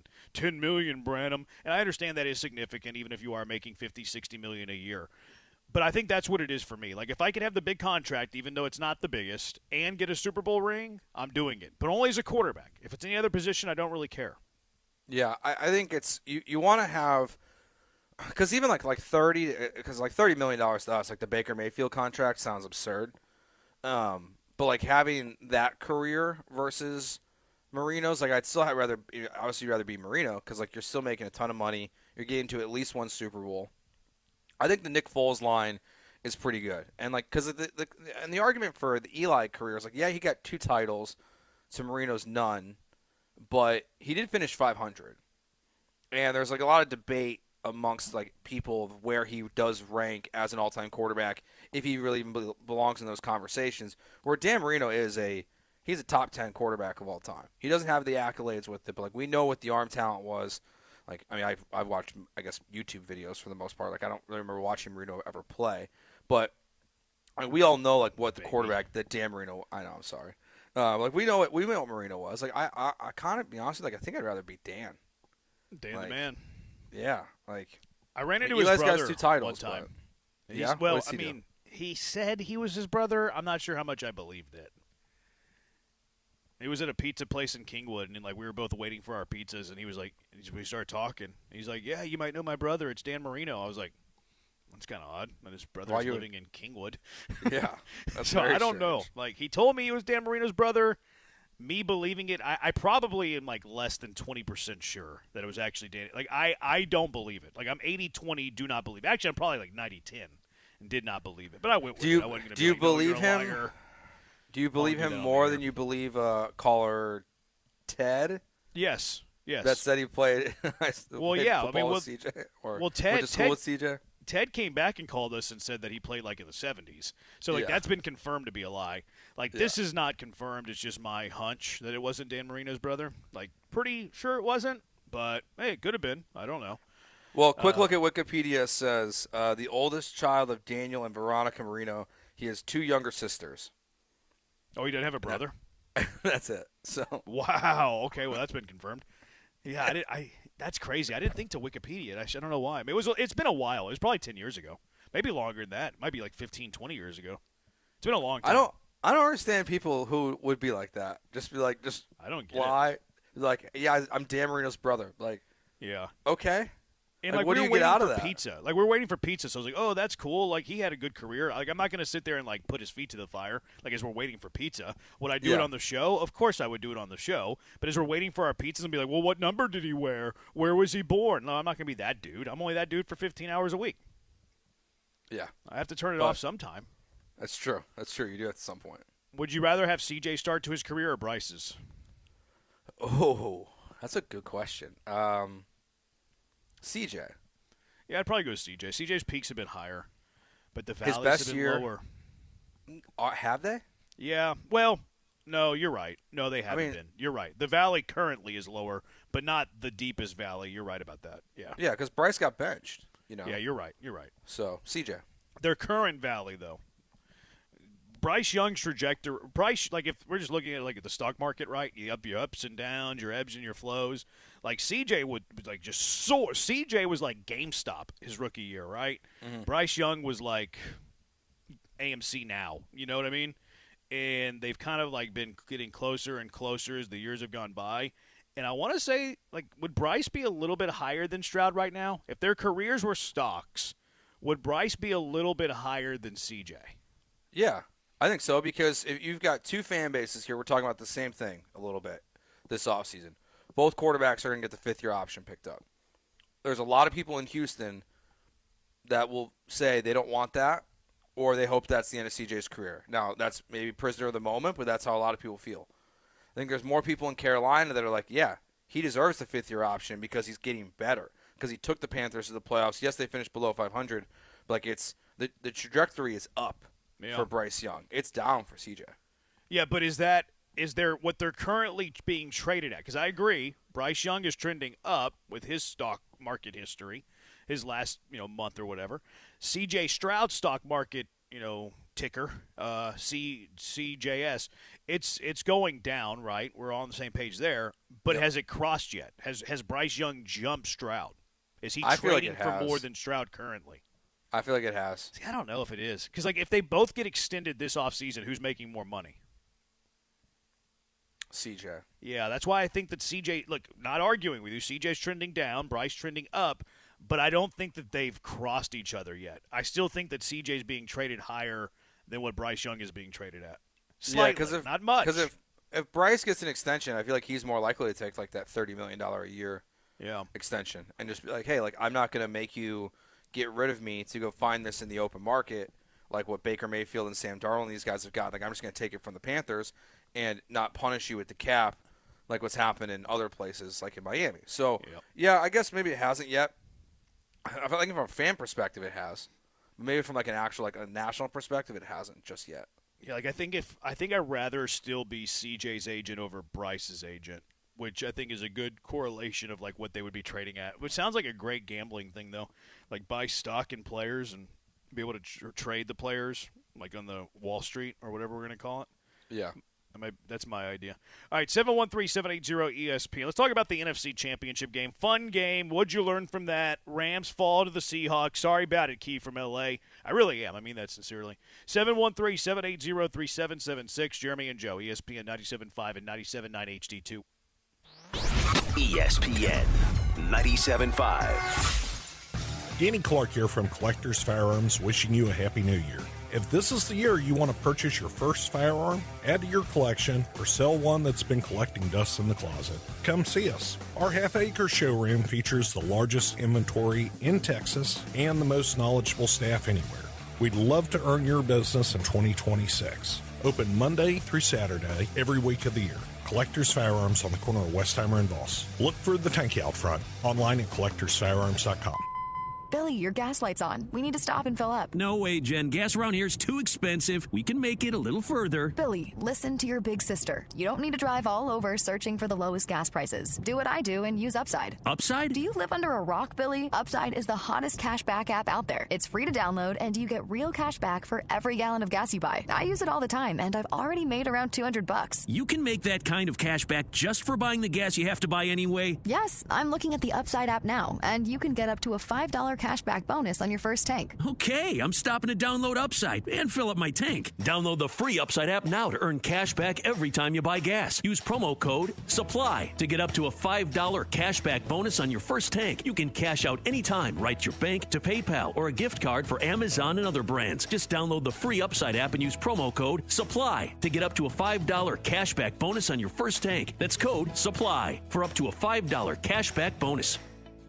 Oh, and that's a hard foul. Let's listen for the call on the floor. The taxpayer owes back taxes. Penalties and interest are assessed and wage garnishments to begin immediately. The IRS never misses that call. I wonder if they will challenge it. The call is under review. Priority Tax Relief has been called in for a review. Priority is the best in the business at negotiating your tax debt and has even eliminated the debt for some clients. Priority Tax Relief is saving their clients millions of dollars every month. After a careful review from Priority Tax Relief, the debt has been eliminated. No foul on the play. Whoa! That completely changes the game, folks. If you owe more than $5,000, call Priority Tax Relief, and in minutes they'll review your case for free with a direct line to the IRS to see if you qualify for life-changing relief. No more worrying about wage garnishments or frozen bank accounts. Call Priority Tax Relief today at 800-781-9216. That's 800-781-9216. We make your tax relief our priority. Call now. Priority Tax Relief. Sell your house fast for cash at greenlightoffer.com. Hey, Houston, Jeremy Branham here. If you love a good getaway, listen up. Two Creeks Crossing Resort is running their Discover Our Resort giveaway on social media, and you could score discounted, even free stays. Just follow at Two Creeks Crossing Resort on Facebook or Instagram and watch for their breadcrumb posts. Each clue could lead you closer to your next riverside escape. Don't miss it. Follow Two Creeks Crossing Resort and visit twocreekscrossingresort.com to learn more.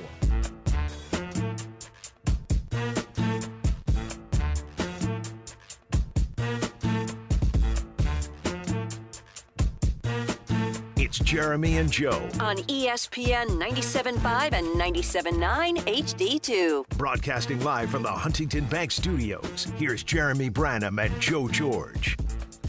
He's Joe, I'm Jeremy. So Diego Pavia is my size, Joe. He's 5'9" and 7'8" and 198 pounds.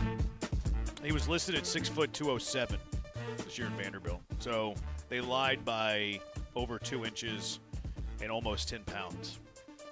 I look forward to watching him in the USFL or whatever it's called these days. So how much did they lie by? If it's 2 inches and 10 pounds, what is something that you normally either buy or see that is 2 inches and 10 pounds? That you lie about? No, you just see. What were they lying? The difference in their lie was just over 2 inches and about 10 pounds. So what's something that's 2 inches and 10 pounds? Nothing. Yeah, it's hard to maybe ribs aren't that heavy. Maybe a brick. No. Maybe a brick could be 2 inches tall and 10 pounds if it's a pretty heavy brick. It'd be a thick brick. Yeah, that bricks aren't 10 pounds. Maybe it could be a 10-pound weight. It could be a 10-pound plate weight. Yeah. Plate. Yeah, that's what it is. I feel like it'd be bigger than that or longer than that. Well, if you lay it on its belly and measure it, it would be about 2 inches tall, don't you think? It might not even be that thick. Maybe. You know what I'm saying? It's probably not 2 inches. You can measure inches by flexing your finger, and then it's the space between the tip of the finger and the bottom of the finger. I didn't know that. That's roughly an inch. Right there. Are you sure about that? Yeah, that's roughly an inch. I mean, everybody's second unit's going to be a little bit different, but that's roughly an inch. Okay. Yeah. Good to know. I'll keep that in mind. Yeah, I know little stupid stuff like that. I can tell.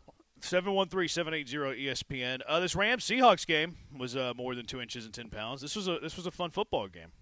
It was a fun football game. It was a very good game. It was, I think everything, after snowy games, the people that were upset that it wasn't a great watch, and this game, it came out and it delivered. And I did feel kind of like watching it. I was like, oh, this is the Super Bowl. This is the game. I was like, whoever wins this game is going to win in 2 weeks. So it delivered in, I think, every way you would have wanted it to. What are you laughing at? Coog Blaze says that Altuve's cojones are 10 pounds and 2 inches. I think he just won the contest. Sure. Paving stone, says somebody. A tungsten cube, says somebody. No, I think Altuve's cojones is going to win this, I think. Someone says you can trade players' stocks on Ball Street. I like that. That's what we could call it. This is our idea. Jeremy, Joe at the Junkies. We're going to invent an app where you can trade the price of a player on Ball Street. It's a good idea. That's a good one. I like that. I'm in with that. Definitely, even as a good wheel of bit, we can incorporate too. Ball Street. Maybe. Yeah, it's a good idea. We could have a Ball Street. Where is this player's stock being traded at? CJ's cooked. He's lost Houston. The guy wears Yankees and Seattle hats. The dude doesn't want to be here. And just look at his mannerisms the last 2 years. He's checked out. We're not going to just bang on CJ all day. Both Bryce and CJ are meme stocks. Is that like the Hawk Tua girl? That was a meme stock, wasn't it? Yeah. Well, meme stock's kind of like AMC a little bit, right? And GameStop, so. what they were? Yeah. These are like coins. Those are meme coins. Yeah, these are the meme coins. The Hawk to a coin or whatever. She got in trouble for that. She never recovered. No, she hadn't. Dan Marino's brother played basketball at Ohio State while CJ was there. I like that. That's a good recall. I like texts like that. Was the taunting call BS? Seems like throwing that flag in the NFC ship could have been a deciding factor. I thought the timing was suspect. Like it's like the Rams needed to score. It's 3rd and long. They're about to have to punt more than likely, and then here comes a flag. I thought the timing was sus. Yeah, I mean it's one of those where I feel like taunting is kind of like holding in a way. Where like honestly, you could probably call it on every single play. The reason why I'll defend the refs here a little bit, if you look at the interaction that happens after with his teammates, getting after Tariq Woolen on the sidelines, I think they knew that he messed up. Like was it? Did it need to be called in that moment? I don't know. It makes me feel like there was something that was said that they have deemed as crossed the line that we don't get to hear. But it was I missed it. I saw what the incomplete pass, and I stood up to go do something real quick. When I came back, it was first down. I was very confused. What were you trying to do? I was just going to grab something for Joseph. I was thinking I was getting a juice box or something. So I just literally stood up for like a second and missed the penalty. What did you think you were gonna step away from? You thought you were stepping away from a punt commercial and then Seattle possession? Yeah, it's punt commercial. I'll be right back. You didn't just want to wait for the commercial? Yeah, I was. I said wait till the end of the down. It was over. I was like, all right, let's go get a juice box. Yeah. I agree. This is a fun game. It was a fun game. It shows you the importance of playing clean football. Like the Rams had that muff punt, which gifted Seattle points. What did you think of the 4th and 4? We criticized Sean Payton a while ago for not kicking a field goal in a spot that we both agreed should be a field goal spot. McVay had one that I think was less egregious. 4th and 4 from the Seattle 6. 4th and 4 from the Seattle 6. 5 minutes to play. You were down 31-27. Is that a go-for-it spot for you? Yeah, it is. I think they made the right call in this one because let's just pretend like the game plays out exactly how it does. If you score, let's say you score on that play, the field goal, it's 31-30. With just under 5 minutes left. If Seattle rolls out an 11-play drive where you can't get off the field like they did, then you still lose.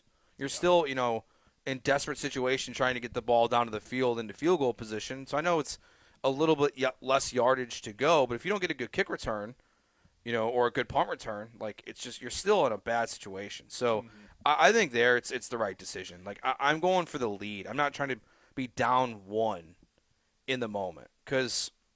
You score, you get a field goal, or you go. And honestly, I think you go for 2. I think if you move the ball there, you go for 2. You go up 35-31. So then they can't kick a field goal if you get the 2-point conversion. So I have zero problem with that in that situation. I wouldn't have went for 2.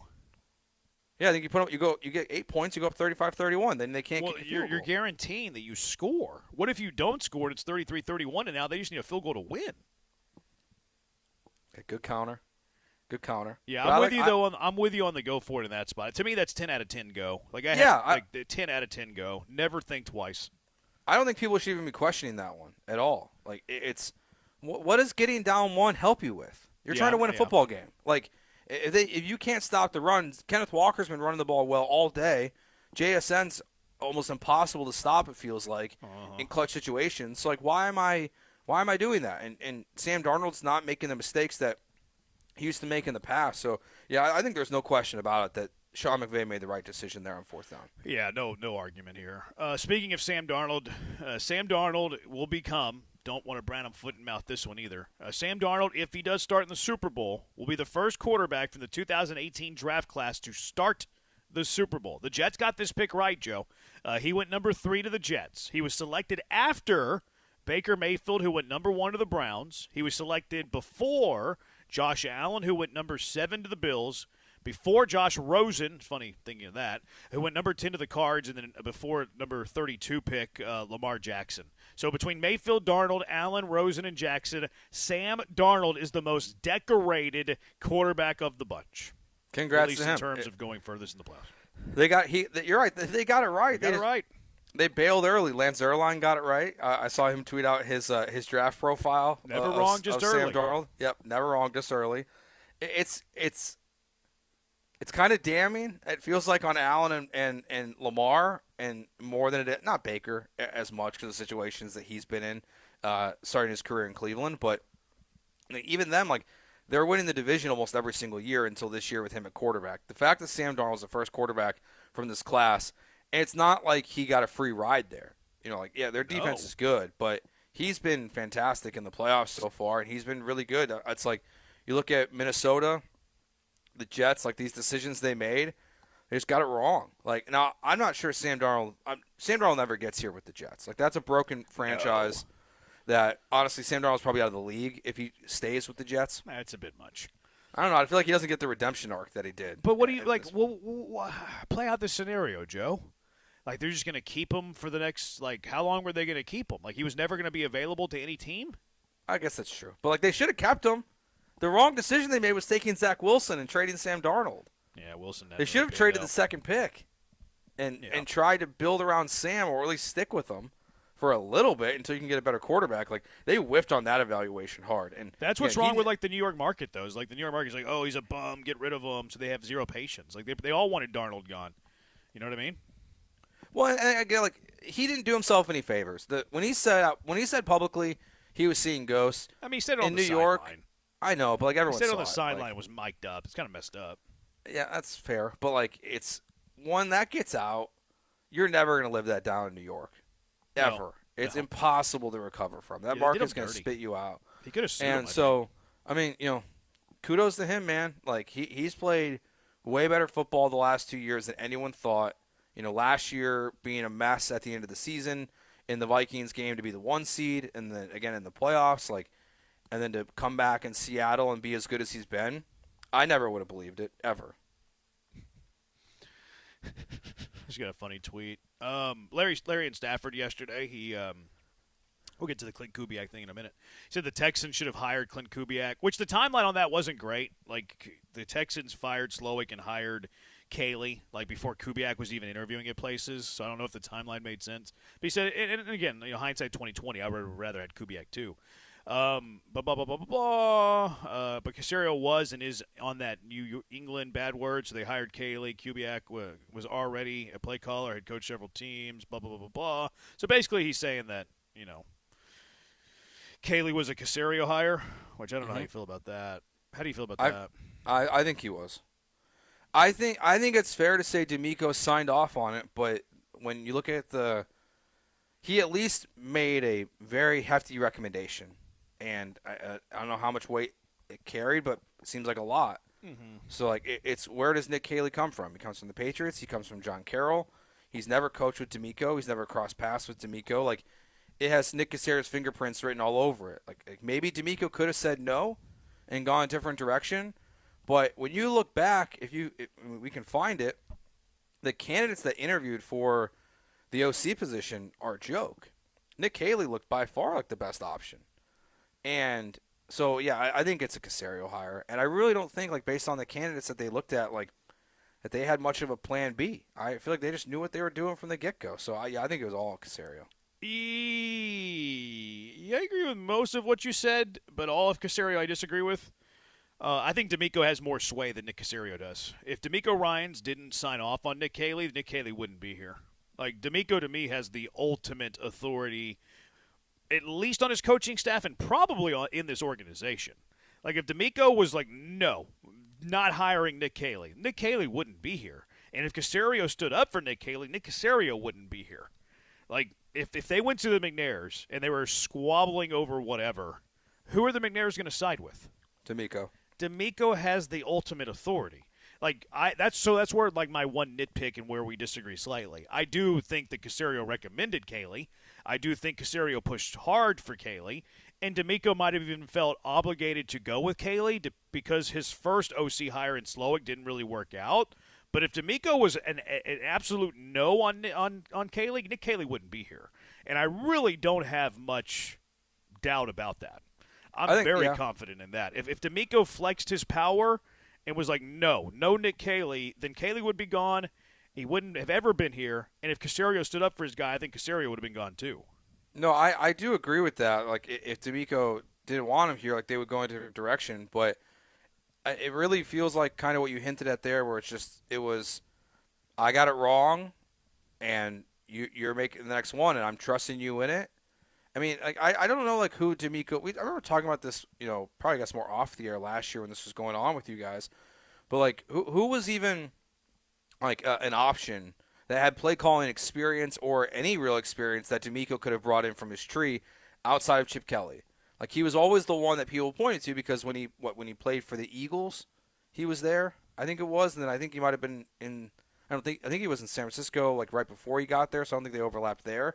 But it's just like, what's D'Amico's coaching tree look like? Well, it's the 49ers. Well, a lot of those guys have jobs, and they already did that once. And I think also when we talked about what we've talked about a lot is the style of offense they want to do.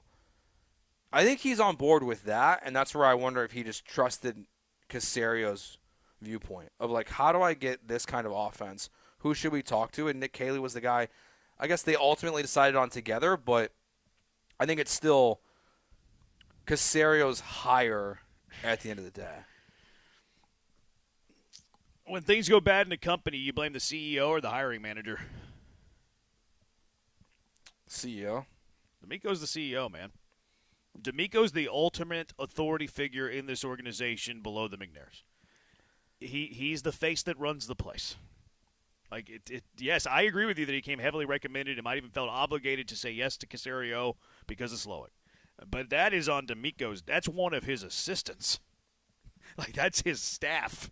Yeah. That's like, I think D'Amico, if he wanted a player gone, could get a player gone, much less a guy on his staff. Now, do I think they worked lockstep to bring in Caley? Yeah, I do. But if there was a disagreement, D'Amico's winning that disagreement. D'Amico's the authority. D'Amico signs the final, makes that final decision. So that's kind of where I'm at with the whole, it's Casario's fault. Yeah, but D'Amico co-signed it. Like, you have to put them both in blame. You can't put Caserio over D'Amico. No, D'Amico co-signed it. D'Amico's okay with it. He's the CEO. He's the face that runs the place. Totally agree. No, I totally agree. Like, this is, like, people push back earlier in the season. Like, I remember week 3 we talked about if D'Amico was on the hot seat ever. And my whole logic when I said the answer was yes was always because if D'Amico signed off on it, and the reason why your team is worse is because your OC hire, whoever's responsible for that deserves to be criticized. And so, D'Amico's not absolved. I just think it's like, if we pie charted this thing, I would say it's more Caserio because of the connections, but D'Amico deserves as much fault as Nick would. I don't know. I think it was Casario's recommendation, but I think D'Amico Ryans creates the pie. Like, D'Amico Ryans is buying the anyways, I quote tweeted Larry Stafford. I said, "Do y'all think Caley was a D'Amico Ryans hire or a Nick Caserio hire? Just to get the pulse of the city and then also to farm engagement." And this Trent fella who doesn't follow me, so I guess it just showed up on his For You page. Okay. Like, things show up on your For You page that the algorithm thinks that you like. He responded, Joe, "I don't see why it matters. They were one win away from y'all not acting like spoiled Alabama fans after a 2-point win. Y'all are annoying as bad word. Let the team hit the offseason and see what happens. Y'all need more interesting lives or something." So Trent felt so compelled that I live a bad, uninteresting life that he had to comment about my bad, uninteresting life. Mm-hmm. What does that say about Trent's life? Oh, that's worse than yours. 713-780-ESPN HRP listener line, 713-780-3776. I got a couple more from this game, Joe. Kenneth Walker. How much is he going to get paid this offseason as he priced himself out of Seattle? And also, is Matthew Stafford coming back? 713-780-3776. It's Jeremy and Joe on ESPN 97.5 and 97.9 HD2. ESPN 97.5. I'm Hector with LaPorte Roofing and Remodeling. My team and I take pride in giving homeowners real peace of mind. Whether it's an honest assessment, a repair done right, a full replacement, or guiding you through the insurance claims process. No pressure, no gimmicks, just genuine care of the people in our community. This work means something to me. We're not storm chasers. We're your neighbors, right here, year-round. LaPorte Roofing and Remodeling, the name you can trust. Call 281-699-9123 or visit us at laporteroofing.com. Again, that's 281-699-9123. Federal American Grill, my favorite spot for a bite, and it should be yours too. Whether you're enjoying social hour every day from 3 till 7, $10 apps and drink specials, their world-class whiskey and bourbon selection, or how about Valentine's Day, where you can get a 3-course dinner for just $75? Reservations are open now. Join the reward system, Club Fed, where you can get early access to all things Federal American Grill. Keep your eyes and ears peeled for the River Oaks location opening in Q1 of the new year. That's at Federal American Grill. The 2026 GMC Sierra 1500 is an amazing truck, and you can find yours at Gulf Coast Chevy Buick GMC. From the hardworking Pro and the well-equipped SLT to the off-road ready AT4 and the luxurious Denali Ultimate, there's a GMC Sierra 1500 for you. And right now, the 2026 GMC Sierra 1500 models with a TurboMax engine get a $7,000 purchase allowance and $1,350 engine credit. There's an $8,350 total value when you trade in an eligible vehicle. GMC, we are professional grade. Game day, date night, or just because. Dessert Gallery makes life sweet. Enjoy over 30 handcrafted desserts reimagined by the slice. We're open late, 7 days a week till midnight on Fridays and Saturdays, so your dessert cravings never have to wait. From decadent cakes and pies to custom hand-decorated cookies in your team's colors, every slice is a win. Visit us at Kirby or in the Woodlands, or order anytime at DessertGallery.com. Dessert Gallery, serving classic handcrafted desserts reimagined since 1995. Hey guys, Lance Erline here. Football's biggest game is right around the corner, and you can get in on all the action with Underdog right now. It's Underdog Fantasy. It's legal here in the state of Texas. And if you've heard me talk about it, but you've been hesitant to pull the trigger, let's do it right now. Download the app right now. Use promo code Lance. They're going to give you $75 in bonus entries after you spend your first $5 on an entry. That's when you use promo code Lance. What do? Well, you pick the statistics, higher or lower. They're going to give you stats for all these different players in the big game, and you simply go higher or lower on that stat. You piece and pair them together, 2, 3, 4, 5, 6 players. The more you pick, the higher your payout is going to be when you hit those plays. And what you're going to do is analyze the game and make smart decisions. Use that big football brain to your advantage with Underdog Fantasy. Download it now. Make your first deposit using promo code Lance. Must be 18 plus and present in Texas. Terms apply. See assets.underdogfantasy.com/web/play and get terms _DFS_HTML for details. Conservative play. Call 1-800-GAMBLER or visit ncpgambling.org. Be fearless with your future at San Jacinto College. Register today at sanjac.edu. Hey guys, this is Lisa Zadok from Zadok Jewelers with a hot tip on how to keep your lady happy. Visit the Zadok Bridal Shop, a modern bride's dream. We work with our global network to source GIA certified ethical diamonds for you at a fair price. Not only do we carry a selection of the finest diamond settings, we also have a full custom design team ready to turn any ring dream into a ring reality. Zadok Jewelers, where Houston gets engaged. My name is Whitney Allen. I am a widow. My husband, Ryan, died. We never thought in a million years we'd have to use life insurance. The unexpected happened. With Ethos, it is so fast and easy. It's 100% online. You can get a quote in seconds, apply in minutes, and get same-day coverage. No medical exams, and you can get up to $3 million worth of coverage through Ethos. Get your free quote at ethos.com/game. That's ETHOS.com/game. Time spent on application may vary. Online health questions required. From 30 for 30 Podcasts.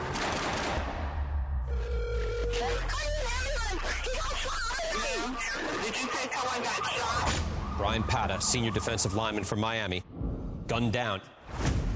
The key to this case, it's Brian. An hour before he died, he was on the phone arguing with somebody. This might be a hit. You want the truth. They just want a conviction. Being placed under arrest. We had a killer amongst us. Murder at the U, coming soon. Oh, and that's a hard foul. Let's listen for the call on the floor. The taxpayer owes back taxes. Penalties and interest are assessed and wage garnishments to begin immediately. The IRS never misses that call. I wonder if they will challenge it. The call is under review. Priority Tax Relief has been called in for a review. Priority is the best in the business at negotiating your tax debt and has even eliminated the debt for some clients. Priority Tax Relief is saving their clients millions of dollars every month. After a careful review from Priority Tax Relief, the debt has been eliminated. No foul on the play. Whoa! That completely changes the game, folks. If you owe more than $5,000, call Priority Tax Relief, and in minutes they'll review your case for free with a direct line to the IRS to see if you qualify for life-changing relief. No more worrying about wage garnishments or frozen bank accounts. Call Priority Tax Relief today at 800-781-9216. That's 800-781-9216. We make your tax relief our priority. Call now. Priority Priority Tax Relief.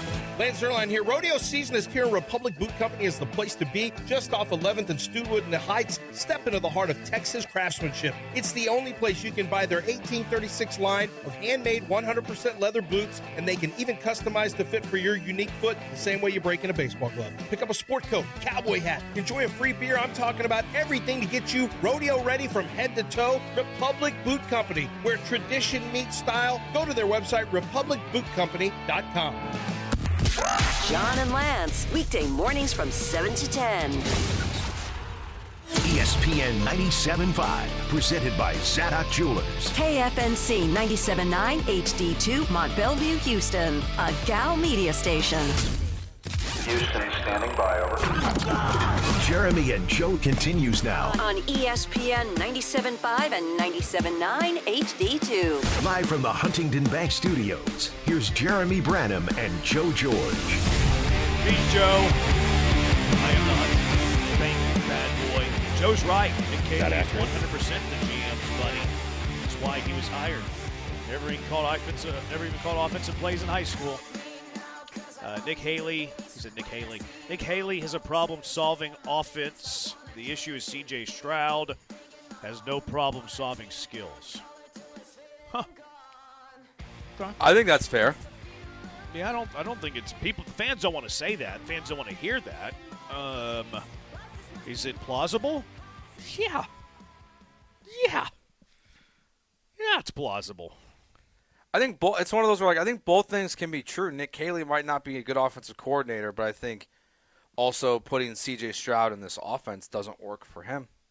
See, I don't know if Nick Cayley. I'm okay with Cayley. Like, I think you can do better. Perfect world, would you have liked Kubiak? Of course.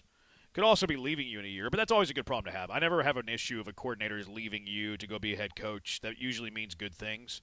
I'd rather be in that place than, like, should we be firing our OC in D.C.? Obviously, 100%. You'd rather be doing that. But, like, the offense did improve. They were 19th in points last year, 22nd in yards last year. They were 13th in points this year, 18th in yards this year, maybe with a less talented offensive line. I mean, it doesn't feel like it was a step forward, but statistically it was.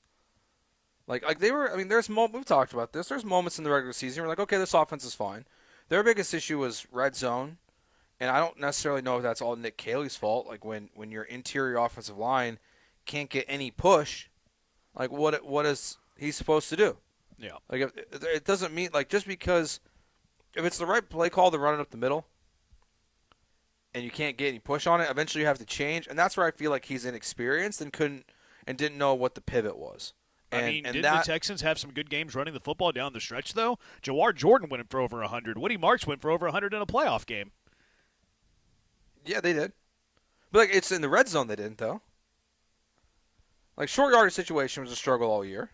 They ran trick plays inside the red zone to score. They faked a handoff to Tommy Togiai, kept it on a quarterback keeper, and then they snapped it between C.J. Stroud's legs, had the ball rolling around on the turf for Woody Marks to pick up and dive into the end zone. Trick plays at the goal line, Joe. Yeah, we saw the creative genius of Nick Cayley in those situations. Genius. People actually thought that was creative. Especially that first one, yeah. They actually did believe that. GM hires Ryans, can't be the CEO of his employment, is made possible by the GM. Do you really believe that?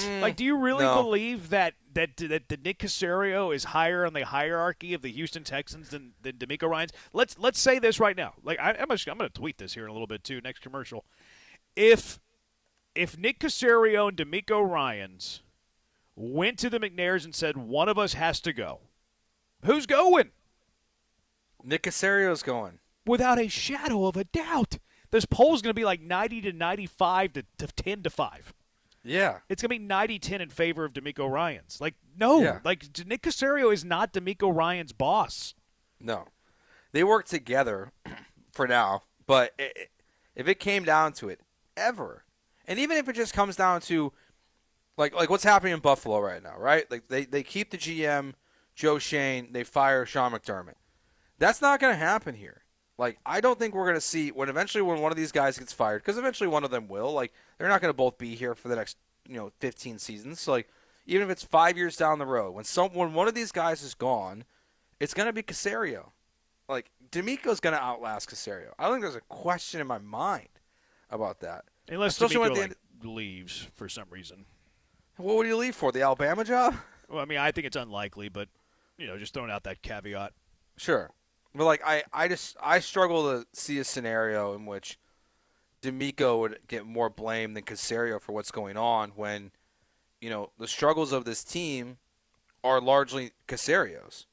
Offensive line, quarterback, skill positions, like everything on offense, like that's not D'Amico's side. Now you can say, would it be better if we had an offensive-minded head coach? Maybe. Would it be better if we had someone that was calling the plays and had experience doing it? Yeah, that's fine. And like maybe that's the reason to move on one day. But in the immediate future, like if there was a change, it's Caserio. It's not D'Amico. Yeah, I'm not really a huge believer in the offensive mind either. Like I don't know why do you need an offensive mind more than a defensive mind to win the Super Bowl? What you need is you need to be able to hire the other one. Whichever you are, you got to hire the other side correctly. Like Jesse Minter could be a great coach in Baltimore, but if he doesn't hire a good offensive coordinator, he ain't going nowhere. Right? Yeah, I think Super Bowl winning. Yeah, but I think that's like a no-brainer. I think that's obvious though, right? Like, yeah, if you're going to win the Super Bowl, you need to hire good coaches. Like, doesn't that kind of go hand in hand? It does, but I think that gets lost. I think in the general conversation when we discuss having an offensive mind versus a defensive mind. Because people would rather their coach, I think, fix their offense and then worry about the defense later. Yeah, maybe you're right from the general population or whatever. To me, it doesn't matter to me. And you have Rabel and McDonald in the Super Bowl this year. That doesn't really point to that. Well, no, but they've done that where Kubiak is a great hire, Josh McDaniels is a great hire. Like they knocked it out. Now, and the best part for Rabel is, but you can say that about every offensive coach too, though. Like Andy Reid's gone on this little mini dynasty with the Chiefs. Well, they have Spags. Like you say that about anybody. No, you can't. You can, and that's why those teams are there and other teams are not. Like it's why the Patriots dynasty eventually died. Was because Belichick didn't have answers on the other side of the ball. He put a defensive coordinator as his OC in that final year. He got still so strange. I think he got too arrogant, where it's just kind of like, I'm just always going to do what's right. I'm always going to be the smartest guy in the room, and kind of get a little arrogant. D'Amico sued the McNairs, and they still hired him, guessing that they would side with Ryans. There's no style in this offense, and it's partly due to CJ unable to digest a complex scheme. I agree with that. All right, Kenneth Walker looked really good yesterday. Why was he in a work share with Zach Charbonnet all year? But he's gonna get paid here. Like he might have priced himself out of Seattle, actually. Yeah, I think their general thought for the work share is maybe to what led to this moment is that he's got a running back who doesn't have as much wear and tear. If he was just your bell cow guy, I mean Charbonnet's good. You did see how much they missed him last night in the game, like on the backup running back who had the drop on third down, like. That's a Charbonnet play. So, like, you felt the miss there from that injury, and we'll see how it affects the Super Bowl now. But, yeah, Walker's going to be – he's going to be the highest-paid guy this offseason at the running back position. He's going to get more than Breece Hall is going to get more. I think Etienne's a free agent as well. Like, he's going to get more than that.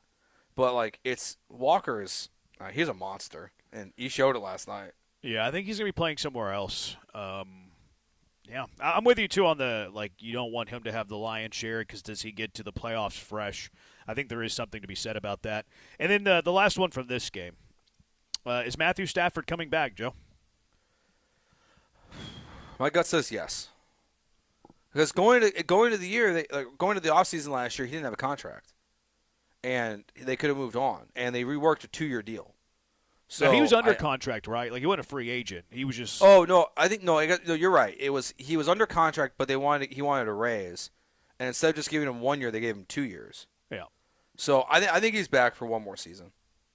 At least. Yeah, I think he'll come back too. I think he's just playing too good a football, and there's too much money to be out on the table. It's hard. He's gonna win the MVP. There's not many quarterbacks who go out that way. Where like they're playing maybe the best football in the entire NFL. They're about to make $55 million, and they're like, no, I'm good. I'm going to leave that on the table. Like I have a hard time buying that. I really do. Not many do that. Very few, like Calvin Johnson, Barry Sanders. Like there's not many players who do that.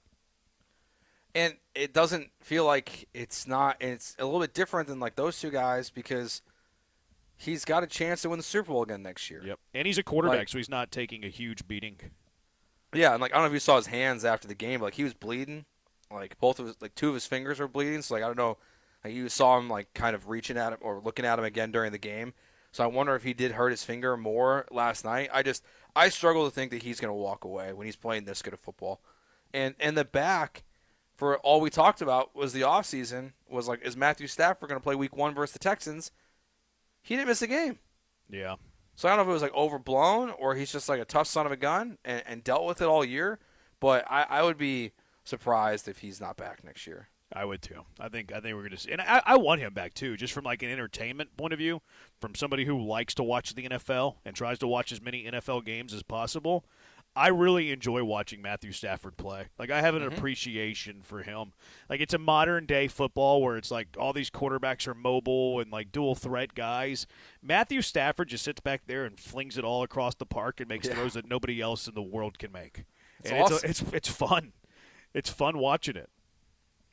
Yeah, I would be – the NFL would be weird without Stafford now because then it really feels like we're getting old because he's like kind of like that last guy of, you know, Brady, Breeze, Manning. Like Stafford was coming up in that era. Like obviously he's not talked about in the same way because he was with the Lions for all those years, but it would be weird not to have him in the NFL next year, and it would be disappointing for sure. Yeah, I hope we see him back. All right, 713-780-3776. So the Super Bowl, we're going to talk nothing but Seahawks and Patriots for the next 2 weeks. All right? I'm kidding a little bit. But what can the Texans learn from the two Super Bowl participants? What can they learn from Seattle? What can they learn from New England? 713-780-3776. Jeremy and Joe, ESPN 97.5 and 97.9 HD2. What can you learn from Branham? That you should be eating at Federal American Grill because they have the best food. There's nothing on their menu that is bad, at least in my opinion. I haven't had their full menu, but everything that I have had there, delicious. You're going to love it. It is so good.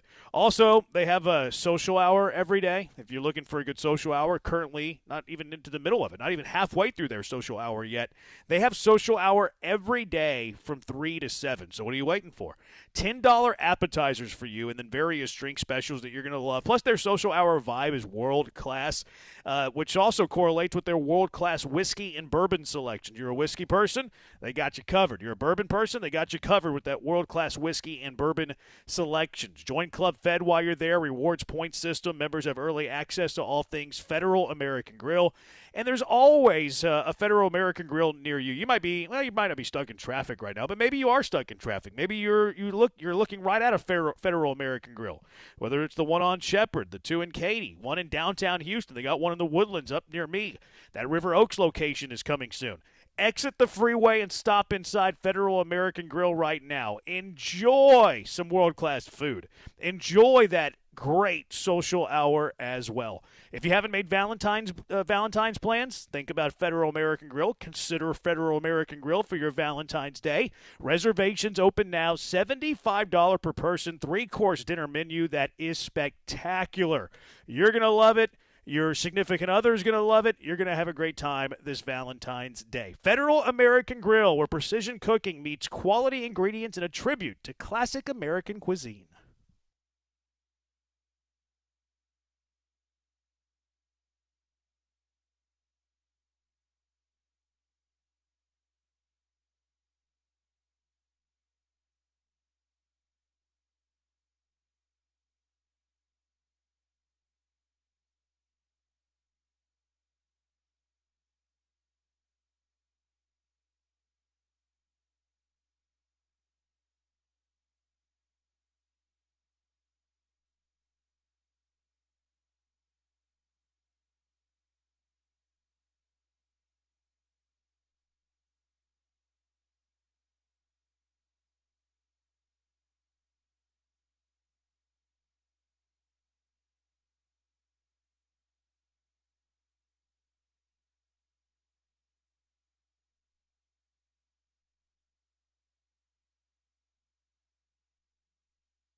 You're back with Jeremy and Joe, broadcasting live from inside the Huntington Bank Studios. On ESPN 97.5 and 97.9 HD2.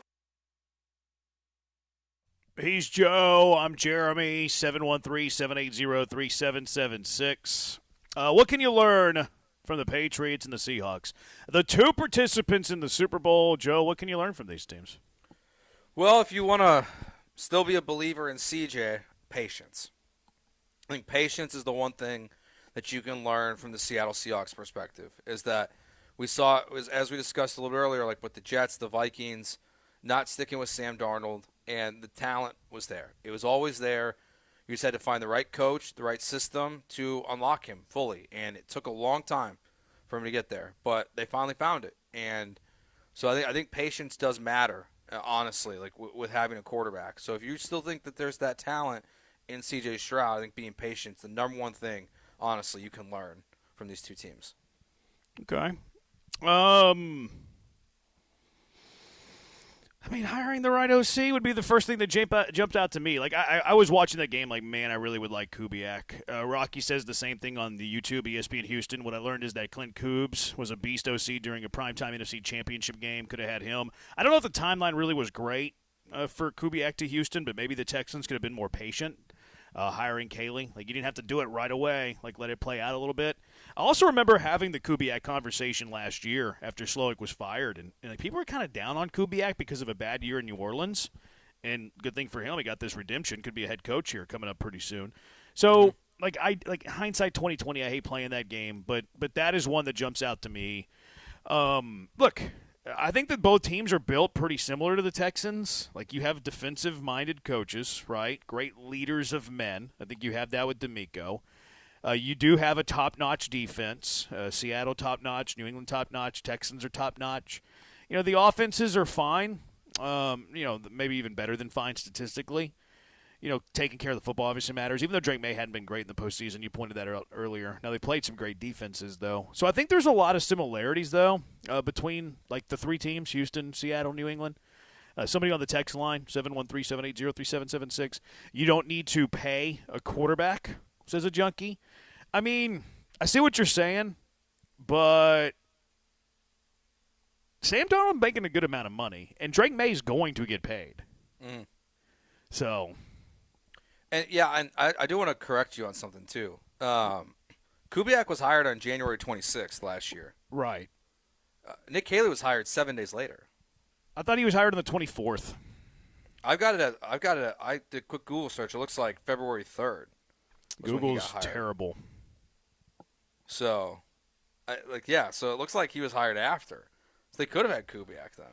Okay, yeah. There's all these saying February 3rd. I saw a tweet from Texans Jacob that had a different timeline, so maybe he got it wrong, and then I fell for it because I didn't double check. That's on me. No, maybe that's when they started the interview process because that was slow. Let me find the tweet exactly.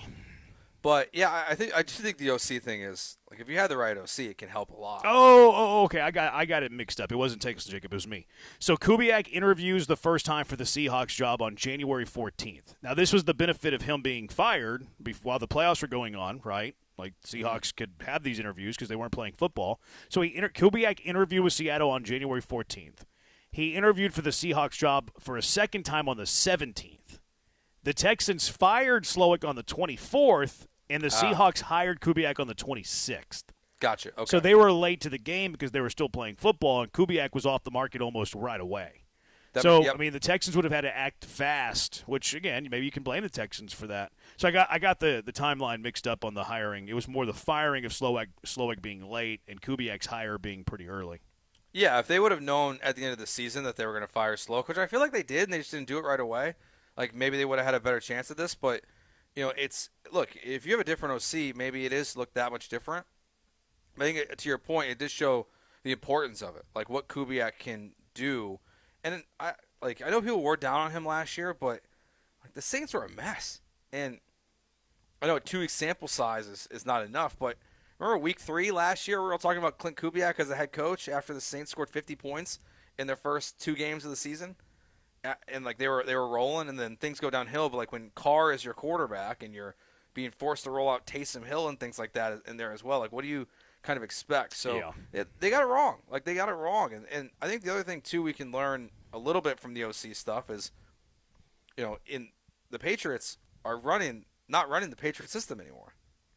They're not. Like, that's not – like, the offense that Nick Caley is running does not seem like what they're running with Drake May. Josh McDaniels does not seem like he's running that same thing anymore. Well, they're both going to – evolve. McDaniel's going to evolve in what he does, and Caley's going to evolve in what he does. Caley's probably more anti-Patriot than McDaniels is. Yeah. Probably, I would say. But I think that's an interesting point you brought up, like how these teams are built similarly. It ultimately just comes down to quarterback play too, right? Like, what's so different about Seattle this year than last year besides quarterback? You have both running backs. You actually have less wide receiver talent. You trade away DK Metcalf. Like, so you change your OC and you bring in a new quarterback. Like, outside of that, like, the Seahawks are largely the same team. Their defense is mostly the same. Like, everything else is the same. It's just one guy at the quarterback position also just changes everything. And then for the Patriots, it's one coach. It's Vrabel and Josh McDaniels. Like, they change everything for Drake May in just 1 year. It's all about coaching quarterback play, and those teams are better off than you are right now. It's just the reality of it. Yeah. Darnold he didn't say Darnold. He says Arnold is getting $5 million this year. What's he talking about? He got way more than that, didn't he? Does he mean, like, what does he mean he's making $5 million? His cap number this year is $33.9 million. Oh, that's next year. His cap number next year is $33.9 million. This year's cap number is $13.4. Sam Darnold. So they structured it differently? So next year this year his cap number is 13.4. Next year it's 33.9. The year after that it's 44.9. And then it's 12.8 the year after that in 28. And there's not any guaranteed salary in 26 and 27. Although it looks unlikely, like he doesn't, play for the Seahawks and next year and then the year after that. But it looks like you'll probably have to have a restructure here. Yeah, they backloaded that thing like crazy. Yeah, I didn't realize they did that. That's a good contract for them then. Yeah. Yeah, the Junkie says he's making 5.5 this year. He's not making 5.5. That's his guaranteed salary. His cap number is 13.4, which is pretty cheap. Pretty cheap. Yeah, I didn't realize they backloaded it like that. They actually loaded it. Like they loaded that thing like they're like, just in case this is a disaster in year one, like maybe we can find a way to get out of it. You're a disaster. Yeah. They also kind of set it up to where if it was a mess, that they were kind of stuck.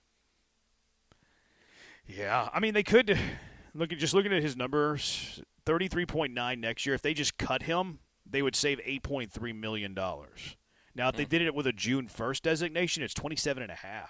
So they did structure this where if he was a disaster, they would kind of get out of it pretty good. Like, this is a pretty team-friendly deal. Yeah, it's also a quarterback-friendly deal. He also got $3 million so far in bonuses so far this season. What do you mean it's quarterback-friendly? It's friendly in terms of if you're good, you're going to get more money. He got $3 million in incentive bonuses from yards, completion percentage, top 10 offense, playoff berth, game of the Super Bowl, like all these different playoff wins. So he's made extra money just by winning this year and being good. So it's worked out well for him. Yeah, it's still kind of light though. Like even after all of that, like you said, how much money in incentives? $3 million.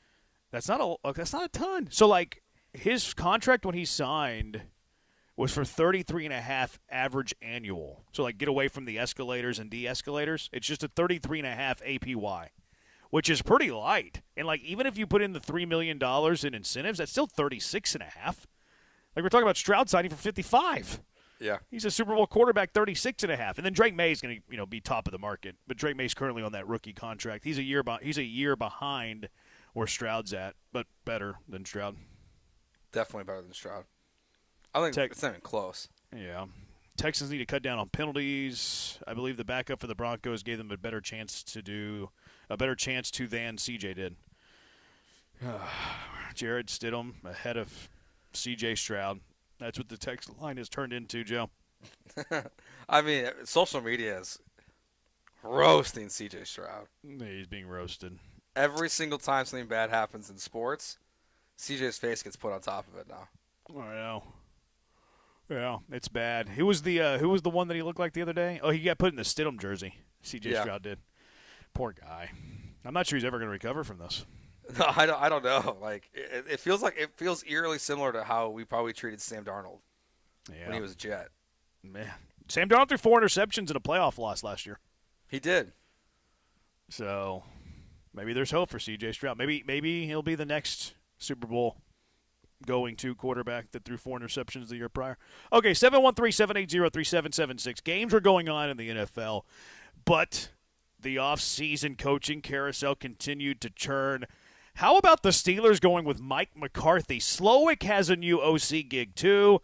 He's just getting promoted there in Miami. Football is football. Yeah, it is football there in Miami. 713-780-3776. It's Jeremy and Joe, ESPN 97.5 and 97.9 HD2.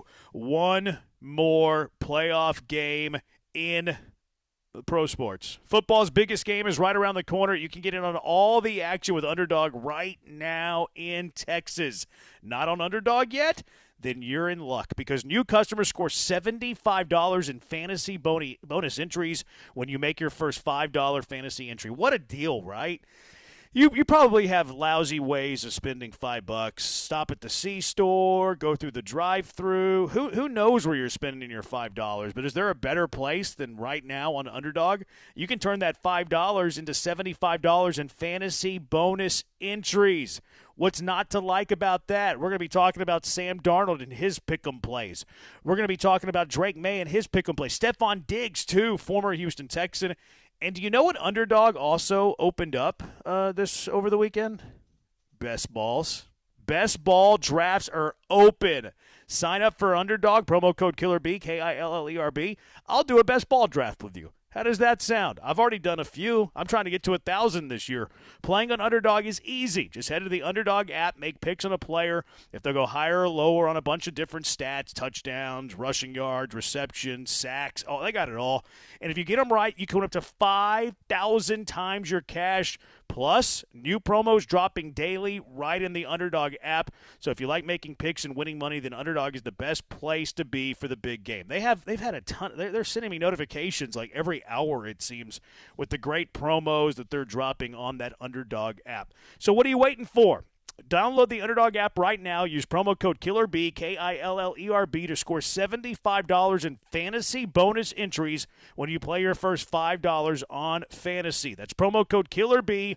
Underdog. Make picks, win money.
This is Jeremy and Joe. On ESPN 97.5 and 97.9 HD2. Live from the Huntington Bank Studios, here's Jeremy Branham and Joe George.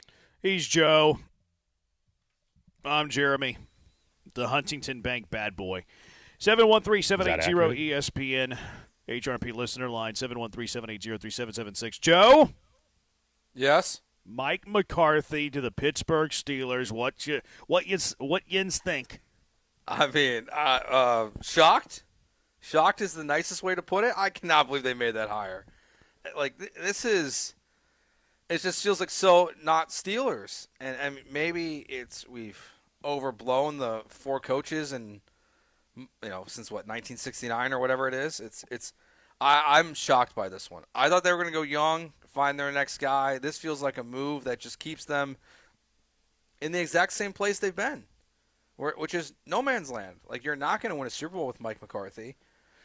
You're probably not going to be bad enough to take a quarterback with Mike McCarthy. Like, is Aaron Rodgers and Mike McCarthy going to reunite all of a sudden next year? This is a strange one to me. What do you think? Yeah. I do. I think Aaron Rodgers is going to play one more year. He's going to reunite with Mike McCarthy. They're going to have a kumbaya moment. Hug it out, bro. That's what they're going to do. Yeah. So, I mean, this is a weird hire to me as well. Like, he really wasn't a hot name in the coaching carousel for a long time, right? A long time. And then he becomes the head coach of the Cowboys, like, randomly. He's the head coach for Dallas for a few years. Like he was out of the game for a couple of years before he got the Dallas job. And then when he gets fired by the Cowboys, he really wasn't a hot name again. Like, he didn't get hired last year. If the Steelers don't hire him, does anybody hire him? I tend to doubt it. I also, like, the whole process of this was kind of weird. Like, it was Flores, was it Vance Joseph, and Mike McCarthy were, like, the only 3 coaches that they brought in. So you got your 2 Rooney Rules and McCarthy, and, like, we're going to give it to McCarthy. So it wasn't really a search that cast this wide net either. Like, it's almost like they went through the motions. And also, I firmly believe this. I believe that if Mike McCarthy was born outside of Pennsylvania, that he's not the head coach of the Steelers today. I think they fell in love with the idea that he was born in Pittsburgh and he went to high school in Pennsylvania and he's a Penn man through and through. I think they fell in love with that.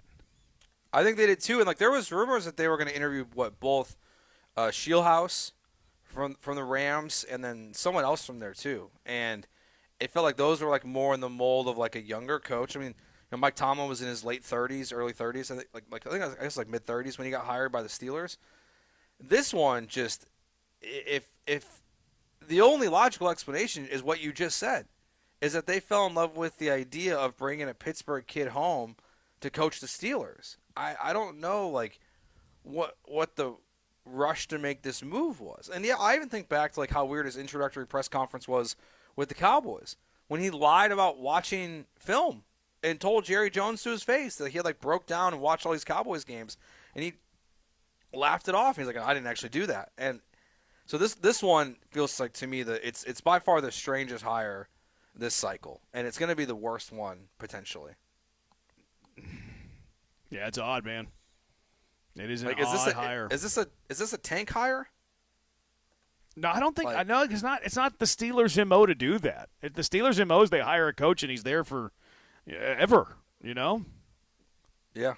It was. I saw that and I was kind of stunned with that. Guess this will end the streak of coaches that are there for like 20 years as a junkie. I mean, he's 62, so it's like, even at best, you got him for maybe 10 years at best. Yeah. Like, this is one of those where, like, 10's a long time though. It wasn't as drastic as when Luka got traded, but I didn't believe it when I first saw it. I wanted to double check that it came from, like, a real Adam Schefter account, that it was a real story. It was that surprising. Mike C's not a bad head coach. He's very intelligent and got Dallas piping on offense. Unfortunately, the defense was not. Did he ever call plays in Dallas? Because I remember when he first got hired, Jerry Jones forced him to keep Kellen Moore on the staff. And Kellen Moore actually 1 year, I don't think it was with McCarthy. It may have been, I don't remember. But 1 year in Dallas, he led the Cowboys to the number 1 offense in the NFL. So I don't think McCarthy ever called plays. Maybe he did in his final year, whenever Moore left. Maybe, but, like, even then, like, if he was that good of a mind, why is he not still just in Dallas?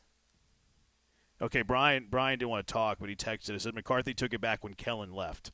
Okay, there you go. Do we think that McCarthy's going to be lame dunk like David Culley to get a high draft pick quarterback? I don't, and I think what Joe said about Rodgers is right. I think we're looking at another 9-8 season for Pittsburgh. Mm-hmm. McCarthy would take the Steelers to the Super Bowl. You heard it here first. Good luck with that. Who's their quarterback? I don't think they're winning a Super Bowl with Aaron Rodgers. Yep. It just feels like they're just stuck in no man's land. I guess they're comfortable being there. They're in purgatory. They're in the armpit of America. From Pittsburgh, PA. People from Pittsburgh, PA are commonly called Yinzers, says a junkie. Thank you for that. Browns can't find anyone who wants their job and didn't even consider McCarthy. This Browns thing is weird. Everybody's pulling out. And these, have you seen, the requirements they're forcing these candidates to do? Write essays and stuff, why they want the job? It's bizarre. Yeah, it's a multi-part essay, complete questionnaire, personality test, and additional homework per Tom Pelissero. And everyone, no one wants this job. They have lost on, because the kid from Jacksonville backed out today, right? Grant Udinski or I think he's got a chance to get the Buffalo job. Maybe he does, but I think everyone knows that how much. I saw a clip from a Cleveland radio station. It's this is everything that's gone wrong with Cleveland is now finally blowing up in their face. Yeah, it's just everything, all the Deshaun. All the off-field distractions that they've had, and you got a coach who was a 2-time coach of the year. Get rid of him. I think no one feels like it's his fault. That's why he was, the first or second coach hired this offseason. And now people are just why would I want to take my first job there? It feels like the only way you can get a coach that wants to be the Browns coach is if it's potentially a last chance. I think they're just going to end up with Jim Schwartz. They're just going to promote him from DC to head coach. Does he have to write the essay? Maybe. Probably still does. Maybe he skips out on the personality test. Yeah. Buffalo would be out of their skulls to let Joe Brady become the head coach somewhere else. I think they're going to hire the Udinski guy. I think that he's I think he's highly thought of. I think he's well respected around the – I think they're going to end up with him. I don't know. We'll see. I saw Joe Brady interview with the Raiders today, which is interesting. That would make some sense there, too. Slowick to Miami as their OC, Joe. I'm glad that he got an OC gig. I want to see what it looks like elsewhere. I'm very curious, and I think it's a good opportunity because at least he gets to call plays now. But in a way, it's just who's your quarterback going to be? It's what can it really look like? Is Tua going to be the guy? I think it will. You think it's going to be Tua next year? Yeah, I think it'll be Tua. I mean, you've got some pieces there. You've got Waddle, you've got Achane. They'll probably trade Tyreek Hill, I would imagine, this season. Do you see that he's undecided if he wants to play or not? He might retire. I feel like that's just the I'm not playing in Miami move. Yeah, I don't know. He's a weird guy, man. I could see him retire. I could see him going full Antonio Brown. Considering what he's publicly said about what his post-career is going to look like, yeah. Yeah, it wouldn't shock me if he retired. Speaking of which, do you think Joe Mixon plays football next year? Do I think Joe Mixon plays football next year? Yeah. No. I do not. Really? What's this injury? I don't know. He sent out an Instagram, Joe, saying that he can't wait to play next year. I mean, with a picture of him holding the AFC Conference Championship title. Trophy. Same guy that was quote tweeting or responding to Aaron Wilson on Twitter saying, "Do you know things that I don't know?" And then he didn't play this year. I just maybe he does, but I wouldn't bet on it right now because this offseason's been so strange. Yeah. Should you draft him in the 20th round of your best balls that you're currently doing? How many rounds does it go? 20. Yes. Okay. So he's worth a 20th rounder? I think it's worth a 20th rounder. I think I've taken him twice already for 2026, which I feel like that might be too much. But what's it gonna? What is the 20th rounder typically? Well, normally they're 18 rounds unless they're before the draft, and they're 20 rounds before the draft.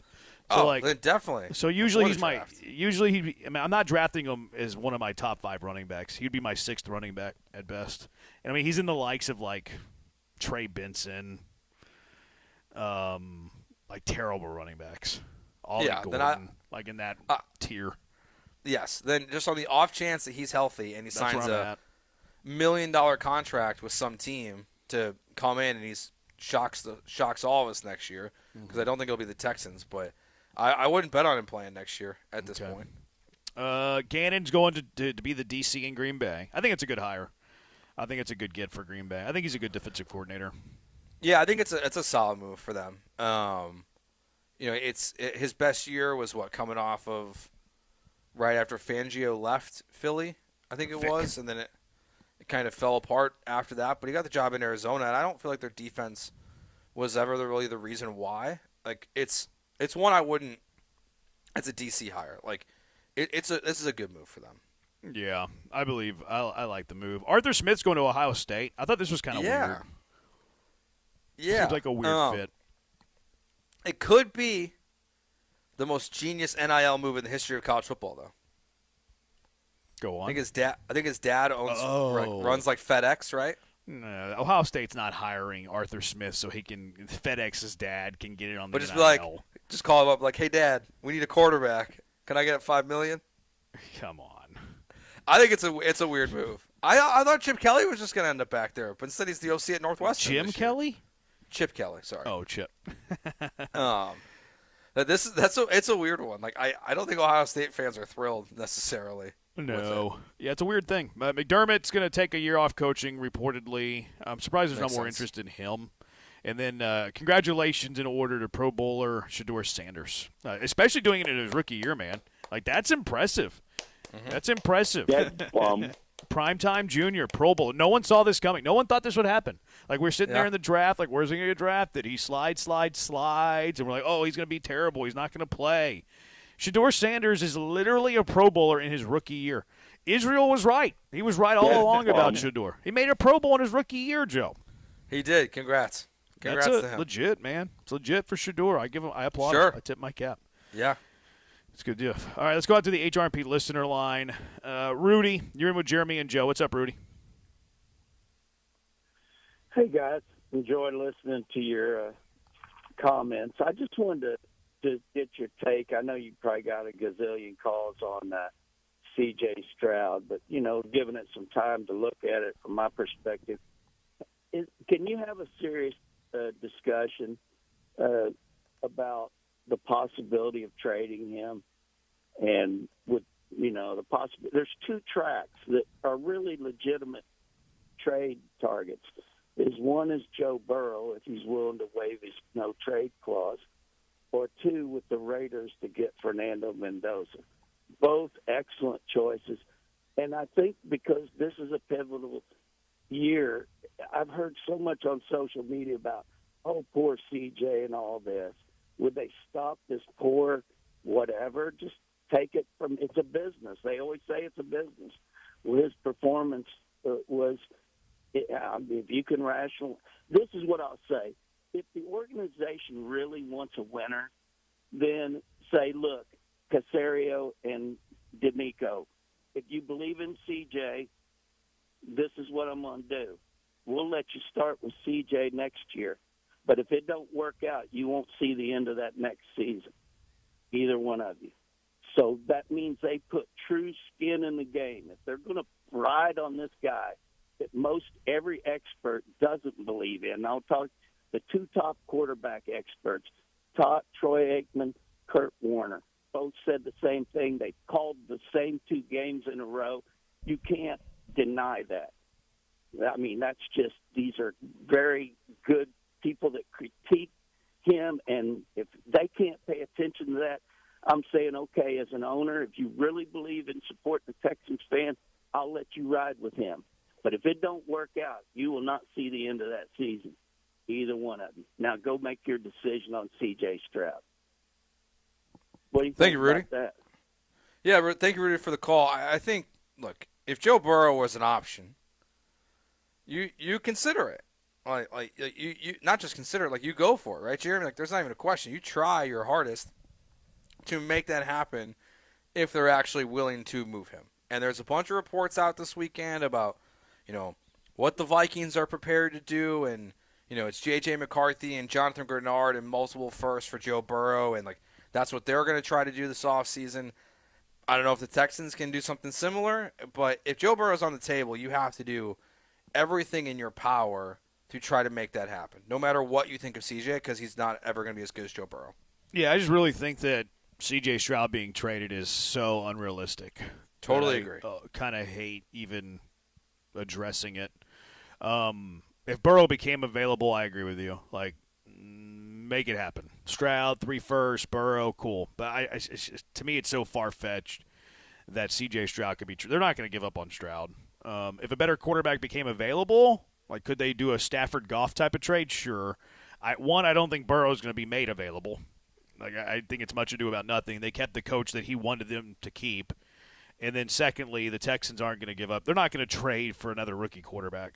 And I don't think it's wise either. Like, will Stroud or Mendoza have a better season in 2026?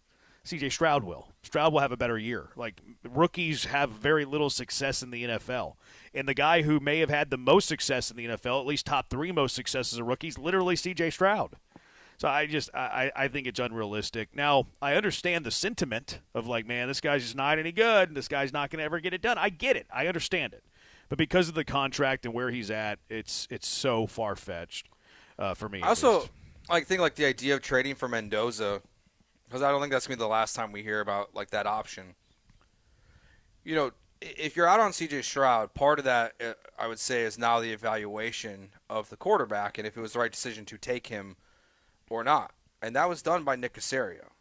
So if you're upset with Nick Caserio for even taking C.J. Stroud, why would you have confidence in his evaluation of another rookie quarterback? Like, if there was ever a path to trading CJ, to me, it's only for a veteran. I've got zero interest in starting it over with this guy, with Mendoza. Like, I'm not sold.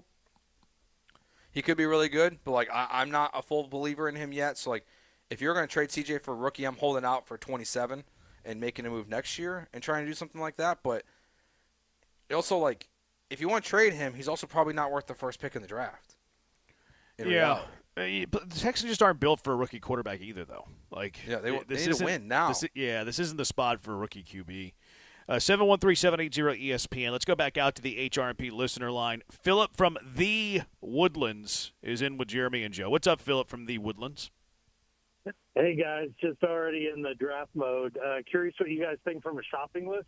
Not necessarily looking at where they draft guys or positions, but my thinking is they got 6 picks in the first 4 rounds, and I wouldn't be shocked at all if they move back out of the first, because I don't think there's any position they have that you can't get a starter in the second or third round with.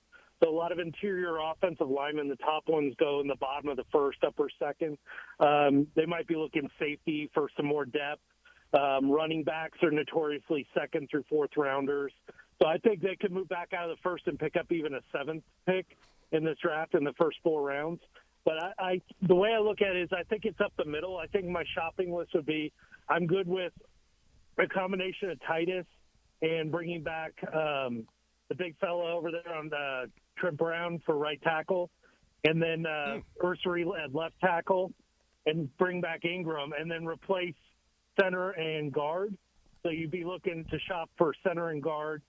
I would look for defensive tackle. They need some youth there to save some cap space. I'd like to see what they could do with a young guy with some upside, given what they've gotten out of the veterans. They definitely need a linebacker and a safety. And I think with that extra pick or later on 4th, 5th rounder, I think they could target a boomer bust prospect at quarterback just to groom behind as Davis Mills' replacement or Stroud's. But a guy that, hey, if everything goes perfect, he could be a starter. But you're okay if he's not, and he's just a backup, because you're going to need to save some cap space on Davis Mills in a year anyways, probably. So that's kind of how I would look at it, as almost everything is right up the middle. So defensive tackle, middle, interior offensive line, running back, safety, and maybe linebacker on the outside can run sideline to sideline, because I feel like we don't have a lot of depth there, and our guys get nicked up quite a bit. Al-Shair's missed some time here and there, suspensions of games. They need some more depth for guys that can do that. So that's kind of where my mentality's at, and then they can just Stroud in a year if it comes to that. Thanks, guys.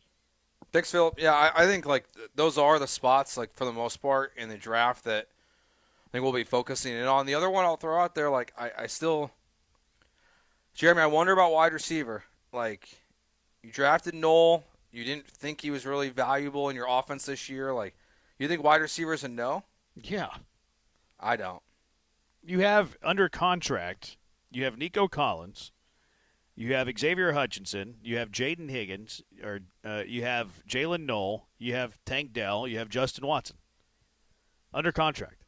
Like, where's their room? Like, you're going to draft one in the second round? Where are you going to? What's your path to a receiver?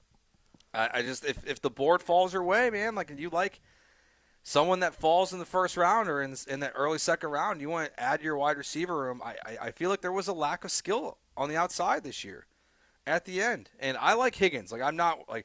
Well, you have Higgins and Nolan last week, or Higgins and Kurt, or I'm sorry, Nico Collins. Yeah, I mean, and look, and that's good. Like, but I think you still need more, especially because I don't think you can bank on the production you got from Dalton Schultz next year. So yeah, then why wouldn't you draft a tight end? Well, you can. I just don't like. I don't know how deep the tight end class. Like, Kenyon Sadiq is going to go in the first round. But like after that, like, I just don't know how good this tight end class is yet to say like that they can invest in one in the draft. Yeah, I don't see them really going after receiver. Could they, late round receiver or bring into camp, see what it's like? I don't think they're going to use premium resources, draft capital on a receiver. I would be stunned. Because I think there's a way you can add skill outside of the receiver room, and I think their receiver room has enough skill.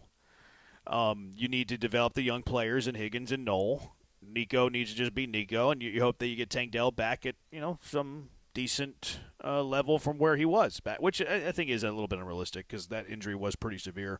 But you can add skill to the running back room. You can add skill to the tight end room. I think you can do it other places than receiver. And it's a numbers game. Like, who are you getting rid of? Like, they're not getting rid of Nico. They're not getting rid of Higgins. They're not getting rid of Knoll. They love Hutchinson. Like, Tank's coming back. Like, who are you getting rid of? Who's not making the team? Like, well, Watson doesn't make the team, and but they don't keep six receivers. The only time they keep a sixth receiver is if he's a specialist. Well, I mean, look, they know more about Tank than we do. Maybe Knoll's a specialist. I don't know. That's why I feel like Knoll's a specialist. Like, I would like to see him involved more next year. I thought we saw flashes to where, like, you can be excited about him, but as soon as Braxton Berrios was activated, Knoll's snap counts went even lower. Like, I'm not sure that they view Knoll in that way. And Hutchinson, like, great, they like him, but, like, he's not that special. Like, I think it's pretty easy to upgrade there, to be honest with you. It's through draft or free agency in that spot. So, like, that's another one where, like, I'm not sold on him being part of this roster next year. And if they wanted to move on and upgrade a wide receiver, like, I'm fine with that too. I think it's a low chance, but, like, I won't rule it out. That, like, they know that they need more skill on the outside. Yeah, I kind of rule it out for me. I think Nico and Higgins is pretty good skill. I think Nolan Tank gives you a chance to have a good inside receiver. And then you still have one of them, whoever doesn't win the job. I would have a tough time believing that. I really like Jacob Rodriguez, by the way. Like, I want him in the mid-rounds. Like, he's not going to be like a highly touted draft prospect. People are not going to have like glowing things to say about him. I think he's like a better version of Henry To'o. Like, I would love some Jacob Rodriguez like in the third or fourth round, and he probably doesn't even have a draft grade that high. Like, I'm curious where Lance is going to have him. I saw a mock draft. I saw a mock that had him in the fourth going to the Texans. Oh, that'd be awesome. They had him and Jadarian Price as the Texans' fourth-round picks. I see him as a third, fourth-round grade. If they could get him in the third round, I would be so excited. I think he's such a good football player. He's awesome. Yeah, that'd be a great move. He's not going to be like a combine warrior, but I like him, man. I like him. All right, 713-780-3776. I'm getting tired, Joe. I'm getting sick and tired of hearing about this infield surplus thing, okay? I'm getting sick and tired of it. I have the plan for you. 713-780-3776. Jeremy and Joe, ESPN 97.5 and 97.9 HD2.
He's Joe. I am the Huntington Bank bad boy.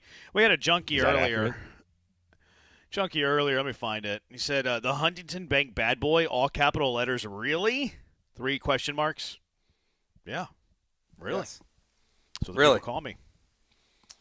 Junkie says, give me Tanner Kozel in the later rounds. I'm down. No problem there. Give me all of that. Go Cougs. Shout out to Joe for the worst background ever.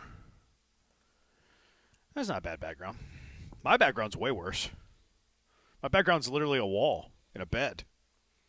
Joe's background's kind of nice. Well, normally when I do podcast stuff or video stuff, you can't see it. So I was going to do more, but it's like the rare occasion I'm doing it like this for ESPN is the only time you see it. So it's a waste of time. I heard a song about the other day, Joe, and thought about you. Okay.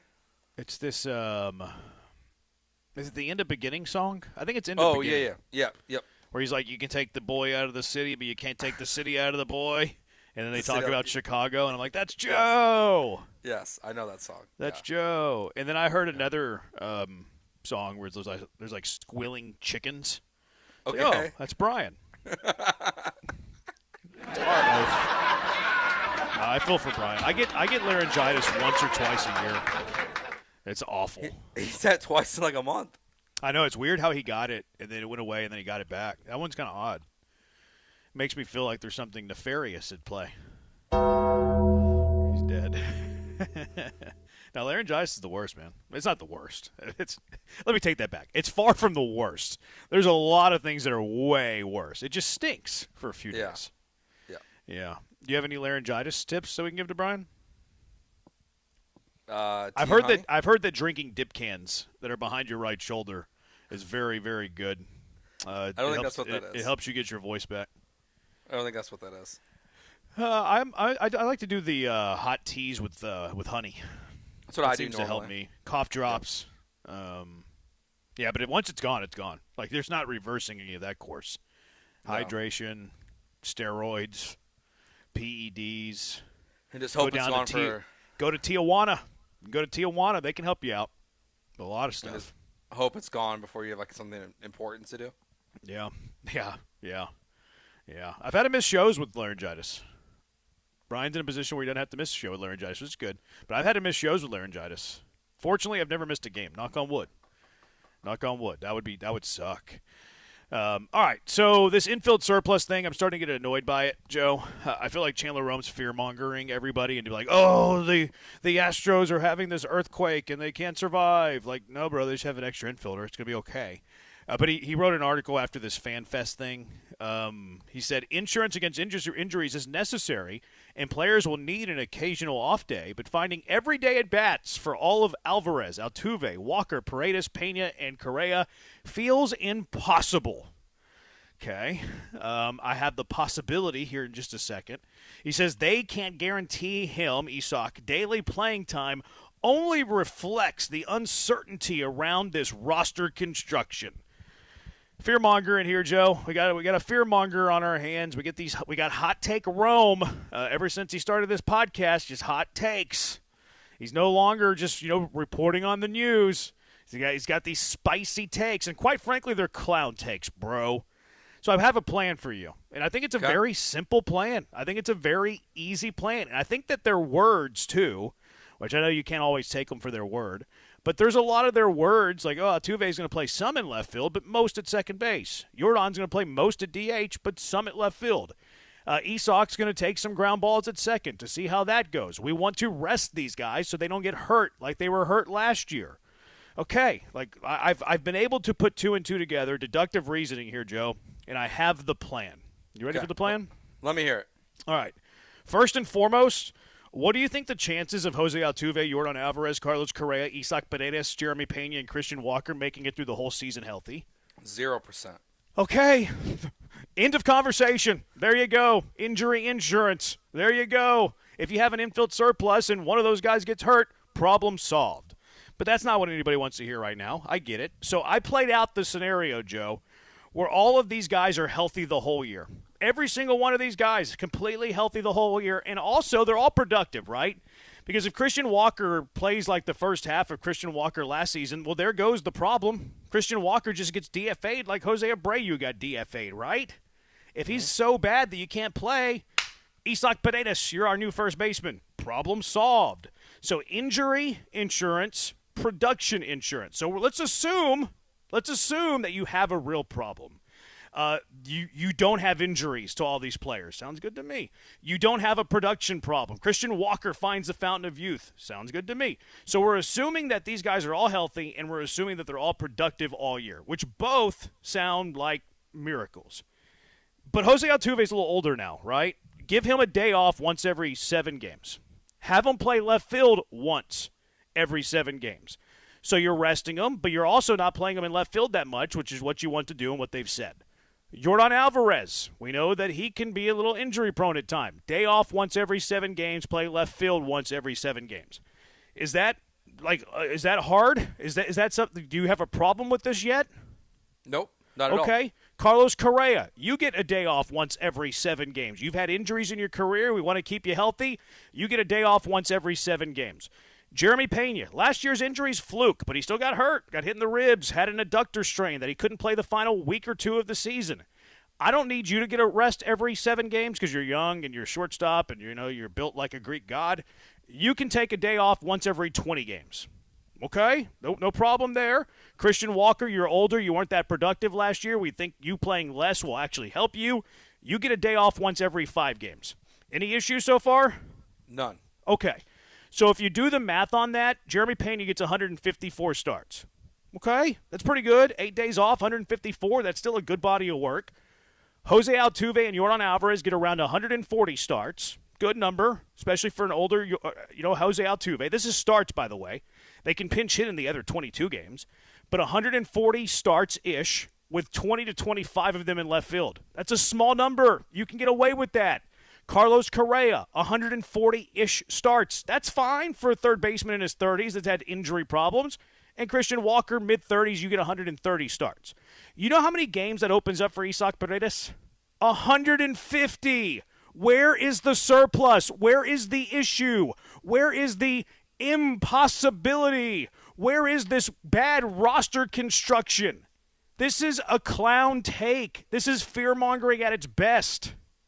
I feel like it's valid for the first month, maybe 2 months, because I feel like early in the season, like the best situation is probably not to do this, right? Like we don't typically see the rotation starting right away. These guys play a lot at the beginning of the season. They're just gonna have to go away from that. Like I'm with you, man. Like I disagree with that. I think managers have a plan like this all the time. They can start this from day one. I have zero issue with any of this. And, his point on Paul's podcast was about arbitration numbers for Isak Paredes. And that if he doesn't play enough, it's going to hurt his arbitration. He's not going to be okay with that. I got you 150 starts. Exactly. And I know he's playing in, Mexico right now? And then he's on the World Baseball Classic roster at the moment for Team Mexico. So that means he's also healthy. But we also still haven't really seen him run a lot, if anything, since he got hurt last year. So, there's a chance that he's not even healthy. I don't view it as this big question mark like you. If it's a real problem and Isak Paredes wants to be an everyday third baseman, then he's going to have to vocalize that and demand a trade. He hasn't done that yet. Whatever's going on behind the scenes, they seem to be okay with. And I know Carlos Correa, one of Chandler's points was also that he's not going to want to take days off. Well, sorry, man. You're getting old. You're hurt all the time. You're going to take a day off once every 7 days, like the plan you laid out. And even then, it's not the end of the world. So you play 5 days a week instead of 6 days a week. That's fine. It's not. I think it is fear-mongering a little bit. And he said also that he thinks one of these guys gets traded by this end of spring training. I'll believe it when I see it. Look, that might happen. That might happen. Okay, cool. If I like the trade, I like the trade. But to act like it's some poor roster construction or they're in desperate need of this is categorically false. Yeah, they're fine. They're in a fine position to handle this team based on the injury history alone of these players. If they were all Jeremy Pena's and they played all the time, And last year's Carlos Correa trade was only because you felt like you had to make it in the playoff push, and you had you knew you had a problem going the next season. I think we'd be talking about this differently. But Altuve, Jordan, these guys don't play every day. They nowhere near every day because they're hurt all the time. So, I think most teams would honestly be envious of the Astros situation of saying, hey, we have this extra guy that can play, 3-4 positions on this team, including DH, and be serviceable at all the fielding spots, most likely. The only real question mark is second base. So that's my fault. Like, what if they get to camp and he's a mess at second?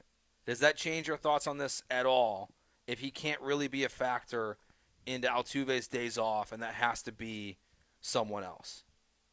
Yeah, if it becomes a bit of an issue if he can't at least handle second base. But there's also a way to work around that, and you play him at second base whenever you have your fly ball starters on the mound. Like, It's the same thing that they did with Altuve last year. Like they would have liked to play Altuve more in left field, but you had injuries to Jordan, and it kind of became an issue. So he played more second base towards the end of the year, but they were hiding where they played Altuve. He was playing second base whenever they had fly ball pitchers, and he was playing left field when they had ground ball pitchers. You can do the same thing with Isak. No problem at first and third. Like when Isak has first base, third base days, you don't care who's pitching.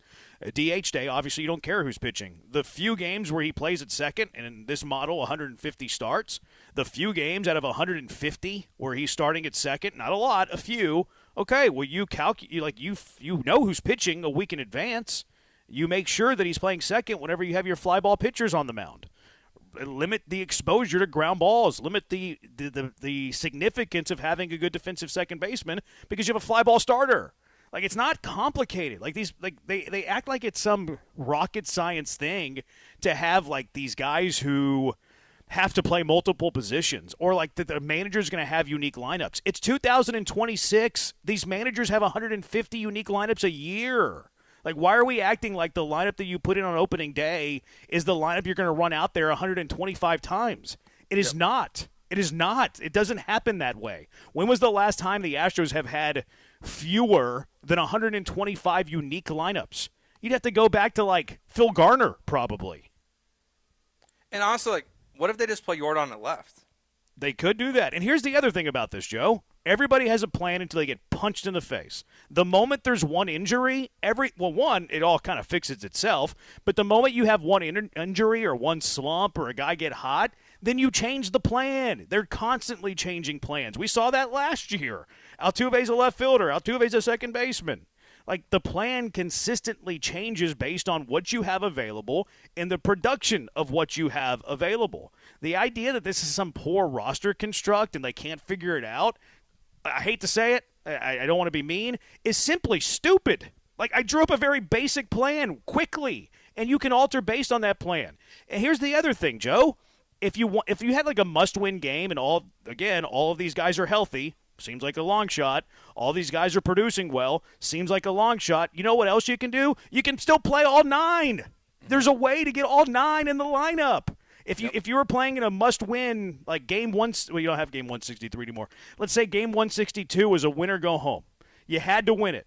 All these guys are healthy. All these guys are producing well. Cool. You can play them all. Yiner or Walker. Yiner's your catcher. Walker's at first. Altuve, Isak at second. Correa at third. Pena at short. Jordan or Altuve in left. Center field and right field, not really part of this conversation.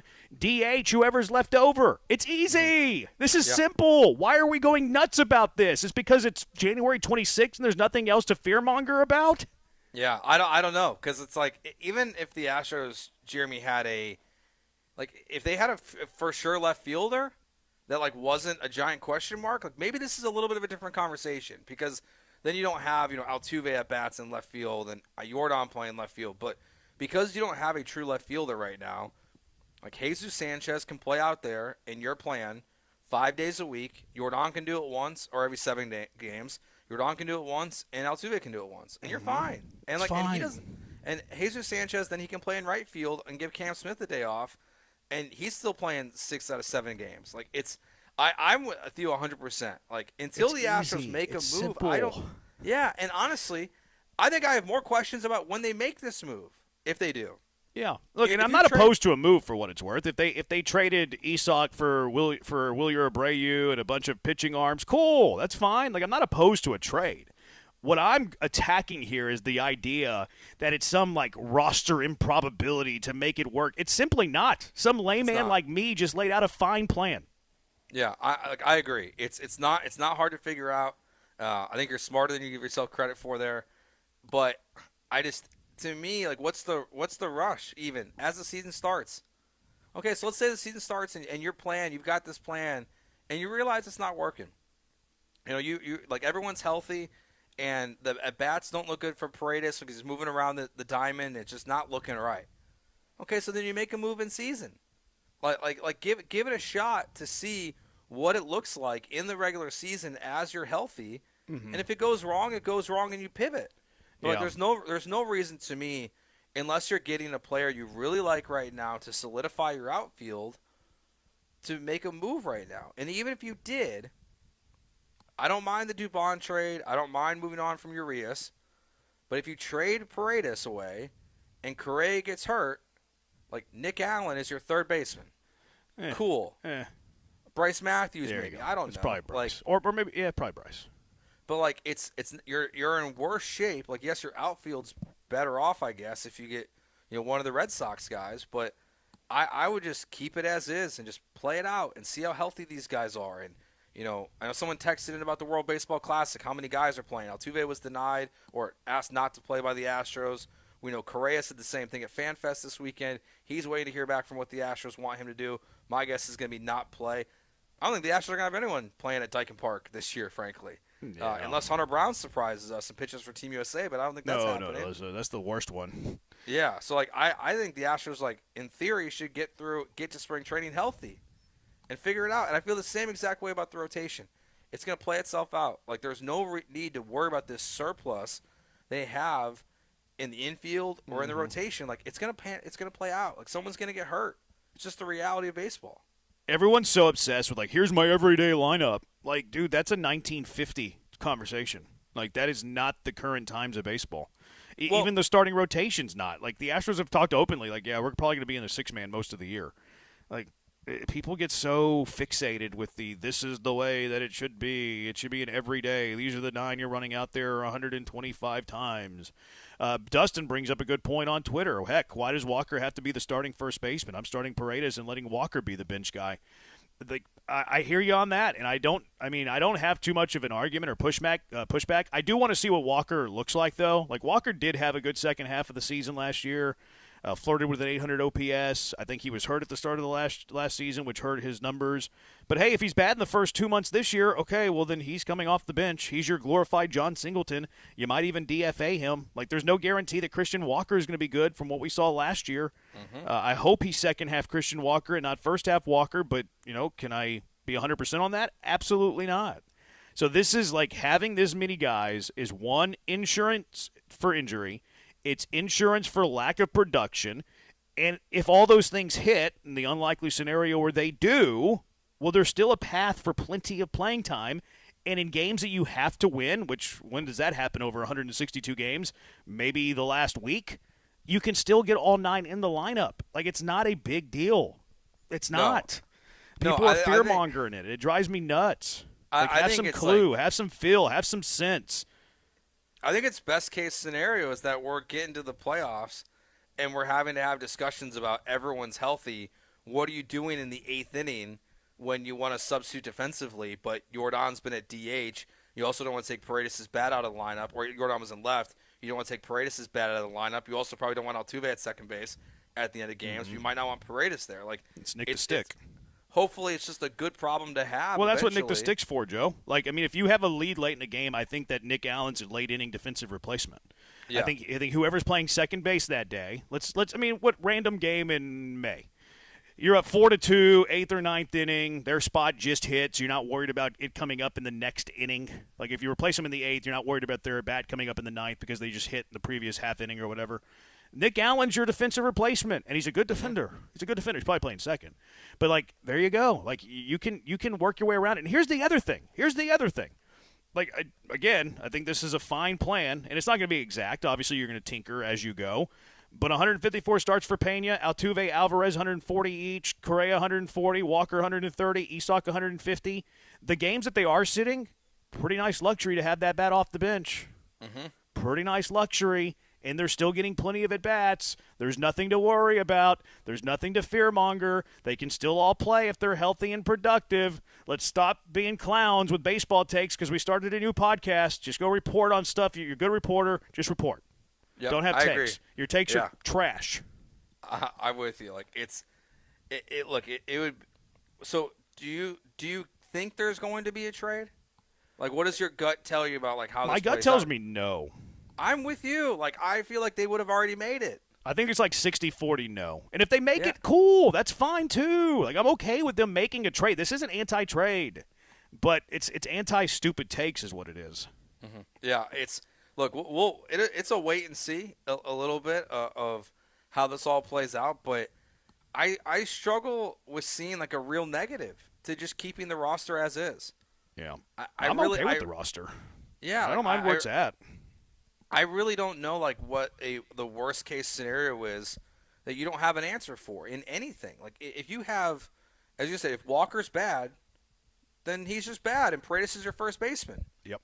Problem solved. If anyone gets hurt, you have guys to fill those gaps. Problem solved. Like it's just the best problem you can have is that everyone's awesome and everyone's healthy. Yeah. Great. And you awesome. still have an answer for that. There's still an answer for that. There's still a way to get all 9 in the lineup for that. Mm-hmm. It's just, I don't get it, man. You're forgetting our aircraft carrier Cam Smith that can also play infield. Worst case scenario. I wasn't forgetting him. It's just not a center field right field conversation here. It's more of an infield left field DH conversation. He's insinuating that Cam Smith could play third base. Right, which I don't think that they think that. I think that they've given up on the idea of Cam Smith as an infielder. I think he's an outfielder. In fact, I think if Cam Smith picks up a secondary position, I don't hate the idea of it being center field. Like, go see what it looks like in center field with Cam Smith. Like, every day, no. But against lefties, some days, maybe. I wouldn't mind to see what Cam Smith looks like. I hope he gets some fly balls in center. Like a few of these other Fan Fest nuggets from McTaggart. Paredes will get reps at second. Matthews will play second base and center field. I love that about Matthews. Like, I love the idea of Matthews being a utility guy. Like, there's not a sure spot for him. I'm not sure he deserves a full spot, like a sure spot yet. But play a bunch of positions and be your Mauricio Dubon. Like, second and third, you need to play more than that. But I like that he's playing infield, outfield. Yep. I think Bryce is, like, he's perfect in that role, frankly. Like, the strikeout numbers are alarming, but if you can play good defense, like, that's fine. He can do what Dubon did offensively. Like, outside of that stretch where, after the last World Baseball Classic where Dubon set the world on fire, playing for Altuve, like, I think Bryce Matthews can be equivalent to what those guys were bringing last year, so I'm good with that. Yeah. And it's a way to get him a few. I think he's actually going to start the year in AAA, but, hey, I like that in case there's injury, stuff like that. You mentioned the Jose Altuve. It seems like he's not going to play in the WBC. How do you feel about that, Joe? I think it's a fine decision. Like, I don't think it's to me, like, it's not the end of the world if guys are or not playing. Like, he got a fluke injury. It's really the pitchers I'd be more concerned about. Like, it's a quick ramp up. You're going to be asking them to do a lot. Like, what does that look like? But the two big injuries that came out of the World Baseball Classic the last time it happened were what? Were Jose Altuve getting hit in the hand and Edwin Diaz jumping on a plate and tearing his ACL, I think it was. And missing an entire season. So like they're fluke injuries. Like, I couldn't remember if it was an ACL or it broke his leg. I can't remember it either. But he was out for the year. It makes me think it was an ACL or Achilles. Yeah, because I think we might be getting the Angels player that broke his leg, Kendry Morales. He tore a patellar tendon in his right knee. Okay, yeah. So it's like they were fluke injuries. Like, everyone came out largely healthy last year. So like I'm fine either way, frankly, if they played. But if they're not going to, like, that's cool too. There's going to be plenty of former Astros at Dyken Park for Team USA. It seemed like Altuve wanted to play, though. Like, I was reading his comments from yesterday. He's like, I followed the paperwork just like I have in all the years. It's always great to represent my country. Like, I don't know if he's saying the right things to please the country or if there's actually, like, some dissent here. Hopefully they're all on the same page and there's not dissent. But at the same time, what's, like, Altuve going to do? Like, Altuve's going to be like, yeah, I'll play hard. So hopefully there's not dissent. If there is dissent, whatever. And they'll get over it. Yeah, they'll get over it. They'll get over it. I personally, selfishly, don't want my players playing for their country. Does that mean? Is that cold-hearted? Yes, but I care more about the Astros season than I do the WBC. The WBC is cool, but I like watching it with other players from other teams. I don't want Jose Altuve to miss the first 2 months of the season because he got a broken thumb. So yeah, I'm I selfish think like there. for the USA guys, like it would be a little different since they're playing here in Houston.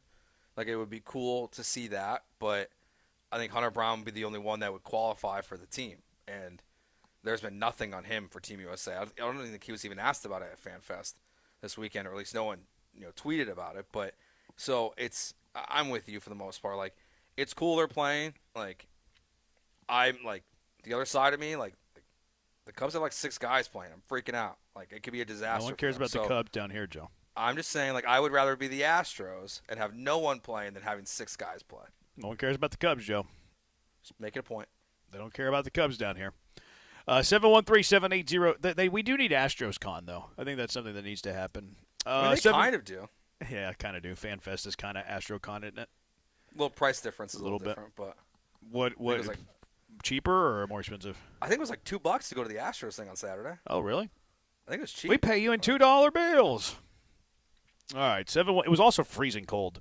Like they probably if they were charging a lot of money, probably weren't going to sell many tickets. All right, 713-780-3776. Willabits coming up next. You never know what you're going to get. You just know that it's going to be mediocre at best. 713-780-3776. Jeremy and Joe, ESPN 97.5 and 97.9 HD2. You got to get out to Two Creeks Crossing Resort on Lake Livingston.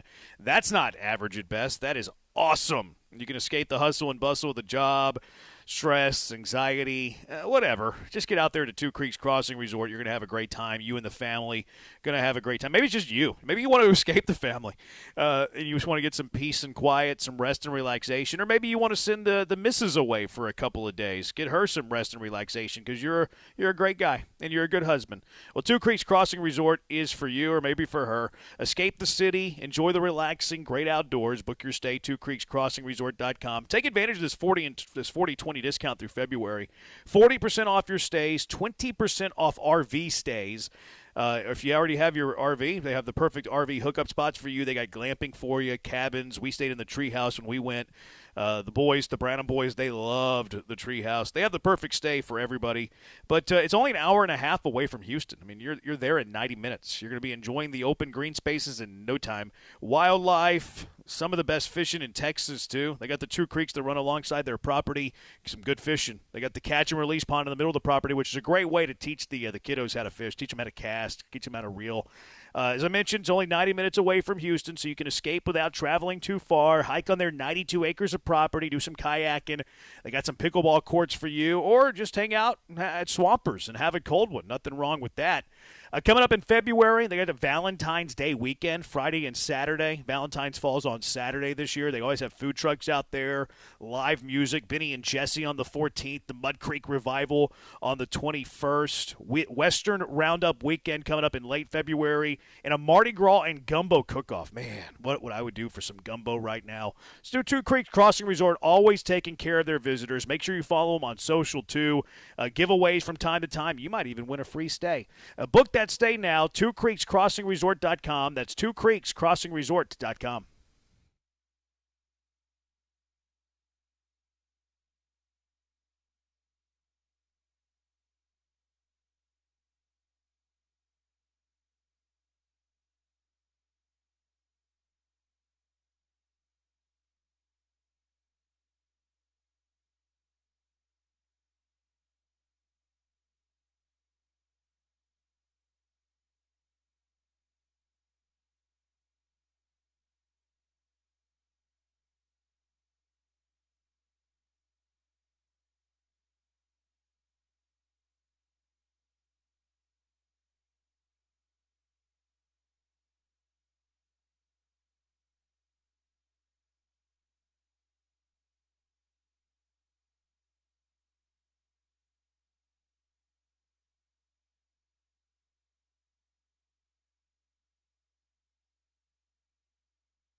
You're back with Jeremy and Joe, and I honestly have no idea what's happening next. Could it be the next great food debate? Jeremy being a giant buzzkill? Joe trying to do math? Carry the one, Joe. Carry the one. Or maybe they'll recklessly label people as casuals. Let's find out. It's time for the Wheel of Bits. Oh my goodness, would you look at this? What an enormous spin. It's time to give a tip of the cap. A tip of the cap. Who are you giving a tip of the cap to after the weekend? 713-780-ESPN.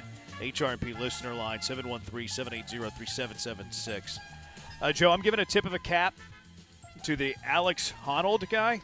Yeah. That climbed that big skyscraper, the 11th tallest skyscraper in the world. Dude, it was a piece of cake for him. It was like a walk in the park for him to climb up the 11th tallest skyscraper in the world. Did you know this was happening? Yeah. I mean, not until, like, the day before. Oh, okay. I totally missed it. Also, I looked on Twitter, and I thought it was, like, at first, like, police reports of, like, some guy just, like, climbing the building. I had no idea. Don't shake your head like that, BB-Mac. You can't talk, so you can't say anything. Literally, you can text all you want. But I had no idea what was happening. So I was like, what is going on? And I realized that no interest in watching because I'm terrified of heights, so I don't even want to see someone else do it. Yeah, I got a little uneasy. Whenever he stood at the apex of the skyscraper, that was impressive. Like, I was like, ooh, I'd get dizzy up there. Yeah. That was a tip of the cap there. Apparently, it was supposed to happen Friday, but it was rainy. And then Netflix tweeted out, due to safety, we're not going to allow it because safety is our top priority. And I responded, well, if safety is your top priority, you're not letting somebody climb up the 11th tallest skyscraper of the world. They got pretty good engagement on Twitter at Jeremy Branham. But yeah, tip of the cap. I watched some of like his workout videos and stuff. Like, the guy's a freak. Like, he does pull-ups like with pinkies and stuff. An absolute freak, and he like doesn't get scared. Like his blood pressure or whatever you call it. Clearly or whatever not. it is that measures like your calmness is like it's unworldly. So yeah, tip of the cap. He did the El Capitan too. When do you like realize you think like this is what I'm gonna do with my life? I don't know. Climb buildings. I guess pretty early you start climbing things. You're like, man, I'm good at this, and then you start training for better climbs, and then I don't know. Eventually, you're climbing the 11th tallest building in the world without any sort of rope or cable. Yeah, just going free. Tip my cap to UFC 324. Oh, yeah. I like that they moved this to Paramount. I think it's going to lead to more eyeballs, at least my eyeballs. My eyeballs will be watching it more because I'm cheap and don't want to pay all those pay-per-views for 2 cards a month. But Justin Gaethje, the new lightweight champion of the world, well, the interim, until the other guy comes back. He beat up Paddy Pimblett by decision. I didn't think either fighter looked great. But credit to Gaethje for winning. I mean, Justin was just throwing bombs. Like, he was just throwing bombs. And Paddy, like, his boxing defense is the worst, man. He's a takedown guy. Like, it's like he wanted to prove his hands were like down here by his chest. Yeah. Like, here you go. Here's my face. Hit it. Like, he just wanted to like prove that he could bang, which like he did, but like it didn't help him get the title. He's a tough guy. He is. I like how his corner was like, take him down, guard your face, and he did neither one of those things. No. He was like, no, I'm good. I'm gonna do my own thing, and then he lost. I'm with you though on Paramount. Like, this is great. Like, I know. Like, I'm all in. I'm gonna watch them all. Like, compare and contrast to like the other company that they like work for, like that they have now with WWE. I'm way less inclined to watch WWE now because I don't have ESPN Plus. So like I have to go get it now. I'm like, I already had Paramount, so you don't have Plus. You work in sports. You don't have Plus. What am I gonna watch on it? I mean, Big 12 basketball, college basketball. The Cougs are on TV enough. WWE pay-per-views. I guess like maybe I'll have to get it, but like being on Paramount, I think is read. Well, actually, all the ESPN articles are free now. They took that off of. It's all for free. It's no longer pay to read. Oh, I didn't know that. That's nice. All their articles are open now. They don't have it behind a paywall anymore. Sean O'Malley and the co-main beat Song Yadong, which is an all-time great name. I do not know this man. Song Yadong. Did you like the call on this one? Did you like the? You think they got it right? Yeah, I like to grade fights from home. It's one of the things I like to do because I'm the true boxing judge and mixed martial arts judge of this show. And yeah, I had it 29-28 O'Malley. I think O'Malley won a close first round. Some people wanted to give it to Song because he took down O'Malley late, but he didn't do any damage after he got that takedown in the first. So I had O'Malley winning the first. Song dominated the second, and then O'Malley dominated the third. I thought they got that one exactly right. I also got the Gaethje right. I had Gaethje 49-46. In fact, I tweeted it out before the decision. And my friends were like, no, you don't know ball. It's not 49-46. It's closer than 49-46. And then two of the three judges had it 49-46. Boom. There we go. Jeremy Branham's right. It's true. Yeah, I saw some people thought O'Malley didn't win the first round and went the other way. Yeah, that one was close. That one was close. Yeah. I admit that. It was a close one, but I just didn't think that Song did any damage on the ground, so I didn't give him credit for the takedown. No, I think that's fair. So, I had it the same way. I thought O'Malley got that one correctly. I like watching him fight, too. And then Derek Lewis, man. How about that? It was not a great look for Houston's. Can we call him finest? Can we still call him finest after that? I think it's Joshua Van now as Houston's finest. I would call Lewis the finest because I don't want to pick him up, in a fight. Booker T, whatever. He's a fake fighter. But Derek Lewis, it didn't look great, but Lewis would still kill me. So, I feel like it looked like he slipped, and then he definitely just slipped. couldn't recover.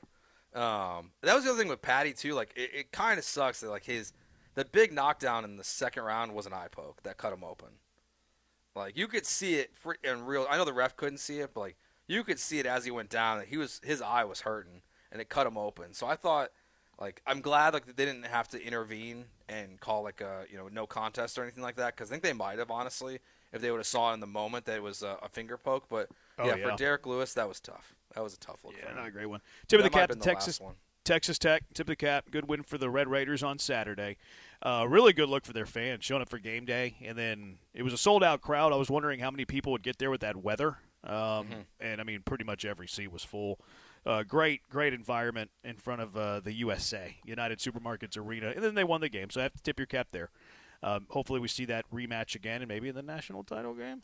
So tip my cap to Tech. That was a fun environment. Ryan Presley, didn't get to it last week. Tip my cap on a fantastic career. One of the greatest Astro relievers of all time. Maybe the greatest because of World Series success. Probably wouldn't put him in over. Probably not over Wagner, but Presley close, especially because of the title. And then a tip of the cap to Shern Min Chow. She's leaving KHOU Channel 11. She's been there for 50 years. I think she's been there my entire life. Wow. Shern Min. Congratulations on a great career, Shern Min. I'm gonna throw it in here for you, okay? Okay. Tip of the cap to Kingston Flemings. 42. Keaton Wagler. 42 points for Kingston Flemings, the all-time freshman record at the University of Houston. Do you know whose record he broke? Elvin? Nope, they didn't have freshmen playing basketball back then. Oh. This is the guess. Grimes? You're never going to get it. No, Grimes wasn't at Houston as a freshman. Rob Gray? Well, Rob Gray was not at Houston as a freshman. I'm never going to get it. Well, Rob Williams. Oh. You were close, I guess, with Rob. I got half of it right. And then also, what's it, AJ DeBanza? Is that how you say it? So 3 freshmen scored 40 points on Saturday. First time it's ever happened in D1 basketball history. They all were balling. They were. I was wondering to myself, is 42 a freshman record in the Big 12? And then, as I asked the question, DeBanza got to 40. I was like, uh-oh. And then he got to 43. I was like, well, no longer my research. Somebody else can do it. Yeah. But, yeah, that was impressive. BYU plays Arizona tonight, by the way. BT Dubs. Looking forward to that. Tip of the cap to my wife for making the best osso buco I've ever had yesterday. I don't know what that is. Hopefully it's not bad, and I just got played. No, it's a real thing. It's a classic Italian dish from Milan. Is this oxtail? Yeah, I think it might be. Huh, that looks really good. I would, absolutely. I also that looks would. Fabulous. Bring it by. Yeah, that looks really good. I tip the cap to your wife, too, because it looks good. You have to watch Free Solo. Alex is insane. Half rate, half normal. Tip of the cap to Dabo for snitching on Ole Miss and airing out the receipts. I haven't watched it yet. It's good. I haven't watched it yet. I saved it in my bookmarks, but I haven't been able to get to it. Josh from Seabrook, the guy that climbed the skyscraper, free hand, no ropes, no safety net. Definitely tip of the cap indeed. Another junkie. Booker would whoop your bad word, dude. Fake fighter is so disrespectful when you look how you do and how he looks how he does. Bro, you haven't seen me in a while. Look at these guns. These 13-inch pythons. Booker T can do nothing. Booker T, after he gets through these 12-inch pythons, going to be running back to Harlem. Harlem cold once I get done with Booker T. Jabroni T.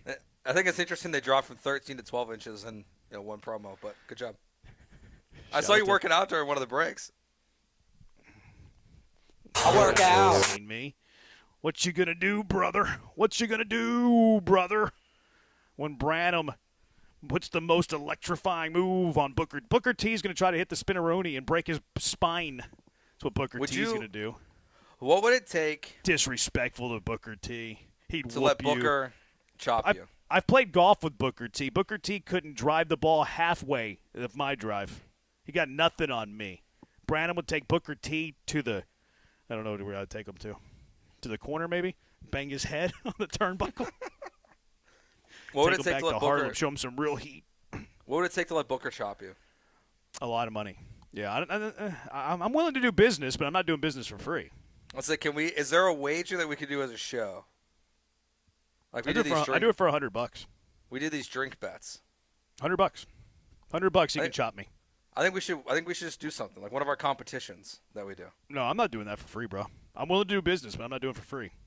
He can chop me for $100. Okay. How about? I love how this guy didn't get the bit too. Like it's wrestling, dude. It's sports entertainment. I'm trying to get Booker T to the match. That way we can do business together. Booker would respect this, actually.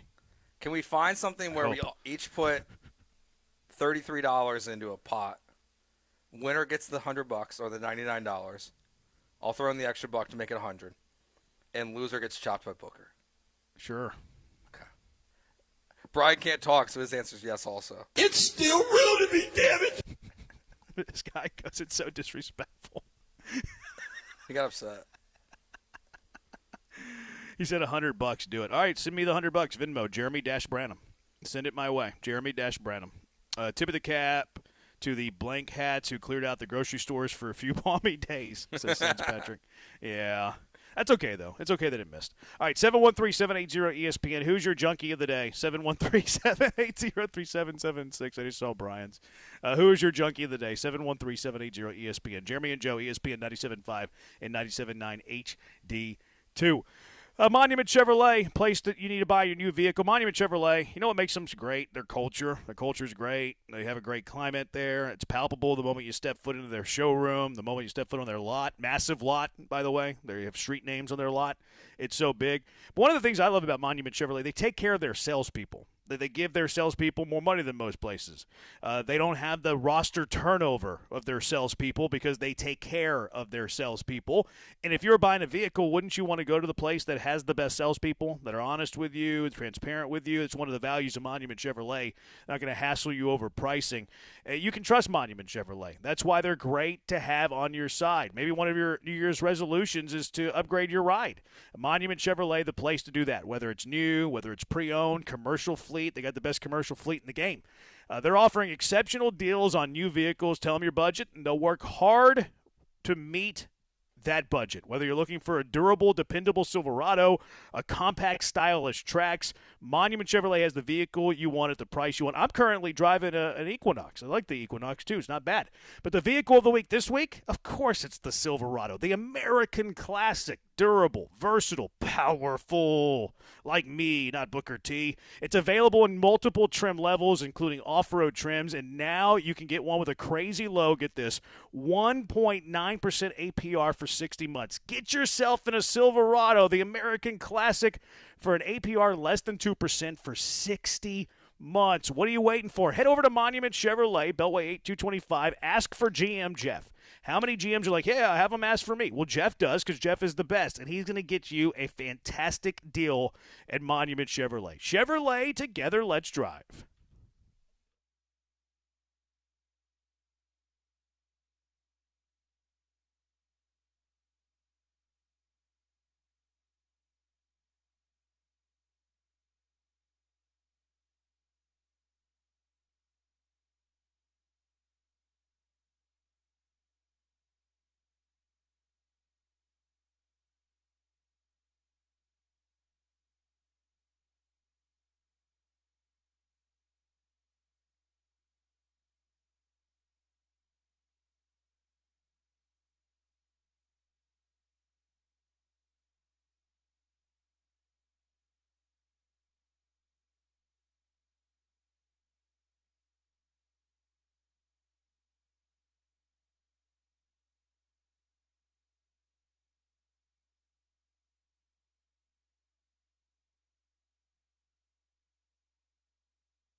713-780-ESPN. Who is your junkie of the day?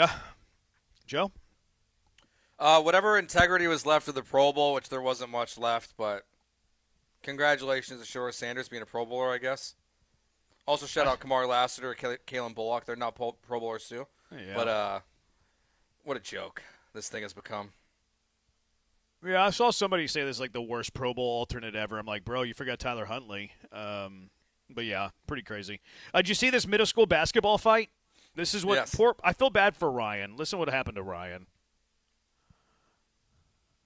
And they just tased Ryan. This ball game is over.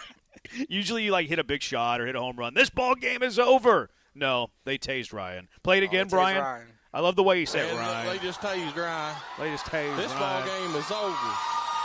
Ryan, it seems like Ryan's been tased a time or two before. Oh, they just tased Ryan. And it happened again. This one's over. Poor Ryan. And they just tased Ryan. I love his southern drawl. They just tased Ryan. He's been tased. And then the Vikings get a nominee, too, for letting Sam Darnold go. Brian, what's your junkie of the day? You want me to say it? Yeah. Trying to screen calls with this voice. Sorry, what was that?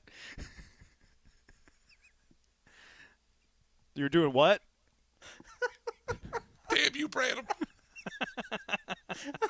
That's what Booker just tased Ryan. That's what Booker T's going to sound like whenever I get done with him. It's so much worse than last time. I feel like he's hurting every time he talks. I feel like he hurts his entire body. Just saying a few words. There's two great nominees, man. Tasing Ryan and Brian screening calls with laryngitis. Just tased Ryan. What's winning here? Sorry, Tase Ryan probably needs to be a drop. It's so good. I agree. Probably needs to be a drop. They just tased Ryan. Oh. Maybe just that part. The end of the game's unnecessary. They just tased Ryan. And they just tased Ryan. That's what we're going to say about D'Amico Ryans whenever he has a bad call. All right. What's winning? You guys good? Oh, man, I don't know, Jeremy. Can we tie for once? Let's go tase Ryan with a drop, and we'll give Brian answering calls. I think Brian needs to win something today for playing hurt. I agree. All right, Brian's our winner, our junkie. I'm a dog. He is a dog. I give him credit for that. Tip my cap to Brian, working hurt. Brian, can you say goodbye to the audience for us? Goodbye, audience. Does it for us. Thanks to Brian, working hurt. He is Joe. I am Jeremy. We'll talk to you tomorrow. Keep it here. Bucky McMillan coming up in an hour. Fighting Texas Aggies, playing some good ball. Bucky McMillan Show coming up a little bit later. Good night, Houston. And they just tased Ryan.